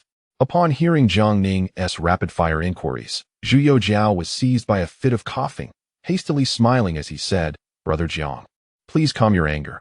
I must have misspoken in a moment of carelessness. Do not take offense just yet." Beside them, Fang Zhenghua observed the scene, struggling to suppress his amusement, his head drooping as he fought to contain his laughter. He had witnessed such unceremonious exchanges between Jiang Ning and Zhu Youjiao before and had long since grown accustomed to them.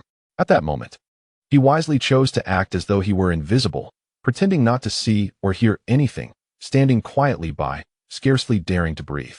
Observing Jiang Ning's distressed and reddened eyes, Zhu Youjiao pondered inwardly how he had been so consumed with having Jiang Ning assist him in various affairs that he had completely forgotten his earlier promise to help him find a wife. The current situation was indeed exceedingly awkward. Moreover, finding a wife was not akin to purchasing groceries. It was not something one could simply resolve at a roadside stall. If he were to carelessly find someone just to placate Jiang Ning, and Jiang Ning were to be dissatisfied, the embarrassment would only escalate. At that moment, Zhu Youjiao seemed to have a sudden recollection and quickly interjected, "Ah, Brother Jiang, do you not have 2 young ladies at home? They are both talented and beautiful. I believe they would be quite suitable. How could you have forgotten this matter?" Upon hearing Zhu Youjiao mention Lu Ruoyan and Lu Qingyan, Jiang Ning was taken aback. Indeed, he had a pair of exquisite sisters at home, and he had completely overlooked this fact. However, he quickly regained his composure and hastily defended himself, "Your Majesty, those sisters are my saviors. I have never harbored any improper thoughts towards them. Your words are slanderous, a blatant defamation. I shall go to the Shuntian prefecture to accuse you of libel." Seeing Jiang Ning's anxious demeanor, Zhu Youjiao could not help but chuckle, saying, "Brother Jiang, when you were attacked and poisoned, I visited the local government office to see you. And I heard that the Lady Ruoyan had risked her life to shield you from a blade at a critical moment. If she had no feelings for you, why would she so recklessly endanger herself to save you? I have already investigated their background. They originally hailed from a scholarly family, but have unfortunately fallen on hard times and now find themselves in a brothel. Yet they have always engaged in performing arts without compromising their virtue. Furthermore, considering the life-saving grace they have extended to you, I believe you should repay it with your own commitment. I shall arrange suitable identities for them, and you may marry both sisters. What a splendid arrangement. In due course, I shall issue a grand amnesty for the realm, allowing all to celebrate, and I will personally lead the court to congratulate you. Such news would surely bring you great honor." Listening to Zhu Youjiao's remarks, Jiang Ning was left astounded, his mouth agape as if it could accommodate an egg. Momentarily rendered speechless and unsure of how to retort, he soon found himself coughing uncontrollably, his face flushed with embarrassment. Observing his distress, Fang Zhenghua hastily approached from behind, gently patting him on the back. Once Jiang Ning finally regained his composure, he sheepishly remarked, "Never mind, Your Majesty, you need not trouble yourself over my matrimonial affairs. However, I do hope you will bestow a generous gift at my wedding. After all, I am wholly devoted to state matters. So much so that I scarcely have time to find a wife. With my parents gone, I am left all alone. As the ancients say, there are 3 forms of unfilial conduct, and having no descendants is the greatest, if I am to remain childless. Then Your Majesty would indeed become the eternal scourge of the Jiang family." Upon hearing Jiang Ning's words, Zhu Youjiao was momentarily taken aback. How could Jiang Ning's failure to find a wife and raise children implicate him, as emperor, as the eternal scourge of the Jiang family? What sort of predicament was this? At that moment, Zhu Youjiao felt a wave of grievance wash over him, contemplating whether to seek out Huang Daozhou at Shuntianfu to voice his complaints. Even Fang Zhenghua, who was gently patting Jiang Ning's back, was taken aback by Jiang Ning's declaration, inadvertently increasing the force of his pats, which caused Jiang Ning to cough even more violently. Jiang Ning quickly waved his hand, casting a reproachful glance at Fang Zhenghua, and asked, "Master Fang, are you intending to strike me dead before His Majesty? Do you not consider the strength of your own hands?" Realizing his blunder, Fang Zhenghua hurriedly offered his apologies. "My apologies, Lord Jiang. I was merely concerned seeing you cough incessantly, and in my haste, I lost my sense of restraint." Jiang Ning chose not to dwell on the matter, dismissing it with a wave of his hand. Zhu Youjiao, witnessing the exchange, quickly interjected, "Brother Jiang, once the new year arrives, I shall immediately instruct the Imperial Astronomical Bureau to select an auspicious date for your wedding and ensure the proper arrangements for the 2 sisters in your household. On that day, you shall joyfully bring them into your home, and I will certainly prepare a generous gift as a token of my congratulations. As for whether you will have a son or daughter, I cannot truly guarantee that. However, should you remain childless, given our deep brotherly bond, once I have a crown prince, I could have him adopt you as a godfather. What do you think?" Upon hearing Zhu Youjiao's words, Jiang Ning was utterly astonished, while Fang Zhenghua stood frozen in disbelief. Zhu Youjiao then suddenly realized he had misspoken and quickly clarified, "What I meant was that once I have a crown prince, you can consider him as your adopted son." Yet, as he spoke, he found that the more he tried to explain, the more convoluted it became, so he added, "Regardless, my son will be your son, ensuring you are cared for in your old age. When your time comes, we shall inter you beside the royal tomb." At this proclamation, Jiang Ning leaped from his seat in sheer disbelief, exclaiming, "Your Majesty, I am not yet 20. Have you truly planned even my burial site? Is this not a bit too far-reaching?" As the discussion spiraled into chaos, Jiang Ning swiftly interjected, "Your Majesty, we have been rambling for quite some time, indulging in trivialities. You specifically summoned me. What pressing matter do you wish to address? If there is nothing of significance, I shall take my leave. My master is still waiting for me to prepare his meal. If I return too late, he may very well starve, and you would owe me a master." Upon hearing these words, Zhu Youjiao's face flushed crimson, and he coughed awkwardly. As Fang Zhenghua moved to check on him, Zhu Youjiao hastily gestured for him to withdraw. Chapter 160. Year-end profit distribution. After coughing for a while, Zhu Youjiao finally spoke. "Brother Jiang, my invitation for you certainly pertains to a serious matter. The Ming Merchant Association has been in operation for over half a year, and with the year drawing to a close, everyone eagerly anticipates their silver for the new year. You have yet to bring this up, so I must inquire about the year-end profit distribution. Realizing that Zhu Youjiao's inquiry was about the year-end dividends, Jiang Ning pondered for a moment before replying. I will arrange for Qianjingqiu to compile the relevant policies in the coming days. We will distribute the silver according to the shareholding ratio, and then it can be directly transferred to Eunuch Fang. Upon hearing this, Zhu Youjiao was instantly elated. That is splendid news. I shall enjoy a prosperous new year. Jiang Ning, with a hint of disdain, remarked, Your Majesty, it seems your situation is rather precarious. Are you indeed at a point where you are barely scraping by? As I understand, after the downfall of the chief eunuch Wang Tiqian and other eunuchs involved, their confiscated wealth has all been sent to the palace. Even Wang Qingyan, a primary disciple of the former chief eunuch Wei, personally oversaw the confiscation of the former chief eunuch Wang An's assets, which were also delivered to the palace. I have heard that the total amounted to nearly 10 million taels of silver. Zhu Youjiao, caught off guard by Jiang Ning's revelation, became flustered and quickly retorted, Nonsense. Only 8 million taels of silver were returned. There is no 10 million. They are spreading rumors about me. Brother Jiang, you must not believe them. Observing Zhu Youjiao's anxious demeanor, Jiang Ning chuckled and assured him, Rest assured, Your Majesty. I will ensure that the profit distribution for the Ming Merchant Association is arranged properly in the coming days. However, I must remind you that the assets of the 8 major Shaanxi merchants and the implicated officials have been entirely confiscated and deposited into the treasury. As for the land and properties, they have been catalogued and registered under the military governor's office as military farmland, which will be rented out to the common people next year. Regarding other shops, workshops, antiques, and paintings, they will all be acquired by the Ming Merchant Association with silver. Although I discussed with Master Guo from the Ministry of Revenue to purchase them at half price, this still required a considerable sum of silver. Therefore, the dividends this year are likely to be modest. You should prepare yourself for that. Upon hearing Jiang Ning's words, Zhu Youjiao patted his chest and smiled. Brother Jiang, fear not. As long as there are dividends to be distributed, I shall be content. After all, even if the distribution is scant this year, it will surely increase next year.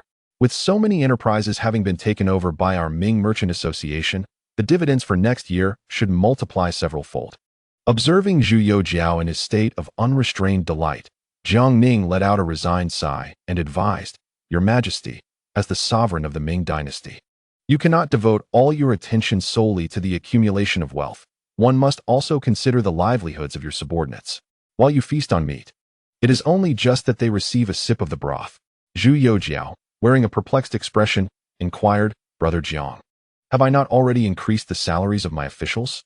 They have been raised a full threefold. Can they truly be struggling to put food on the table? Jiang Ning was momentarily at a loss for words and replied, Your Majesty, while a threefold salary may seem substantial, in practical terms, it amounts to little. Elevating their positions is insufficient. They must be afforded genuine opportunities to prosper and receive tangible benefits. Otherwise, if we merely dangle promises before them, who will remain genuinely committed to their duties over time? I have devised a strategy that will not only reward them, but also generate considerable wealth. Upon hearing Jiang Ning's proposal for generating wealth, Zhu Youjiao eagerly interjected, Brother Jiang, please elaborate on how much wealth can be amassed. Jiang Ning patiently explained, currently, in the Ming Commercial Association, the Qian family holds 10%, I hold 40%, and Your Majesty retains 50%. Therefore, I propose to sell a portion of these shares to the court officials, including the 3 ministers of the cabinet, the 6 ministers of various departments, and other loyal officials. Naturally, the circumstances of these officials vary. Some are affluent and lack for nothing, while others are not as fortunate. My intention is to offer 30% of my shares, retaining 10%. Your Majesty would also relinquish 30%, keeping 20%, and we would encourage the Qian family to part with a portion of their shares, which would then be sold to other officials. Subsequently, a decree could be issued allowing them to acquire the full shares by only paying 50% of the value, thus serving as a form of reward. This approach would not only provide loyal ministers with greater security and a means to earn legitimate wealth, but would also demonstrate Your Majesty's benevolence towards them. As for the Donglin party, let them remain in their own discontent. Zhu Youjiao, upon hearing these words, nodded in agreement and smiled, saying, Brother Jiang, This proposal is excellent. I believe that such a measure will inspire these ministers to dedicate themselves more wholeheartedly to their work. Seeing Zhu Youjiao's approval, Jiang Ning felt a wave of relief. He had been genuinely concerned that his brother Zhu might be so fixated on wealth that he would refuse to part with his shares, which would have led to an awkward situation. After all, he had already painted a grand vision for the court officials regarding the share distribution of the Ming Commercial Association. With the year drawing to a close, it was imperative to fulfill this promise. Otherwise, many officials might harbor dissatisfaction and even abandon their duties. With the affairs of the Ming Commercial Association seemingly settled, Jiang Ning continued, Your Majesty, I intend to finalize matters concerning the Ministry of War in the coming days and wanted to inform you in advance so that you may prepare accordingly. Zhu Youjiao, upon hearing this, nodded solemnly and replied, Brother Jiang, rest assured, preparations have been made on my end. As for the 5 candidates for the left deputy commander you previously mentioned, we have already reached an agreement. As for the arrangements of the other generals, you may deliberate at your discretion and present the list to me when the time comes. I shall issue the decree then. Observing that Zhu Youjiao was once again preparing to shirk his responsibilities, Jiang Ning could only smile helplessly, choosing not to say more, and promptly took his leave. Just as Jiang Ning was about to depart, Zhu Youjiao, with a playful grin, handed him 2 packages of pastries that had been prepared earlier. Jiang Ning, gazing at the delicacies, felt a tumult of emotions within and could only receive this uniquely significant gift with tears in his eyes.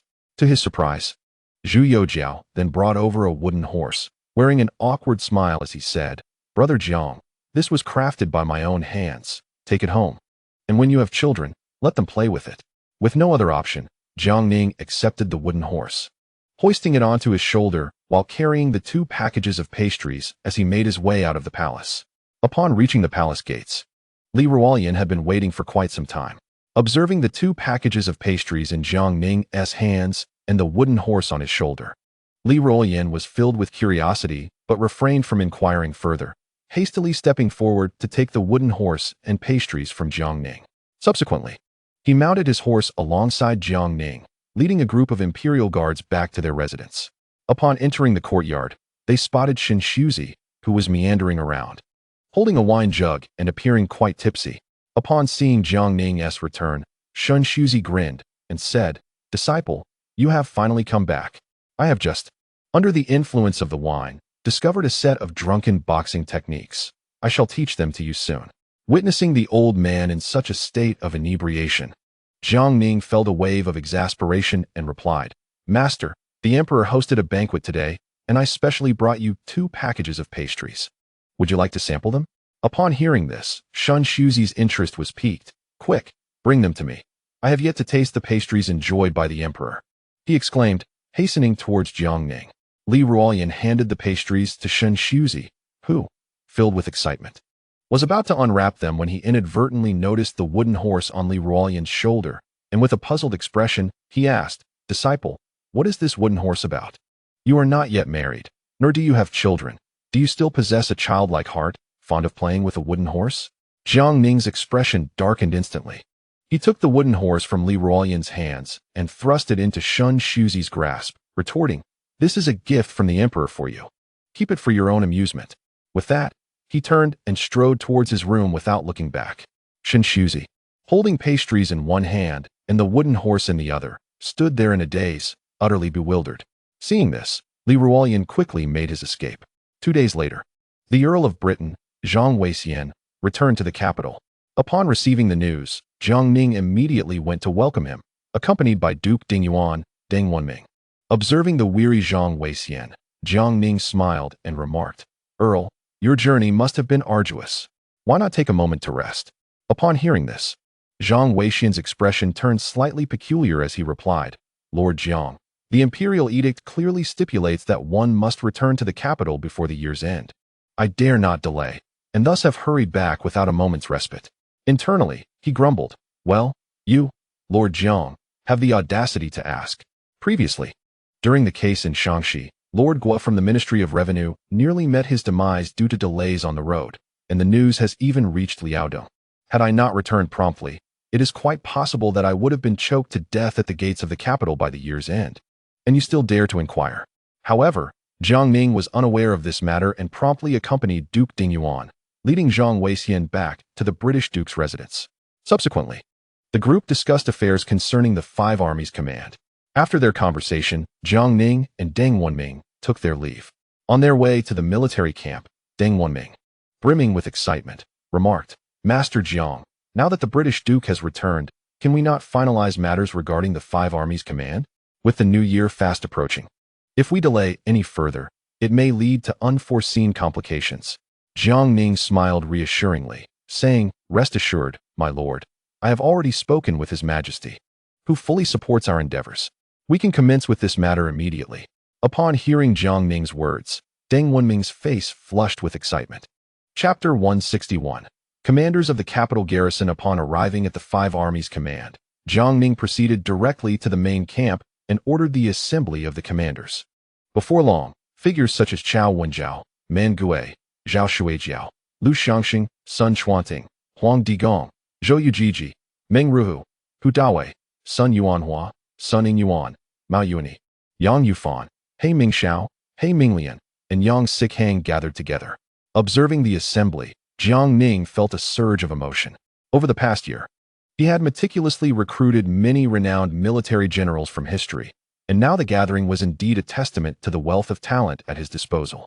He understood that as long as he proceeded methodically, in due time, the military prowess of the Ming dynasty would undoubtedly soar.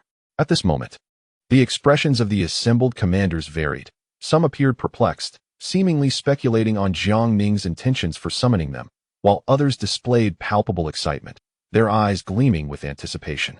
Observing their demeanor, Jiang Ning raised his hand to signal them to take their seats, then turned to occupy the main position, smiling as he addressed the assembly. "Esteemed generals, I have gathered you here today to convey an important matter. By the Emperor's decree, I am to oversee the military and political affairs of the capital garrison, and I have additionally taken on the role of Left Commander of the Five Armies Command. Previously, I had proposed to His Majesty a reform of the Five Armies Command. While the capital garrison will continue to adhere to the military system of the Ming dynasty. For this reason, I have yet to confer any official titles upon you during this time. Now, the moment has arrived. I shall petition the Emperor tomorrow to bestow official titles upon you."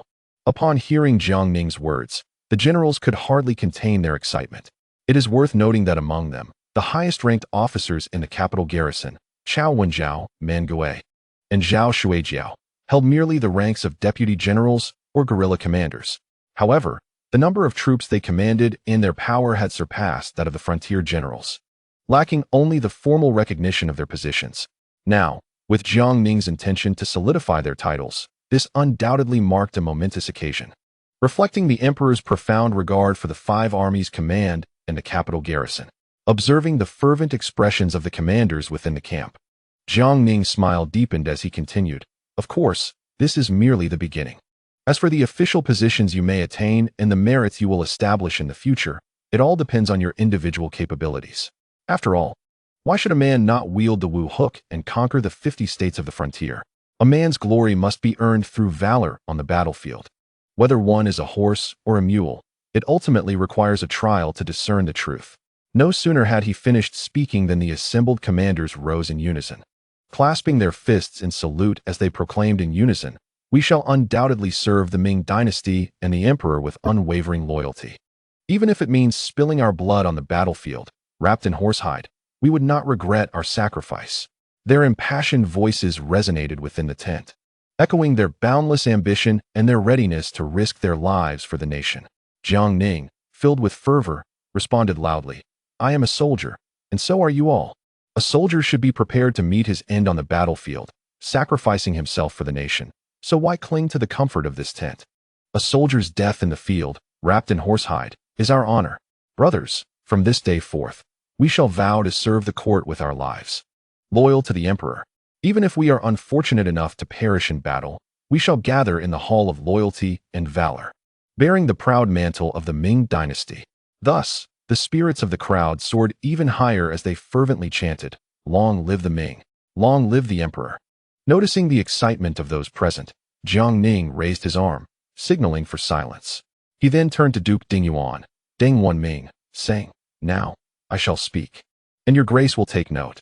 Deng Wenming promptly nodded and prepared his writing materials. Jiang Ning cleared his throat and began methodically. Let us commence with the Divine Machine Camp. The Divine Machine Camp comprises troops equipped with firearms, fully manned at 30,000, divided into 3 divisions, left, right, and center. The 3 commanding officers are Meng Ruhu, Yang Yufan, and Zhou Yujia. The chief commander is General Mao Yuanyi, with the deputy chief commander being Sun Yuanhua.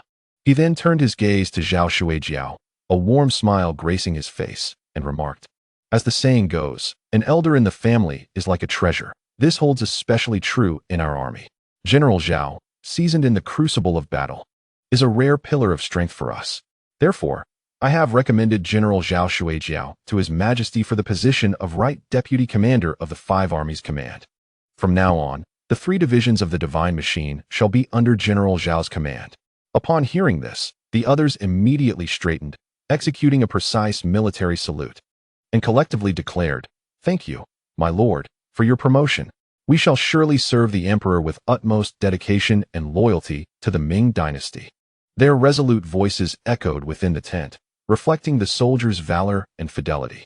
Jiang Ning continued, "Next, we shall discuss the 3,000 camp. The 3,000 camp is a cavalry unit, originally full strength at 30,000. Considering the need to assist the 5 armies in training 20,000 cavalry, it is currently restructured to 50,000. It is also divided into left, right, and center divisions, with 3 commanding officers, He Mingjia, Hu Dawei, and Zhang Xiais. A commander of the capital garrison has been appointed, with Chao Bianjiao assuming the role. A vice commander will be held by Huang Digong. Additionally, I have recommended General Man Gui to His Majesty as the left commander of the 5 Armies Command, and henceforth, the 3,000 camp will be under General Man Gui's command. Upon hearing this, the individuals present hurriedly clasped their fists in salute, their expressions filled with respect and gratitude. At that moment, many in the crowd displayed clear signs of tension. After all, the leaders of the Divine Machine Camp and the 3,000 camp had been arranged. Leaving the selection for the 5 armies camp still undecided, they were secretly speculating whether they might be appointed. Jiang Ning observed the anxious yet expectant expressions of the crowd. He then spoke again. "Lastly, we turn to the 5 armies camp. This camp is similarly divided into the left, right, and central guards, each with a commander appointed. He Minglian, Deng Yunfei, and Yang Sikang will take charge. The chief commander will be Lu Xiangxing, while the vice commander will be Sun Chuanting. I have also put forth General Chao Wenjiao as the left commander of the 5 armies command, and moving forward, the 5 armies camp will be governed by General Chao Wenjiao." Upon hearing this, Chao Wenjiao, Lu Xiangxing, and Sun Chuanting quickly clasped their fists in gratitude, exclaiming in unison, "Thank you for your esteemed recommendation. We shall devote ourselves wholeheartedly to the service of the great Ming." Jiang Ning then smiled and gestured for everyone to take their seats. With the personnel arrangements for the 3 major camps completed, Jiang Ning looked at the excited crowd in the tent, a smile of satisfaction gracing his face as he said, "Among you, some have been recalled from the border garrisons. Some are originally from the capital garrison, while many have risen through the ranks via the imperial examination, and others are talented individuals drawn from the Imperial Academy. However, I wish to convey that the positions you have been granted today are merely the beginning. As for the heights you may reach in the future, it entirely depends on your own abilities and efforts. Here, I can assure you that for at least the next 20 years, the Great Ming will have numerous battles to fight. The Jianzhou Jurchens in Liaodong have always eyed our territory. The restless local chieftains in the southwest seek to carve out their own domains. Coastal pirates and Japanese marauders frequently disturb the populace, and the Mongols beyond our borders occasionally descend to cause unrest. As for the powers in even farther lands, I shall refrain from elaborating for now." Jiang Ning's words ignited a fervor among the assembled generals, each eager to draw their swords and charge into battle. Among them, the most fiery of spirit, Man Gui, could hardly contain himself and eagerly inquired, "Sir, when shall we march into battle? I, old man, feel as if my bones are rusting. I can hardly recall the last time I had the thrill of combat."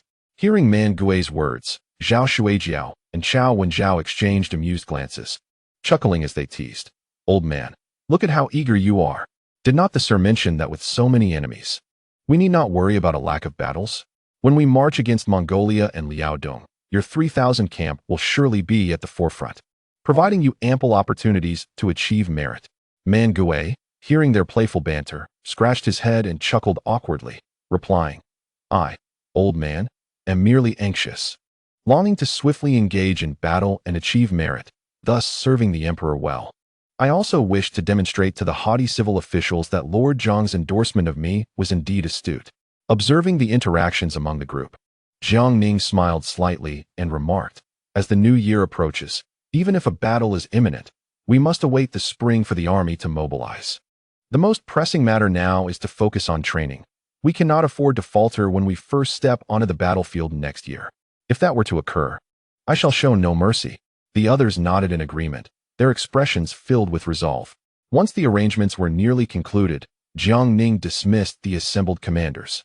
He then turned to Deng Wenming with a smile, inquiring, "My lord, have you noted everything down?" Deng Wenming promptly nodded in response, assuring, "Rest assured, Lord Jiang. I have meticulously recorded the names and titles of all." Concurrently, Jiang Ning dispatched messengers to inform the Duke of England, Zhang Weixian, General Chen Su, and Minister of War Li Fanghua, advising them of a meeting in 2 days to discuss matters concerning the Five Armies Command. Chapter 162. The Five Armies Command. Jiang Ning and Duke Dingyuan, Deng Wenming, took the roster and departed from the capital garrison, riding swiftly towards the palace to report to Zhu Youjiao. Upon reaching the palace, the two adhered to the customary protocols, presenting their tokens for verification. They were then granted entry and proceeded directly to the door of the imperial study. Upon their arrival, Fang Zhenghua entered to announce their presence, subsequently guiding them into the study. Upon entering, Jiang Ning and Deng Wenming hurriedly paid their respects to Zhu Youjiao, who was comfortably seated by the hearth. Engrossed in a book while casually snacking on seeds, his legs crossed in leisure. Noticing Jiang Ning and Deng Wenming's faces turned pale from the biting cold, Zhu Youjiao set aside his book, rose, and cheerfully said, "Ah, my lords, you have arrived. Please, take a seat. Fang Dabin, bring tea." Fang Zhenghua promptly complied, arranging for 2 chairs and quickly preparing 2 cups of hot tea, which he respectfully presented. Jiang Ning, feeling the chill acutely despite his thick cloak, gratefully accepted the warm tea and took generous sips. Meanwhile, Deng Wenming appeared notably uneasy, clutching his teacup yet hesitating to drink. Zhu Youjiao observed without comment, silently watching Jiang Ning without pressing him. After a moment, as warmth gradually returned to Jiang Ning's body, he regained his composure, turning to Fang Zhenghua with a smile and requesting, "Fang Gonggong, please bring me another cup." Fang Zhenghua wore a polite smile as he took the cup and handed it to a waiting young eunuch. Witnessing this exchange, Deng Wenming could not help but marvel inwardly. Goodness, is Lord Jiang here merely to enjoy tea or to report on the capital garrison? How remarkably casual. Holding the freshly brewed cup of tea with poise and a serene smile, Jiang Ning respectfully addressed, "Your Majesty, the capital garrison has been thoroughly reorganized, and I have compiled the roster of relevant commanders for your Majesty's review." As he spoke, noticing Deng Wenming still lost in thought, Jiang Ning discreetly nudged him with his foot. Deng Wenming instantly snapped back to reality and hurriedly took out a meticulously organized roster from his bosom, presenting it with utmost reverence. Zhu Youjiao took the list and began to scrutinize it. As he read on, an expression of admiration crept across his face, and he could not help but praise, "Truly, Minister Jiang is a remarkable talent. The champions of my martial examinations, the top scholars, have all been judiciously arranged by you. This is indeed commendable. I am quite pleased with this list. Shortly, I shall instruct the Board of Rites to draft an edict based on it." With a beaming smile, Zhu Youjiao continued enthusiastically, "At present, there are over 100,000 soldiers in the capital's army, well supplied and robust, with ample military talent. I am contemplating that when spring arrives, you, Minister Jiang, should personally lead an elite force from the capital to Sichuan to eliminate the rebel Shi Chongming." Upon hearing this, Jiang Ning was genuinely taken aback and hastily inquired, "May I ask, Your Majesty, has Shi Chongming already raised the banner of rebellion?" Zhu Youjiao gently shook his head, an air of confidence gracing his features as he slowly replied, "The court has made prior arrangements, and Shi Chongming has yet to rebel. However, I believe that simply waiting idly is not a sustainable strategy. It would be more prudent to force his hand into rebellion, allowing you to take command and swiftly quell him. This way, we can effectively deter the restless local chieftains in the southwest and expedite the court's process of reforming local governance." ensuring steady control over several provinces in that region. Jiang Ning pondered for a moment, weighing the implications in his heart. He found Zhu Youjiao's reasoning to be sound. Historically, Shi Chongming had seized the opportunity to rebel when the court was most unprepared, capturing Chongqing and even openly declaring himself emperor. At that time, the local chieftain and Bangyan from Guizhou had also joined the insurrection, leading to a rebellion that spread like wildfire, entangling the southwestern provinces for over a decade. The military strength of the Ming court was severely depleted as a result, plunging the lives of the people in the southwest into turmoil, causing widespread displacement and suffering. Meanwhile, the power of the chieftains grew amidst this chaos, posing an increasingly severe threat to the court's rule. Jiang Ning nodded, solemnly stating, "Your Majesty speaks wisely. Rather than passively awaiting events to unfold, it is indeed more advantageous to take the initiative. Otherwise, should the Jinlu from Liaodong instigate chaos, the southwest may follow suit, plunging the court into a dual-front conflict, jeopardizing this hard-won favorable situation." Zhu Youjiao, in agreement, nodded thoughtfully and then declared, "Minister Jiang, you shall lead the expedition when the time comes. What do you think?" Upon hearing this, Jiang Ning was momentarily stunned. The prospect of leading an expedition was one he believed he was ill-equipped for. He was acutely aware of his own limitations. Thus, he hastily shook his head and replied, "I am but a mere talent, unworthy of such a significant responsibility. I implore your Majesty to select someone more capable." Upon hearing Jiang Ning's refusal, Zhu Youjiao remained unperturbed, continuing to smile as he said, "No matter, this matter must be decided after the new year. Let us not discuss it for now. Now that the capital's military has been restructured, can we not also commence advancements at the Five Armies Command?" Jiang Ning nodded in response, a confident smile adorning his face as he replied, "Your Majesty, rest assured, the Duke of England, Zhang Weixian, has returned to the capital, and the veteran General Chun Su's health has significantly improved, allowing him to assume his duties at any moment." Upon hearing this, Zhu Youjiao displayed a satisfied expression, nodding and smiling as he said, "In that case, let us begin." Jiang Ning responded with a smile, "Your Majesty, rest assured, I have already begun preparations." 2 days later, the Five Armies Command will convene for discussions, and the Duke of England, Zhang Weixian, veteran General Chen Su, and Minister of War Li Banghua will all be present. Zhu Youjiao slightly nodded and stood up, his demeanor turning solemn as he said, "Since the upheaval at Tumu Fort, the military authority has been nearly extinguished.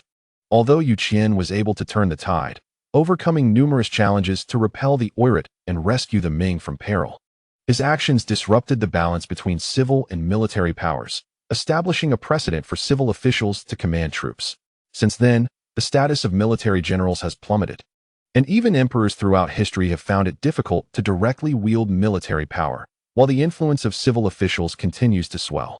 Now, as long as we, the sovereign and ministers, unite in purpose and reclaim military authority for the Five Armies Command, let us see which civil official would dare oppose us." Sitting nearby, Deng Wenming held his teacup tightly, his expression one of excitement, his hands trembling slightly. It seemed he had made the right bet. The emperor remained concerned with military power. As long as he closely followed Lord Jiang and contributed to this matter, the emperor would undoubtedly remember him. Thus, perhaps the glory of their ancestors could be revived. With this thought, Deng Wenming felt a surge of exhilaration and anticipation. Zhu Youjiao continued, "Now, Jiang Aiqing, you shall serve as the left commander of the Central Army, the Marquis of Dingyuan as the right commander, the Duke of England, Zhang Weixian, as the left commander of the front army, and veteran General Chun Su will take the position of left commander of the rear army. As for Minister of War Li Banghua, I find it difficult to place my complete trust in him. Although he has always been loyal to the throne and patriotic, he is, after all, a civil official. Therefore, Jiang Aiqing, you must prepare thoroughly. Should Li Banghua be unwilling to serve at the Five Armies Command, or if the entire assembly of civil officials collectively opposes it, we must plan ahead and be ready." Jiang Ning, upon hearing this, nodded steadily and said, "Your Majesty, rest assured, I have made preparations for both scenarios. Should Minister of War Li Banghua be resistant or unable to fulfill his duties at the Five Armies Command, I have also prepared a suitable alternate candidate." Zhu Youjiao, hearing this, nodded in satisfaction. He then asked with a smile, "Jiang Aiqing, who is your alternative candidate? Do share, so that I may be informed." Jiang Ning smiled and replied, My alternate candidate is General Shen Songrong, the commander of the Tianjin Navy. Although General Shen is advanced in years, his experience in leading troops and engaging in battle is comparable to that of General Qin Su. Indeed, few in the entire Ming dynasty can be mentioned in the same breath as the two of them. Zhu Youjiao nodded in agreement, smiling as he said, General Shen Songrong. I have heard much about him. He, like General Qin Su, had participated in the 3 great campaigns of the Wanli era and had spent his life on the battlefield. His wealth of experience undoubtedly made him an excellent candidate. However, how should we arrange matters concerning the Tianjin naval forces? Jiang Ning smiled and replied, the Tianjin Navy can be entrusted to General He Kegong. For quite some time, I have arranged for General He to follow General Shen, learning the intricacies of naval warfare. General Shen has generously imparted his knowledge without reservation. I believe that even if General He has not mastered 80%, achieving 50% should pose no issue. Upon hearing this, Zhu Youjiao nodded in satisfaction, saying, this arrangement is indeed most appropriate. With this, the left deputy of the military governor's office will have 4 individuals. I am in no hurry to fill the last position. As for the right deputy, we have Chao Wenjiao, Man Gui, and Zhao Shuijiao, along with Duke Dingyuan, ensuring the normal operation of the military governor's office. Regarding the positions of the deputy governor and deputy assistant governor, we shall discuss and recommend candidates, which I will personally review. Seeing Zhu Youjiao so proactively assume responsibility, Jiang Ning promptly smiled and responded, we shall adhere to your command. Subsequently, Jiang Ning and Deng Wenming took their leave. Zhu Youjiao did not insist on their staying longer, and the two departed towards the palace gates. Along the way, Deng Wenming could hardly contain his excitement, exclaiming, Master Jiang, our military officers, who have bent their backs for centuries, can finally stand tall once again. Jiang Ning replied with a smile, this is merely the beginning. You, my lord, are wholeheartedly dedicated to reviving the glory of our ancestors. After all, the former king of Hejin was indeed a figure of great renown. Chapter 163, Yuan Dedudu digs the earth. Today's update with an additional chapter. Upon reaching outside the Meridian Gate and noticing that dusk was approaching, Jiang Ning bid farewell to Deng Wenming. The following morning, bright and early, Jiang Ning hurried to the residence of Sun Qingzong. Given the significance of the reforms at the military governor's office, Jiang Ning felt it imperative to discuss matters in advance with Sun Qingzong, the Grand Secretary of the Cabinet. Fortunately, Sun Qingzong was at home that day, and Jiang Ning, along with Li Ruoyan, purchased some gifts and proceeded to his residence. At the entrance, Jiang Ning announced his identity, and without waiting for the doorman to report, he and Li Ruoyan carried the gifts directly inside. The doorman, witnessing this, dared not speak further and led them onward. Before long, they arrived near the garden of Sun Qingzong's estate. There, they saw a man, around 30 years of age, slightly shorter in stature, with dark skin, laboring with a hoe in the garden. Despite the cold and frozen ground, which was as hard as stone, the man worked up a sweat, steam rising from his head. Jiang Ning did not recognize this individual and thus paid him little mind, continuing to follow the servant straight to Sun Qingzong's study. Upon entering the study, they found Sun Qingzong engrossed by a hearth, deeply focused on a book. Noticing this, Jiang Ning cleared his throat lightly and remarked with a smile, Elder Minister's son, even at home today, you remain so devoted to your studies. You are truly a model for us younger generations. Sun Qingzong raised his head and noticed Jiang Ning and Li Ruoyan standing beside him, holding gifts. He hurriedly stood up and smiled, responding, Master Jiang, what brings you to my humble abode today? Jiang Ning and Li Ruoyan set the gifts aside and replied with smiles. We have some matters to discuss with you, Elder Sunday. Upon seeing this, Sun Qingzong quickly invited the two to take a seat and instructed his servants to serve tea.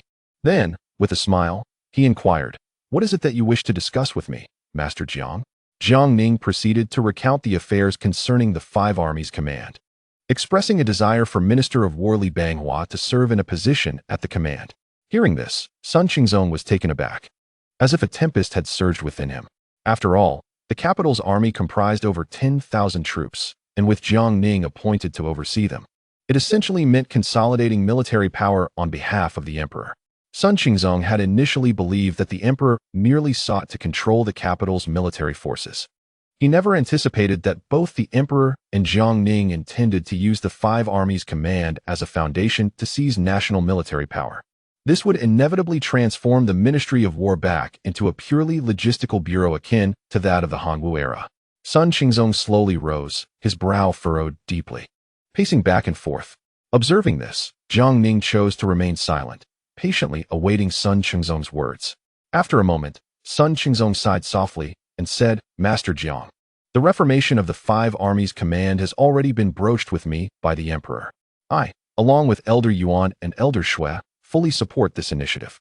However, the consolidation of national military power through the command must be approached gradually. Haste is to be avoided. As for your intention to have Minister of War Li Banghua serve at the command, I can surmise that you wish to stifle the voices of the civil officials in the court, particularly those of the Donglin faction. Jiang Ning nodded silently in agreement. Sun Qingzong continued, his expression somewhat conflicted. However, Master Jiang, have you considered that Li Banghua is, after all, a civil official? Although he is loyal to the emperor and well-versed in military matters, placing him directly at the 5 armies command would undoubtedly put him in a precarious position, exposing him to the scrutiny of the court's civil officials, who may label him a traitor. Therefore, I believe this course of action is ill-advised. It would be more prudent to have him assist from the sidelines rather than serve directly at the 5 armies command. Upon reflecting on Sun Qingzong's words, Jiang Ning realized the wisdom in his counsel.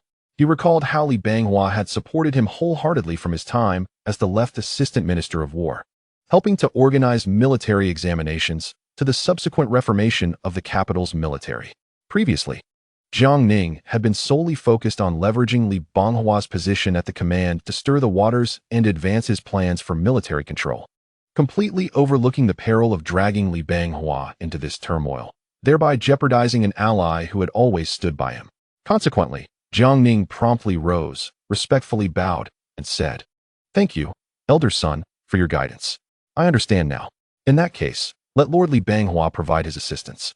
As for the personnel selection for the military governor's office, I have made prior arrangements and designated backup candidates. Observing that Jiang Ning had already made thorough preparations, Sun Qingzong nodded with a complex expression. He then slowly spoke, Lord Jiang, I wish to share some heartfelt thoughts with you. Jiang Ning, upon hearing this, promptly nodded in acknowledgement. He held deep respect for the esteemed minister of the cabinet. On a personal level, Sun Qingzong was a mentor to Zhu Youjiao. On a public level, this venerable elder had consistently suppressed the Donglin faction in the court and collaborated with Jiang Ning on numerous significant matters, remaining an unwavering supporter. With a worried expression, Sun Qingzong spoke. The emperor wishes to control military power through the military governor's office, which indeed causes me some concern. Historically, once rulers grasp military authority, they often incite wars with alarming ease. Take, for instance, the Battle of Tumu Fortress during the reign of the Yingzong. That conflict nearly cost the Ming dynasty half of its vitality. Though the current emperor is benevolent, gracious, and composed in his dealings, what may future rulers become? Should a future sovereign indulge in grand ambitions and engage in warfare, the suffering would inevitably be borne by the common people. Jiang Ning, smiling faintly and with confidence, responded, Rest assured, elder son, I have already contemplated and arranged for this matter. Once the military governor's office commands national military power, the 5 left governors will be stationed in the capital, akin to the cabinet, directly accountable to the emperor for national military affairs. Should the emperor wish to initiate a war, it must be with the unanimous agreement of the 5 left governors before any action is taken. This will provide a robust safeguard. Sun Qingzong, taken aback by Jiang Ning's proposition to implement a division of civil and military powers, realized that the military governor's office would function similarly to the cabinet, directly interfacing with the emperor and overseeing national military affairs. This would inevitably establish a new equilibrium between civil and military forces in the court. A smile crept onto Sun Qingzong's face as he remarked, Indeed, Lord Jiang, your foresight is commendable. However, this will undoubtedly provoke strong opposition from the court officials, especially from the Donglin faction. Even among loyal officials to the emperor, there may be dissent. After all, the diminished status of military generals in the Ming dynasty is not a matter of recent days. And now to equate them with civil officials is no small feat. Although you have previously managed to involve many literati, the foundation of this reform remains shallow. Jiang Ning, in agreement, nodded thoughtfully and replied, Therefore, The emperor has specifically decreed that soon a portion of shares from the Ming Commercial Association will be sold, prioritizing loyal subjects, particularly those of us who are close allies. Furthermore, the emperor understands the difficulties faced by officials, allowing them to purchase sufficient shares by paying only half the amount in silver. This will provide everyone with a considerable income, ensuring that even upon retirement, they can live as prosperous gentlemen. Moreover, this enterprise can be passed down through generations, alleviating concerns of future descendants suffering from decline. Upon hearing this, Sun Qingzong could not help but display a look of astonishment. He was acutely aware that the salaries of officials in the Ming dynasty were notoriously meager compared to those of previous dynasties. Even with the recent imperial decree that tripled the salaries of officials in the capital and northern regions, disbursed in cash, it amounted to little more than a drop in the bucket for the officials' daily expenses. The matter of selling shares in the Ming Merchants Association had been broached by Jiang Ning to Sun Qingzong and others long ago. Yet time had nearly caused him to forget it. However, as he pondered the emperor's arrangements, it dawned on him that those loyal to the emperor would not only have opportunities for promotion, but also pathways to wealth laid out for them, all through legitimate means, devoid of any worries regarding corruption or scandal. It is well known that money has the greatest power to sway hearts. With the emperor offering both promotion and avenues for prosperity, who would dare to voice dissent? Even if someone were audacious enough to express opposition, it was likely that the emperor's beneficiaries would swiftly quell any dissent without the emperor needing to intervene. With a smile as he stroked his beard, Sun Qingzong spoke slowly. Minister Zhang's arrangements are indeed most prudent. Such maneuvers will surely diminish resistance, and those loyal to the emperor will undoubtedly facilitate this matter without hesitation. Witnessing Sun Qingzong's clear expression of support, Jiang Ning quickly responded with a smile. In that case, we must rely on elder Sun to take the lead. Without hesitation, Sun Qingzong nodded solemnly and said, "To serve the ruler's interests is to bear the burdens of loyalty. I shall certainly do my part." Upon saying this, the two exchanged smiles, their thoughts in perfect harmony. Just then, Jiang Ning seemed to recall something and inquired, "Elder Sun, may I ask who was tilling the garden outside just now?" Upon hearing this question, Sun Qingzong's expression turned somewhat complex, and he replied softly, "Yuan Chongwan." Jiang Ning was momentarily taken aback. He had assumed that the individual was merely an ordinary servant of Sun Qingzong's household. Little did he expect that the one diligently working outside was the historically renowned Yuan Dudu. Jiang Ning recalled how Sun Qingzong had previously recommended Yuan Chongwan for the position of governor of Liaodong, only for him to have supported old Zhou's nomination for the post instead. He had thought that Yuan Dudu would not have another opportunity to make his mark in the officialdom, yet here he was, laboring in the garden of Sun Qingzong's residence on this frigid day, visibly perspiring. Jiang Ning could not help but smirk slightly in jest. It appears that this Master Yuan has a genuine fondness for agricultural work. Perhaps I should petition the emperor to appoint him to a position related to agriculture in the Ministry of Revenue. It would be a fitting use of his talents. Listening to Jiang Ning's jest, Sun Qingzong could only shake his head with a wry smile, feeling a sense of helplessness regarding his disciple Yuan Chongwan. Uncertain of how to proceed, Yuan Chongwan undoubtedly possesses a measure of talent, a fact well understood by Sun Qingzong. However, his approach to matters is excessively rigid, and his interpersonal skills lack the necessary finesse. He cannot tolerate even the slightest imperfection. Yet, what concerns Sun Qingzong the most is Yuan's ambitious nature, which, if one were to speak candidly, reveals a certain disparity between his aspirations and abilities. Such a temperament, particularly in the intricate milieu of the Ming court, is prone to engender numerous complications. As dusk approached, Jiang Ning and Li Ruoyan rose to bid farewell to Sun Qingzong. Stepping outside, Jiang Ning's keen eyes quickly discerned muddy footprints left beneath the window, prompting a slight furrow of his brow. It appeared that their earlier conversation had been eavesdropped upon, most likely by Yuan, who, aside from his love for agricultural labor, seemed to possess an unfortunate penchant for listening in on others' discussions. Turning his gaze, Jiang Ning observed Yuan Chongwan diligently wielding a hoe in the garden, fully absorbed in his work. Li Ruoyan, having spotted the muddy footprints as well, glanced towards Jiang Ning, his eyes questioning. Jiang Ning subtly shook his head, signaling him to remain silent. Watching the perspiring Yuan Chongwan laboring in the garden, Sun Qingzong could not help but frown slightly and remarked, "Yuan, you ought to take a break. The ground is quite hard in this cold weather." It is no easy task to dig here. Upon hearing this, Yuan Chonghuan excitedly wiped the sweat from his brow and replied with a smile, "Master, you need not worry. I will finish soon." He then turned to Jiang Ning, displaying what appeared to be a congenial smile, and said, "I have the honor of meeting Lord Jiang." Jiang Ning, in response, allowed a faint smile to grace his features and nodded gently. Subsequently, Sun Qingzong personally escorted Jiang Ning and Li Ruoyan to the door. As they rode homeward, Jiang Ning and Li Ruoyan proceeded at a leisurely pace.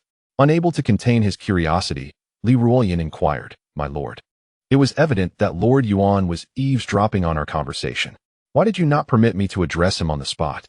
In response to Li Ruoyan's question, Jiang Ning smiled gently and said, "In truth, the matters we discussed within the room were not shrouded in secrecy.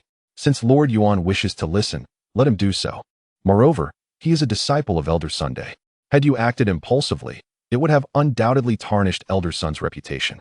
Li Ruoyan nodded in agreement, but could not help but express his bemusement, saying, "Lord Yuan is indeed an enigma in such frigid weather. He busies himself digging in Elder Sun's garden. One might easily mistake him for a mere gardener, unaware that he holds a position within the Ministry of War."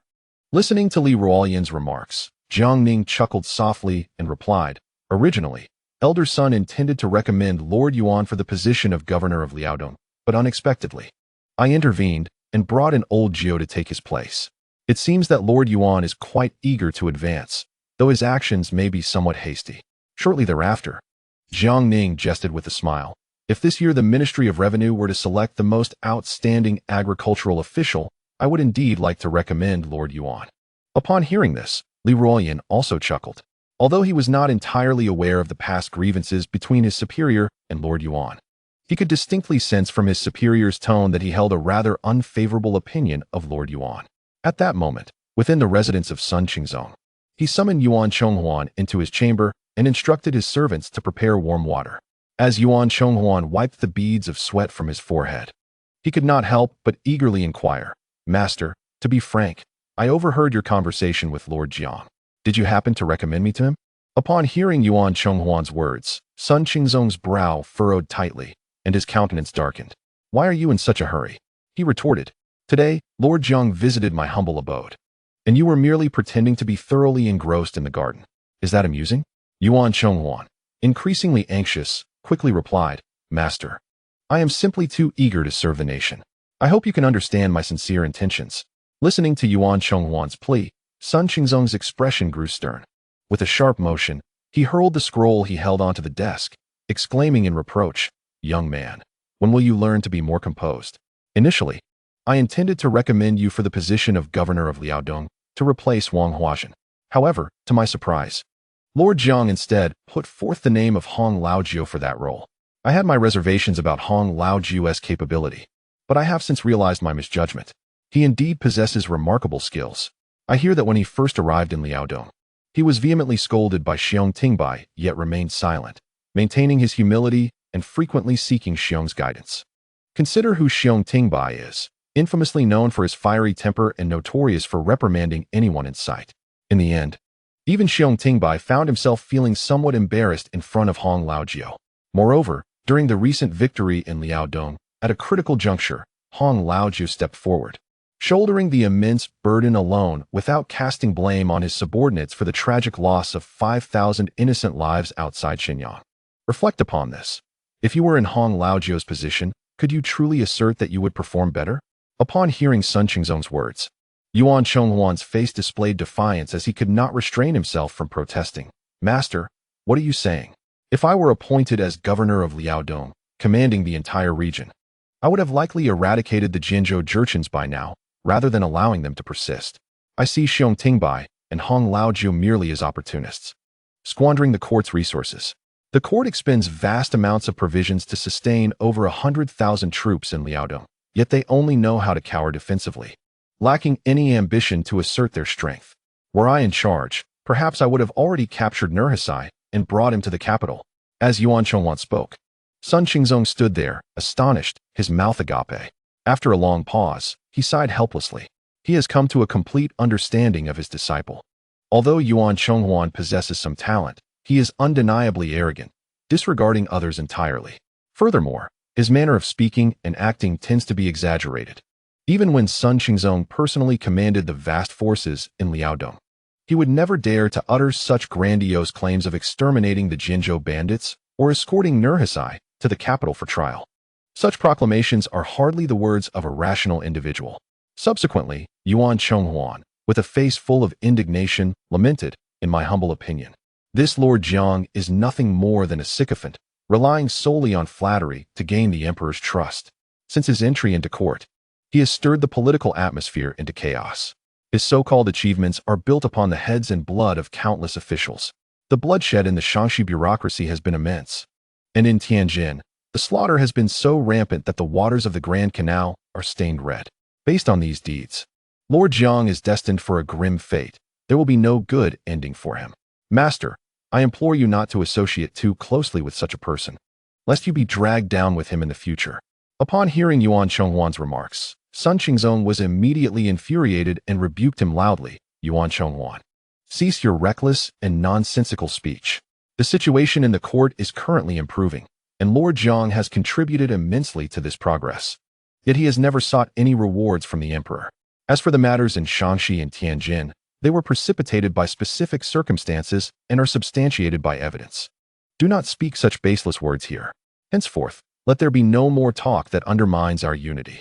Sun Qingzong, trembling with rage, glared at Yuan Chonghuan and said, "Yuan, your disparagement of Lord Jiang stems merely from the fact that I once endorsed your appointment as the governor of Liaodong, only to have Lord Jiang obstruct your ambition. Have you not reflected upon your own shortcomings? Initially, I too thought Lord Jiang was overly hasty in such matters. However, today I have come to a stark realization. Had you been granted the position in Liaodong, who knows what calamities you might have unleashed, which would ultimately implicate me." Listening to Sun Qingzong's stern admonition, Yuan Chonghuan became anxious and hurriedly replied, "Master, my outburst was merely a moment of impatience. I hope for your understanding." Sun Qingzong scoffed coldly, saying, "Do not call me master anymore. In truth, you have taken on the role of my mentor. After decades of service, I have finally gained insight today." With a face as pale as iron, Sun Qingzong fixed his gaze on Yuan Chonghuan, expressing his disappointment. "You spend your days grumbling, blaming fate and others. Yet you refuse to take a moment to introspect. Consider this. During this extended period, you have been so reckless and have cozied up to the Donglin faction. Do you not realize you are playing with fire? The emperor harbors intense disdain for the Donglin party, yet you choose to align yourself with them. And look at your current demeanor, arrogant and impetuous, speaking freely on matters of state, as if this were a mere gamble among the common folk. Betting correctly may lead to prosperity, yet betting incorrectly could result in ruin, leaving one forever unable to rise again. You often profess loyalty to the throne and express a desire to serve the court, yet ultimately, it is merely your own selfishness that is at play. If you truly wish to honor the court, even as a humble 7th-grade county magistrate, you could still benefit the local populace. I could recommend you to the emperor. And no matter where you go, you would have the opportunity to showcase your talents and aspirations. However, given your current disposition, how could I possibly recommend you? Should I advocate for your appointment, it could very well lead to significant turmoil." With a deep sigh, Sun Qingzong spoke with an air of resignation and reflection. Some choose to resign and return home, while others hasten to the examination halls under the stars. The youth, unaware of the taste of sorrow, only comprehends the difficulties of the journey in old age. Yuan, you should return and calm your mind. Focus on performing your current duties well and refine your character. Truth be told, your achievements today far surpass my own from years past. After decades of navigating the treacherous waters of officialdom, my ascent to the esteemed position of Prime Minister has been solely through diligent effort, without contention or rivalry." The eloquent Yuan Chonghuan, in the presence of his righteous and selfless mentor, found himself unable to argue. At long last, he comprehended the essence of integrity.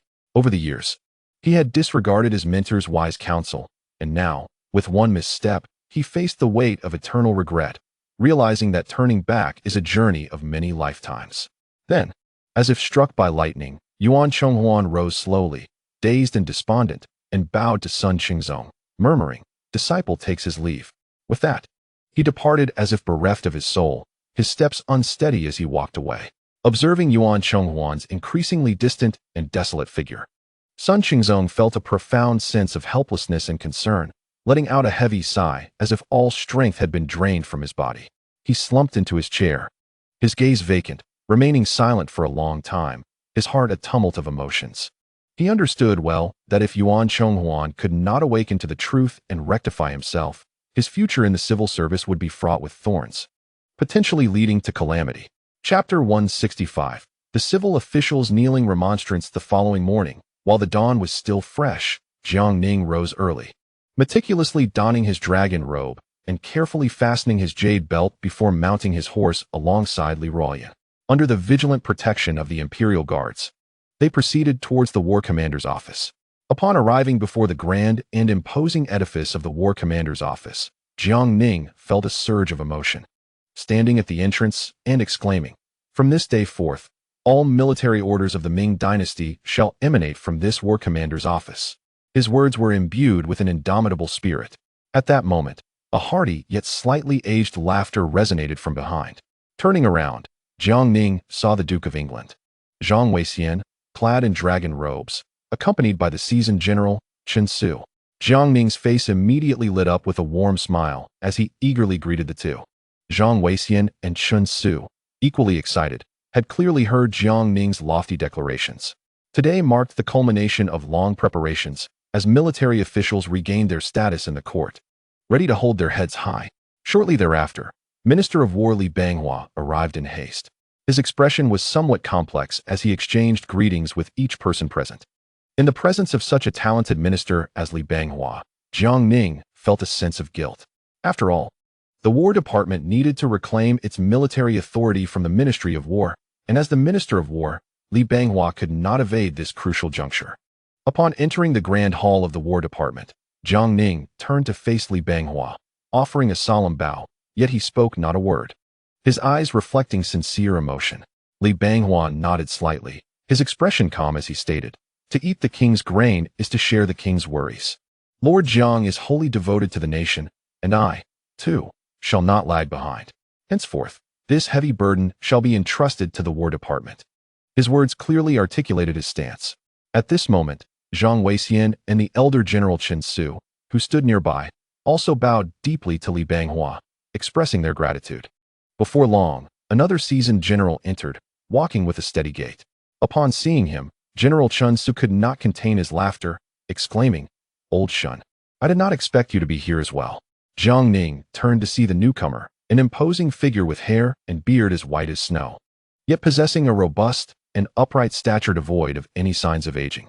His eyes sparkled with the resolute spirit of someone who had braved the battlefield, and his every gesture exuded the demeanor of a soldier, radiating an extraordinary aura. Without doubt, Jiang Ning recognized him as Shun Yurong, the venerable admiral of the Tianjin Navy, one of the last remaining military heroes of the Ming dynasty. Chen Su hastened forward, his expression animated as he grasped Shin Yurong's hands tightly.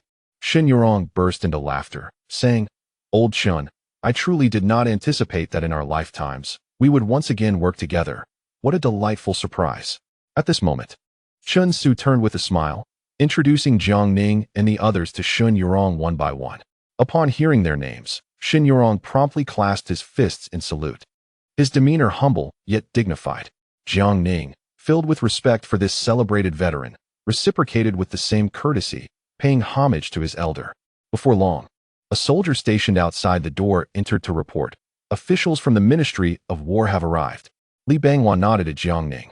Moments later, several officials from the Ministry of War entered, accompanied by a group of soldiers bearing large boxes. They brought forth volumes containing the records of the capital S soldiers. And soon the ground was strewn with numerous boxes filled with the names and accounts of the capital's military personnel. Upon witnessing this, Jiang Ning nodded in satisfaction, then clasped his fists in a bow toward Li Banghua, sincerely expressing, "Thank you for your support, Lord Li." Li Banghua, hearing this, smiled gently and replied, "Lord Jiang, the significant responsibilities of the capital S army, along with the Tianjin Navy, the Shandong Denglai Navy, and the defenses of the 9 borders of the Ming, will now rest upon your shoulders." The gathered individuals were deeply moved by these words. This was indeed the most elite force of the Ming dynasty. The 9 Borders Army served as a steadfast bulwark against northern threats, comprising seasoned soldiers forged in the fires of war. The capital's army was the core force safeguarding the capital. Meanwhile, the Tianjin Navy and the Shandong Denglai Navy were likewise indispensable pillars of northern maritime defense for the Ming. In this present era, the elite forces of the northern Ming no longer fall under the jurisdiction of the Ministry of War, but rather are now governed by the Military Command Office. This shift signifies that the Military Command Office has now assumed the immense burden of military and political responsibilities in northern Ming, the magnitude of which is self-evident. Shortly thereafter, Cao Wenjiao, Man Gui, and Zhao Shuaijiao hastily arrived, leading a group of officers from the three major camps of the capital, all of whom had previously been assigned their ranks. Lu Xiangxing, Sun Chuanting, and Chao Bianjiao, clad in military attire, greeted Jiang Ning with a salute. Jiang Ning, wearing a smile, gestured for everyone to take their seats. He surveyed the assembly and noted the excitement in each person's demeanor at this moment. The Military Command Office had truly taken shape. Before long, a voice boomed from outside, announcing, "The Imperial Edict has arrived. All officials of the Military Command Office receive the decree." Subsequently, Jiang Ning led the group in a hurried march to kneel outside the main hall to accept the edict. The messenger was none other than the emperor's personal eunuch, the chief scribe Fang Zhenghua, whose presence undoubtedly bestowed great honor upon the Military Command Office. The officials promptly knelt in unison. Given that their positions had already been prearranged with Zhu Youjiao, this was merely a formality. After a short while, the edict was read aloud, and Jiang Ning and the others expressed their gratitude for the decree. Fang Zhenghua, smiling, handed the edict to Jiang Ning and remarked, "Master Jiang, the emperor has entrusted me to convey a message to you." Curiosity piqued, Jiang Ning quickly inquired, "What message does His Majesty wish to convey?" Fang Zhenghua's demeanor took on a slightly peculiar expression as he replied with a smile, "The emperor says to keep your spirits high, do not lose face, for he has high hopes for you." Upon hearing Fang Zhenghua's words, Jiang Ning was momentarily taken aback, but soon a smile graced his face as he responded, "Please convey to His Majesty that I shall endeavor with utmost diligence." Subsequently, Fang Zhenghua took his leave, and the assembly saw him to the door before returning to the hall. At this point, the Military Command Office had begun to take form, and the next step involved a series of specific personnel arrangements. Jiang Ning held the position of Left Commander of the Central Army, ranking first among the 5 Left Commanders. Next, the Duke of England, Zhang Weixian, was appointed as Left Commander of the Vanguard Army, while the Venerable General Chun Su was assigned as Left Commander of the Rear Army, and the esteemed General Xin Yurong took on the role of Left Commander of the Left Army. Cao Wenjiao, Man Gui, and Zhao Shuaijiao were each designated as Right Commanders. The Marquis of Dinyuan, Deng Wenming, owing to his advantageous position, was appointed as Right Commander of the Central Army. Consequently, only the positions of Left Commander and Right Commander of the Right Army remained vacant. However, Jiang Ning already had suitable candidates in mind and was not in a hurry. Following this, Cao Wenjiao, Man Gui, and Zhao Shuaijiao led the other camp commanders back to the capital to drill their troops. Jiang Ning, along with the Duke of England, Zhang Weixian, took the lead in organizing specific affairs for the assembly, with Li Banghua assisting from the side, as everything progressed steadily as anticipated. However, it was not long before a commotion erupted outside. Jiang Ning felt a sense of curiosity and was about to inquire when a soldier rushed in to report. "The Eastern Chang Commandant, Wei Zhongxian, requests an audience and has arrived at the door." "Old Wei is here." Jiang Ning was momentarily taken aback, having been unaware of Wei's recent undertakings, and promptly instructed someone to invite Wei Zhongxian inside. Unexpectedly, as soon as the door swung open, Wei Zhongxian stormed in with a dark expression, striding forward to firmly grasp Jiang Ning's sleeve, pulling him outside without uttering a word. Observing Wei's urgent demeanor, Jiang Ning was instantly bewildered, unable to comprehend the situation. The others stood frozen like wooden statues, equally perplexed. Hastily, Jiang Ning clutched his sleeve that was being tugged and anxiously inquired, "Master Wei, what on earth has happened? Why are you in such a rush?" With a grim countenance, Wei spoke rapidly, "My Lord Jiang, grave news. That group of pedants has begun to stir trouble again. They are currently kneeling outside the Meridian Gate, demanding that the Emperor return military authority to the Ministry of War, and they are clamoring for severe punishment against you, Master Jiang, and several other left commanders." Stunned by this revelation, Jiang Ning could hardly believe that the Eastern Lin faction had chosen this critical moment to create chaos, resorting to the act of kneeling in petition. Looking around at the others, the Duke of England, Zhang Weixian, the veteran General Chen Su, and Shen Yurong all wore grim expressions. Even Li Banghua, the Minister of War seated nearby, could not help but furrow his brow. Wei Zhongxian, frantic with urgency, continued. I have already instructed the superintendent of the Imperial Horse to mobilize troops. We cannot allow this group of pedants to create a disturbance. Duke Dingyuan has also rushed over, accompanied by numerous nobles to confront them, but given the circumstances, it seems Duke Dingyuan may not be able to hold out much longer. Thus, I hasten to request your presence, Master Jiang, to take charge of the situation. Upon hearing Wei's words, Jiang Ning was filled with righteous indignation, slamming his palm down on the desk and exclaiming, do these pedants truly believe they can suppress us martial officials all the way to the ground, trampling upon us at will? Colleagues, those who are willing to stand with me to uphold the integrity of the court, please rise. In an instant, everyone present stood up. Their spirits ignited, and together they shouted, we are willing to follow Master Jiang and defend the court, and we shall not allow these rebellious traitors to create havoc. Subsequently, Jiang Ning swiftly regained his composure and began to orchestrate their response methodically. He turned to the Duke of England and said, Your Grace, as a prominent leader among the nobles, you are both esteemed and respected. Please hasten to stabilize the situation with Duke Dingyuan. We must not lose our momentum. Without hesitation, Zhang Weixian accepted the command and hurried away. Next, Jiang Ning focused on the veteran General Chen Su, solemnly stating, General Chen, I kindly ask you to personally visit the capital garrison and gather all officers who hold degrees from the imperial examinations to bring them outside the Meridian Gate. Today, we shall confront these Eastern Lin scholars head-on. Inform the officers that the emperor intends to employ them, yet these civil officials seek to subjugate them completely. If they are willing to fight for their future and the dignity of martial officials, let them accompany you to the Meridian Gate. If they refuse, they may as well pack their belongings and return home to till the fields. Upon hearing this, Chen Su's expression sharpened, and he clasped his fists in salute, affirming, I shall go at once. With that, he swiftly departed. At this moment, Jiang Ning turned his gaze toward Shen Yurong, stating, General Shen has just arrived in the capital and may not be fully acquainted with certain circumstances. Therefore, I kindly request that you temporarily assume command of the Wujuan Dudu office, while simultaneously ordering the office to be placed under martial law. No one is permitted to enter or exit freely. Those who violate this directive shall be dealt with according to military law. Shen Yurong promptly clasped his fists in acknowledgement. Following this, Jiang Ning shook his cloak and, with a determined look at Wei Zhongxian, proclaimed, Master Wei, we shall personally pay a visit. I refuse to believe that these pedantic scholars can turn the tide. With that, he and Wei Zhongxian strode purposefully towards the exit. Chapter 166. Movements from all sides. Jiang Ning briefly instructed Li Ruoyan, who, upon receiving the orders, hurried away. Subsequently, Jiang Ning and Wei Zhongxian swiftly mounted their horses and galloped towards the Meridian Gate. Meanwhile, in the imperial study, Zhu Youjiao, upon hearing that over 100 civil officials had collectively knelt in petition, could hardly contain his fury, his anger surging like flames. He slammed his hand on the table and bellowed, This is an affront. I have been too lenient with them. With that, he intended to head straight for the Meridian Gate.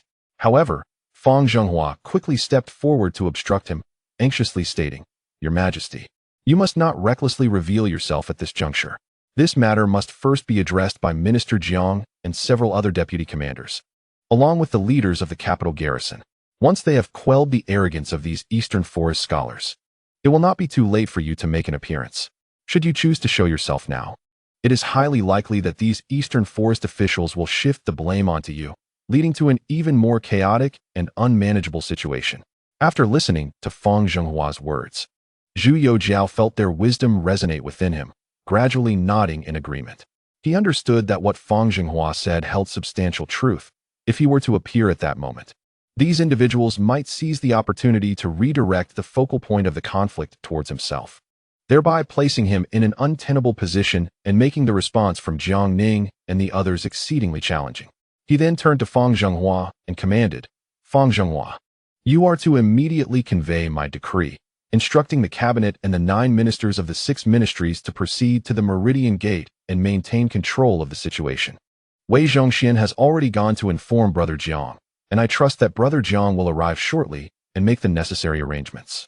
Fang Zhenghua acknowledged the command with a nod and promptly departed the imperial study to convey the decree. At that moment, Zhu Youjiao felt a surge of emotion, his eyes reddening as they fixated on the sword hanging on the wall.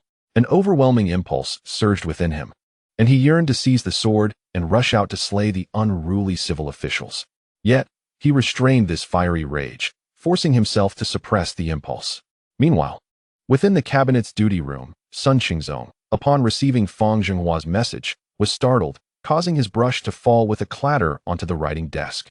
His expression darkened instantly as he turned to Yuan Kelly and Shui Guoguan, stating, "Li Qing, Yuan Kelly's courtesy name, Yin Bin, Shui Guoguan's courtesy name.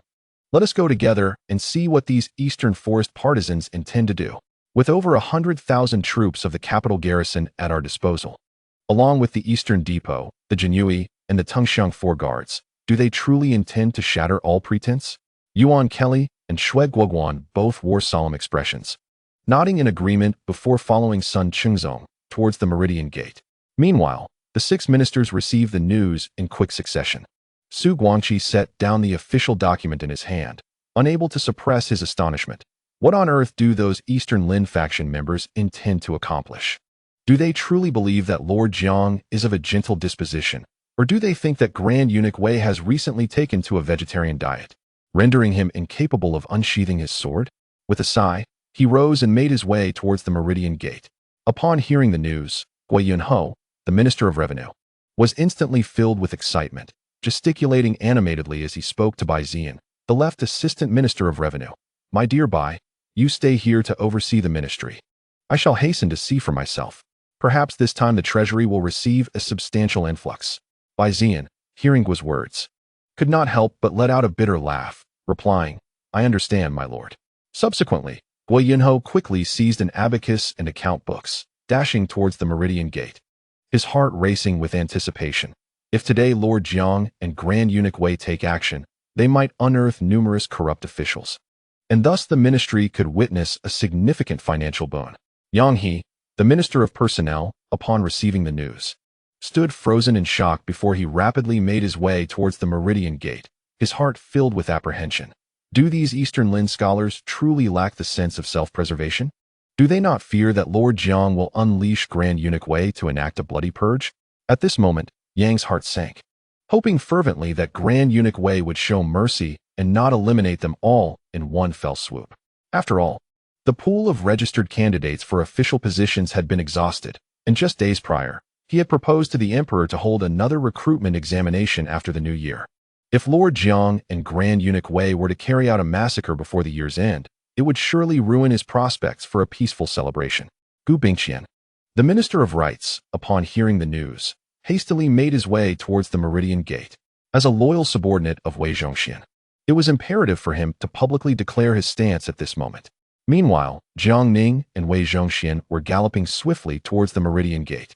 Jiang Ning smiled at the elder Wei, saying, "Once we arrive, I shall personally confront this group of Eastern Lin members. You may remain at the side to lend support. No need to engage just yet."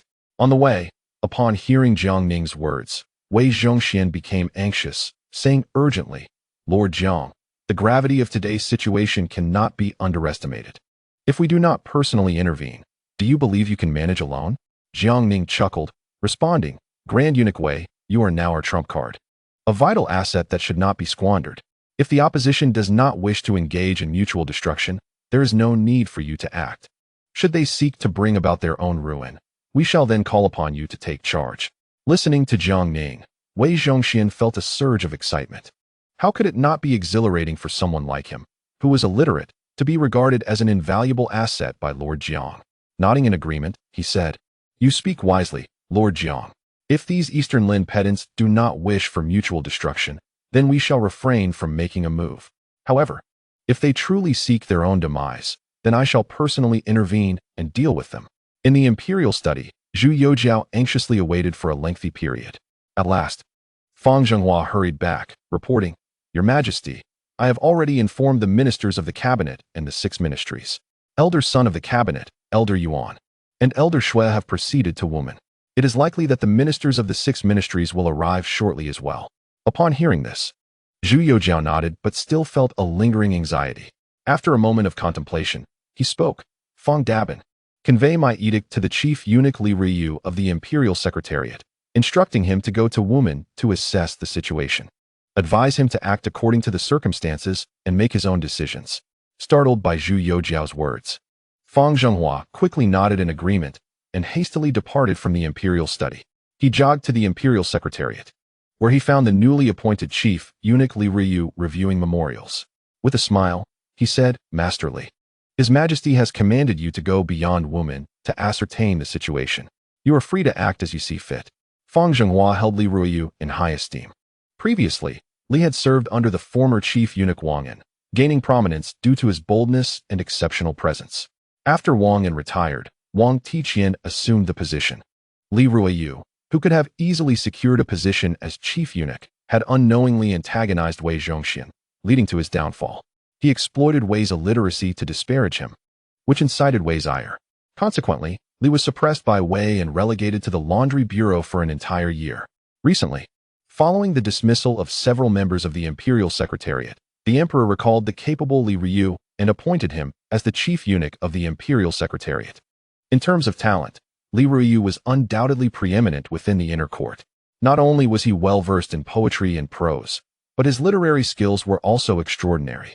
It was said that during the imperial examinations in the past, Li had consistently achieved the highest scores. Had he participated in the civil service examinations, he would have undoubtedly emerged as the top scholar. What set Li Ruiyu apart from Wei Zhongxian was his measured approach. He was not one to resort to violence in haste. Li was the kind of individual who, when he chose to act, would do so with decisive impact. Consequently, Feng Zhenghua exhibited particular respect towards this esteemed eunuch. After enduring a year of rigorous challenges in the laundry bureau, the former arrogance of Li Ruiyu had long since dissipated, replaced by a demeanor of understated composure and efficiency. Upon hearing Feng Zhenghua's message, Li Ruiyu gently set down his brush, nodded slightly, and remarked, Thank you, Feng Gonggong. I shall proceed to Wumen at once to observe what these officials are up to. He then rose, turning to a young eunuch beside him, commanding, Go. Summon 200 men and prepare the whips. Taken aback by Li Ruiyu's order for 200 men and the preparation of whips, Feng Zhenghua hesitated and inquired, Masterly, what exactly do you intend to do? Li Ruiyu smiled slightly and explained, Feng Gonggong, having served beside the emperor for so long, you may not fully grasp certain matters. These officials, they are like stubborn mules. They will not yield without a firm hand. Thus, our family believes in first appealing to reason and treating them with respect. If logic prevails, it would indeed be a cause for universal delight. However, should reason fail, we shall have to resort to the whip. Just imagine, if the cattle and horses raised by common folk do not perform their duties diligently, a swift lash would surely bring them to heel. With that, he directed a seemingly amiable yet chilling smile toward Feng Zhenghua. Instantly, Feng Zhenghua felt a shiver run through him, keenly sensing that this Lord Li before him possessed a ruthlessness that rivaled even Wei Zhongxian, marking him as a formidable adversary. He quickly nodded and said, Then we shall return and attend to His Majesty. With that, he hastily turned to leave. Chapter 167. Courtesy before conflict. At this moment, outside the Meridian Gate, the biting cold wind sliced through the air like a blade. Led by Yang Lian and Zhuo Guangdou, over 100 officials knelt in unison outside the gate. Among them were many from the Donglin faction, but also a mix of censors and officials from other parties. They held their memorials aloft, raising their voices in a chorus. We beseech your majesty to retract the command. Heed the counsel of your loyal subjects. Should the military power be entrusted to the Ministry of War, it may well lead to grave troubles in the future. In stark contrast, the noblemen such as Deng Wanming stood nearby with grim expressions. They vocally challenged these officials, yet Yang Lian and Zhuo Guangdou persisted in bowing before the Meridian Gate, while the Donglin officials hurled scornful remarks, infuriating Deng Wanming to the point of reddening his face. Before long, the Duke of England, Zhang Weixian, hurriedly arrived at the scene. Upon witnessing the chaotic assembly, he was taken aback. He observed that Deng Wanming and the other noblemen had visibly weakened in stature. rendered speechless and unsure of how to respond. Zhang Weixian gritted his teeth and approached, coldly declaring, "What sort of decorum is this? Gathering in such a manner outside the Meridian Gate?" At that moment, a Donglin official retorted with equal defiance, "We are all loyal ministers advising His Majesty. Does the Duke of England intend to obstruct us? Is it now a crime to speak the truth in our Ming dynasty?" The word struck Zhang Weixian hard, causing his blood pressure to rise. He pointed an accusatory finger at the official, nearly compelled to deliver a sharp slap. Deng Wenming quickly stepped forward to steady Zhang Weixian, his demeanor somewhat troubled as he remarked, "Duke, this situation seems unlikely to conclude favorably today. Where are Lord Jiang and Lord Wei?" Zhang Weixian's expression turned serious as he replied, "Calm yourself, Duke Dingyuan. Lord Jiang and Lord Wei will arrive shortly. Do not fret. We have other support today and do not stand alone." Upon hearing this, Deng Wenming felt a wave of relief. Though they were esteemed noblemen, having lost military power for a century and hailing from families of martial lineage, they were no match for the verbal prowess of the literati from the Donglin faction. At that moment, the midday gate gradually opened, and a eunuch clad in a crimson python robe, draped with a matching red cloak, stepped forth, followed by hundreds of young eunuchs, each wielding a long whip, standing in an orderly manner on either side. Upon seeing Li Ruoyu emerge, Yang Lian and Zhuo Guangdou immediately inquired, "Master Li, what is the meaning of this?" Li Ruoyu, wearing a smile, replied leisurely, "I have been reviewing the memorials at the Grand Council, and upon hearing the commotion outside the palace, I feared a rebellion had erupted, prompting me to come and investigate." Hearing Li Ruoyu's immediate accusation of treason, Yang Lian and Zhuo Guangdou's faces turned pale with anger, and they retorted loudly, "Master Li, what do you mean by such words? We are loyal subjects devoted to our sovereign, merely offering earnest counsel to His Majesty. There are no rebels among us. It is you, Master Li, who arrives with such a multitude, brandishing whips. What is your true intention?" Li Ruoyu maintained his genial demeanor, stating, "Gentlemen Yang and Zhuo, I am still unfamiliar with my duties at the Grand Council. Upon hearing the uproar outside, I instinctively thought it might be rebels causing trouble, so I hastily brought my lads to suppress them. Even if we were to perish outside the midday gate, it would be in service to the Emperor." Yang Lian and Zhuo Guangdou suddenly stood up in indignation, pointing at Li Ruoyu and vociferously denouncing him. "You, a treacherous eunuch, are no different from Wei Zhongxian. Your incessant cries of rebellion have turned the court into a den of corruption." They then unleashed a torrent of curses upon Li Ruoyu. However, Li Ruoyu remained unfazed, still smiling as he quietly observed Yang Lian and Zhuo Guangdou. The two, along with the other officials of the Donglin faction, continued their tirade without any sign of stopping. Li Ruoyu, with an unwavering smile, interjected, "Esteemed gentlemen, you have been berating me for quite some time now. Perhaps it would be wise to take a moment to rest before resuming your outbursts. Overexerting yourselves could lead to ill health." Yang Lian and Zhuo Guangdou were momentarily taken aback. They had expected Li Ruoyu to respond with aggression like Wei Zhongxian, but instead, he had surprised them with such an unexpected reaction. At that moment, Li Ruoyu took measured steps forward, proclaiming, "As servants of the Emperor, it is our duty to remain loyal. If you truly pledge your allegiance to the Ming dynasty and the Emperor, you ought to submit your memorials through the proper channels, first to the cabinet, then to the Grand Council for the Emperor's review. Yet, you choose to kneel outside the midday gate, which is unmistakably an act of coercion, an egregious act of rebellion."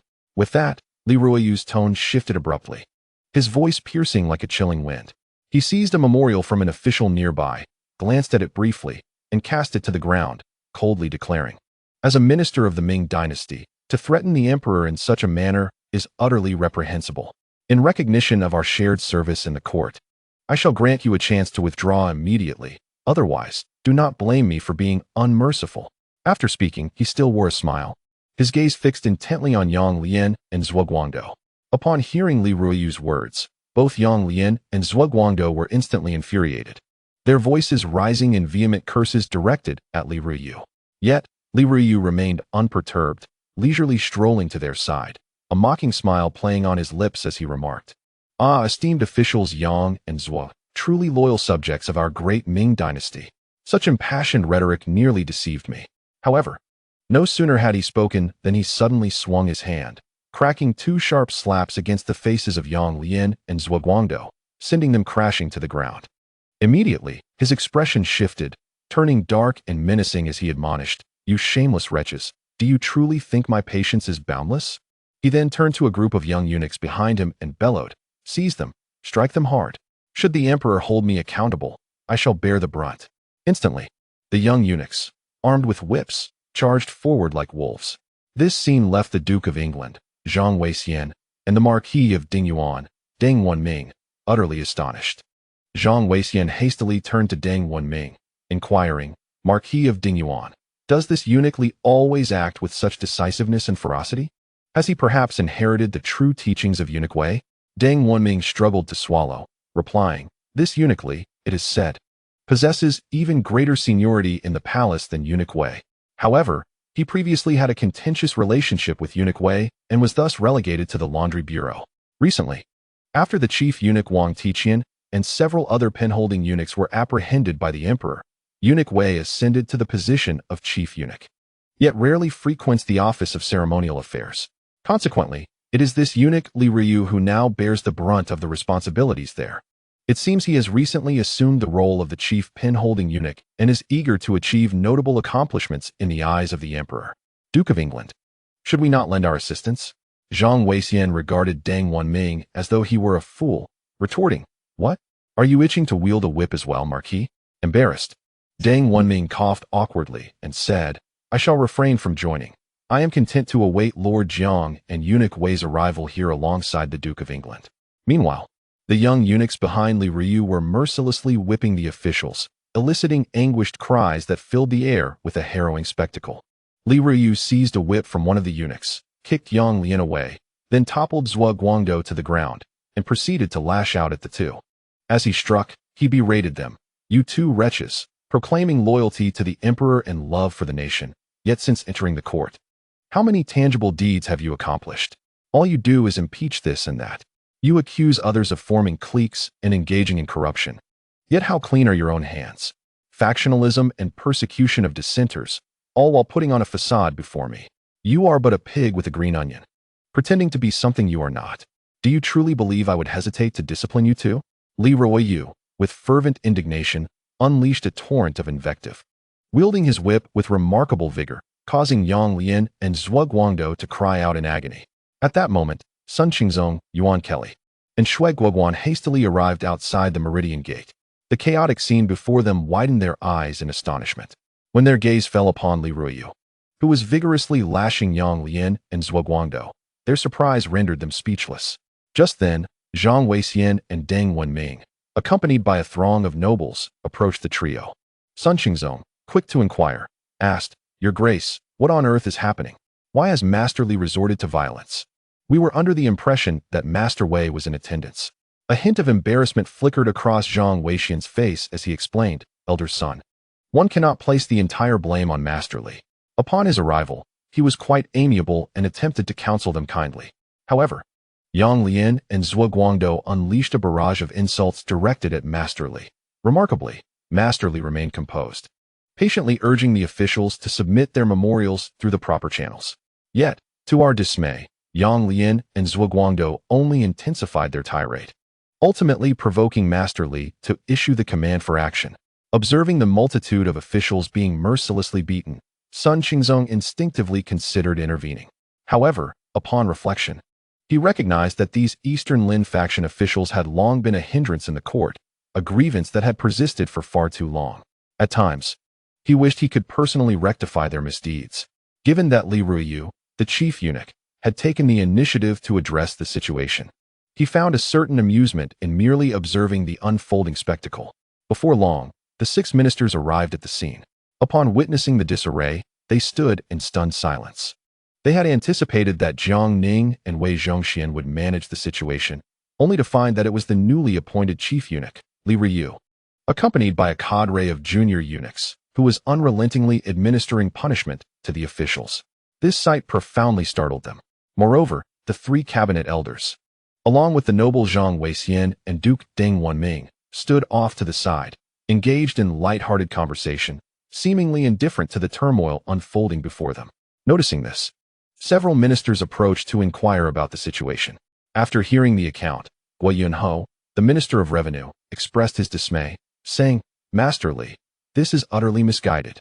To catch a thief, one must seize the goods. To catch an adulterer, one must catch them in the act." By directly resorting to flogging the officials, he has tarnished his reputation irreparably. If Lord Jiang and Master Wei were to arrive and present evidence of the Eastern Lin officials' habitual corruption, they could easily dismiss them from their posts and confiscate their assets, thus benefiting our Ministry of Revenue. I even brought my abacus and account books, only for this matter to be completely derailed by Master Li. Listening to Guo Yunho's lamentations, Sun Qingzong and the others were momentarily at a loss for words, realizing that Guo's preoccupation with wealth overshadowed the gravity of the situation at hand. Chapter 168. The arrival of Wenhe just outside the noon gate, amidst the uproar. Jiang Ning and Wei Zhongxian paused in front of a nearby tea house. The two ascended to the second floor of the establishment, and as soon as they settled into their seats, an attentive waiter hurried over, eagerly presenting them with hot tea and delicacies. Jiang Ning gazed with keen interest towards the noon gate, where Li Ruyu, wielding a whip, commanded a group of young eunuchs, mercilessly lashing over 100 literati who cried out in anguish. Jiang Ning savored the scene like an exquisite performance, leisurely sipping his tea while nodding in delight, his face aglow with excitement. Wei Zhongxian, seated beside him, wore a somewhat peculiar expression, filled with confusion, and could not restrain himself from asking, "Master Jiang, are we merely to sit here drinking tea and watching the spectacle? Should we not make an appearance to address the situation?" Upon hearing this, a smile crept onto Jiang Ning's face as he replied languidly, "Oh, Wei Gonggong, there is no need to rush. Such a lively scene is a rare occurrence. Let us relish it for a while longer." With genuine curiosity, Jiang Ning inquired, "Wei Gonggong, this Li Ruyu, having recently assumed his position as the Director of Ceremonial Affairs, has already resorted to such measures. It seems he has indeed learned from your esteemed teachings."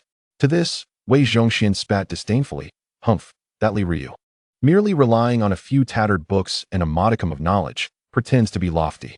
We have dealt with him before, tossing him into the laundry bureau for over a year, and now he has become somewhat subdued. Not long ago, he even came to seek my guidance, and I merely offered him a few casual pointers. Yet, it seems he remains inept. If it were I standing outside the noon gate at this moment, I would not resort to a mere whip. Instead, I would wield a barbed iron whip. Each strike would draw blood, inflicting pain without endangering life. Such treatment would surely make these pretentious scholars writhe in agony while preserving their lives. But alas, Li Ruyu has chosen a leather whip, truly befitting of his foolish name." Hearing Wei's contemptuous, exasperated words, Jiang Ning found himself momentarily speechless. He pondered silently, realizing that Wei indeed held high standards for the art of punishment. Soon after, Wei Zhongxian, as if having stumbled upon an intriguing subject, eagerly turned to Jiang Ning and asked, "Master Jiang, do you know the difference between the effects of a leather whip and an iron whip on the human body?" Jiang Ning, upon hearing this, shook his head vigorously. Although he commanded the Jinyue, he had not delved deeply into matters of punishment. Wei Zhongxian, brimming with enthusiasm, continued to elaborate, "Master Jiang, the leather whip we commonly encounter is much like an ordinary riding whip. However, the iron whip is an entirely different beast. It is forged from high-quality steel. Adorned with barbs, a single strike will draw blood instantly, creating a gash without claiming a life. As for the sensation of pain, most individuals simply cannot endure it. And should one dip it in salt water, oh, that would render a person unconscious from the agony. Just the thought of it is exhilarating. This technique was devised by our team in the East Factory's prison. One day, we shall personally take charge and provide a thorough demonstration for Lord Jiang." Upon hearing such perverse words from Old Wei, Jiang Ning immediately shook his head vigorously, akin to a rattle drum, and awkwardly chuckled, "Wei Gonggong, perhaps we should let this matter rest. I am faint at the sight of blood, and being kind-hearted, I truly cannot bear excessively gruesome scenes."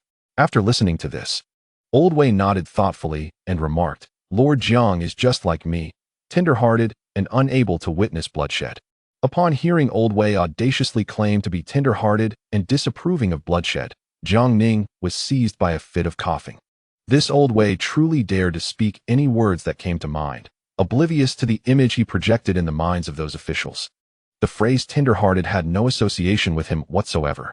Before long, his gaze shifted towards the outer gate, where Li Ruyu made a sweeping gesture. causing a throng of young eunuchs to cease their whipping and uniformly retreat behind him. At this moment, Yang Lian and Zhuo Guangdou had already collapsed to the ground, unable to stifle their cries of agony.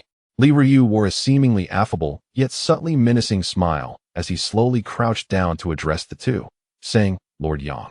Lord Zhuo, you must carefully consider your words moving forward. To be fed by the sovereign's bounty, one must also bear the concerns of loyalty.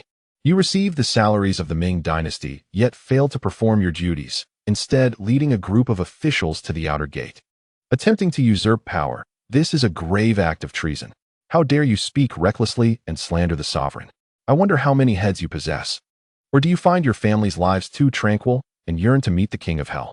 Hearing Li Ruiyu's words, Yang Lian and Zhuo Guangdou glared at him with wide eyes, filled with fury, yet found themselves utterly speechless, whether from the beating they had endured or from their rage rendering them mute. At that moment, an official from the Donglin faction shouted hoarsely, "The emperor treats the officials as mere servants, allowing a mere eunuch to whip them. Where's the justice in that? Today, I shall use my own blood to write the character for injustice outside this gate, so that the common people and the entire court may witness the grievances suffered by us loyal subjects." With great difficulty, he managed to rise and stagger towards the gate. Observing this scene, Li Ruyu furrowed his brow slightly. Meanwhile, the onlookers, including the Duke of England Zhang Weixian, Duke Dingyuan Deng Wenming, and Su Guangqi, Gui Yunho, and Yang He, also frowned in concern. At this juncture, Gui Yunho, with a grim expression, could not help but comment, "These Donglin officials truly do not shed tears until they see the coffin. Fortunately, we have the benevolent Li Ruyu here, well-read and patient, merely using a whip for discipline without resorting to blades. If it were Old Wei who arrived, they might very well be sent off right then and there." The crowd nodded in agreement, fully aware that Gui Yunho's implication of being sent away was far from a return home or a trip to the criminal department or the Jinyui prison. Rather, it meant a direct journey to the Hall of Yama. Moreover, given the distinctive style of Lord Wei, it is quite conceivable that he would orchestrate a collective farewell from the entire family, for he is renowned for his meticulousness in such matters. Observing the ostentatious demeanor of the officials from the Donglin party before him, Li Ruyu furrowed his brow tightly, inwardly cursing, "These pretentious scholars are truly insufferable. I had thought a mere whipping would render them more compliant, yet they dare to behave with such arrogance. If we do not exhibit some genuine prowess today and achieve notable results, it is likely that our standing in the court will diminish significantly in their eyes." Resolutely, he gritted his teeth, steeling himself, and was poised to issue commands to further discipline the 100 officials present. Just then, a throng of Jinyui and a contingent of military leaders surged towards the woman. Upon witnessing this scene, Li Ruyu contemplated briefly and discerned that reinforcements had arrived. Thus he refrained from speaking further. At that moment, Yang Lian and Zhuo Guangdou, upon seeing the large influx of Jinyui and military leaders, trembled uncontrollably, shouting in desperation, "Is the emperor truly intent on annihilating us, disregarding the counsel of loyal subjects?" Unexpectedly, at this juncture, Li Ruoyan, accompanied by Zhang Wenhe, approached Yang Lian and Zhuo Guangdou with a smile, squatting down before them. Recognizing Li Ruoyan, a trusted confidant of Jiang Ning, Yang Lian and Zhuo Guangdou immediately retorted, "Li Ruoyan, what treachery brings you here? Are you here to arrest us for the imperial prison? Where is that scoundrel Jiang Ning?" Li Ruoyan, still wearing a smile, replied, "Esteemed Lords Yang and Zhuo, under the bright sun and in this clear realm, you must not unjustly tarnish my reputation. I am not here to apprehend you officials." He continued cheerfully, "Allow me to introduce a colleague. This is Zhang Wenhe, the chief officer of our Jinyui during the Tianqi era. We assure you, we come in peace, merely seeking to inquire about certain matters." Upon hearing Li Ruoyan's words, Yang Lian and Zhuo Guangdou were momentarily taken aback. Not to resort to violence? Why would such a multitude of Jinyui be present if not for confrontation? When did the Jinyui become so reasonable?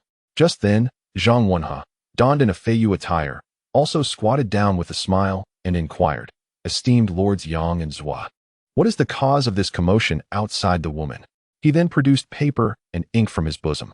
Yang Lian and Zhuo Guangdou, bewildered, replied indignantly, "As subjects of the Ming dynasty, it is our duty to offer sincere counsel to the emperor. Now, the emperor permits Jiang Ning and the Ministry of War to usurp military authority, leading to a future where military generals are unrestrained by the ministry, inevitably bringing calamity to the realm. In response, Zhang Wenhe swiftly wrote, "On the 8th day of the 12th month in the first year of Tianqi, Yang Lian and Zhuo Guangdou, motivated by jealousy of the emperor's favoritism towards military officials, instigated reforms within the Ministry of War. The civil officials controlling the ministry cannot restrain military generals, and they gathered hundreds of officials outside the woman, attempting to create unrest to pressure the throne, thereby suppressing the Ming military and securing their own positions as civil officials." Hearing Zhang Wenhe's statements, Yang Lian and Zhuo Guangdou were incensed, exclaiming, "What nonsense are you spewing? You traitor? When have I ever uttered such words?" Zhang Wenhe was seen deftly writing, his pen dancing across the paper. As he continued with a smile, "The state is burdened, and the emperor, engrossed in state affairs, finds it impossible to extricate himself from his myriad responsibilities. With good intentions, the chief of the imperial secretariat, Li Ruyu, has ventured to the outer gate to offer counsel. Yet, the esteemed officials Yang Lian and Zhuo Guangdou, leading the assembly of officials, showed no gratitude and responded with harsh words, even insulting the sovereign. Despite Li Ruyu's repeated entreaties, Yang Lian and Zhuo Guangdou attempted to rally the officials to assault him. Left with no choice, Li Ruyu was compelled to defend himself. To their astonishment, Yang Lian and Zhuo Guangdou, seeing the officials lying outside the outer gate, sought to extort Li Ruyu. Upon hearing Zhang Wenhe's account, Yang Lian and Zhuo Guangdou were livid, internally exclaiming in disbelief, "Are you blind? Do you not see our wounds?" Li Ruyu stands there as if unscathed, his whip still dripping with blood. "When did we ever assault him? It was he who struck first without provocation, leaving hundreds of officials incapacitated, and yet you dare to speak such falsehoods." In response to Yang Lian and Zhuo Guangdou's accusations and insults, Zhang Wenhe appeared unfazed, continuing to record with remarkable skill using the spring and autumn brush technique. At that moment, armored generals like Lu Xiangxing and Sun Chuanting stormed to the outer gate, confronting the fallen yet unyielding Eastern Lin officials. The official who had previously shouted about writing a character for injustice with blood now pointed at Lu Xiangxing and Sun Chuanting, vehemently denouncing them. "You martial officials collude with Jiang Ning, harboring ulterior motives, deceiving the emperor, and attempting to disrupt the court's affairs. I shall not stand idly by. Even if blood spills at the outer gate today, I will not permit you reckless warriors to act with impunity." Upon hearing this official slander, Sun Chuanting's expression darkened, and he retorted with righteous indignation, "How convenient your words are. The situation in Liaodong is tense, with war looming, chaos abounds in the southwest, and the coastal pirates continually invade, leaving the populace in dire straits. Yet, what have you, the literati, done? You turn a blind eye to the people's suffering. We martial men are loyal to the Ming and to the emperor, ready to meet our fate on the battlefield without complaint. Yet you slander us. You are the true historical villains of the Ming." Listening to Sun Chuanting's impassioned speech, many Eastern Lin officials were incensed, responding in a cacophony of indignation. Sun Chuanting's face flushed with anger, his eyes wide with fury. Meanwhile, Lu Xiangxing, calm and composed, smiled slightly and remarked, "Esteemed sir, your words lack reason. Whether scholar or warrior, we all receive the emperor's salary and serve his majesty. The emperor aims to reform the military governor's office to strengthen our military, alleviate internal and external troubles, and restore the glory of the Ming. Yet you obstruct these efforts. What reasoning lies behind this? Have we ever plundered or oppressed the people? Have we ever harbored treacherous ambitions?" Listening to Lu Xiangxing's tripartite inquiry, the East Lin party official was rendered speechless, his face alternating between crimson and pallor. After a prolonged silence, he could only extend a trembling finger towards Lu Xiangxing, stammering, You.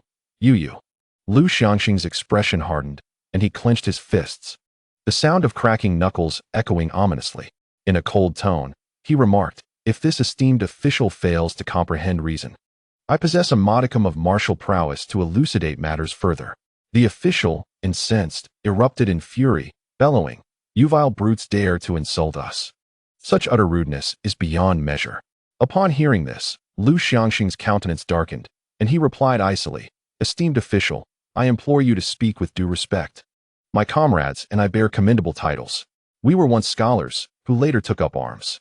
If we were to discuss the 4 books and 5 classics, I dare say our knowledge rivals that of your esteemed selves. Should you wish to engage in a literary debate, we may do so. But if a physical contest is your desire, that would suit us even better. Since entering the capital's military, we have diligently honed our skills, eager for an opportunity to showcase them. Hearing Lu Xiangxing's assertive words, the East Lin Party officials glared in outrage, hurling vitriol in response. At this juncture, Sun Chuanting, unable to suppress his boiling anger, interjected, "Brother Lu, why waste breath on them? Let us take action directly." However, Lu Xiangxing, with a smile, gestured for calm, saying, "Brother Sun, let us not be hasty. We are, after all, men of letters. We should maintain our dignity in our endeavors, should we not? Let us first engage in debate with these gentlemen, and if they remain obstinate, we can then resort to our martial skills." The commotion outside the Meridian Gate grew increasingly lively, drawing a throng of onlookers from the populace.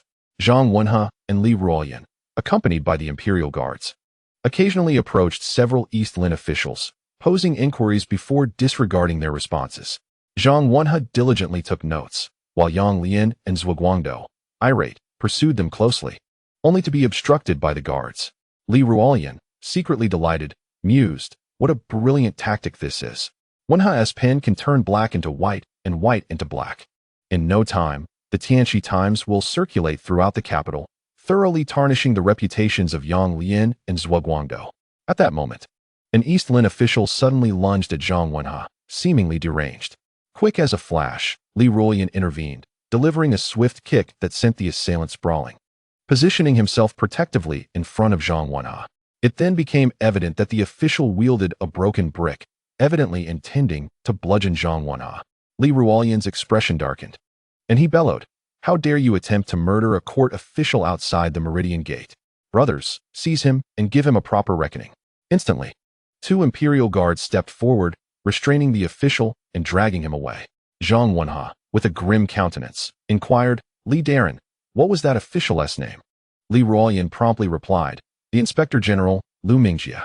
Zhang Wenhe and Wen Yan nodded in acknowledgement, and Zhang began to utter, "Inspector Lu Mingjie, armed with a deadly weapon, intended to enter the palace to assassinate the emperor beyond the Meridian Gate. By sheer coincidence, he was timely discovered by Li Ruoyan, the deputy commander of the Imperial Guards, and his treasonous intentions were laid bare before him." Lu Mingjie, in his reckless ambition, attempted to strike at the Imperial Guards, seeking to breach the palace and carry out his nefarious plot, only to be apprehended on the spot by the guards. Upon hearing Zhang Wenhe's words, Li Ruoyan was momentarily taken aback and then turned to inquire, "Wenhe, is this not a bit too ruthless?" Zhang Wenhe responded with a sinister smile, "My dear Li, had it not been for your swift intervention, my head might have been cleaved by this Lu with a brick. In my dealings, I adhere to 2 principles. Harm not heaven, harm not man, but never shall I allow harm to come to Wenhe. Should anyone seek to harm me, they must not blame me for their ruin." Listening to Zhang's fervent declaration, Li Ruoyan struggled to voice his thoughts. "Wenhe, if we accuse this Lu of treason and assassination against the emperor, his entire family may meet Yama. Is that not a bit too heartless?" To which Zhang Wenhe replied with a chuckle, "Dearly, consider it a means of accumulating virtue by diminishing his." Li Ruoyan, taken aback by Zhang's audacity, found himself rendered speechless, feeling as if he were but a novice in Zhang's presence. Meanwhile, Lu Xiangxing and Sun Chuanting led a contingent of capital garrison commanders in a heated debate against the civil officials of the Donglin Party. Each of these commanders was remarkable in their own right, possessing degrees earned through the imperial examinations. At this moment, they launched a full frontal assault in their arguments, forcing the Donglin officials into retreat, gradually gaining the upper hand. The garrison commanders, however, were filled with anguish. They were once scholarly individuals but had been unwittingly transferred to the military, embarking on the path of martial leadership. They had feared that their prospects were dim.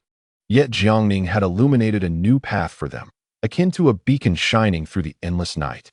Now, just as this light had begun to shine, the group of civil officials sought to extinguish it, an act they perceived as a threat to their very lives. Thus, they exerted every ounce of their strength, fiercely contesting the Donglin officials with unwavering resolve. Just as they had rendered the Donglin officials speechless, a sudden turn of events unfolded. A Donglin official lunged fiercely toward one of the commanders. Lu Xiangxing and Sun Chuanting quickly turned to see that the targeted commander was none other than Ho Fangyu, who had fervently wished to adopt Jiang Ning as his godfather. Caught unawares, Ho Fangyu was knocked to the ground and received 2 solid blows. In response, he shouted at the top of his lungs, "This is terrible. Someone is rebelling, attacking a court official." With Ho Fangyu's alarm ringing out, the garrison commanders were instantly incensed. Roaring like tigers descending from the mountains, they charged into the crowd, clashing violently with the Donglin officials. In an instant, chaos erupted, and the air was filled with shouts and cries. The area beyond the Meridian Gate grew increasingly tumultuous, as the garrison commanders and Donglin officials became embroiled in a fierce melee, creating a scene of utter disarray. Li Ruoyan and Zhang Wenhe sprinted ahead, their pens never pausing, too absorbed in recording to even think of asking questions. Yang Lian and Zhuo Guangdou chased after them desperately, their hearts aflame with urgency. They understood that if Zhang Wenhe continued to scribble recklessly with his spring and autumn brush, even if the emperor chose not to hold them accountable, the reputation of their faction, the Donglin party, would be irreparably tarnished.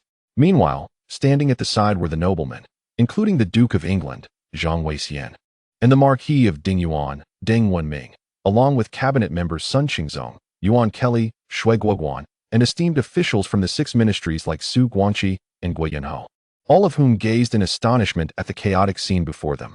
They had never anticipated that events would escalate to such an extent.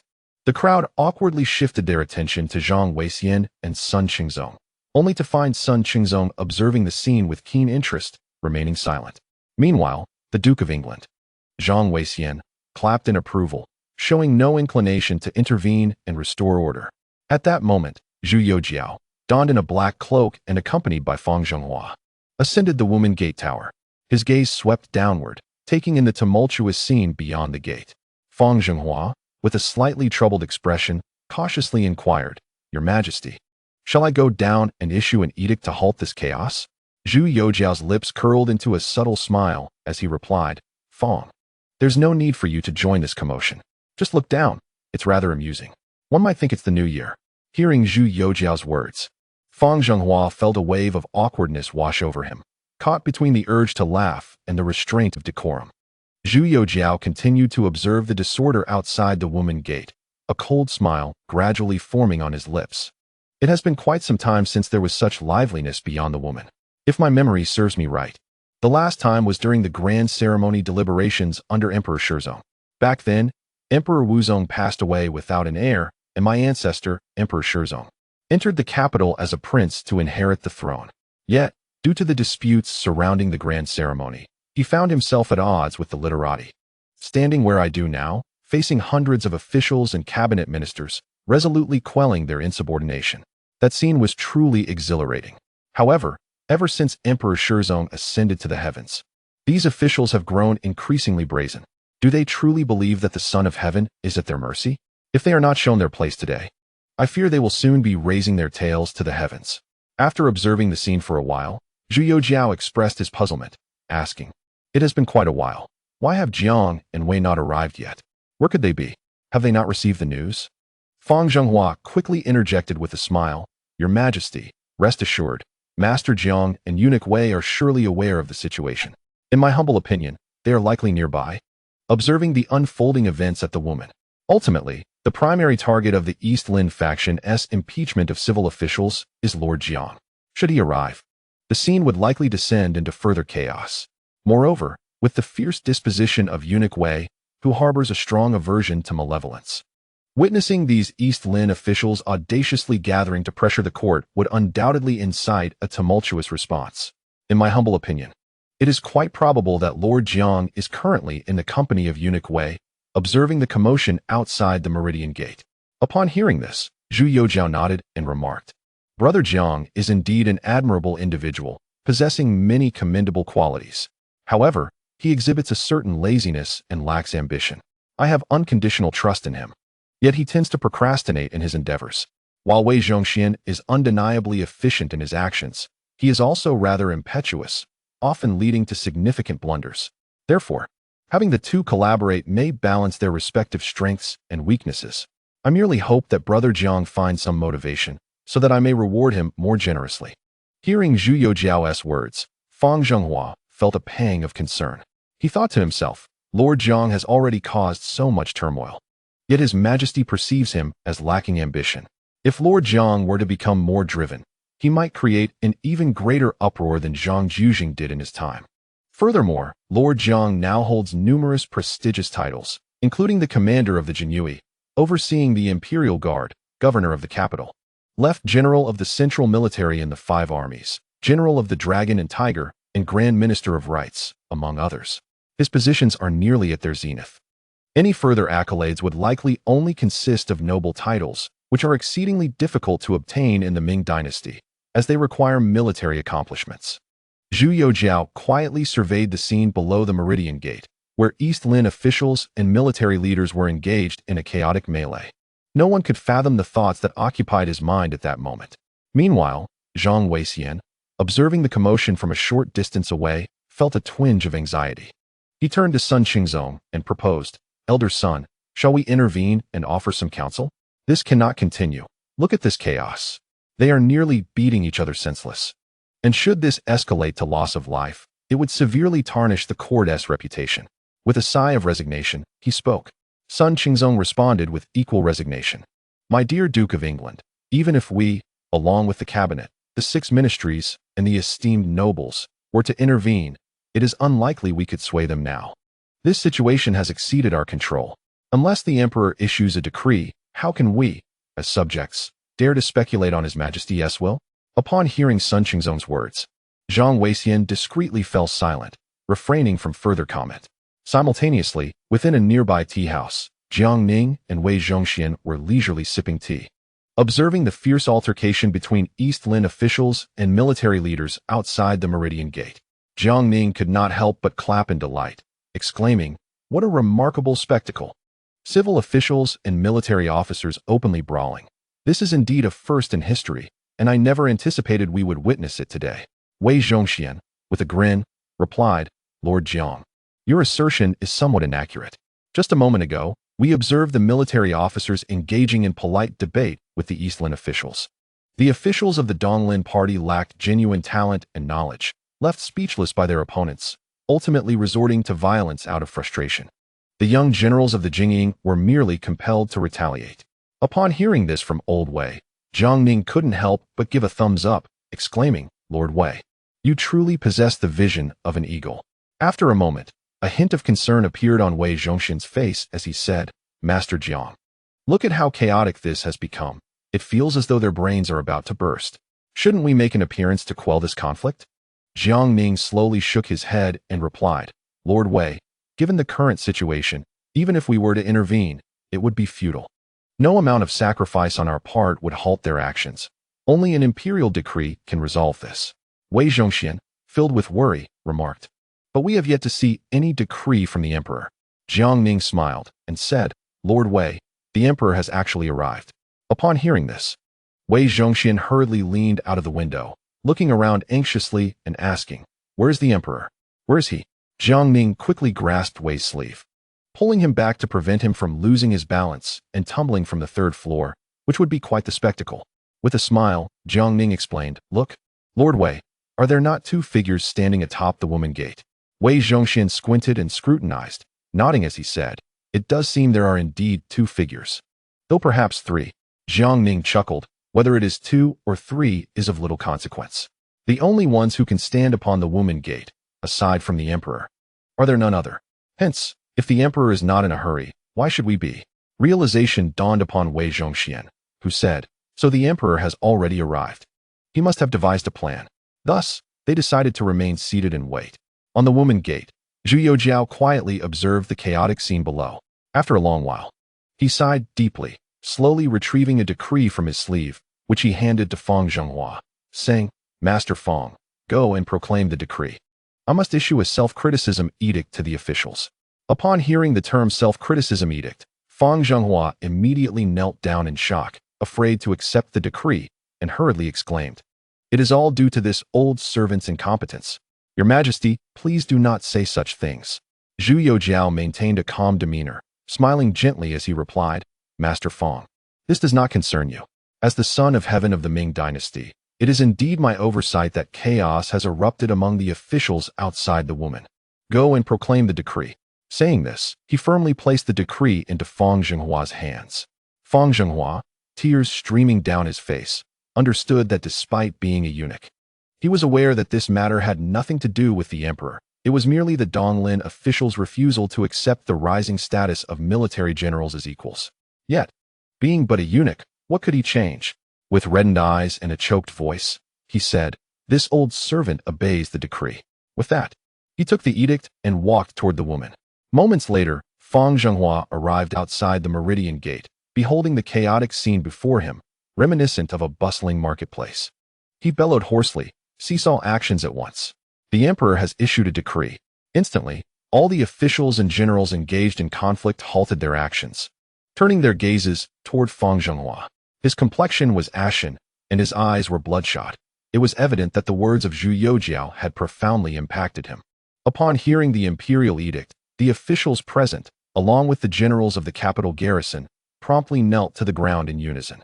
The scholars of the Donglin party, the generals, and the onlooking cabinet officials, along with the ministers and nobles, all fell to their knees. Fang Zhenghua, his eyes brimming with tears, choked back his emotions as he proclaimed, "By the grace of heaven and the command of the emperor, it is decreed, I bear the guilt. If the multitude sins, the fault lies with me. Since the inception of my reign, I have vowed to restore the glory of the Ming dynasty, ensuring that all common people have sustenance by day and shelter by night. Since my ascension, I have revered heaven and cherished the people, striving to avoid any missteps, seeking not the extravagance of rare delicacies, and donning no more than 8 sets of garments throughout the seasons. Though the Forbidden City boasts grand halls, I occupy but a corner of it. I dare not indulge in idleness. I have lightened taxes, reformed commercial levies, punished corrupt officials, and combated treasonous merchants. I have instituted merit-based examinations and organized martial tests to attract talented individuals to serve in the court, all for the flourishing of the Ming dynasty. Yet, with the turmoil caused by the Jurchen bandits in the northeast and the rebellious ambitions of the tribal leaders in the southwest, I have reformed the military governor's office, seeking to train strong and capable soldiers to quell internal strife and resist external foes. Today, the collective kneeling of the officials outside the Meridian Gate is indeed a miscalculation on my part. My virtue is shallow. I have failed in my duty as emperor, leading to discontent among the officials, culminating in this conflict. Therefore, I hereby issue a self-reproach decree for self-reflection. Listening to the content of the self-reproach decree, the assembly of officials was left utterly astonished. This hardly resembled an act of contrition. Those unaware might mistakenly believe the emperor intended to ascend Mount Tai for a grand proclamation of achievements. The decree initially lauded the various measures he had implemented, such as tax reforms, punishment of corrupt officials, and the promotion of meritocratic examinations, with fervent praise. Yet, it then emphasized that the reform of the military governor's office was necessitated by the urgent need to quell the Jurchen and tribal rebellions. However, regarding the officials' collective kneeling outside the Meridian Gate, the tone shifted, subtly implying that it was the officials who misunderstood the emperor's intentions, thus placing the blame upon them instead. At that moment, Yang Lian and Zhuo Guangdou were overwhelmed with sorrow and indignation, their eyes glistening with tears, nearly bursting into uncontrollable weeping. All their efforts, kneeling for so long, enduring the lashes from Li Ruyu, and suffering beatings from the generals, seemed utterly in vain. In the end, not only had they failed to achieve their aims, but they also found themselves inexplicably burdened with blame. Fang Zhenghua then folded the imperial edict, his voice as cold as a winter's breeze, declaring, "Esteemed officials, you have caused enough commotion and engaged in sufficient conflict. Let it suffice. Must the emperor personally emerge from the palace to beseech you? Accept the decree." Upon hearing the frigid and piercing voice of Fang Zhenghua, the cabinet members Sun Xingzong, the Earl of England Zhang Weixian, and military leaders such as Lu Xiangxing and Sun Chuanting were the first to respond. "We accept the decree." At this moment, Yang Lian, Zhuo Guangdou, and a group of civil officials from the Donglin faction remained kneeling on the ground, their faces betraying an expression of awkwardness. Should they refuse to accept the imperial edict, they would appear utterly unreasonable, especially since the emperor had already issued a self-accusatory edict. It would be quite indefensible for them to persist in their obstinacy. However, If they complied, they would undoubtedly shoulder the blame. The atmosphere became tense, ensnared in an uncomfortable silence. Observing the Donglin officials still kneeling, reluctant to accept the edict, Fang Zhenghua's eyes blazed with anger. His fingers gripping the edict turned white from the pressure. Internally, he seethed. The emperor has already issued a self-accusatory edict, yet you refuse to accept it? Do you wish to incite chaos? He thought to himself, if you do not accept the edict today, I shall seek out Lord Wei and ensure that your entire family meets the king of Hades. Meanwhile, not far away in a tea house, Jiang Ning and Wei Zhongxian, who were watching the unfolding drama, noticed Fang Zhenghua proclaiming the edict. Although they could not discern the specifics, it was evident that Zhu Youjiao was taking action to quell the turmoil. They promptly rose and descended the stairs, making their way outside. Unexpectedly, as they had taken only a few steps, they spied Tianqi galloping towards them on horseback, his expression fraught with urgency. He rushed to Jiang Ning's side, hastily producing a confidential letter, stammering, "My lord, something terrible has happened. Shi Chongming has rebelled and dispatched 50,000 troops to attack Chongqing." Upon hearing Tianqi's words, Jiang Ning's head buzzed, and he found himself momentarily stunned. Immediately, Wei Zhongxian shook Jiang Ning, calling out, "Lord Jiang! Lord Jiang!" Only then did Jiang Ning regain his composure. Seizing the confidential letter with one hand while clutching Wei Zhongxian with the other, and they hurried towards the Woman Gate. Chapter 171. The Art of Spring and Autumn. Jiang Ning, consumed by anxiety, sprinted towards the Woman Gate, drenched in sweat and desperate. Fang Zhenghua, still holding the edict, looked up to see Jiang Ning rushing towards him like a whirlwind, perplexed by the urgency and pondering, what is troubling Lord Jiang? Is he being pursued by a ghost? In that moment, Jiang Ning paid no heed to the prostrate Donglin officials, his pace quickening rather than slowing. Caught off guard, Wei Zhongxian and Tianqi stumbled and inadvertently stepped on several Donglin officials, who cried out in pain. Finally reaching Fang Zhenghua's side, Jiang Ning's feet did not falter. Whether intentional or not, Wei Zhongxian managed to step on the hands of Yang Lian and Zhuo Guangdou, causing them to grimace in agony. Fang Zhenghua, utterly bewildered by the scene, recognized that something monumental must have transpired given Jiang Ning's frantic demeanor. He hastily handed the edict to Li Ruyu, stating, "Since the gentlemen are unwilling to accept the decree, please take a moment to reason with them. Should reason fail, we shall leave it to Lord Wei to handle when he is available." As Fang Zhenghua spoke, the palpable threat in his words was unmistakable. Li Ruyu hurriedly nodded in agreement, receiving the imperial edict before passing it to the Grand Secretary, Sun Qingzong. Having given his instructions, Fang Zhenghua raced toward the inner palace. Meanwhile, Zhu Youjiao sat joyfully in the imperial study, pondering, with a slight stratagem today, I have compelled the officials to submit obediently. If Brother Jiang were to know, he would surely commend me. However, just as Zhu Youjiao was lost in these thoughts, he was startled by a flurry of hurried and chaotic footsteps outside the study. Fang Xiaozhong, stationed at the door, spotted Jiang Ning, Wei Zhongxian, and Tianqi rushing in with great fervor. Before he could inquire, Jiang Ning flung Tianqi towards him, knocking Fang Xiaozhong to the ground. Without hesitation, Jiang Ning delivered a powerful kick to the door, breaking it open. The sudden disturbance shocked Zhu Youjiao, causing him to instinctively call for guards to apprehend the intruders, only to see Wei Zhongxian tumble into the hall, followed closely by Tianqi, both rolling in.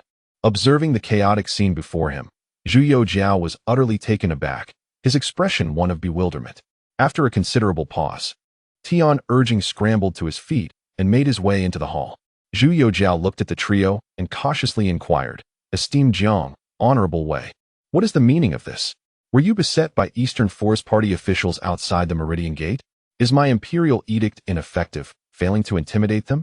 Jiang Ning, panting heavily, stood up, and both Wei Zhongxian and Tianqi quickly rose to pay their respects. Jiang Ning, still catching his breath, produced a secret letter from his bosom and handed it to Fang Xiaozhong, who promptly accepted it and presented it to Zhu Youjiao. The emperor hastily opened the missive, and upon reading it, he was momentarily struck dumb. After regaining his composure, Jiang Ning finally managed to steady his breath and declared, "Your Majesty, that old rascal, Shi Chongming, has indeed rebelled." Zhu Youjiao, maintaining a tranquil demeanor, nodded in acknowledgement, replying, "I am already aware." Observing Zhu Youjiao's calm expression, Jiang Ning was filled with confusion and pressed further. Your Majesty, do you comprehend the gravity of the situation? I speak of Sha Chongming raising an army in revolt, currently attacking Chongqing. A smile broke across Zhu Youjiao's face as he remarked, I understand perfectly. This is truly a fortuitous development. Jiang Ning was momentarily taken aback.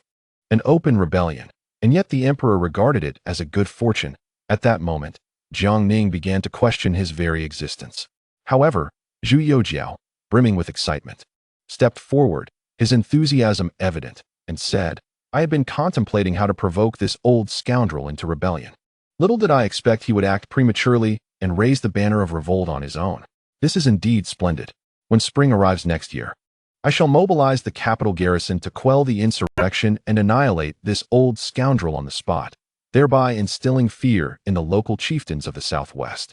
Jiang Ning quickly interjected, Your Majesty, we must be wary that Sha Chongming's actions may create a significant uproar, potentially unsettling the entire southwest.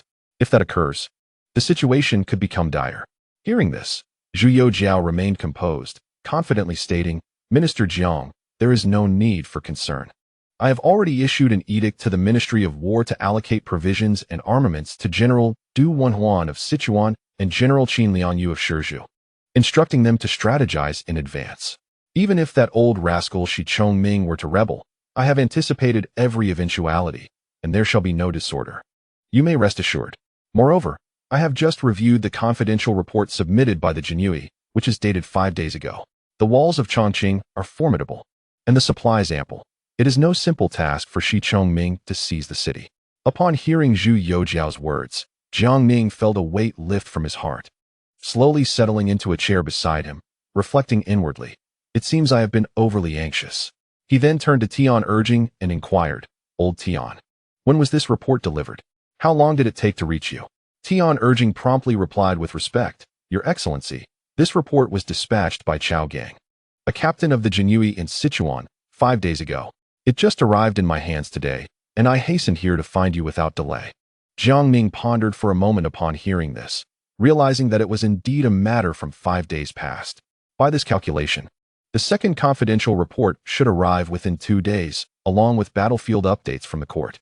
By then, they would ascertain the specific circumstances and formulate appropriate countermeasures. After instructing Fang Xiaozhong to serve tea, Zhu Youjiao smiled and asked, Minister Jiang, what was the scene like outside the Meridian Gate upon your entry into the palace? Did my decree compel those officials of the Donglin faction to submit without hesitation? Curiosity tinged Jiang Ning's response, Your Majesty. I was quite distant at that moment and am unaware of the exact decree you issued. However, I observed that the cabinet, the 6 ministries, and many nobles accepted your command, yet the Donglin faction officials, led by Yang Lian and Zhuo Guangdou, did not comply and are likely still kneeling outside the Meridian Gate. Upon hearing Jiang Ning's reply, Zhu Youjiao's anger flared, and he proceeded to recount the contents of the self-accusatory edict. Jiang Ning, astonished, could hardly close his mouth. Internally mocking, this Zhu brother is truly something. This is hardly a self-accusatory edict, but rather a blatant self-praise. Yang Lian and Zhuo Guangdou are not fools. They would certainly not accept such a decree. Fuming, Zhu Youjiao turned to Wei Zhongxian, saying, Wei Dabin, you must go to the Meridian Gate personally and find a way to persuade these Donglin officials to accept my decree. If they remain unwilling, ensure they maintain their dignity. Wei Zhongxian nodded in agreement and hurriedly exited the imperial study, making his way toward the Meridian Gate. At that moment, outside the Meridian Gate, Li Ruyu stood with Sun Qingzong and other officials from the cabinet and 6 ministries, alongside the noble Zhang Weixian and various dignitaries, while Lu Xiangxing and Sun Chuanting, leading the capital garrison, were gathered together. In stark contrast, Yang Lian and Zhuo Guangdou remained kneeling in place. Zhang Weixian and Sun Qingzong wore grim expressions, casting cold glares at Yang Lian and Zhuo Guangdou. Nearby, many commoners whispered amongst themselves, the atmosphere growing increasingly tense and awkward. At that moment, Li Ruoyan, standing not far away, witnessed the scene unfold before him. His brows furrowed tightly, and he could not restrain himself from exclaiming, Damn it, these pedants. Even after the emperor has issued a self-criticism edict, they still refuse to accept the decree. They truly have no sense of shame. Upon hearing this, Zhang Wenhe's eyes glimmered with a spark of mischief, and a smile graced his face as he replied, "Rest assured, Sir Li, I shall take care of this matter." With one hand clutching a piece of paper and the other wielding a pen, Jiang Wenhe swiftly approached the crowd of onlookers, raising his voice to call out, "Esteemed elders and fellow villagers, come and judge for yourselves. These officials are truly outrageous. They have compelled the emperor to issue a self-criticism edict, yet they refuse to grant him the courtesy of accepting it. This is hardly the behavior befitting the subjects of our Ming dynasty. It is as if they hold the emperor in utter contempt." As his words resonated, the crowd erupted in a chorus of indignation, pointing fingers at Yang Lian, Zhuo Guangdou, and others. Jiang Wenhe then hastened to the front of Yang Lian and Zhuo Guangdou, simultaneously scribbling on his paper while reciting. Yang Lian and Zhuo Guangdou first coerced the emperor, then engaged in a debate with military leaders outside the Meridian Gate. When they were bested in the argument, they resorted to violence, leading a throng of officials to assault the capital's military commanders, resulting in numerous injuries. The emperor, distressed by the discord between civil and military officials, issued the self-criticism edict. Yet, while the 6 ministries, nobles, and military leaders have accepted the decree, Yang Lian, Zhuo Guangdou, and their ilk refused to accept the edict with gratitude. This is nothing short of treason. The citizens of the capital, upon learning of their actions, were incensed, declaring them to be more beastly than human, indeed the epitome of treachery throughout the ages. Hearing Jiang Wenhe's words, Yang Lian and Zhuo Guangdou were immediately flushed with rage, rising to their feet, trembling with fury as they pointed shakily at Jiang Wenhe, shouting, "Do not spout such nonsense. We did not coerce the emperor into issuing a self-criticism edict, nor did we assault military commanders. We will report you to the Shuntian prefecture for defamation." At this juncture, tears could no longer be contained, streaming down their faces. In the past, they had wielded their sharp tongues to best the scholars in court, and their literary style in memorials was unparalleled. Yet today, they found themselves at the mercy of a mere captain of the Jianqi, who brazenly slandered them outside the Meridian Gate. They realized they were powerless to refute him, for he had not even afforded them the opportunity to respond. Deep down, they understood that they could not allow this situation to persist. The gazes of the surrounding citizens had transformed, now brimming with resentment and disdain. Should this Jiang Wenhe, a member of the Imperial Guard, continue to weave his fabrications, it seems that there would be no place for the officials of the Donglin party in the entire capital. Left with no other choice, the 2 men gritted their teeth and proclaimed, "We accept the decree," observing the 2 leading figures bowing their heads in submission. The other Donglin officials also knelt down to receive the decree. At that moment, a smug smile spread across Li Ruiyu's face as he remarked, "Sir Yang, Sir Zhuo, this is the right approach. Just look at how tumultuous things became. The emperor even issued a self-blame edict. Yet, you 2 were still ungrateful. Those unaware might think you were attempting to force the emperor out of the palace to issue another self-blame edict before the eyes of the world." Hearing the veiled mockery in Li Ruiyu's words, Yang Lian and Zhuo Guangdou felt a deep sense of grievance, yet they were at a loss for words. After all, Jiang Wenhe, a master adept at the subtleties of rhetoric, stood right before them. Even uttering a single word could allow him to twist their statements, transforming the black into white. As Yang Lian and Zhuo Guangdou, filled with indignation, along with their fellow Donglin officials, prepared to disperse after accepting the decree, Wei Zhongxian rushed to the gate in a flurry. Upon witnessing the scene before him, he was momentarily taken aback. He had initially heard that the Donglin literati were obstinately refusing the decree and continuing to kneel in defiance. How was it that, in the brief time it took for him to arrive, they were now dispersing? This left Wei Zhongxian, who had concocted a ready retort for the occasion, utterly disarmed. He turned to Li Ruiyu, Sun Qingzong, and Zhang Weixian with a puzzled expression, inquiring, "Lord Li, elder son, Duke of England, what on earth is happening here?" Li Ruiyu quickly and politely recounted the events that had transpired. After listening, Wei Zhongxian was incensed, stomping his feet and cursing, "Damn it! Yang Lian and Zhuo Guangdou are nothing but spineless fools. They act so fearless in their daily lives, yet here we are, with my efforts wasted for nothing. What kind of nonsense is this?" Hearing Wei Zhongxian's fervent tirade, Sun Qingzong and Zhang Weixian could only smile wryly, reflecting on how Wei's disdain for evil remained as passionate as ever. At that moment, Jiang Wenhe and Li Ruoyan approached Wei Zhongxian, bowing respectfully. Noticing this, Wei Zhongxian hastily inquired, "Lord Li, These Donglin officials are simply leaving like this? Do you have any incriminating records against them? Bring them forth at once. I have my blades ready. Li Ruoyan sighed, realizing that Jiang Ning had not yet spoken, even if he possessed evidence against the Donglin officials. He dared not disclose it recklessly. Just then, Zhang Wenhe smirked and stepped forward, stating, Duke Wei, although Yang Lian and Zhuo Guangdou have departed, I have made a significant discovery. Looking at Zhang Wenhe, clad in the attire of the Imperial Guards, Wei Zhongxian asked with curiosity, And who might you be? Li Ruoyan quickly smiled and introduced, Lord Wei. This is Zhang Wenhe, the captain of our Jinyue and the chief officer of the Tianqi Times. Upon hearing Li Ruoyan's introduction, Wei Zhongxian's face lit up with joy.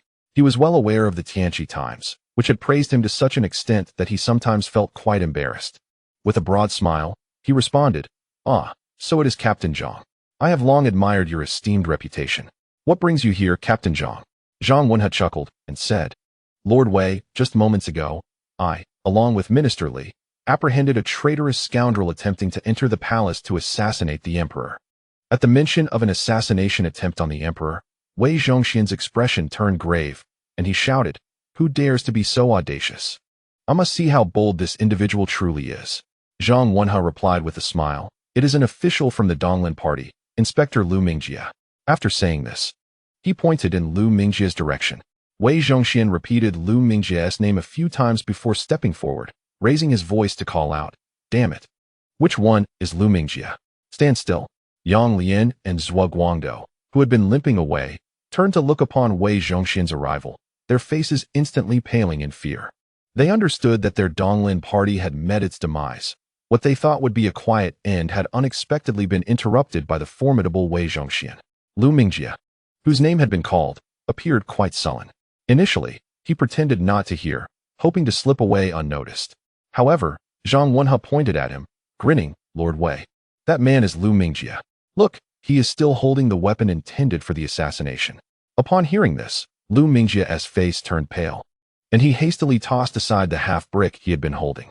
Wei Zhongxian, upon noticing this, strode forward, seized Lu Mingjie by the collar, and glanced at the blood-stained brick on the ground, unable to suppress a cold laugh. Master Lu, what audacity you have, carrying a weapon and daring to attempt to assassinate the emperor. Come, let us have a good talk back at the donjon. With that, he waved his hand, and several young eunuchs stepped forward, swiftly pinning Lu Mingjie to the ground and binding him tightly. Just as Lu Mingjie was about to shout his innocence, a rag was shoved into his mouth. Subsequently, Wei Zhongxian picked up the bloodied brick and tapped it in his hand, exclaiming in astonishment, Damn! It's made of blue brick. If this were to hit someone on the head, their brains would splatter immediately. We must keep this brick safe, as it is crucial evidence. A young eunuch hurriedly approached, respectfully collecting the blood-stained brick. Upon witnessing this scene, Yang Lian and Zhuo Guangdou immediately collapsed in despair, crying out in anguish. Observing this spectacle, Wei Zhongxian was momentarily taken aback. In his mind, Yang Lian and Zhuo Guangdou were akin to stones in a cesspit, foul and hard. So why were they now embracing and weeping outside the Meridian Gate? He then turned to the gathered crowd and inquired, What is the meaning of this situation with Yang Lian and Zhuo Guangdou? Zhang Wenhe promptly took out paper and pen, writing as he spoke. Yang Lian and Zhuo Guangdou led the officials in an attempt to confront the emperor, unaware that among them lurked a traitor plotting to assassinate his majesty. This villain was apprehended on the spot by Wei Gonggong of the Eastern Depot. Upon witnessing this, Yang Lian and Zhuo Guangdou were instantly filled with terror, embracing each other and weeping, their hearts shattered. At that moment, both Yang Lian and Zhuo Guangdou deeply regretted their actions. Originally, they intended to compel the emperor to retract his decree through their kneeling supplication. But instead of achieving their goal, their reputations had been utterly tarnished. Nearby, the onlooking citizens pointed fingers at them, their faces brimming with disdain, some even openly hurling insults. Furthermore, with Zhang Wenhe's eloquent writing, their reputations had plummeted to that of a rat in the street, reviled by all. Now, with Wei Zhongxian, the mad dog, having captured the key figure Lu Mingjie, they dared not speak in his defense, fearing that even voicing their thoughts would seal their own fates. Growing increasingly aggrieved, they could no longer maintain their composure and burst into tears. Wei Zhongxian turned to Zhang Wenhe, smiling as he remarked, Zhang Qianhu, you have truly accomplished a great feat. Had this would-be assassin of the emperor escaped, our family would have faced grave consequences. Zhang Wenhe, with a humble and courteous demeanor, replied, "As a member of the imperial guard, it is my duty to eliminate treachery for the sake of the emperor and the Ming dynasty. I am unworthy of such praise from Wei Gonggong." Observing Zhang Wenhe's humility and courtesy, Wei Zhongxian secretly marveled, thinking to himself, "Indeed, they are all refined individuals under Lord Jiang. How can they be compared to the ruffians I have in my ranks? It seems I must return and impose some order. Otherwise, my reputation may suffer in the future. After all, I am a person of standing and have always believed in governing through virtue and reason." Just then, the bound Lu Mingjie managed to free himself from the rag in his mouth and shouted hoarsely, "This is an injustice. I had no intention of assassinating the emperor. You are blatantly wronging me. I demand to see the emperor." Hearing Lu Mingjie's cries, Wei Zhongxian frowned slightly, turning to the frenzied Lu Mingjie, and said, "Lord Lu, with so many witnesses present, do you not think it is a bit late to claim innocence? We are not unreasonable, so let me ask you, is this brick yours?" Upon hearing Wei Zhongxian's question, Lu Mingjie's expression turned sour as he reluctantly nodded. Just as he was about to argue, Wei Zhongxian interjected, "It is good that you admit it is yours. Now, may I inquire why, while kneeling outside the palace gates in supplication, you carried a brick with you? And a blue one at that? Do you realize how dangerous a blue brick can be? If it were to strike someone on the head, their brains would be splattered instantly." Lu Mingjie was left speechless by Wei Zhongxian's inquiry, yet he continued to defend himself. "Wei Gonggong, I am innocent. This brick was merely for self-defense." He then pointed at Zhang Wenhe, exclaiming, "He has framed me." As Lu Mingjie pointed at himself, Zhang Wenhe first wore a look of astonishment, followed swiftly by an expression of anger as he exclaimed, "Lord Lu, facing death itself, you dare to slander this official with such impunity. I ask you, did you bring this brick yourself, or did this official place it in your hands?" Lu Mingjie was momentarily rendered speechless. Zhang Wenhe continued, "Previously, I sensed that you were carrying a weapon with malicious intent. When I, along with the captain of the Jiangyi, Lord Li, discovered this, you became enraged and attempted to ambush the Jiangyi outside the Meridian Gate. Even after being subdued, you clung desperately to this brick, trying to rush into the gate. Is this true?" Lu Mingjie stood agape, unable to utter a word. At that moment, Li Ruoyan hurriedly stepped forward, stating, "What Captain Zhang says is correct. I can attest to this." Lu Mingjie clearly harbored ill intentions, as he was caught red-handed wielding a weapon, intending to attack the Jiangyi. After his capture, he even attempted to force his way into the Meridian Gate. Lu Mingjie fell utterly silent, unable to find a defense, unsure of how to begin. Observing this, Wei Zhongxian scoffed, saying, "Lord Lu, spare us your cries of injustice. If you have grievances, go to the Eastern Depot and speak with us there. To shout and make a scene outside the Meridian Gate is most unbecoming. Quickly, take him to the Eastern Depot, and ensure his entire family accompanies him. A family should remain together, regardless of where they go, even in the afterlife." Hearing Wei Zhongxian's words, the crowd gasped in shock, acutely aware that Lu Mingjie's family would likely face dire consequences. Chapter 173. The Emperor's command. Yang Lian and Zhuo Guangdou watched helplessly as Old Wei took Lu Mingjie away, with no recourse available to them. They could only lead the battered officials of the Donglin party, limping away under the gaze of the cabinet's 6 ministries and the noble families. The onlooking populace was rife with shouts of condemnation. The Donglin party returned from this kneeling petition at the Meridian Gate in utter defeat. Old Wei spat in disdain, cursing, "What a bunch of scoundrels!" Sun Qingzong, Zhang Weixian, Li Ruoyu, and others were left speechless. Just then, Fang Zhenghua hurriedly emerged, addressing the assembly, elder son, Duke of England. "Lord Wei, and all distinguished officials, the Emperor has summoned you to the study for a meeting." Unaware of Shi Chongming's rebellion, Sun Qingzong, Zhang Weixian, and the others presumed it was merely a routine discussion and followed Fang Zhenghua into the palace. Upon arriving at the study, Fang Zhenghua promptly ushered everyone inside, then closed the doors and took his post at the entrance. Noticing Fang Zhenghua's unusual behavior, the group felt a tightening in their chests, realizing that something grave was afoot. He would not have personally guarded the entrance for a mere ordinary meeting. They looked towards the Emperor Zhu Youjiao seated upon the throne, hurriedly paying their respects. Zhu Youjiao maintained a calm demeanor, inviting everyone to take their seats, while Jiang Ning, seated at the prominent position, remained silent, lost in thought. With an expression of calm, Zhu Youjiao handed over the confidential letter. Wei Zhongxian hurriedly stepped forward to receive it, passing it on to the chief minister, Sun Qingzong. Upon receiving and perusing the document, Sun Qingzong's countenance darkened, his brows furrowed deeply, and he sighed, declaring, Shi Chongming has rebelled. The individuals present were taken aback, their faces reflecting shock. Old Wei, upon hearing this, wore a displeased expression and muttered, how can that rascal Shi Chongming rebel without any warning? If he falls into our hands, we shall make him pay dearly. The assembly fell silent, with Zhu Youjiao coughing repeatedly. Then, Sun Qingzong, as the foremost among the officials, spoke first, addressing the emperor. Your Majesty, Shi Chongming has long harbored rebellious intentions. All of this was anticipated by the court. Accordingly, preparations had been made in advance. In my humble opinion, as soon as the new year arrives, we must promptly dispatch generals to Sichuan to quell the insurrection, ensuring a swift resolution without unnecessary delay. The numerous local chieftains in the southwest have always maintained a facade of loyalty while secretly nursing dissent, should the conflict drag on. It is inevitable that others will also entertain treasonous thoughts, leading to an unimaginable drain of our resources and manpower. The assembly nodded in agreement. Jiang Ning, seated nearby, also concurred. Sun Qingzong articulated his concerns, noting that historically, Shi Chongming's insurrection had lasted over a decade, during which even the chieftain and Bangyan of Guizhou joined the revolt, severely depleting the Ming military's strength and resources and destabilizing the court's foothold in the southwest. Notably, the renowned General Qin Liangyu, who Jiang Ning had never had the fortune to meet, was predominantly occupied in Sichuan, facing Shi Chongming. Otherwise, Jiang Ning would have appointed Qin Liangyu to the military governor's office during the earlier military reorganization. Jiang Ning had long included this singular historical figure, known for her military achievements and recognized with a noble title, in his list of potential appointees.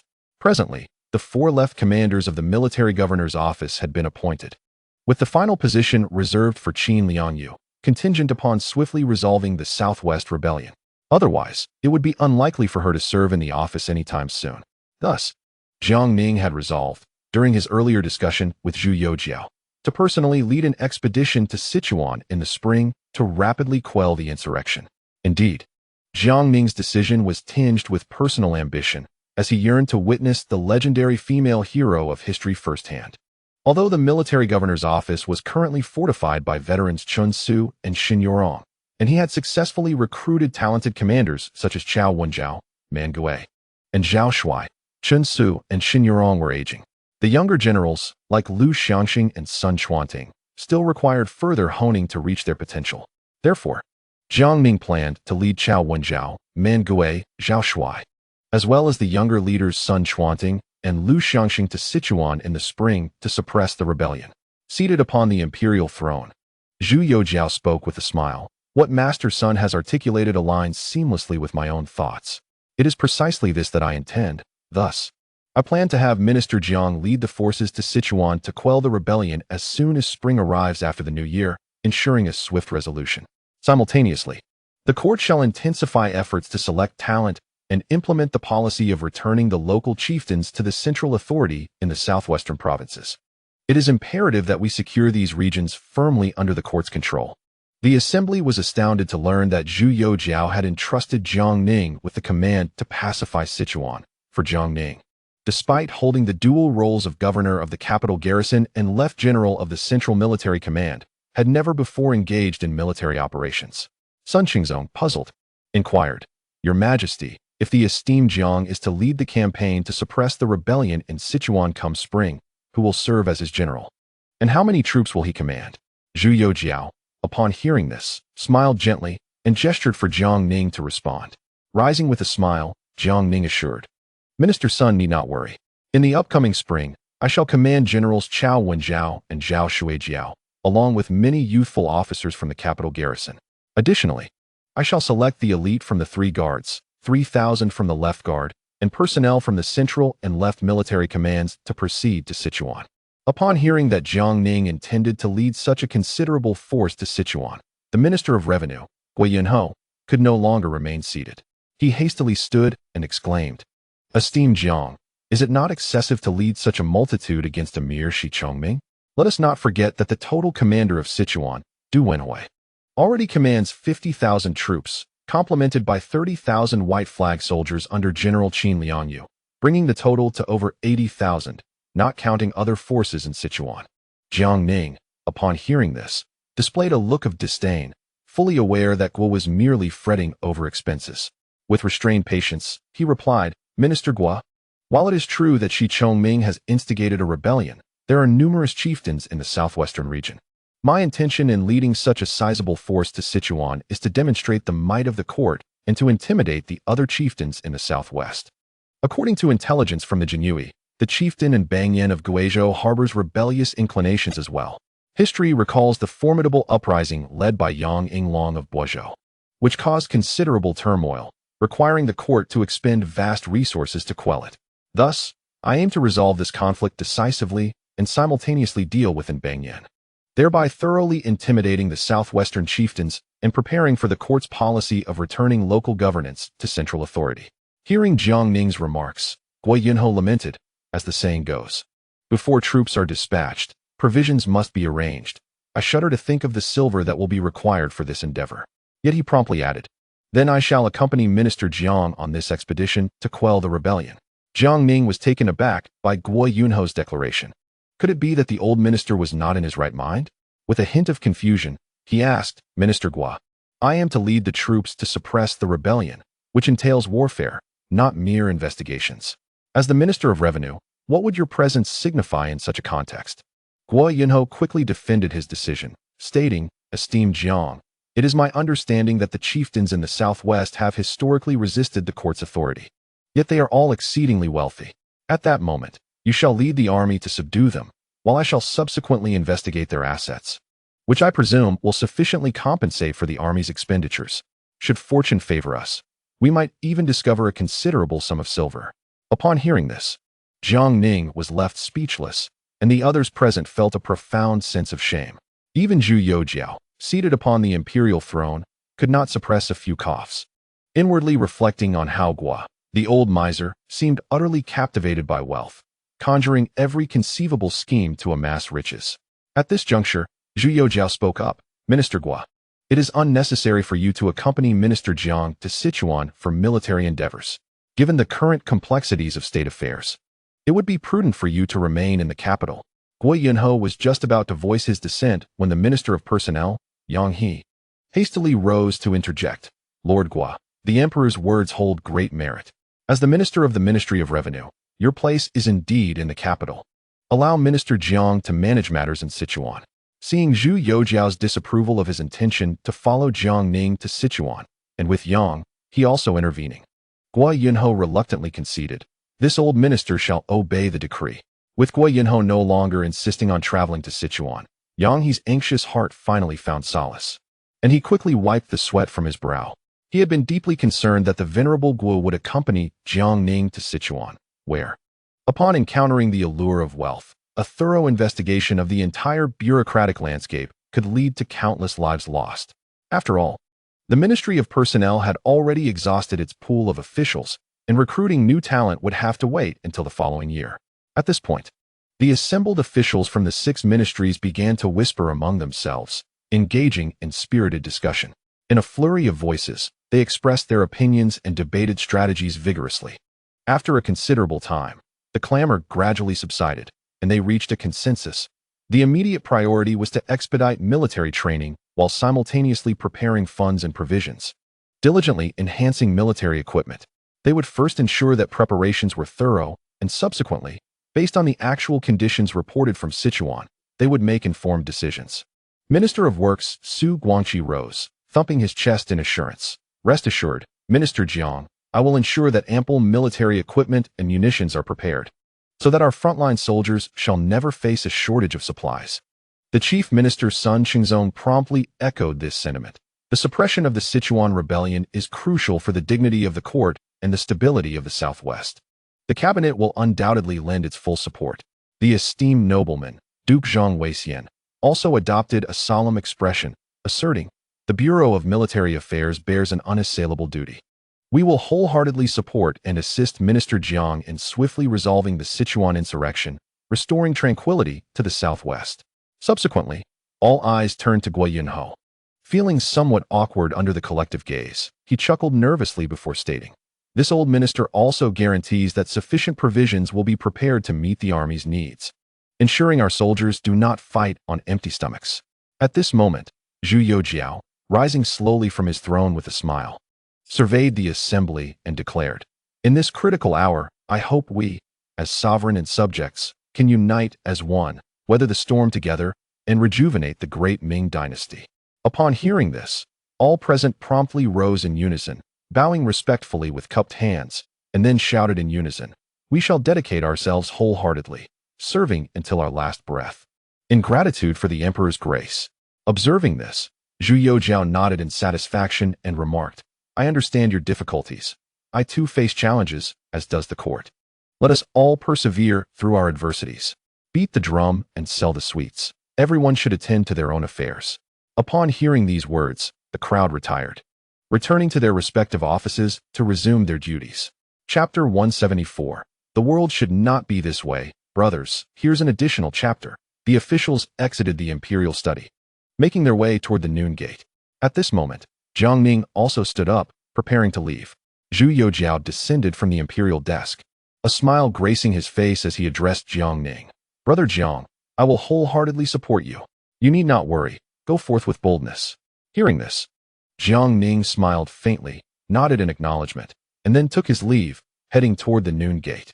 At that moment, a biting cold wind howled, and snow fell in flurries. Jiang Ning inhaled the frigid air, tightened his cloak, and quickened his pace. Upon reaching the noon gate, he noticed Sun Qingzong and several officials standing at the entrance. Jiang Ning felt a twinge of curiosity, and just then, he saw an individual braving the snow and wind, leaning on a cane as he approached slowly. Jiang Ning focused his gaze, and to his surprise, it was the long-absent Zhou Yuanbiao, the current leader of the Donglin faction. Zhou Yuanbiao, with his hair and beard turned white, leaned on his cane, his steps unsteady. After much effort, he reached Jiang Ning's side, his expression remarkably calm. Jiang Ning had always found this leader of the Donglin faction somewhat inscrutable. Since Zhou Yuanbiao's entrance into the court, they had clashed only once during a discussion in the imperial study, and no further conflicts had arisen between them. Out of courtesy, Jiang Ning smiled and asked, "Old Master Zhou, do you intend to enter the palace for an audience?" Zhou Yuanbiao, upon hearing this, slowly shook his head, maintaining his tranquil demeanor as he replied, "I am here at the noon gate specifically to await you, Master Jiang." Surprised that Zhou had come for him, Jiang Ning inquired, "May I ask what brings you here, Old Master Zhou?" At this moment, standing nearby, Sun Qingzong and others wore expressions of puzzlement, casting their gazes towards Zhou Yuanbiao. Meanwhile, Wen Tian, Shui Guoguan, and Guo Yunho grew quietly vigilant, ready to assist at any moment. After all, Zhou Yuanbiao was erudite and exceptionally talented. Should a literary contest arise between him and Jiang Ning, the latter would undoubtedly be at a disadvantage. Wei Zhongxian clenched his fists tightly, his eyes fixed intently on the two, ready to act should the situation take a turn for the worse.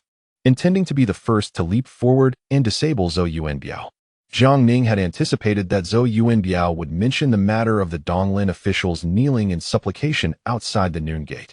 After all, the Donglin officials led by Yang Lian and Zhuo Guangdou had not only gained nothing from their supplication, but had also suffered greatly. As the leader of the Donglin faction, it would be expected for Zhou Yuanbiao to advocate for his subordinates. However, contrary to Jiang Ning's expectations, Zhou Yuanbiao began to speak slowly, his tone contemplative. "Master Jiang, why must you cause such a commotion and persist in your endeavors? Now, having ascended to the pinnacle of power, you stand above all others.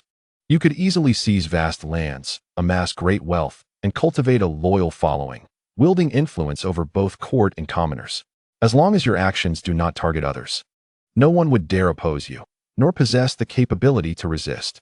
However, since your entrance into the court, you have persistently pursued reforms, entangling numerous officials in the process. It is uncertain how many lives have been lost as a result. The residence of Lord Jiang is merely the one bestowed by His Majesty upon your initial arrival at court, and there are no reports of your indulging in extravagance or engaging in corrupt practices. We, as fellow officials, are all beneficiaries of this system. Yet, you, Lord Jiang, consistently advocate for reform, rendering it impossible for officials to exploit the common people at will. Previously, officials could collect substantial tributes from merchants annually, yet you insist on reforming commercial taxes, depriving officials of their benefits and making tax evasion unattainable. Ultimately, the livelihoods of the common folk seem to bear little consequence for the officials. Why then, Lord Jiang, do you so fervently agitate the officials on behalf of the people? Upon hearing the inquiry from Zhou Yuanbiao, officials like Sun Qingzong and Zhang Weixian felt a sense of foreboding, pondering whether Zhou Yuanbiao intended to confront Jiang Ning directly. To their surprise, Jiang Ning did not display anger at Zhou's questioning. After a moment of contemplation, he replied with solemnity, "Esteemed Elder Zhou, my tenure in the court is still brief. In your presence, I am but a junior in terms of experience, regardless of my official rank. Yet, I am aware that decades ago, you were filled with ambition, determined to report to the throne and bring peace to the common people, even daring to oppose the formidable Zhang Jiang. However, decades have passed, and it appears you have forgotten that initial fervor and the true purpose of governance. Nowadays, it seems you seek nothing beyond your positions, power, and reputation. I, however, differ from you. Since my entry into office, I have endured countless tribulations, but have steadfastly retained my original intent to serve. This, I suspect, is something you, Elder Zhou, cannot comprehend. I understand that even the most ordinary of citizens deserve lives that are not as insignificant as mere ants. They too have families and yearn for a dignified existence. Even if it means standing against the entire realm, I shall not waver in the slightest. Currently, officials indulge in hedonism, and vice is rampant. While the common people suffer from hunger, with countless perishing from starvation, some even resorting to cannibalism. Is this the result of the people's lack of ambition or inherent laziness? No, this world ought not to be so.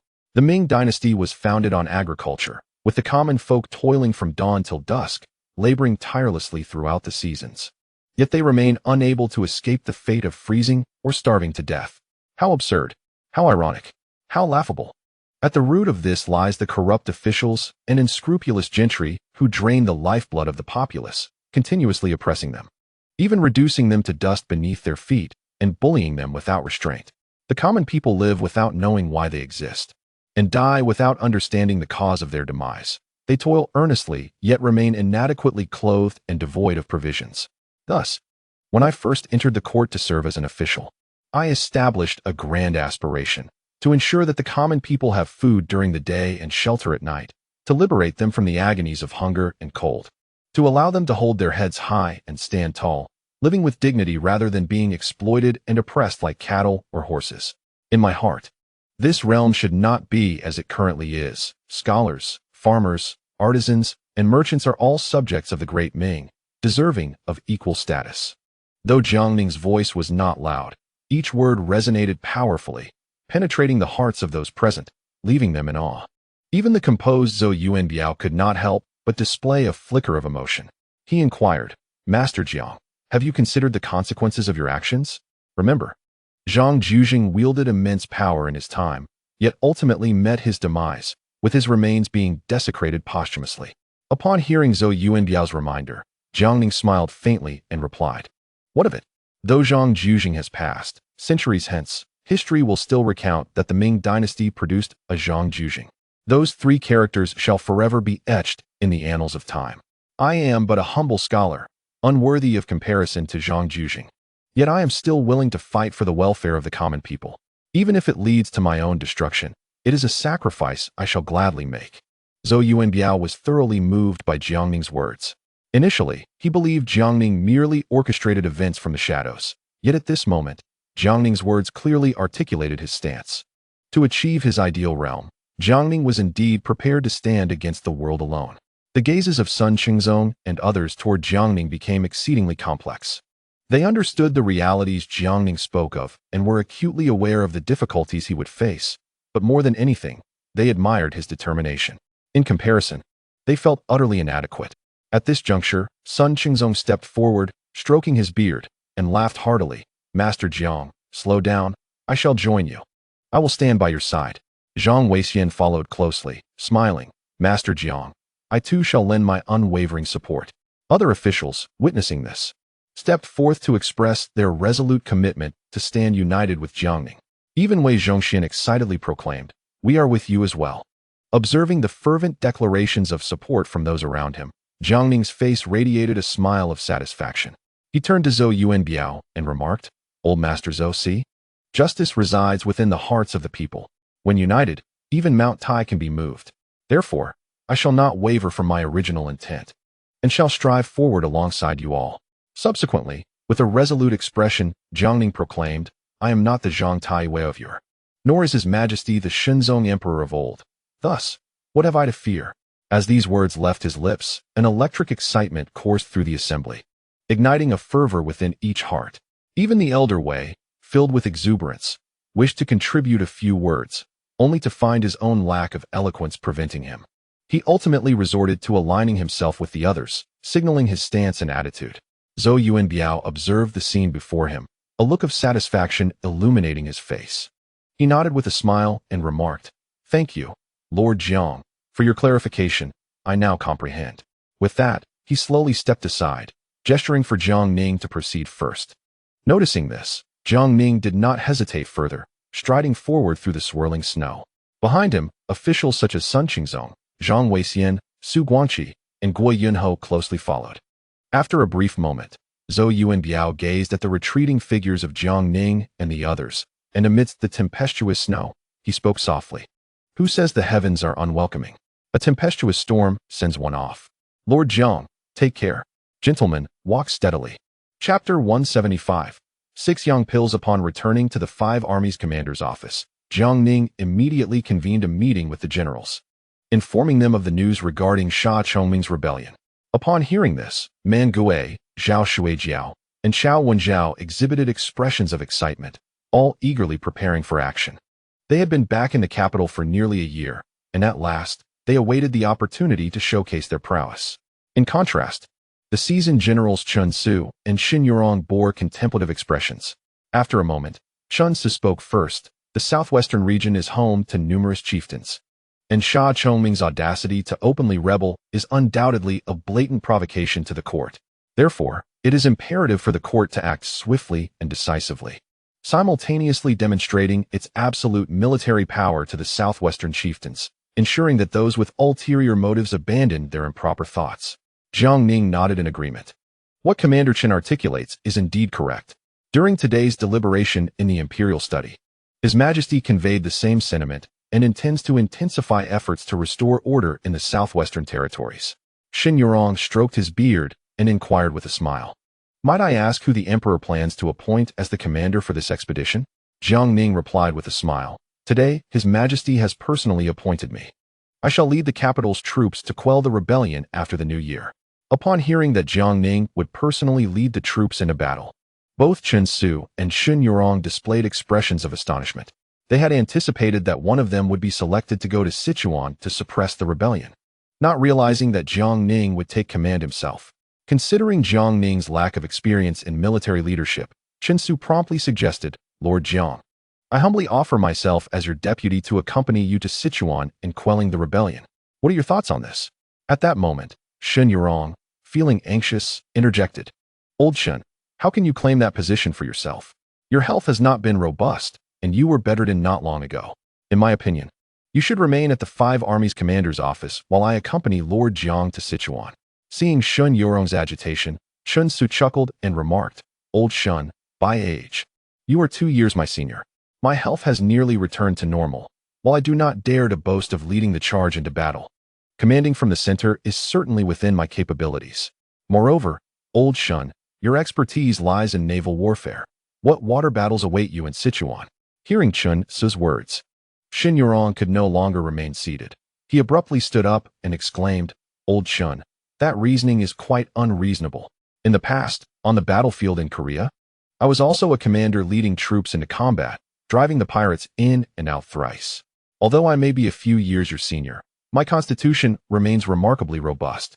I can still consume 4 or 5 large steamed buns along with 2 roasted chickens at each meal. Why don't we engage in a friendly competition to determine who shall assume the position of deputy commander?" Upon hearing Xin Yurong's proposal for a duel, Chen Su could not help but snort derisively, remarking, "Old Shun, You have truly become quite arrogant. In light of this, let us step outside and spar. Observing the two seasoned generals preparing to duel over the deputy command, Jiang Ning quickly interjected with a smile. Gentlemen, let us not be hasty. At present, you two are the last remaining veterans of the Ming dynasty. Therefore, my intention is for you both to remain at the Wujuan Duda mansion, focusing on training the troops and nurturing the younger generals. When spring arrives, I plan to lead Generals Chao Wenjiao and Zhao Shuijiao, along with a portion of the young commanders from the capital army, to Sichuan to quell the rebellion. Upon hearing Jiang Ning's words, the previously spirited Chen Su and Shun Yurong deflated like punctured balloons. Yet, they understood that Jiang Ning's arrangement was indeed the most prudent. After all, should the two of them accompany Jiang Ning to Sichuan, they might very well face dire consequences. In contrast, Chao Wenjiao and Zhao Shuijiao, with their years of combat experience, were undoubtedly the most suitable candidates to accompany Jiang Ning into battle. At this moment, Man Gui, who had been sitting nearby, grew increasingly anxious and quickly clasped his fists in salute, exclaiming with urgency, Lord Jiang, why do you only consider bringing old Chao and old Zhao? Have you forgotten about me, old man? I am more than ready to charge into battle. Just give the command, and I shall strike wherever you direct, without retreating an inch. Seeing Man Gui's agitated demeanor, Jiang Ning smiled and explained, Old man, the 3,000 troops under your command are cavalry. However, you are aware of the terrain in Sichuan. Only the Qingdu Plain is somewhat suitable for cavalry operations. The adversary we are to confront, Shi Chongming, commands a force primarily composed of mountain warriors. Even if I were to take you along, your cavalry would find it difficult to maneuver effectively in such terrain. Therefore, I have decided to keep you stationed at the capital to diligently train the troops. However, do not be too impatient. Once we have thoroughly eliminated that old rascal Shi Chongming, I promise to take you along on the next campaign. How does that sound? Though reluctant to accept Jiang Ning's reasoning, Man Gui could only nod begrudgingly. He then turned to look at the smiling Chao Wenjiao and Zhao Shuijiao. With a huff, he said, Old Chao, Old Zhao, you two must perform admirably. Do not disgrace our capital army. Chao Wenjiao and Zhao Shuijiao, suppressing their amusement, replied, Old man, rest assured. We will make a splendid showing, and we shall personally return with Shi Chongming's head to show you. Hearing their jesting remarks, Man Gui's face flushed with anger, and he chose to remain silent. Subsequently, Jiang Ning turned to the Duke of England, Zhang Weixian, and said with a smile, Duke, as the saying goes, before the army moves, provisions must be arranged. I entrust you with coordinating the logistics of supplies and arms with the Ministry of Revenue and the Ministry of Works. It is imperative to ensure that the army can embark on their expedition smoothly after the new year. Zhang Weixian solemnly nodded and replied with a serious expression, Rest assured. Lord Jiang, I shall do my utmost to ensure logistical support. Subsequently, Jiang Ning began to announce the roster of personnel and the allocation of troops for the upcoming campaign. The atmosphere among those present was grave, for this marked the first deployment of the Five Armies Command, and everyone was determined to deliver a splendid performance. Following this, Jiang Ning addressed Chao Wenjiao and Zhao Shuijiao, stating, Old Chao, Old Zhao, with some time remaining before the expedition, you must intensify the training of your troops. Remember, once on the battlefield, the weather is of no concern. Shortly, I shall instruct the Ming Merchants Guild to send a batch of strong spirits, allowing the soldiers to imbibe in moderation to fend off the cold. However, it is crucial to exercise restraint. We cannot permit the soldiers to indulge excessively and cause disturbances. Chao Wenjiao and Zhao Shuijiao promptly acknowledged the command. Yes, my lord. Thereafter, Jiang Ning arranged for the seasoned generals Shun Yurong and Chen Su to impart their battlefield experiences to the younger commanders during this period. The group remained diligently occupied until dusk gradually descended, at which point they dispersed. Jiang Ning and Li Ruoyan rode back home amidst the swirling snow. Upon entering the house, they were greeted by Lu Ruoyan and Lu Qingyan, who approached with warm water and towels. With expressions of concern etched on their faces, they looked at Jiang Ning, who smiled faintly, accepting the towel to wipe the snow from his face. Soon after, the two women hurriedly returned with a meal. Once seated, Jiang Ning and Li Ruoyan devoured the food with great appetite. After their meal, Lu Ruoyan thoughtfully prepared 2 cups of hot tea for them. Holding the warm tea in his hands, Jiang Ning could not help but exclaim, This is the life of a man. where clothing is provided at a beck and call, and food is served upon request. Li Ruoyan, hearing this, jested, "You are right, my lord. However, with the immense responsibilities you bear for the 13 provinces of the Ming dynasty, such days of indulgence cannot last long." At this remark, Jiang Ning found himself momentarily speechless. His thoughts inadvertently drifted back to the myriad experiences of the year. He realized that he had unwittingly found himself at the core of power within the Ming dynasty, where even a single utterance could sway the future trajectory and development of the realm. Just then, Shun Shuzi stumbled in, his face flushed and reeking of alcohol.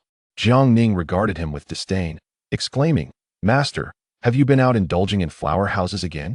Is the court's crackdown on brothels and gambling establishments insufficient?" Shin Shuzi hastily defended himself. "You misguided wretch, do not speak such nonsense. Am I that kind of person? Today, I went to the tavern on my own coin.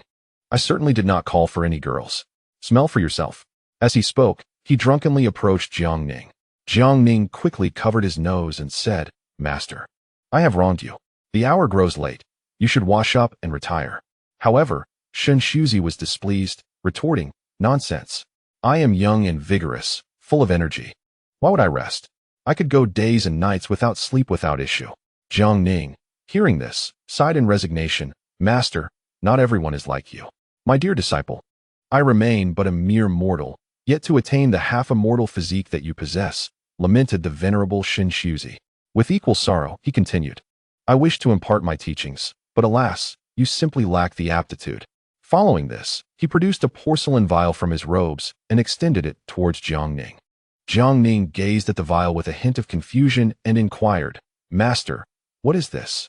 Shin Shuzi, with a countenance full of pride, proclaimed, "This is the 6-yang pill I have concocted, a miraculous elixir that fortifies the body, heals internal injuries, and can even preserve one's life in dire circumstances."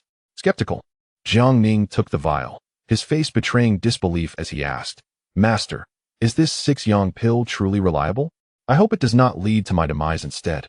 For if that were the case, you would then be implicated in the crime of endangering a court official." At Jiang Ning's skepticism, Shin Shuzi's expression shifted to one of indignation as he retorted, "You ungrateful wretch, mistaking my good intentions for folly. If you doubt my word, I shall consume one before your very eyes." With that, he snatched the vial, extracted a pill the size of a mung bean, and swallowed it whole. Tossing the vial back into Jiang Ning's hands, realizing he had inadvertently offended his master, Jiang Ning felt a twinge of guilt and said, "Master, please do not be angered. It was my folly to speak thus." In mere moments, the once inebriated Shin Shuzi regained his composure, his countenance returning to normal, radiating vigor with not a trace of fatigue. He regarded Jiang Ning with a triumphant gaze and remarked, "What do you think now? Do you believe me? Would I deceive you?" Seeing the evidence of the pill's efficacy, Jiang Ning recognized its true value and quickly stowed the vial away. Feeling slightly bashful, he rubbed his hands together and asked, "Master, might there be more? Could you spare me perhaps 10 or 8 pounds?" Shin Shuzi stared at him in disbelief, exclaiming, 10 or 8 pounds? Do you take the 6-yang pill for mere candies or sweetmeats? Do you comprehend the vast amounts of herbs and time required in its crafting? The difficulty involved? If you seek arsenic, I could certainly procure you 10 or 8 pounds of that." At this, Jiang Ning fully grasped the rarity of the 6-yang pill and hastily waved his hands. "One vial is sufficient. Truly, one is enough. As for arsenic, I believe it would be wiser for you to keep that for yourself." With a disdainful snort, Shin Shuzi replied, "I perceive a dark aura surrounding you. It seems you are destined to encounter conflict soon. Thus, I bestow this treasure upon you for your protection." Upon hearing Shin Shuzi's words, Jiang Ning turned to Li Ruoyan, who merely shook her head slightly in response. Jiang Ning marveled internally, "Goodness, this old fellow can even foresee the perils I face." In a moment of urgency, he grasped Shin Shuzi's sleeve and, with a pitiful gaze, implored, "Master, you truly are a sage. Could you possibly discern my fate? Will my journey yield fortune or misfortune? Might I face peril to my very life? Consider this, I have yet to marry. If I were to meet an untimely end, our lineage would be extinguished. When the time comes, who will be there to care for your old age?" Observing Jiang Ning's demeanor, Shin Shuzi expressed his impatience, saying, "At my age, you are my sole disciple. Although you are a hopeless case, at least you are my student. Can I just stand by and watch you fail? Rest assured, I have carefully examined your fate. Though you may encounter dangers, your life is not in peril. Furthermore, fortune in your official endeavors awaits you. It seems you are destined to achieve great accomplishments and ascend even further in the future. Upon hearing these words, Jiang Ning felt a surge of excitement.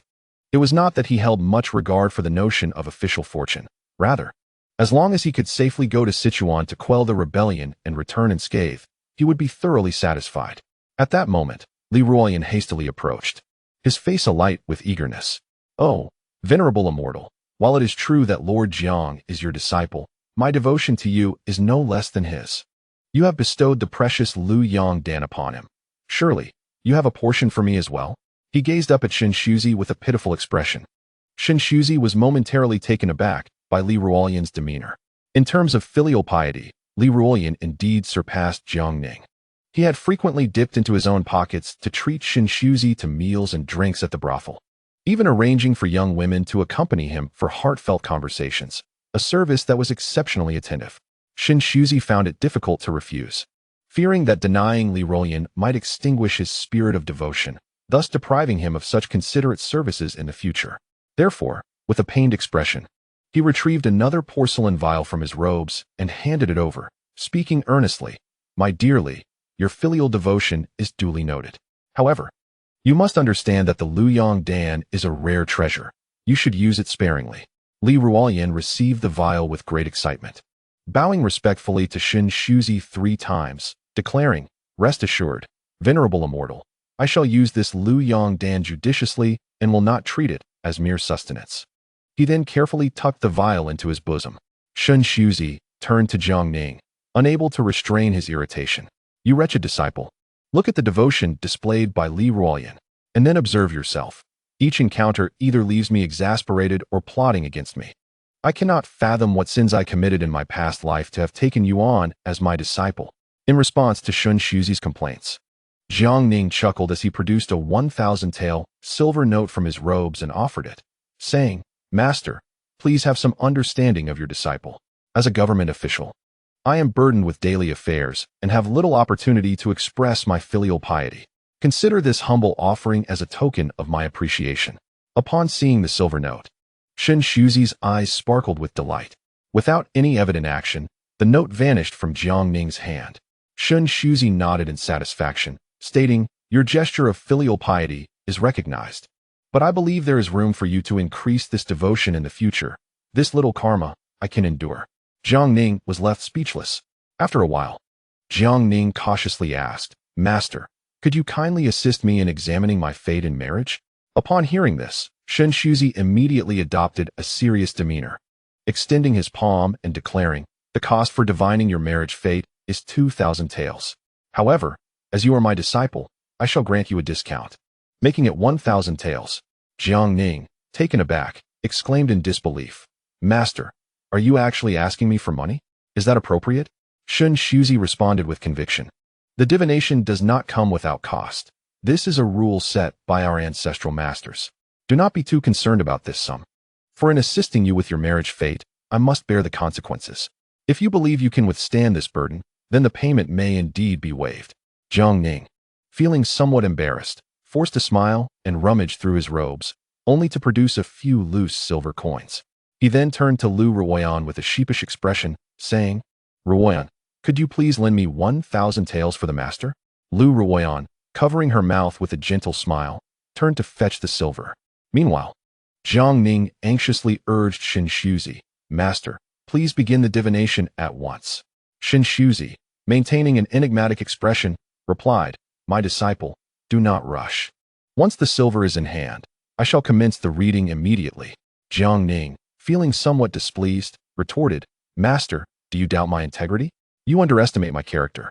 Shen Shuzi coughed twice and remarked, "My disciple, it is not that I doubt your integrity, but rather that your character leaves much to be desired." Jiang Ning was rendered speechless. Moments later, Lu Ruoyan returned with a 1,000 tael banknote, which she handed to Shen Shuzi. With a smile, he accepted the note and, amidst the expectant gazes of those present, requested Jiang Ning to provide his birth details, commencing the calculation. After a while, he instructed Jiang Ning to open his palm. scrutinizing it intently. Then, he grasped Jiang Ning's head with both hands, examining it thoroughly, causing Jiang Ning to grimace and complain, "Master, I asked you to divine my fate, not to diagnose my health." After a moment, Shen Shuzi, with a complex expression, stated, "My disciple, your destiny is exceedingly peculiar. I have never encountered nor heard of such a fate. With the 7 killings, edge star, and broken army in your fate, and the greedy wolf residing in your life palace, you are indeed a tragic star, destined for calamities yet untouched by them. Furthermore, your fate is remarkably noble, promising a prosperous career with immense authority, destined to wield power across the realm. However, within this fate lies the potential to bring harm to emperors. As the saying goes, yin and yang are the essence of the Tao, and all things exist in mutual creation and destruction. Although your fate is extraordinarily esteemed, it also implies the early demise of your parents and untimely ends for your closest kin." Upon hearing Shen Shuzi's words, Jiang Ning's mouth fell agape in astonishment, and even Li Ruoyan's expression shifted dramatically. Jiang Ning hurriedly inquired, "Master, while it is common knowledge that I am destined for a prosperous career and great authority, how do you interpret the notion that my fate may bring harm to emperors? Are you suggesting that I am in conflict with the current sovereign?" Shen Shuzi, upon hearing this, shook his head with a grave expression and said, "My disciple, the notion of destiny clashing with the emperor does not imply that your fate is at odds with that of the current sovereign. On the contrary, it signifies a harmonious relationship akin to that of a ruler and his minister. The Ming dynasty is founded upon the principle of fire, while the reigning emperor embodies the essence of wood, and you, in turn, are aligned with the celestial waters. Water nourishes wood, and wood fuels fire. According to the principles of the 5 elements, your destiny is indeed a rare and mutually supportive configuration alongside that of the current emperor. As for the concept of destiny clashing with the emperor, it pertains to others who possess imperial fates aside from the current monarch. Should they encounter you, the imperial aura they carry will inevitably dissipate, leading them to misfortune and ultimately an untimely demise." Upon hearing this explanation from Master Shen Shuzi, Jiang Ning was left utterly astonished. At that moment, Jiang Ning hastily shifted the topic, inquiring, "Master, you have yet to speak of my romantic fate." Shen Shuzi's expression darkened slightly as he replied, "Disciple, cherish the person before you and refrain from indulging in unrealistic fantasies. Your romantic prospects are exceedingly rare, and only 2 individuals are truly destined to accompany you through life." With that, Shen Shuzi cast a glance at Lu Ruoyan and Lu Qinyan, prompting both women to blush deeply. Jiang Ning finally grasped the implication. Despite his illustrious fate and prosperous career, matters of romance were not as he had envisioned, with a multitude of wives and concubines. Instead, his romantic journey appeared to be fraught with difficulties, and the phrase "cherish the person before you" referred specifically to the 2 sisters, Lu Qinyan and Lu Ruoyan. At that moment, Shen Shuzi regarded Jiang Ning with a complex expression, saying, "Disciple, as the saying goes, a true connection is hard to find, for it has not yet arrived. Now that your destined partner is here, you should contemplate settling down. While I am still in good health, I can assist you in raising children. In a decade or so, you may find yourself an old bachelor, and who knows, I might ascend to immortality by then, leaving you without help." Hearing the old sage's whimsical musings, Jiang Ning could only nod resignedly, assuring, "Master, rest assured, I shall act promptly." He then glanced at Lu Ruoyan and Lu Qinyan, both of whom quickly turned their heads away in shyness. They understood that Shen Shuzi's words implied that Jiang Ning's true romantic fate lay with them, and that it was unlikely he would encounter any other women in this lifetime. As twilight descended, Shen Shuzi rose and remarked, "It is getting late. I must go meditate." With that, he made his way toward the door, murmuring to himself, "One cannot fathom the myriad of humble lives. Looking back, one sees the bittersweet flavors of fate. Each person has their own destiny, beyond the grasp of my intellect. The beauty of mountains and rivers, the splendor of the sun and moon, remains elusive. And who knows the suffering of life and death in solitude? It is difficult to comprehend the suffering of all beings. Only the heavens remain incomprehensible." After hearing Shen Shuzi's words, Jiang Ning fell into a prolonged silence. Subsequently, the sisters, Lu Qinyan and Lu Ruoyan, bowed slightly and departed gracefully. Li Ruoyan, seated nearby, could not contain her curiosity and asked, "My lord, What do the old immortal's words truly signify? Jiang Ning remained silent for a long while after reflecting on Shun Shuzi's insights. Subsequently, the sisters, Lu Qinyan and Lu Ruoyan, made their graceful exit. Li Ruoyan, seated nearby, could not help but inquire, "My lord, what do the old immortal's words mean?" Jiang Ning spread his hands, his expression one of helplessness, and replied, "That old fellow is always rambling on. I can hardly make sense of it." The following morning, while Jiang Ning was still lost in slumber, he was abruptly awakened by Li Ruoyan's urgent voice outside his door, calling, "My lord, the military report from Sichuan has arrived." Upon hearing this, Jiang Ning sprang from his bed, neglecting to put on his shoes, and rushed barefoot to open the door. Once inside, with an air of urgency, Jiang Ning asked, "What is the situation?" Li Ruoyan, smiling, reassured him, "Do not worry, my lord. It is good news. Shi Chongming is besieging Chongqing with an army of 50,000. But General Du Wenhuan is steadfastly defending the city, and they have made no progress. Meanwhile, General Qin Lianyu has been persistently harassing Shi Chongming's troops, leaving him utterly flustered, just as we anticipated." Upon hearing this, Jiang Ning felt an immense weight lift from his shoulders. He had been anxious that Shi Chongming might impulsively capture Chongqing, which would have complicated matters greatly. At that moment, Li Ruoyan added with a smile, "Rest assured, my lord. The report has already been presented to His Majesty by the Five Armies Command, and he is well aware of the situation." Jiang Ning nodded in acknowledgement. However, Li Ruoyan's demeanor shifted to one of seriousness as he said, "My lord, there is one more matter I must report to you, and it is of great significance." Jiang Ning, intrigued, urged, "Old Li, feel free to speak openly between us." With a complex expression, Li Ruoyan stated, "My lord, some time ago, you instructed me to monitor the Grand Duke Zhangguoji, and this morning, my brothers brought news." Jiang Ning quickly pressed, "Old Li, what have you discovered?" Li Ruoyan's face darkened, and after a moment of contemplation, he finally spoke, "My lord, if this information were to leak, it would be catastrophic.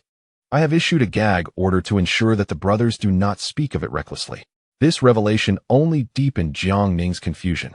After a brief pause, Li Ruoyan cautiously continued, "My lord, the current empress is not the biological daughter of the Grand Duke, but rather his adopted daughter." Upon hearing this shocking news, Jiang Ning felt as though he had been struck by lightning, his mind momentarily blank. After a long silence, he looked at Li Ruoyan, disbelief etched on his face, and asked, "Old Li, could you possibly be mistaken? Is this information credible?" Li Ruoyan clenched his teeth and replied, "My lord, the information is absolutely reliable. Compiled from multiple sources, including our undercover agents in the Grand Duke's residence." Jiang Ning remained silent for a considerable time, his expression grim, and finally asked, "What more do you know?" Li Ruoyan continued, "My lord, the empress was originally the daughter of bandits. And even the Grand Duke Zhangguoji was once a figure from the underworld. Approximately a decade and a half ago, her biological father's band was eradicated by the authorities, after which Zhangguoji adopted her, publicly claiming her as his own daughter. From this moment on, Zhangguoji changed his name and settled in Xiangfu County, Henan, transforming himself into the renowned Zhang Yuanwei. At this moment, Jiang Ning's complexion turned ashen, his hands trembling uncontrollably. He had believed that, after his meticulous arrangements, the palace would no longer harbor any hidden dangers. Yet, who could have anticipated that the current empress was the daughter of a bandit? A fact of which he had been completely oblivious until Zhu Youjiao's earlier hint had sparked his suspicions.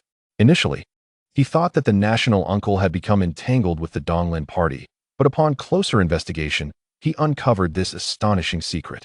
No wonder Li Ruoyan's countenance had been so grim before speaking. If this news were to spread, it would undoubtedly be the greatest scandal of the Ming royal family. The emperor's consort, a daughter of bandits, if this were to be known by the subjects of the realm, it could significantly undermine Zhu Youjiao's throne. Taking a deep breath, Jiang Ning suppressed the shock and turmoil within him and hastily inquired, "Old Li, how did the empress manage to successfully enter the palace through the layers of selection?" Li Ruoyan replied in a grave tone, "Sir, therein lies the crux of the matter. Members of the Donglin party operated in the shadows, concealing her identity. Moreover, the Dowager Lu and her brother Lu Dai played a significant role in this scheme. And even the eunuch responsible for selecting candidates for the emperor was arranged by Dowager Lu. Furthermore, according to intelligence from the Jinyue, The empress had been predetermined for this role since the emperor's ascension. Jiang Ning was infuriated, trembling with rage. He never anticipated such a significant affair unfolding right under his nose. How could he explain this to Zhu Youjiao? His expression darkened further as he lowered his voice. Boldly, tell me everything you know without reservation. Not a single word must be omitted.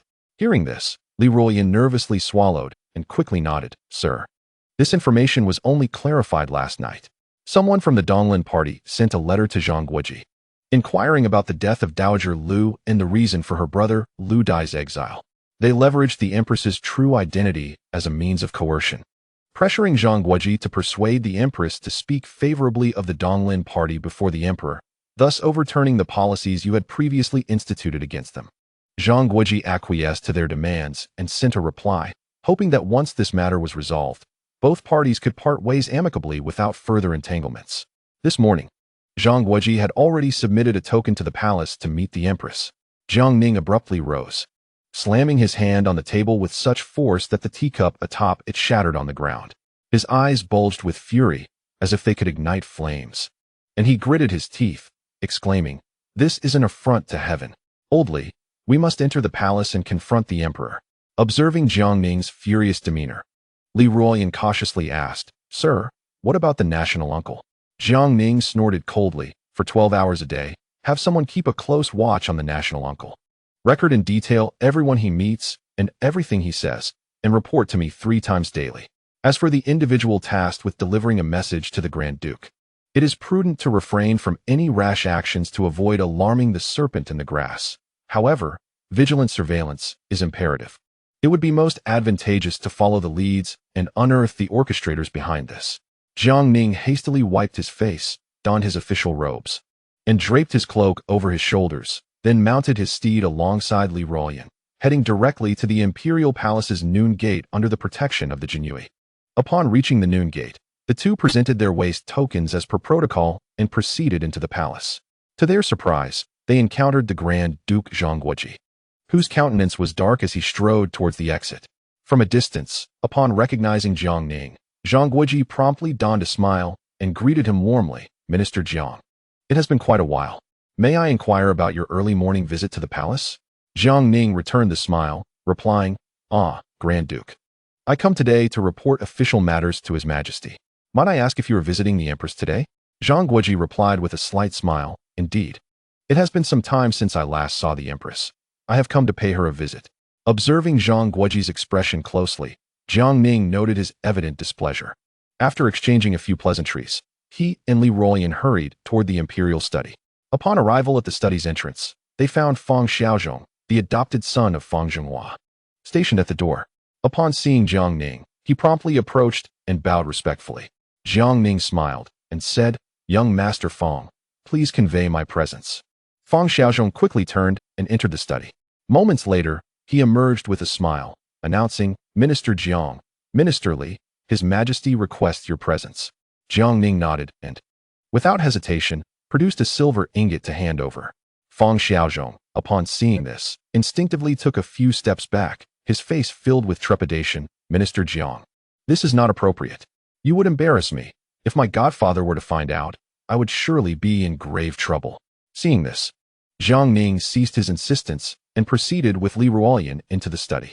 Upon entering, they found Zhu Youjiao seated at the table, reviewing memorials, while Fang Zhenghua stood beside him, preparing ink. Noticing Jiang Ning and Li Ruoyan's arrival, Zhu Youjiao smiled slightly and said, "Brother Jiang, what wind has blown you here? You've left your warm bed so early?" Fang Zhenghua, at once, commanded a young eunuch to bring forth 2 chairs, followed by 2 cups of hot tea. Jiang Ning accepted the teacup, cleared his throat, and, with a serious expression, stated, "Your Majesty, I have a matter of utmost importance to report, and I request that Master Fang remain outside the hall." Hearing this, Fang Zhenghua promptly rose and, accompanied by a retinue of eunuchs and palace maids, exited the hall, closing the doors behind him. Zhu Youjiao, with curiosity etched upon his face, inquired, "Brother Jiang, what significant matter could this be? Have we apprehended another corrupt official? I wonder how much silver might be recovered this time." Jiang Ning's countenance grew increasingly grave as he replied solemnly, "Your Majesty, I regret to inform you that this is not the case. Rather, I have uncovered a shocking secret. Due to the urgency of this matter, I dared not delay and thus came to report to your majesty at the earliest opportunity. Upon hearing Jiang Ning's words, Zhu Youjiao understood that this must be a matter of utmost significance, and thus he said, Brother Jiang, feel free to speak. I shall listen. Subsequently, Jiang Ning set down his teacup, gradually rising to approach the imperial desk. Observing Jiang Ning's demeanor, Zhu Youjiao's curiosity deepened. Once Jiang Ning came to a halt, he lowered his voice and spoke. Your Majesty, some time ago, I instructed the Jianyu spies to closely monitor the residence of our esteemed uncle, Duke Zhongguoji. Just yesterday, they uncovered a grave matter. At this point, Jiang Ning's fingers involuntarily trembled. He was acutely aware that revealing this shocking secret would undoubtedly provoke Zhu Youjiao's fury. However, out of both loyalty as a minister and the bond of brotherhood with Zhu Youjiao, he could not afford to conceal the truth. Upon hearing this, Zhu Youjiao furrowed his brow slightly and inquired, Brother Jiang, what has transpired at the Duke's residence? Without hesitation, Jiang Ning recounted the findings in their entirety to Zhu Youjiao. Once he finished, Jiang Ning braced himself for the inevitable wrath of Zhu Youjiao. To his astonishment, however, Zhu Youjiao remained remarkably composed. He nodded gently and remarked, Brother Jiang, I am aware.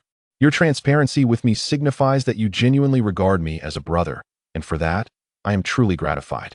Jiang Ning found himself questioning the reliability of his own ears. He had anticipated an eruption of rage from Zhu Youjiao, yet was met with such tranquility. As though nothing were amiss, he promptly responded, Your Majesty, have you truly comprehended my words? If not, I can reiterate. Zhu Youjiao, maintaining his calm demeanor, shook his head slightly and replied, Brother Jiang, I have understood. There is no need for further elaboration. I ask you, who else is privy to this information? Jiang Ning quickly answered, Your Majesty, apart from myself and Li Ruoyan, only a few Jianyu spies at the Duke's residence are aware. Zhu Youjiao nodded in acknowledgement and stated in a neutral tone, Let them keep their mouths shut. I shall reward them later. Meanwhile, seated in a chair, Li Ruoyan could not suppress the slight trembling of his hands that cradled the teacup. Throughout history, how many individuals entangled in royal secrets have met with a favorable outcome? Jiang Ning shared a fraternal bond with the emperor. Even if Zhu Youjiao were to unleash his wrath, it would likely amount to little more than a reprimand. Yet, Li Ruoyan lacked such robust connections and background. It was entirely plausible that the emperor, in a fit of anger, could silence him permanently. Now, with the emperor confronted by such astonishing news, his unexpected calmness only intensified Li Ruoyan's sense of dread. At this moment, the imperial study fell into a profound silence. With the three men rendered mute, Zhu Youjiao sat quietly upon the dragon throne, his thoughts inscrutable. Not daring to speak, Jiang Ning hesitated, uncertain whether Zhu Youjiao was truly enraged or merely suppressing his wrath with ulterior motives. Meanwhile, Li Ruoyan's mind raced, contemplating whether he should beseech Master Jiang to consult the old sage for guidance in selecting a favorable location for himself. If only the venerable immortal could personally preside over a ritual to guide my soul to serenity, it would be the epitome of perfection. After all, I, little Li, have devoted myself wholeheartedly to honoring the immortal for quite some time, and my filial piety is evident to the heavens. Such thoughts swirled incessantly in his mind, intensifying his trepidation as his grip on the teacup trembled increasingly. Chapter 178. Ancestral Reverence. Thus, after an indeterminate duration, Zhu Youjiao let out a deep sigh and gradually rose to his feet. Turning to Li Ruoyan, he remarked, Li Aiqing, seek out Fang Zhenghua and inform him that I have a reward for him. He shall understand what to do. Upon hearing this, Li Ruoyan hastily set down the teacup in his trembling hands and, quaking with apprehension, accepted the imperial command, making his way unsteadily out of the hall. Upon reaching Fang Zhenghua, who stood guard outside, the latter, noticing Li Ruoyan's peculiar demeanor, inquired with a puzzled expression, Li Daren, what troubles you? At that moment, Li Ruoyan's smile was more akin to a grimace, and he replied, Fang Gonggong, His Majesty has decreed that there is a reward, and I have come to seek you. Fang Zhenghua nodded in acknowledgement. Shortly thereafter, a young eunuch arrived, bearing a tray draped in red cloth. Upon seeing the tray, Li Ruoyan nervously swallowed, secretly lamenting that he feared he might meet his demise today. Yet, reflecting on his year of service alongside Lord Jiang, having accomplished so much, He felt he had experienced a measure of glory. Just as he was about to speak, Fang Zhenghua lifted the red cloth, revealing it to be filled with gold ingots. Li Ruoyan gazed in disbelief at the tray brimming with gold, then turned to Fang Zhenghua, who smiled gently. Li Daren, proceed. This is a reward from His Majesty. Do you not desire it?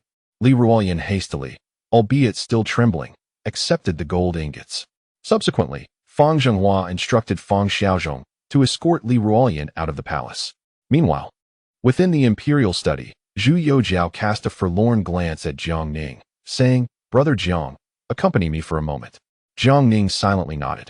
Without delay, Zhu Youjiao stepped outside, and Fang Zhenghua promptly approached, carefully draping a cloak over him. Zhu Youjiao turned to Fang Zhenghua, saying, Fang Dabin, you may follow. I trust you. As for the others, let none accompany us. Fang Zhenghua quickly assented. Thus, Zhu Youjiao led Jiang Ning and Fang Zhenghua outward, with all three remaining enveloped in silence. Jiang Ning felt perplexed, unable to fathom where Zhu Youjiao intended to take him. However, as they walked, they unexpectedly arrived at the ancestral temple. Jiang Ning furrowed his brow at the sight. At that moment, Zhu Youjiao turned and instructed Fang Zhenghua, Fang Dabin, please have the young eunuchs who are cleaning the temple withdraw. I wish to spend some time with Brother Jiang here. You shall stand guard at the door. Fang Zhenghua promptly accepted the order. Soon, the group of young eunuchs hurriedly exited the temple. Only then did Zhu Youjiao lead Jiang Ning into the temple, and Fang Zhenghua gently closed the hall doors, standing watch outside. Zhu Youjiao turned his gaze towards Jiang Ning, placing a reassuring hand on his shoulder, and slowly said, Brother Jiang, today I have matters of importance to share with you. However, do not be alarmed after hearing this. Simply keep it in your heart. Upon hearing these words, Jiang Ning's expression immediately turned grave, and he nodded solemnly. He understood that what Zhu Youjiao was about to say was of utmost significance. Zhu Youjiao slowly approached the statue of Emperor Hongwu, Zhu Yuanzhang, lighting 3 incense sticks with the candle flame before carefully placing them in the incense burner. After completing this ritual, he reverently knelt on the ground and bowed 3 times. Jiang Ning, following suit, also bowed 3 times. Zhu Youjiao gradually rose, his gaze lingering on the portrait of Zhu Yuanzhang. After a moment of contemplation, he spoke softly, Brother Jiang, this is none other than our founding monarch of the Ming dynasty, Emperor Hongwu. In those days, Emperor Hongwu rose from humble beginnings, with nothing but his bare hands, to establish the vast realm of the Ming dynasty, which has endured for over 200 years. His remarkable achievements deserve to be mentioned alongside those of Qin Shi Huang, Han Wu, and the founders of the Tang and Song dynasties. Jiang Ning nodded slightly, his expression serious, yet he remained silent. Then, as if suddenly recalling something, Zhu Youjiao turned his attention back to the statue of Zhu Yuanzhang, his tone imbued with a sense of nostalgia and regret. Great ancestor, your lifetime was marked by wisdom and valor, yet fate played a cruel trick. The premature passing of Prince Yuan led you not to establish a successor among your other sons, but instead to favor the line of Prince Yuan, passing the throne to the Jiangwen Emperor. This singular lapse in judgment was truly unfortunate. It was precisely for this reason that the tumultuous Jiang Ning campaign ensued. After speaking, Zhu Youjiao turned and walked to the statue of Emperor Yongle, Zhu Di. As before, he ignited 3 incense sticks and placed them in the burner, then bowed 3 times with utmost reverence. Jiang Ning mirrored his actions, bowing 3 times as well. Once standing again, Zhu Youjiao regarded the statue of Zhu Di with a complex expression and solemnly proclaimed, Great ancestor, you truly were remarkable. With merely 800 troops, you faced overwhelming odds, successfully defeating the imperial army of hundreds of thousands, ultimately removing the Jiangwen emperor from the throne.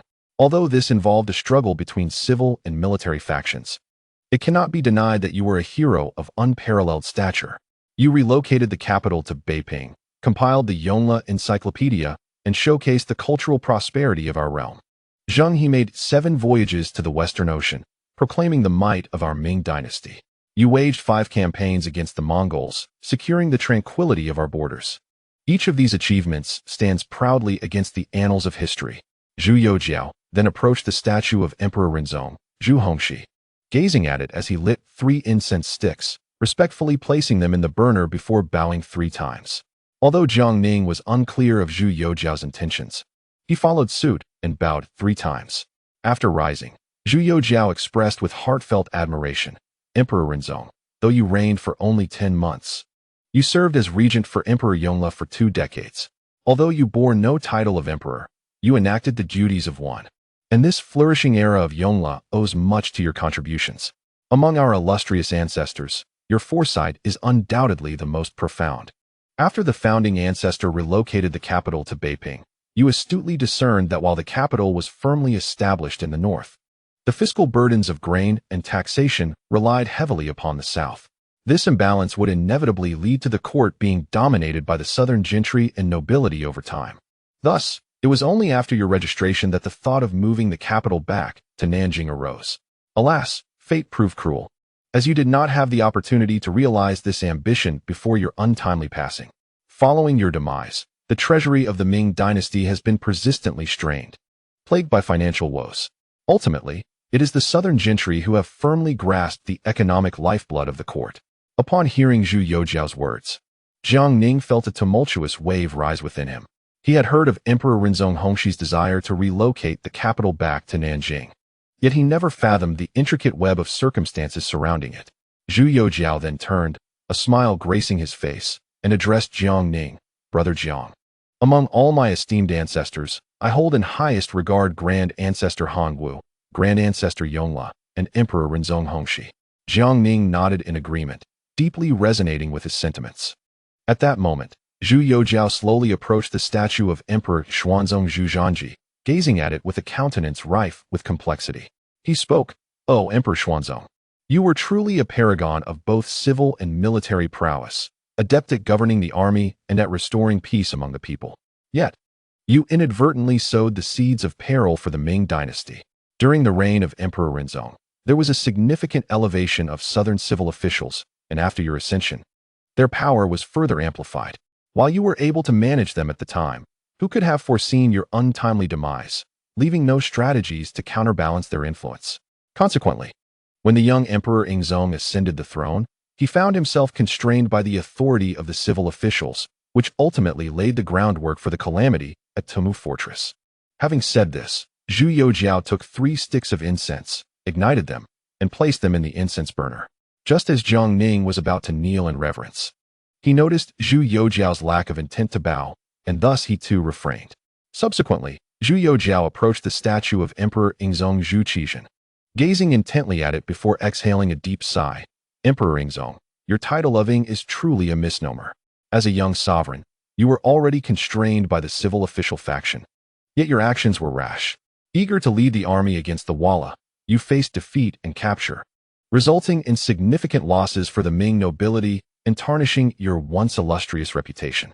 In that moment of crisis, it was thanks to Minister of War Yu Qian who stepped forward to assist Emperor Daizong Jingtao in mending the aftermath.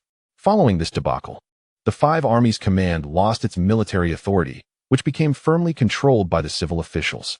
Even after your return to the southern palace, you remained restless, colluding with the civil officials to usurp Emperor Daizong Jingtao from the throne. Your life has been characterized by such impatience. At that time, Emperor Daizong Jingtao was gravely ill and had little time left. You could have bided your time. Upon his passing, with the heir being so young, you would have had a rightful claim to the throne. Yet, you could not contain your eagerness to exploit the influence of the civil officials, instigating the usurpation, which undoubtedly further empowered them. After your restoration, you lavished honors upon the noble and meritorious, attempting to counterbalance the civil officials, yet you had already missed the opportune moment. You should not have rashly executed Yu Qian, thus incurring the wrath of the world. While Yu Qian had both merits and faults, his execution was far too hasty, undoubtedly leaving a blemish for posterity to scrutinize. Although you abolished the practice of burial with the deceased, which some laud as an act of benevolence, in my view, the loss of countless soldiers and esteemed officials in the Battle of Tumu Fortress has marred your legacy indelibly in the annals of history. Jiang Ning stood awkwardly to the side, witnessing the audacity of Brother Zhu, who, without hesitation, chastised his own ancestor in his presence. Zhu Youjiao picked up 3 incense sticks, poised to light them, yet hesitated momentarily before returning them to the incense burner. He remarked, "These 3 incense sticks may be too much for you to bear, so I shall refrain." He then turned to the statue of Emperor Xianzong, Zhu Jianshan, a smile gracing his face as he said, "Grandfather, your life was indeed fraught with adversity. With such a father as Ingzong and being stripped of your title by Emperor Daizong, your path was hardly smooth. Although Ingzong reinstated you as crown prince, he left you with a fragmented legacy for you to shoulder alone. The power of the civil officials was formidable, colluding with the inner court, leaving you to navigate the treacherous waters of the palace like walking on thin ice. Nevertheless, you remain one of the few enlightened rulers of our Ming dynasty, not only resolving the chaos left by Ingzong, but also reducing taxes and enacting benevolent policies across the realm, while restoring the imperial title and temple name of Emperor Daizong. For these reasons, you are worthy of my 3 incense sticks." After lighting the incense with a tinge of regret, Zhu Youjiao continued, "Grandfather, the reforms you initiated during the Changhua era were not pursued to their fullest extent. Had you been more resolute and thorough, we would not be burdened today by the calamity of the Jurchens in Liaodong. Worry not, as your descendant, I shall expend every effort to rectify this, even if it means once more uprooting the Jurchens of Jianzhou. If once is insufficient, then twice. If twice fails, then thrice, until I have thoroughly eradicated them." Then, as if recalling something, a smile appeared on his face again as he remarked, "Grandfather, the matters between you and Consort 1 are, in my eyes, trivial. Who would have imagined that those unscrupulous officials would conspire to tarnish your reputation? Ultimately, the blame lies with Ingzong for allowing their power to swell to such an extent that they dared to deceive the sovereign.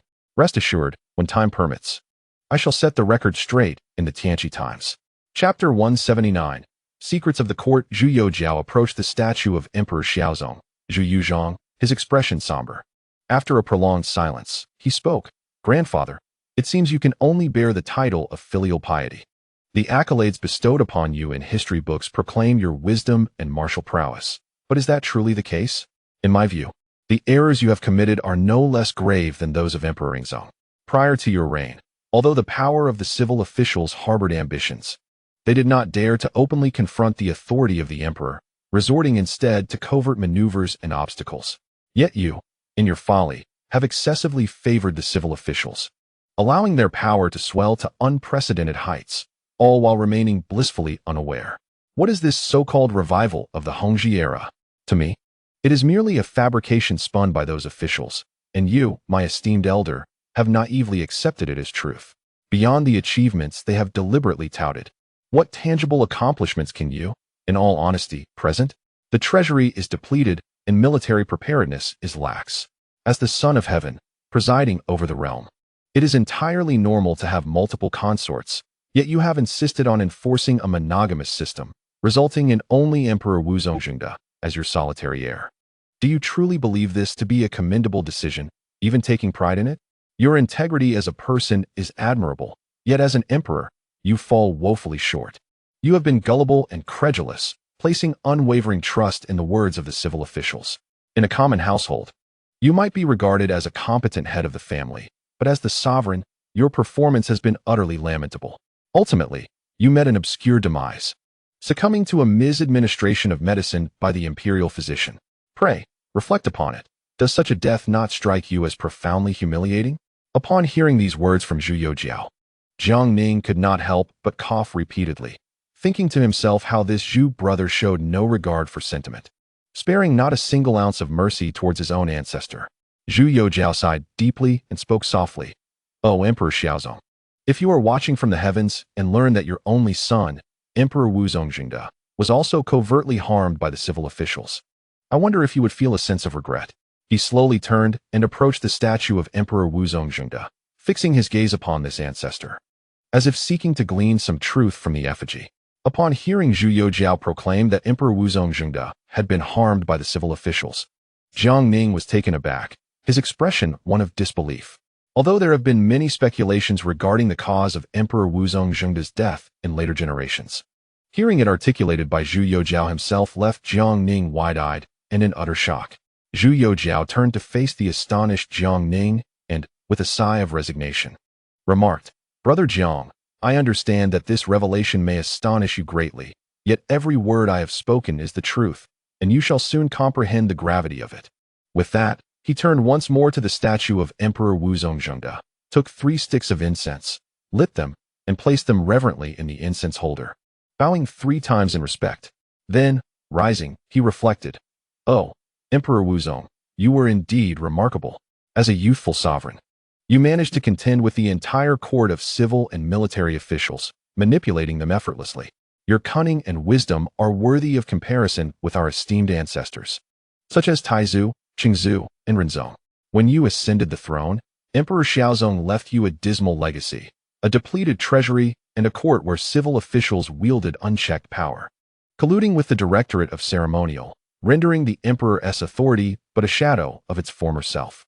However, your esteemed self, a prodigy of extraordinary talent, conceived the brilliant strategy of establishing the Leopard Chamber, effectively rendering the cabinet and the imperial secretariat obsolete, thus allowing the Leopard Chamber to dictate matters of state. The officials, witnessing the complete marginalization of the cabinet and the imperial secretariat, resorted to tarnishing your reputation, attempting to convince the world that you were a debauched, extravagant, and hedonistic ruler. Yet, who among them could truly comprehend that had you not acted in such a manner, you would have long since become a mere puppet emperor? What I admire most is your audacity to proclaim yourself as the valorous Grand General and Duke of State, seizing full control of the military under the guise of Zhu Shou. Not only did you establish an internal garrison, but you also summoned border troops to the capital, reformed the military structure, and actively promoted border generals, as well as revitalizing the Eastern Depot and the Jianqi, ultimately reclaiming military power from the civil officials. To this end, you even appointed Emperor Lord Jiang, who tirelessly executed your commands, serving as a loyal servant, fearlessly confronting the civil officials. Subsequently, you personally led a campaign against the Mongols in Yingzhou, where your 100,000-strong army fought with unprecedented ferocity. Yet, these shameless officials had the audacity to record in history that you merely indulged in leisurely excursions, plundering the populace, treating matters of state as trifles, and claimed that only a handful were killed or wounded in the conflict. Such absurd and ludicrous fabrications they dare to utter, and astonishingly, there are those who believe them. After speaking, Zhu Youjiao turned to Jiang Ning and inquired, "Brother Jiang, tell me, in the great battle at Yingzhou, did not the esteemed Wuzong lead 50,000 border troops against the Mongols, who also fielded 50,000? With a total of 100,000 troops engaged in a fierce struggle for 5 consecutive days, did we not decisively defeat the Mongols?" Jiang Ning, upon hearing this, hastily replied, "Your Majesty, although I was not present on the battlefield, I have heard accounts from Generals Shun Yurong and Chun Su regarding the events. Anyone familiar with military maneuvers understands that once forces exceed 10,000, the scale of the engagement becomes boundless. With 100,000 troops arrayed for battle, the magnitude is immense. Moreover, the fighting lasted for 5 days and nights. Even if it were merely a matter of trampling one another, the casualties would undoubtedly be significant. To claim that only a few dozen perished in battle is patently absurd and utterly preposterous." Upon hearing Jiang Ning's response, Zhu Youjiao beamed with pride, exclaiming, "Brother Jiang, the reason these officials so recklessly disparage the esteemed Wuzong is precisely because he once kept them firmly in check." The 3 old-timers left by Xiaozong, Li Donyang, Lord Jiang, and Xie Qian were all thoroughly subdued by Wuzong. In the end, only Li Donyang remained in court, while the other 2 had long been dispatched by Wuzong. Zhu Youjiao then continued, "Wuzong, whether in wisdom, strategy, or talent, stands unparalleled among emperors. When he received the Western envoys, he conversed directly with them in their own tongue, requiring no interpreter. From a young age, Wuzong was equally adept in both literature and martial arts, with a fervent passion for combat, mastering every skill without exception." At this moment, Jiang Ning, with a puzzled expression, asked, "Your Majesty, then why did Wuzong?" Zhu Youjiao sighed and replied, "This is where matters began to deteriorate.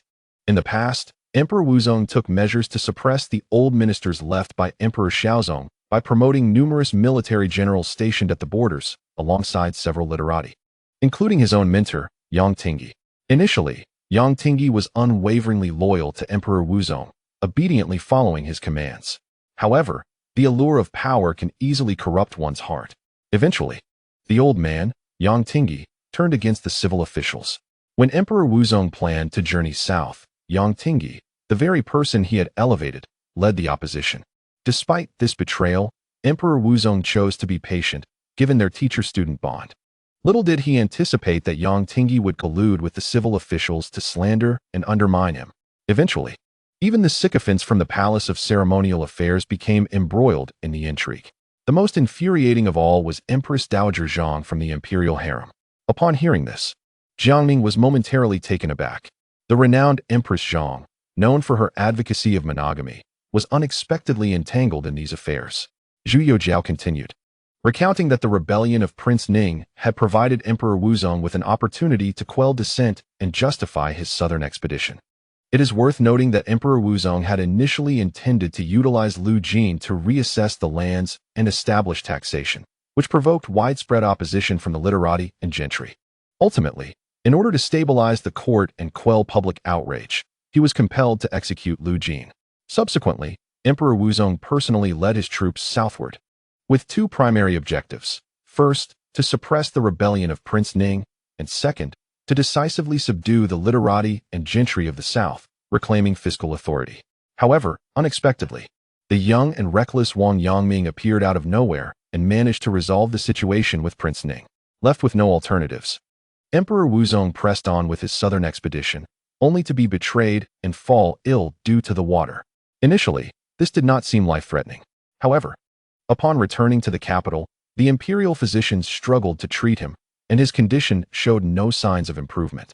With no heirs, the civil officials began to grow restless, plotting ulterior motives.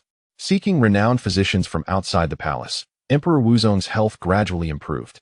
Simultaneously, through the Jinyui, he discovered that he had been secretly schemed against, prompting him to resolve that once he regained his health, he would confront the civil officials decisively, utilizing the military to suppress their faction. Yet, at this critical juncture, his two uncles, Zhang Heling, the Duke of Shaning, and Zhang Yanling, the Marquis of Jinchang, who were the younger brothers of Empress Dowager Jiang, colluded with the civil officials and engaged in numerous illegal activities. The situation eventually reached Emperor Wuzong, who, in a fit of rage, ordered the execution of his two uncles. Upon learning of this, Empress Dowager Jiang rushed to the ailing emperor, weeping and pleading desperately. Although furious, Emperor Wuzong remained resolute, refusing to relent. Seeing her brother's lives in jeopardy, Empress Dowager Jiang sought counsel from Tianqi. This insidious man, after advising her, secretly ordered the execution of the physician treating Emperor Wuzong, allowing the imperial medical staff to continue their efforts. During this period, they completely seized control of the imperial palace's forbidden troops, leaving Emperor Wuzong entirely confined within the palace. The multitude of military generals under Emperor Wuzong, unable to see their sovereign, found themselves leaderless and were successively defeated by the civil officials. Ultimately, Emperor Wuzong was even treated to death by the imperial hospital. Upon hearing Zhu Youjiao's words, Jiang Ning was taken aback, his mouth agape in astonishment. He had never anticipated that the demise of Emperor Zhengde would be entangled with such a myriad of individuals and events, which was truly astonishing. Zhu Youjiao turned to Jiang Ning, sighed helplessly, and remarked, "Brother Jiang, our Emperor Wuzong was, in his time, so close to entirely suppressing the power of the civil officials. Regrettably, he ultimately fell short, leaving behind a legacy in the annals of history marked by debauchery and incompetence." Jiang Ning felt as though his worldview had been completely upended. Had these words come from another's lips, he would have retorted without hesitation, "Keep fabricating." Yet now, these sentiments were expressed by Zhu Youjiao, the son of heaven of the Ming dynasty, a legitimate descendant of the Zhu family, lending them a credibility far beyond the wild tales circulating in the streets.